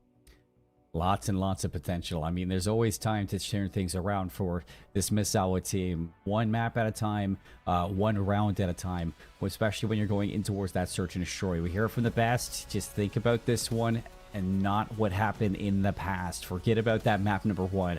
Search and Destroy, it's a whole different ballpark for this team. And I think for Misawa, they can really look towards Sweet to definitely step up in this map number 2. I think that for me personally, that's who I look towards for this squad, because you ask a question of just how do you make a play? How do you make a push through this bracket? For Misawa, it really doesn't exist without him. I mean, it has to be Sweet to be that consistent player. He is the player on the team that we always look towards to put up those high slaying numbers, and you saw how tough it was for them to get going in that map 1 without him. In the previous series, lots of first bloods on that Hacienda Search and Destroy from Tantalize. He got 3 of them across those 6 rounds where they flawlessly sweeped through Nellis. Going into this Protocol Search and Destroy, I need to see Misawa really get into that category, open up with some of those first bloods, throw a couple of different balls at the plays and see what sticks. Well, that you brought up that match versus Nellis, because that was the one devil's advocate fact that I was going to be bringing up this entire time. That was map 2 in the matchup, the 3-0 that Nellis handed Peterson, the only team of the top 4 seeded teams out of the groups to lose in a 3-0 fashion nonetheless. Was map 2, and it ended in around 11. Can't have that happen here as we load on in. It will be offense first to start out of Peterson. Well, here we go.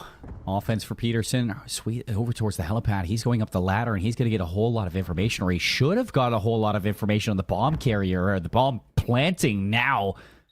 He hasn't seen a thing. Shots from the Jackal. Sweet has to make a play eventually. Goldfish over the top. Off of this, he's going to hop it. Well, he was going to hop it, but then he lost Sweet out towards the helipad. And it's numbers for Peterson on the flip side. You also have a flank getting ran by Kimura. He's looking to put this round away with Goldfish going down. He might have just done it. Yeah, Kimura, he's doing everything. Yeah, wonderfully done there. Again, just being able to quite literally waltz their way through the open area up top. One team goes for the hard read down low. Other team offensively just goes for the hard read all the way up top. Their nades didn't connect with a single thing. Everybody else from Misawa were just nowhere to be found. That round was the freest. Once they got that bomb planted, they just isolated themselves into different corners and just played off the team fire. Wonderfully done. Lovely stuff. And that really could have been a little bit different. I think if you get earlier information towards Sweet that bomb was going over towards B, he could have shaken that whole thing up. But Now we go into round number 2. No trophies out for this A attempt, but they're still going to make it without taking too much damage off the nades. Loyal gets one. He's traded out. The bomb should go down, and it will. Watch out for the JR spiral pinch. Nobody's really watching it. Oh, the early damage would have been great, but Sweet's shot is even better. 2v3. How do you break this one? Nase just on the computers. He's playing with his food. Double kill from Nase. Sweet gonna shut down the stairs play. And that's a quick answer back from Misawa. Getting in towards A without really getting naded either. That is something you don't normally see in these early rounds, especially without the trophies. That's where we have to start seeing adaptations now, Colin. Have to start seeing where a lot of these stuns and nades need to be thrown in the early first like 10-15 seconds. Got to stop these screen pushes from happening dead in their tracks. Now we start talking about further adaptations. See what we can get from this upcoming defense and offense combination. Last time Peterson just kind of ran their way over towards helipad. Seems that they liked it twice. No, they're just going to drop all the way down. See what they can find down in screens. Well, here come the nades. Trophy's going to be down. Knight, Goldfish, Crossfire set up, and if you look at the mini-map, there is a lot of pressure outside from Nase Michi. He's going to deal with it, at least landing a Semtex onto the doorstep of JR, and a second kill from Soder. That's 4 in a row from Nase Michi. It's going to send Peterson packing from A. Watch transition. Well, already found one. As the players are probably still hanging around inside of Triss, so he doesn't move open the door. All of screens have more or less been vacated, minus Goldfish. Don't want playing down low. Nase Michi also will join him now. Loyal's going to clear all of top trips, and he's not getting a single lick of information. Yeah. By the time if they want to pivot all the way over towards B, it might be too late. Sweet's watching it back on the helipad. It's the classic lose 2 members off the opening draw, go back up the zip, and re-rotate all the way through the side of your opponent. Back over towards the B site. Sweet's going to be playing towards the back helipad. He is sidelined. Shots in the back. It's Kimura to bring it into a 2-on-2. They're going to fast hit this. Kimura more aware of it. He heard the zip time. He ended up seeing the player around back to the damage left him. One shot. Loyal still 100 HP. He can take the next gunfight, but he has no idea where Goldfish is. 0-2. Goldfish going to have to turn things around for this clutch. Misawa, they opened up with the first 2 kills of the game. That was Nase Michi. Now things completely obscured. 26 seconds. Loyal's going to check the bomb. Re-wrap away. He's got the timing, and he is working it perfectly. Goldfish turns around, and no turn on this time. A comeback from Peterson in round 3. Yeah, no, again, just wonderfully executed. Able to even the numbers. Loyal off of the immediate transition as the bomb carrier found that kill. Was able to work his way all the way inside of top trips. Last 2 players for Misawa doubled themselves up together, thinking that they could play for the trade, and then when push came to shove, they ended up splitting, isolating themselves. The numbers for Peterson split the directions. And Loyal started the play. He was the one that finished it. Found 3 in the round for a single lead out of Peterson. Now for Misawa's offense. Are they going to try to go back down low? Yeah, they are. Fast as that. Good shots traded out from both sides. First blood from Goldfish. Soder's going to keep this one honest. Backs up, and Nase not going to let him do more damage. Still trades going back and forth. 2 versus 2. Sweet's going to overextend. That's going to put Nase against the ropes versus JR. Another one-on-one. And he has completely gotten out of there. Got nades. He saw his nameplate. Yeah. Oh, he takes the gunfight? Oh. Nase Michi was on the sprint, hit the slide. JR calls his bluff. Wins the 1v1 and brings this up to a 3-1 lead. Can't make it up. That is crazy stuff right there. We've all been there too. I mean, the attack sprint for a quick second, somebody reached out and you're like, well, you know, you bet you wonder how I got here.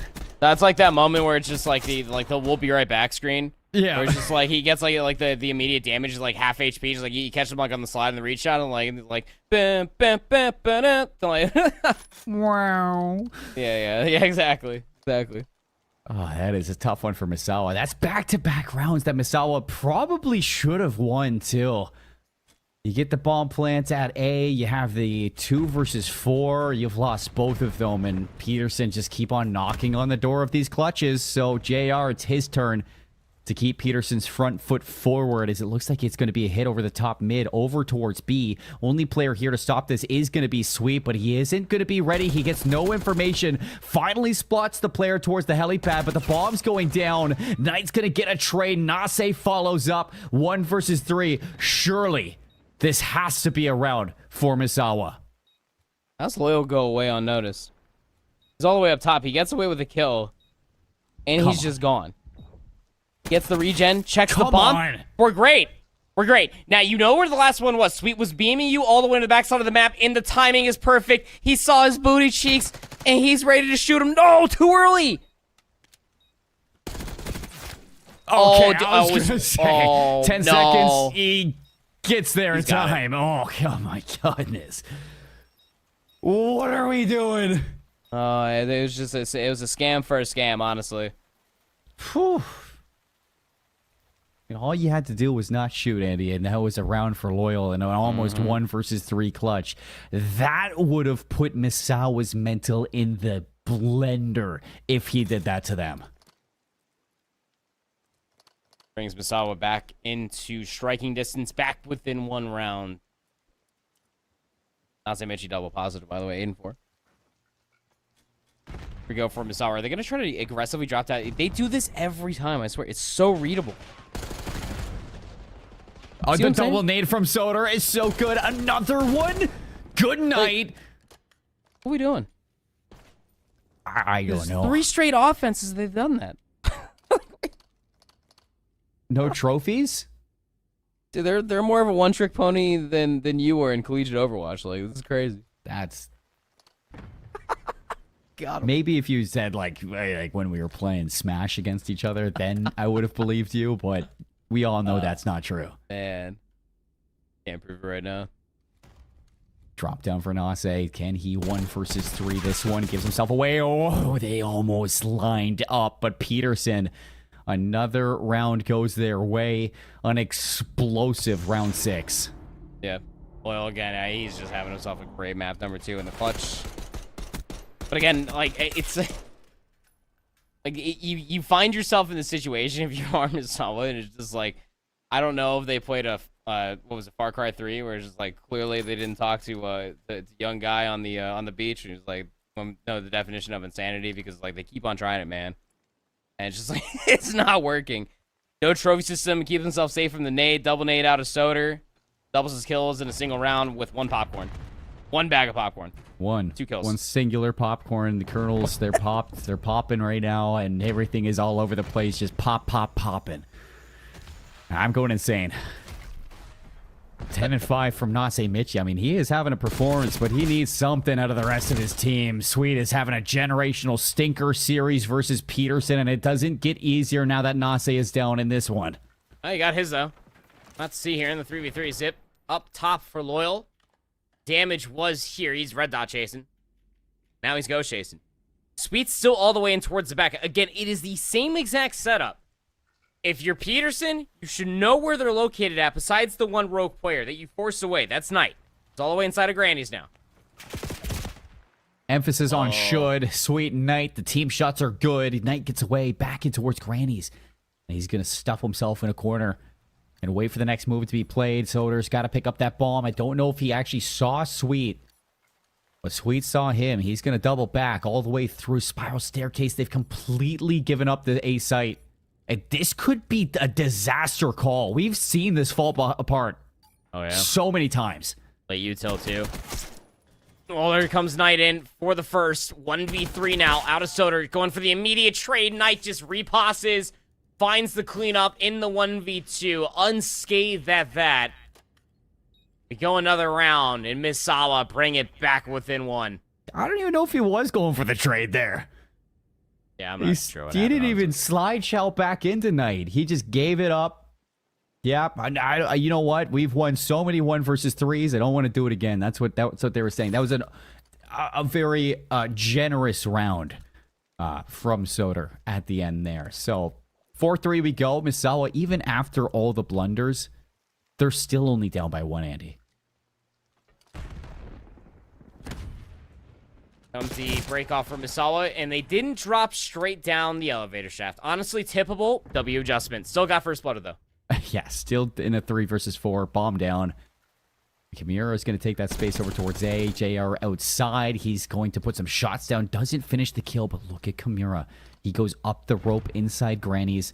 He's going to be in a position to do some serious damage. Already taking down Knight, keeping it into a 3-on-2, and he just gets right back down. I'll say Mitchie had to reveal his play, though. He's all the way over by the helicopter pad already. Stuck in another 1v1. Will lose it to Loyal. Sweet.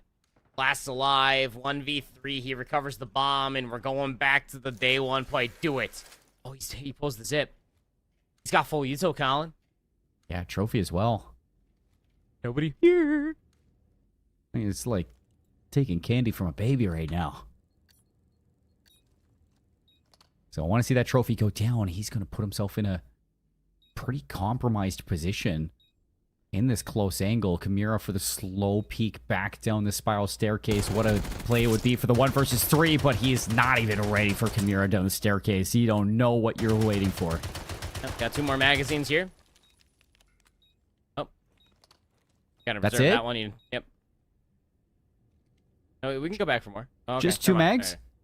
Right. Yeah, well, no, you get 5 magazines with the pistol. I was just saying, like, after he went through the second, like, he had 2 more. There was time to shoot the body more, Colin.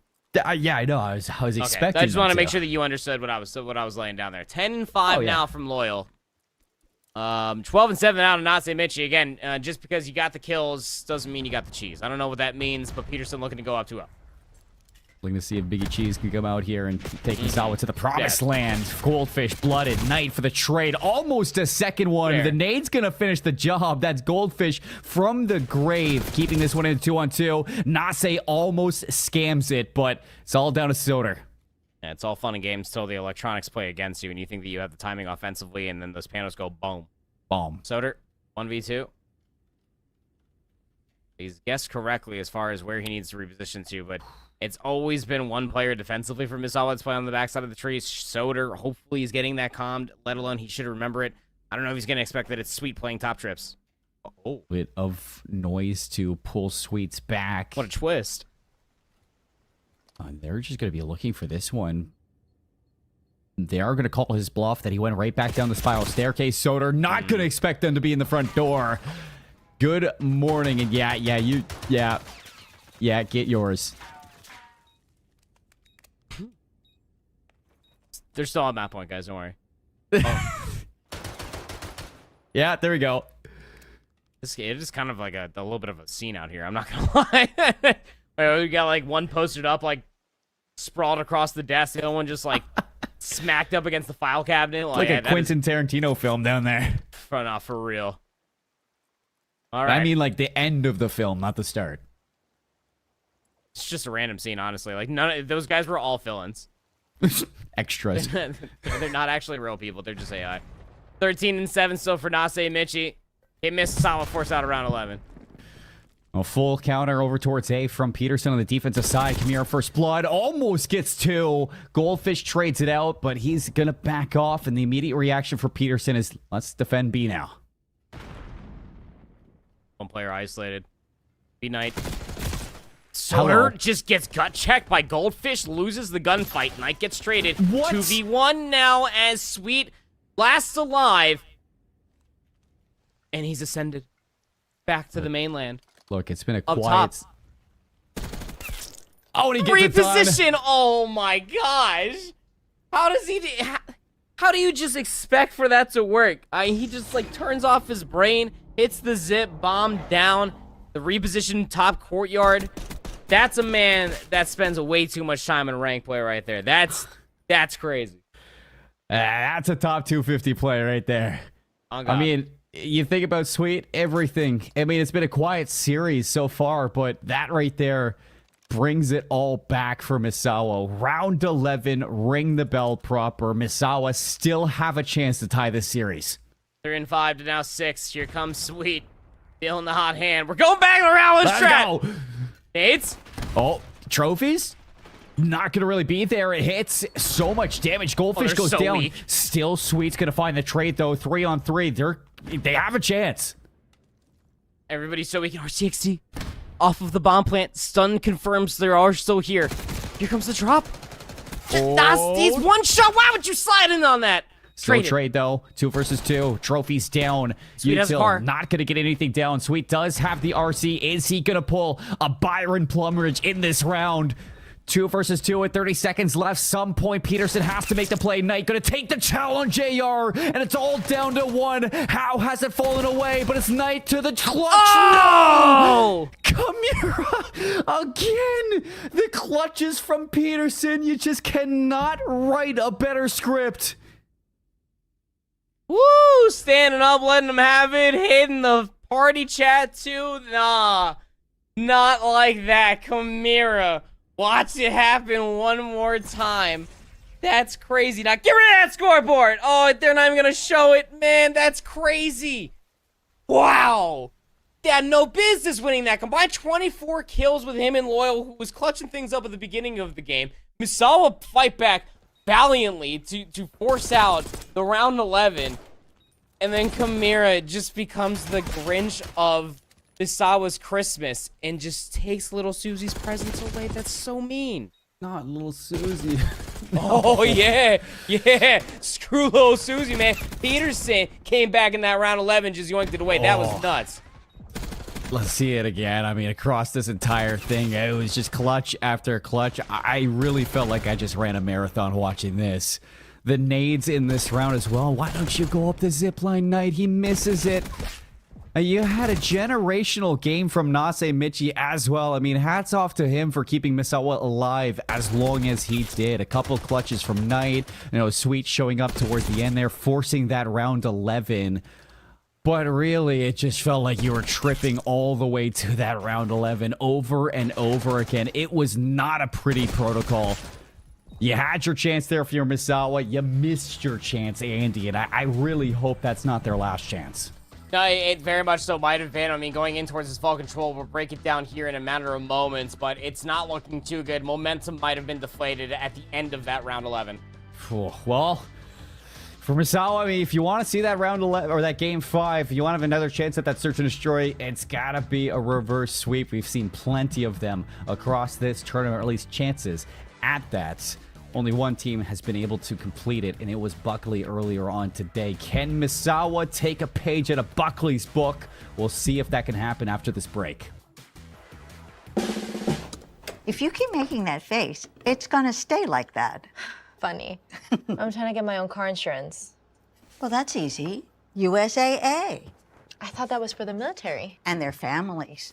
Grandpa served, and he joined USAA. He shared membership with your mom, so she'll give it to you. Really? And they'll take good care of you. USAA. Members who switch saved an average of $725 annually on auto insurance.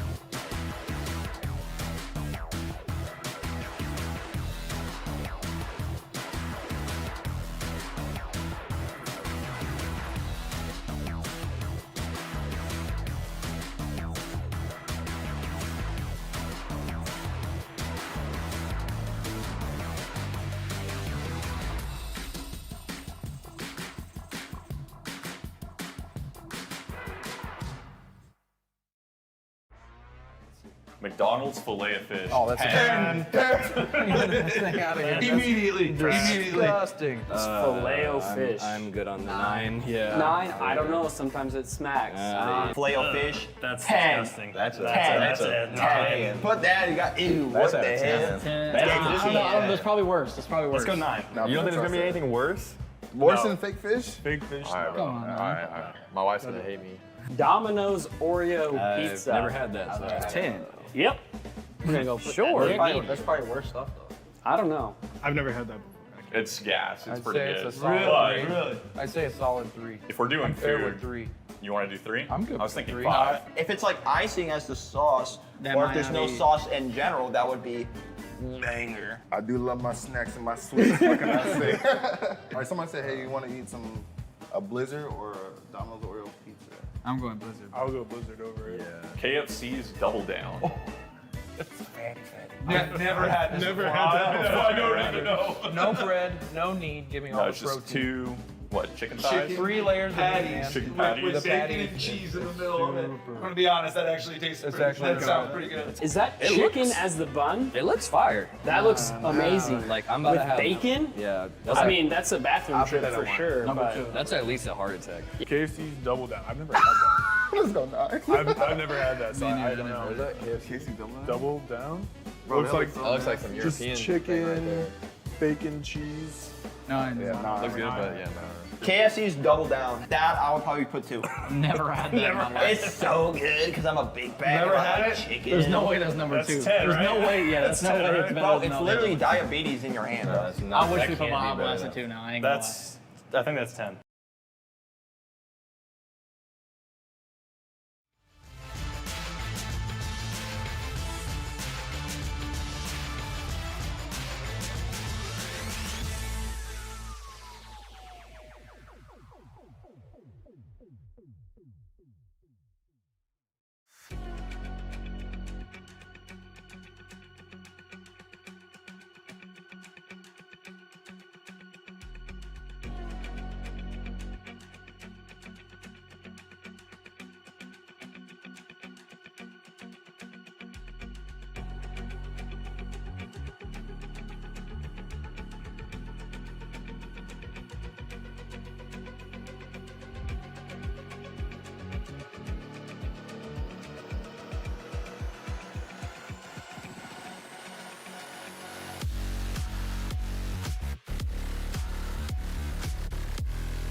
Welcome back, everybody, as we are reaching the back half of potentially our last map of the day. It's got to be a reverse sweep of Misao if they want to prove me wrong, but they haven't yet done that just yet proper. So we get to this map number 3. We see if Misawa have the chops to get it done. Let's look at the map set. Let's go through what we have seen.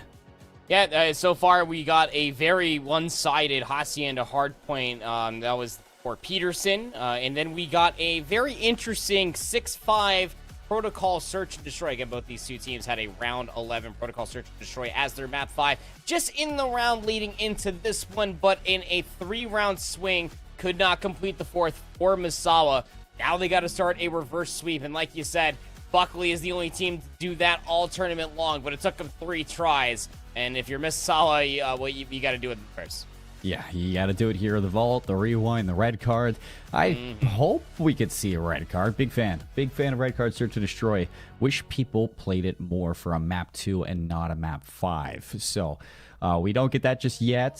Vault Control, we're getting into this one. We've seen a lot of teams play it, and to be honest, if you've been watching Buckley play this map, I feel like you can learn a lot from just watching their gameplay and the way that they handle this. Every single time they go to Vault Control, they just look so good. Yeah, oh, absolutely. I think that they were definitely, they are setting the benchmark when it comes down to what Control needs to be this entire weekend. Just very, very good at capitalizing on every single kill that's available on the map, are Buckley. But you don't really have that luxury to be watching that on the side monitor because you only have the one, and that's the one with the gameplay on the very front of it. So might as well start talking about Vault Control. That was the map 3-4 Hickam. They were able to take it in a round 5. That was just the round that happened. Previous to this one, though, Vault Control was very good for Misawa to start off their playoff run. Versus Kadena, they took it in a 3-0 fashion to complete that 3-0 sweep. Hey, so you know what? I think that this is going to be a map that we're excited to go to, and probably the best map to go to for this map 3. I really didn't want to see a Hossie under protocol control to close the night, so I'm happy that we're getting a Vault Control for this one in particular, but let's get into it. Let's see what we're dealing with, and I think the one thing is for certain for Misawa, and I'm going to say the exact same thing that I said in map number 2, we need more out of Sweet, man. I mean, this is not the Sweet that we've been expecting. The top 250 that just continuously puts up big numbers for the squad. Nase Michi did everything he could in that map number 2 to keep them alive. And yeah, Sweet clutched it up, brought it to around 11, but where are you the rest of the game? Where are you in map number 1? You need to find some momentum here in map number 3 or you're gonna be cooked. This is for elimination. Yeah, you're gonna get cooked, bro. You're already at like a beef Wellington, like a beef tartare, like you're as digestible as ground beef could possibly be. You're slowly getting cooked. You're about to get turned over. 5 minutes is passing for that meteor ram tetra. Don't become a hamburger, Misawa. We don't want to see it. No, we don't want a hamburger. I mean, I want a hamburger. I'm pretty hungry right now, but we don't want them to become a hamburger. And so far, Misawa avoiding the burger status. Sweet's off to a good start, 3-0. Back over towards B. And he's going to stop it for a second. Goldfish off 5 kills right off the bat. And it looks like that might have just ignited something new inside this Misawa team. All this food talk, it's got me hungry for some good COD. Yep. A-zone already captured here for Misawa. 6-1 start out of Goldfish trying to rendezvous around the B control zone. But Nase Michi, easy read towards the top side of Gold. Next rogue player would be Knight, and stabilized once they deal with Sweet. He's already touched the zone. The nade keeps him honest off this push, and Peterson got a lot of time to shave away from the clock. Still 90 seconds. Lots of time to worry about. Lives aplenty for both sides. Misawa, at this point, I mean, you just don't want to get ahead of yourself. You're taking a lot of solo chows, bleeding a lot of lives, and with that, the time. So you got to take this one step at a time. See if you can catch a momentum over towards B and put a couple kills together. Well, here you go. A couple players going to be off the respawn. Goldfish beams Kamira off of B. Knight's going to hop it. Minute left. They got the stack. Yep, do got the stack. It's going to work pretty darn quickly, but they're starting to drop like flies around it. R. Peterson spawning on the opposite side of it due to LOS being held.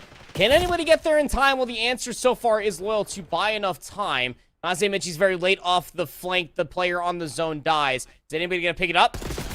Somebody's turning for it. Yeah, what a raid out of Kamira. This guy is T. He is T'd, and the communication as well from Peterson. Just hats off to pick that flank up. One takeover towards B, and Peterson are doing a great job at holding on to it. And a couple more kills. Knight going to try to get away. Gets it. He goes right back over towards Loyal. 3 down yet again. 37 seconds. Lives now. Back over to the favor of Peterson. Time's only down to 30 seconds. Might not be enough for TDM. 6 lives remaining now for the offense. You would think that this is going to be their last chance. They got to get past Soda first on 4 in a row. Just jumps right into all 3 alive members for Misawa after taking down their comrade. And you know that they wanted that revenge. 12 seconds remain. Ultimately, it comes down to this. No more respawns. One last chance.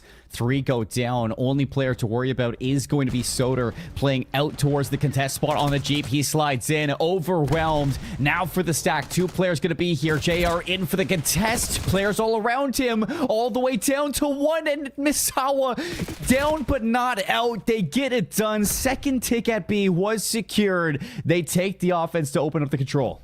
I can't believe that ended up going down the way they did. I mean, Peterson losing the A controls on the way they did, and off of that transition, just super late to contain what was a very easy flip. Just never felt like that Peterson were able to stabilize. For simplistic on defense, if you're playing ranked mode and you get vault control, always, and I mean always, once that A zone is gone, cycle players out from goal to anchor out that spawn. The second you lose that LOS and you lose that spawn, you're never going to get reinforcements in a better position to be able to contest that B control zone. That goes by so quickly. Now you got to respond if you are Peterson, if you're looking for the 3-0, but it's a Herculean start out of Misawa to stay alive in the series. And Goldfish kicked that off 5-0 to get that A zone captured. Sweets, he was right there, 3-0. So Peterson, see if they can replicate that in any fashion whatsoever. Soder gets a good set of progress into that first segment at A, but it's really not going to turn into anything. He's not going to get tapped. Loyal just trying to bait out maybe some easy gunfights. Goldfish is just waiting for his teammates because they're already through the bathhouse. Yeah, flank there from Knight's going to get caught, though. Soder, 5 HP. He gets away. A couple kills for Peterson's going to open up a route over towards this B zone. You still have to worry about Goldfish down low. 2 players for Peterson do end up going down. Soder has to decide to just be an annoyance with Loyal in art. He has a chance to do that. Yep, sure does. Again, having that power position. Watch where Misawa is spawning all the way towards back bottom of P4. Goldfish on a 2. Looking to get activated over towards the B lane. JR's got some really good damage on him. Can't get lock away. The gunfight win. Goldfish sneaks away with that one. He's as slippery as ever a fish out of water, but Soder's there for the trade. Should be the B zone unless player number 2 is Knight to do anything about it. Stunned up. Anybody touched? No. 60 seconds. B zone secured. That's not the worst call from Knight. I mean, you knew Loyal's going to be on the crossfire, but he still ends up going down nonetheless. All for nothing. And you get the hardest out of the 2 done first. Peterson need this rotation over towards A, need this answer back, and they're really setting themselves up to get it done. Misawa, they're falling apart again. Yeah, sure are. Not be ripping apart of the seams here, but Peterson are starting to find the cracks in the armor. Second segment's going to get locked here, Colin. Nase Michi, that's only kill number 6, but it's a big one. Stops the progress. 3 go down. Knight's going to get the 4th. Back off the respawn. Minute 33 to hold on to 1 segment at A. Such a hard task to get done. But it's not impossible. So for Misawa, again, just trying to get these kills, trying to keep them away, and another double kill. Let's keep you in good standings. Another 20 seconds before we're going to see a full hit from this Peterson team. Goldfish throws his shoulder down into the staircase. Nase gets in and out. 16 plays up against 13. Peterson are now down as far as the lives are concerned, but we've seen how that doesn't really mean much of anything. They just need a single segment over at A. Watch out for Soder pushing through the old zone. He's going to reveal himself. Nazi Michi doesn't have all the HP in the world, so he's going to lose his life. Soder is not prepared for the immediate gunfight around. It could have been a very easy double for Knight, but not going to leave that anything easier than Sweet to slide in for the trade. But somebody's got to double down to stop this segment progress. It is just back and forth trades. 2 go down, a stack is in, and do you get there in time? You do for the contest, but Knight's not going to make it happen. Peterson safely capture that A zone after what was a fantastic performance from Soder over towards B. Yeah, I mean, okay. It's like the baseball equivalent is just like someone steps up and like hits a grand slam. Just like, okay, well, I guess, you know, to push the extra innings, you got to load up the bases, and then somebody's got to step up and hit a grand slam. And then it just happens. You're like, all right, well, sweet. I guess everything that happens that I say is going to happen, and now I just wish for a burrito. I have no burrito for anybody that was wondering. Yeah. I cannot see the future. I cannot mend it either. Loyal up to 17 and 14, though. And the most important part about trading the offenses there, Colin, was Peterson getting it done via the segments. Quick hit over towards B right away. See if they can bamboozle them. Soder just blindsided right off the bat. Knight's going to follow up with a kill. It's not a stack, but they're reading this flank from Loyal. He's not going to end up dying. In fact, he actually slips back over towards double doors. Nase's going to now go down, and Loyal makes the play.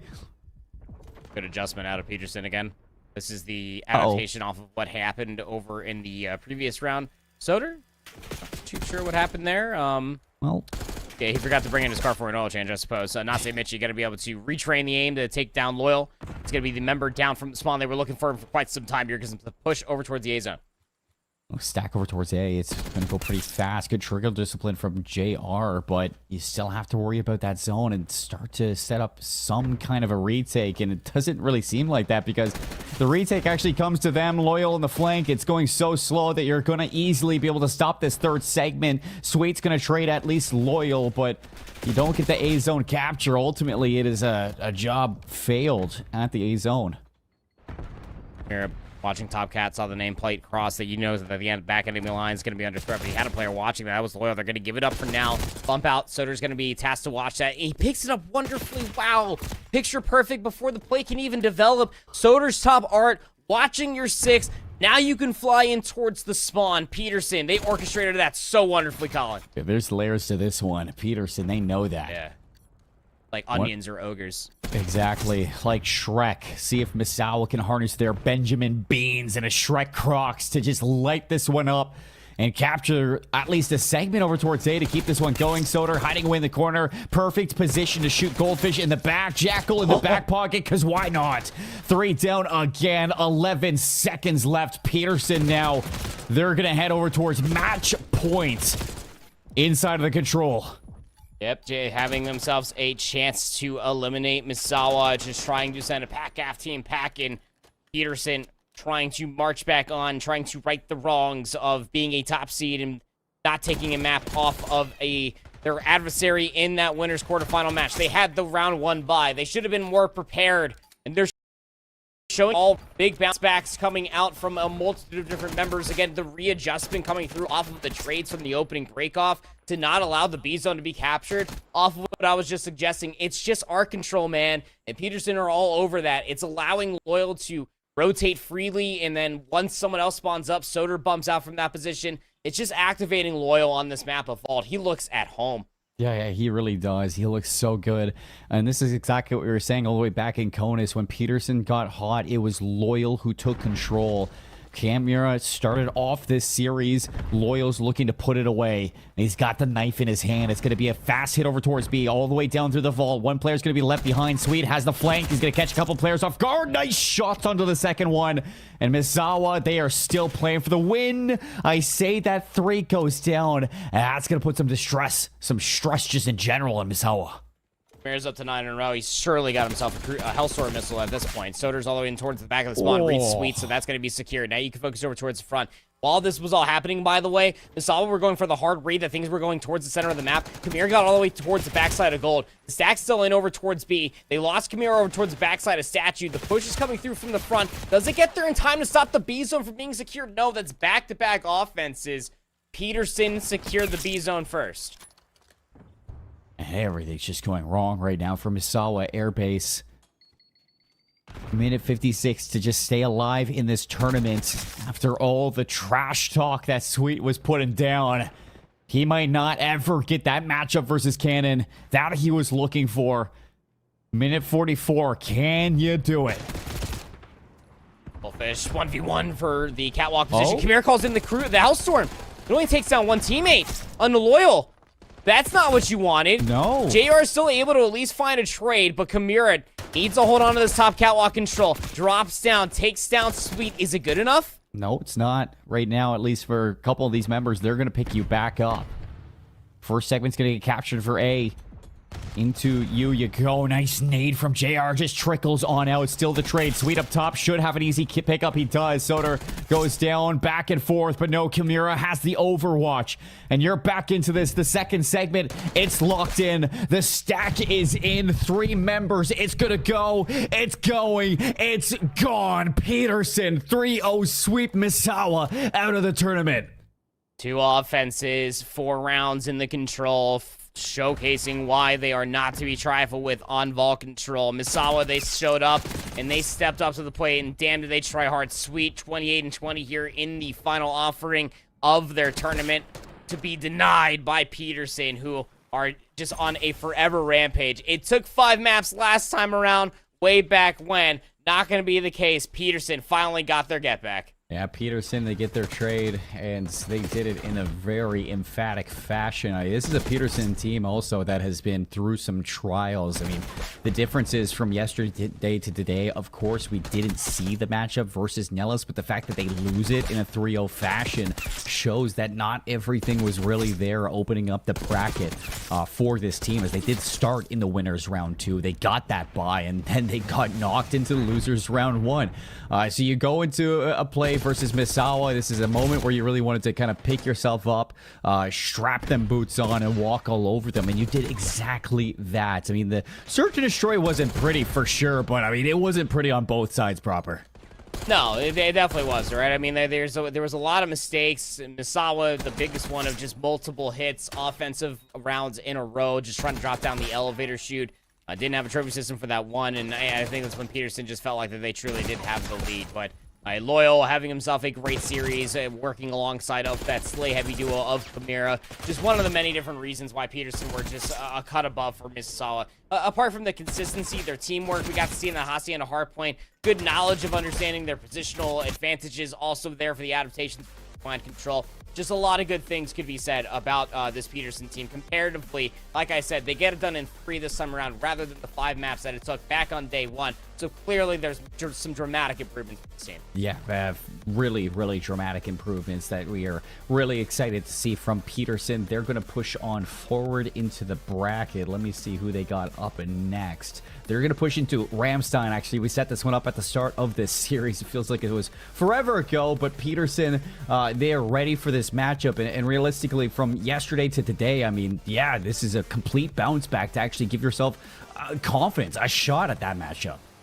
Yeah, it absolutely is, right? To be able to get that pace set up, because you know that Ramstein's going to be wanting their get back. They unfortunately did come up short versus Cannon earlier, and they wanted that matchup versus Langley Eustace, which they were able to unfortunately dodge out on thanks to Nellis also losing there. So they're hoping to still get that run back, but now they're going to have to go up against a white-hot Peterson later on. Yes, they will, and let's pick the brain of Loyal, bring them into the interview booth, and see how they feel after this one, my man. I mean, yesterday, you get knocked down 3-0 sweep. Today, you 3-0 sweep to push into Ramstein. You guys just smacked them around in a couple of those moments there. What was the changes from yesterday to today?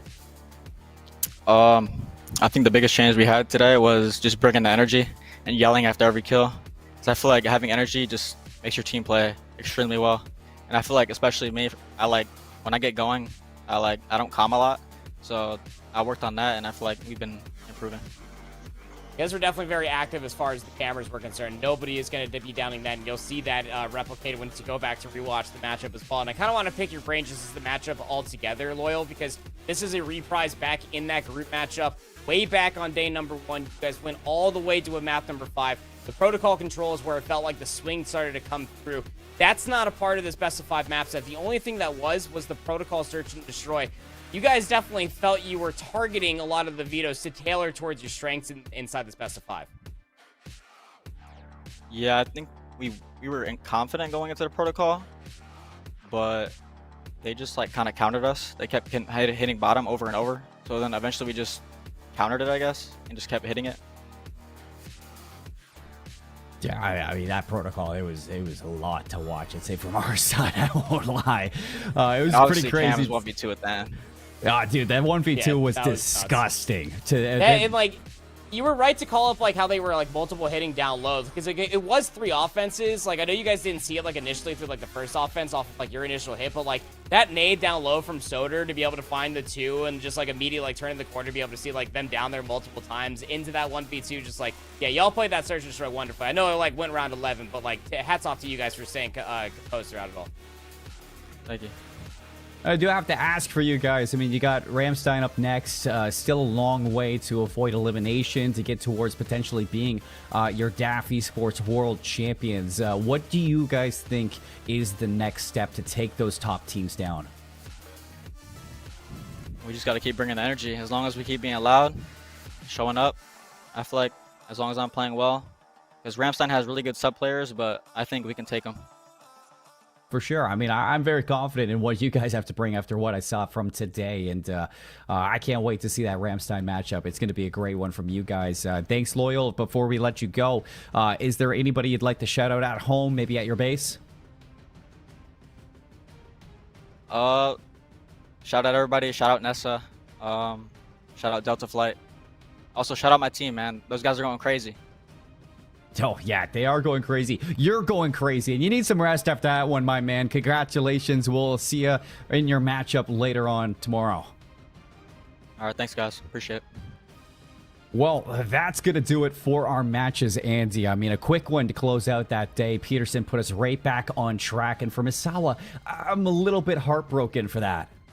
Yeah, again, they needed that protocol search and destroy to be able to turn that. It was probably going to be their biggest benefactor to be able to go into that control, to be able to maybe get a little bit more than just that round 1 offense. But it maybe getting into that that map 5 on red card, we will never know. Maybe could have been their best chances to be able to win. Not the case. Peterson just way too fiery here in the lower bracket. You heard it right there in the Loyal interview, man. Just a fight is going to be had, no matter is the opponent. When it comes down to Peterson, as long as they are electric in the comms, their opponents are going to have a handful. Yeah, and I'm looking forward to whenever they do get that matchup, when we do get to see it here on stream. Tomorrow, guys, we're down to the top 6 here at the World Championships, and I'm excited to see who is finally going to get that belt at the end of the road. It's been a long week, and we appreciate all of you for your patience, for the entertainment that these players are putting on. I can't wait for the just grand climax that is going to be the finale on our Saturday. Thank you all. Have a great night. We'll see you tomorrow, same time, same place.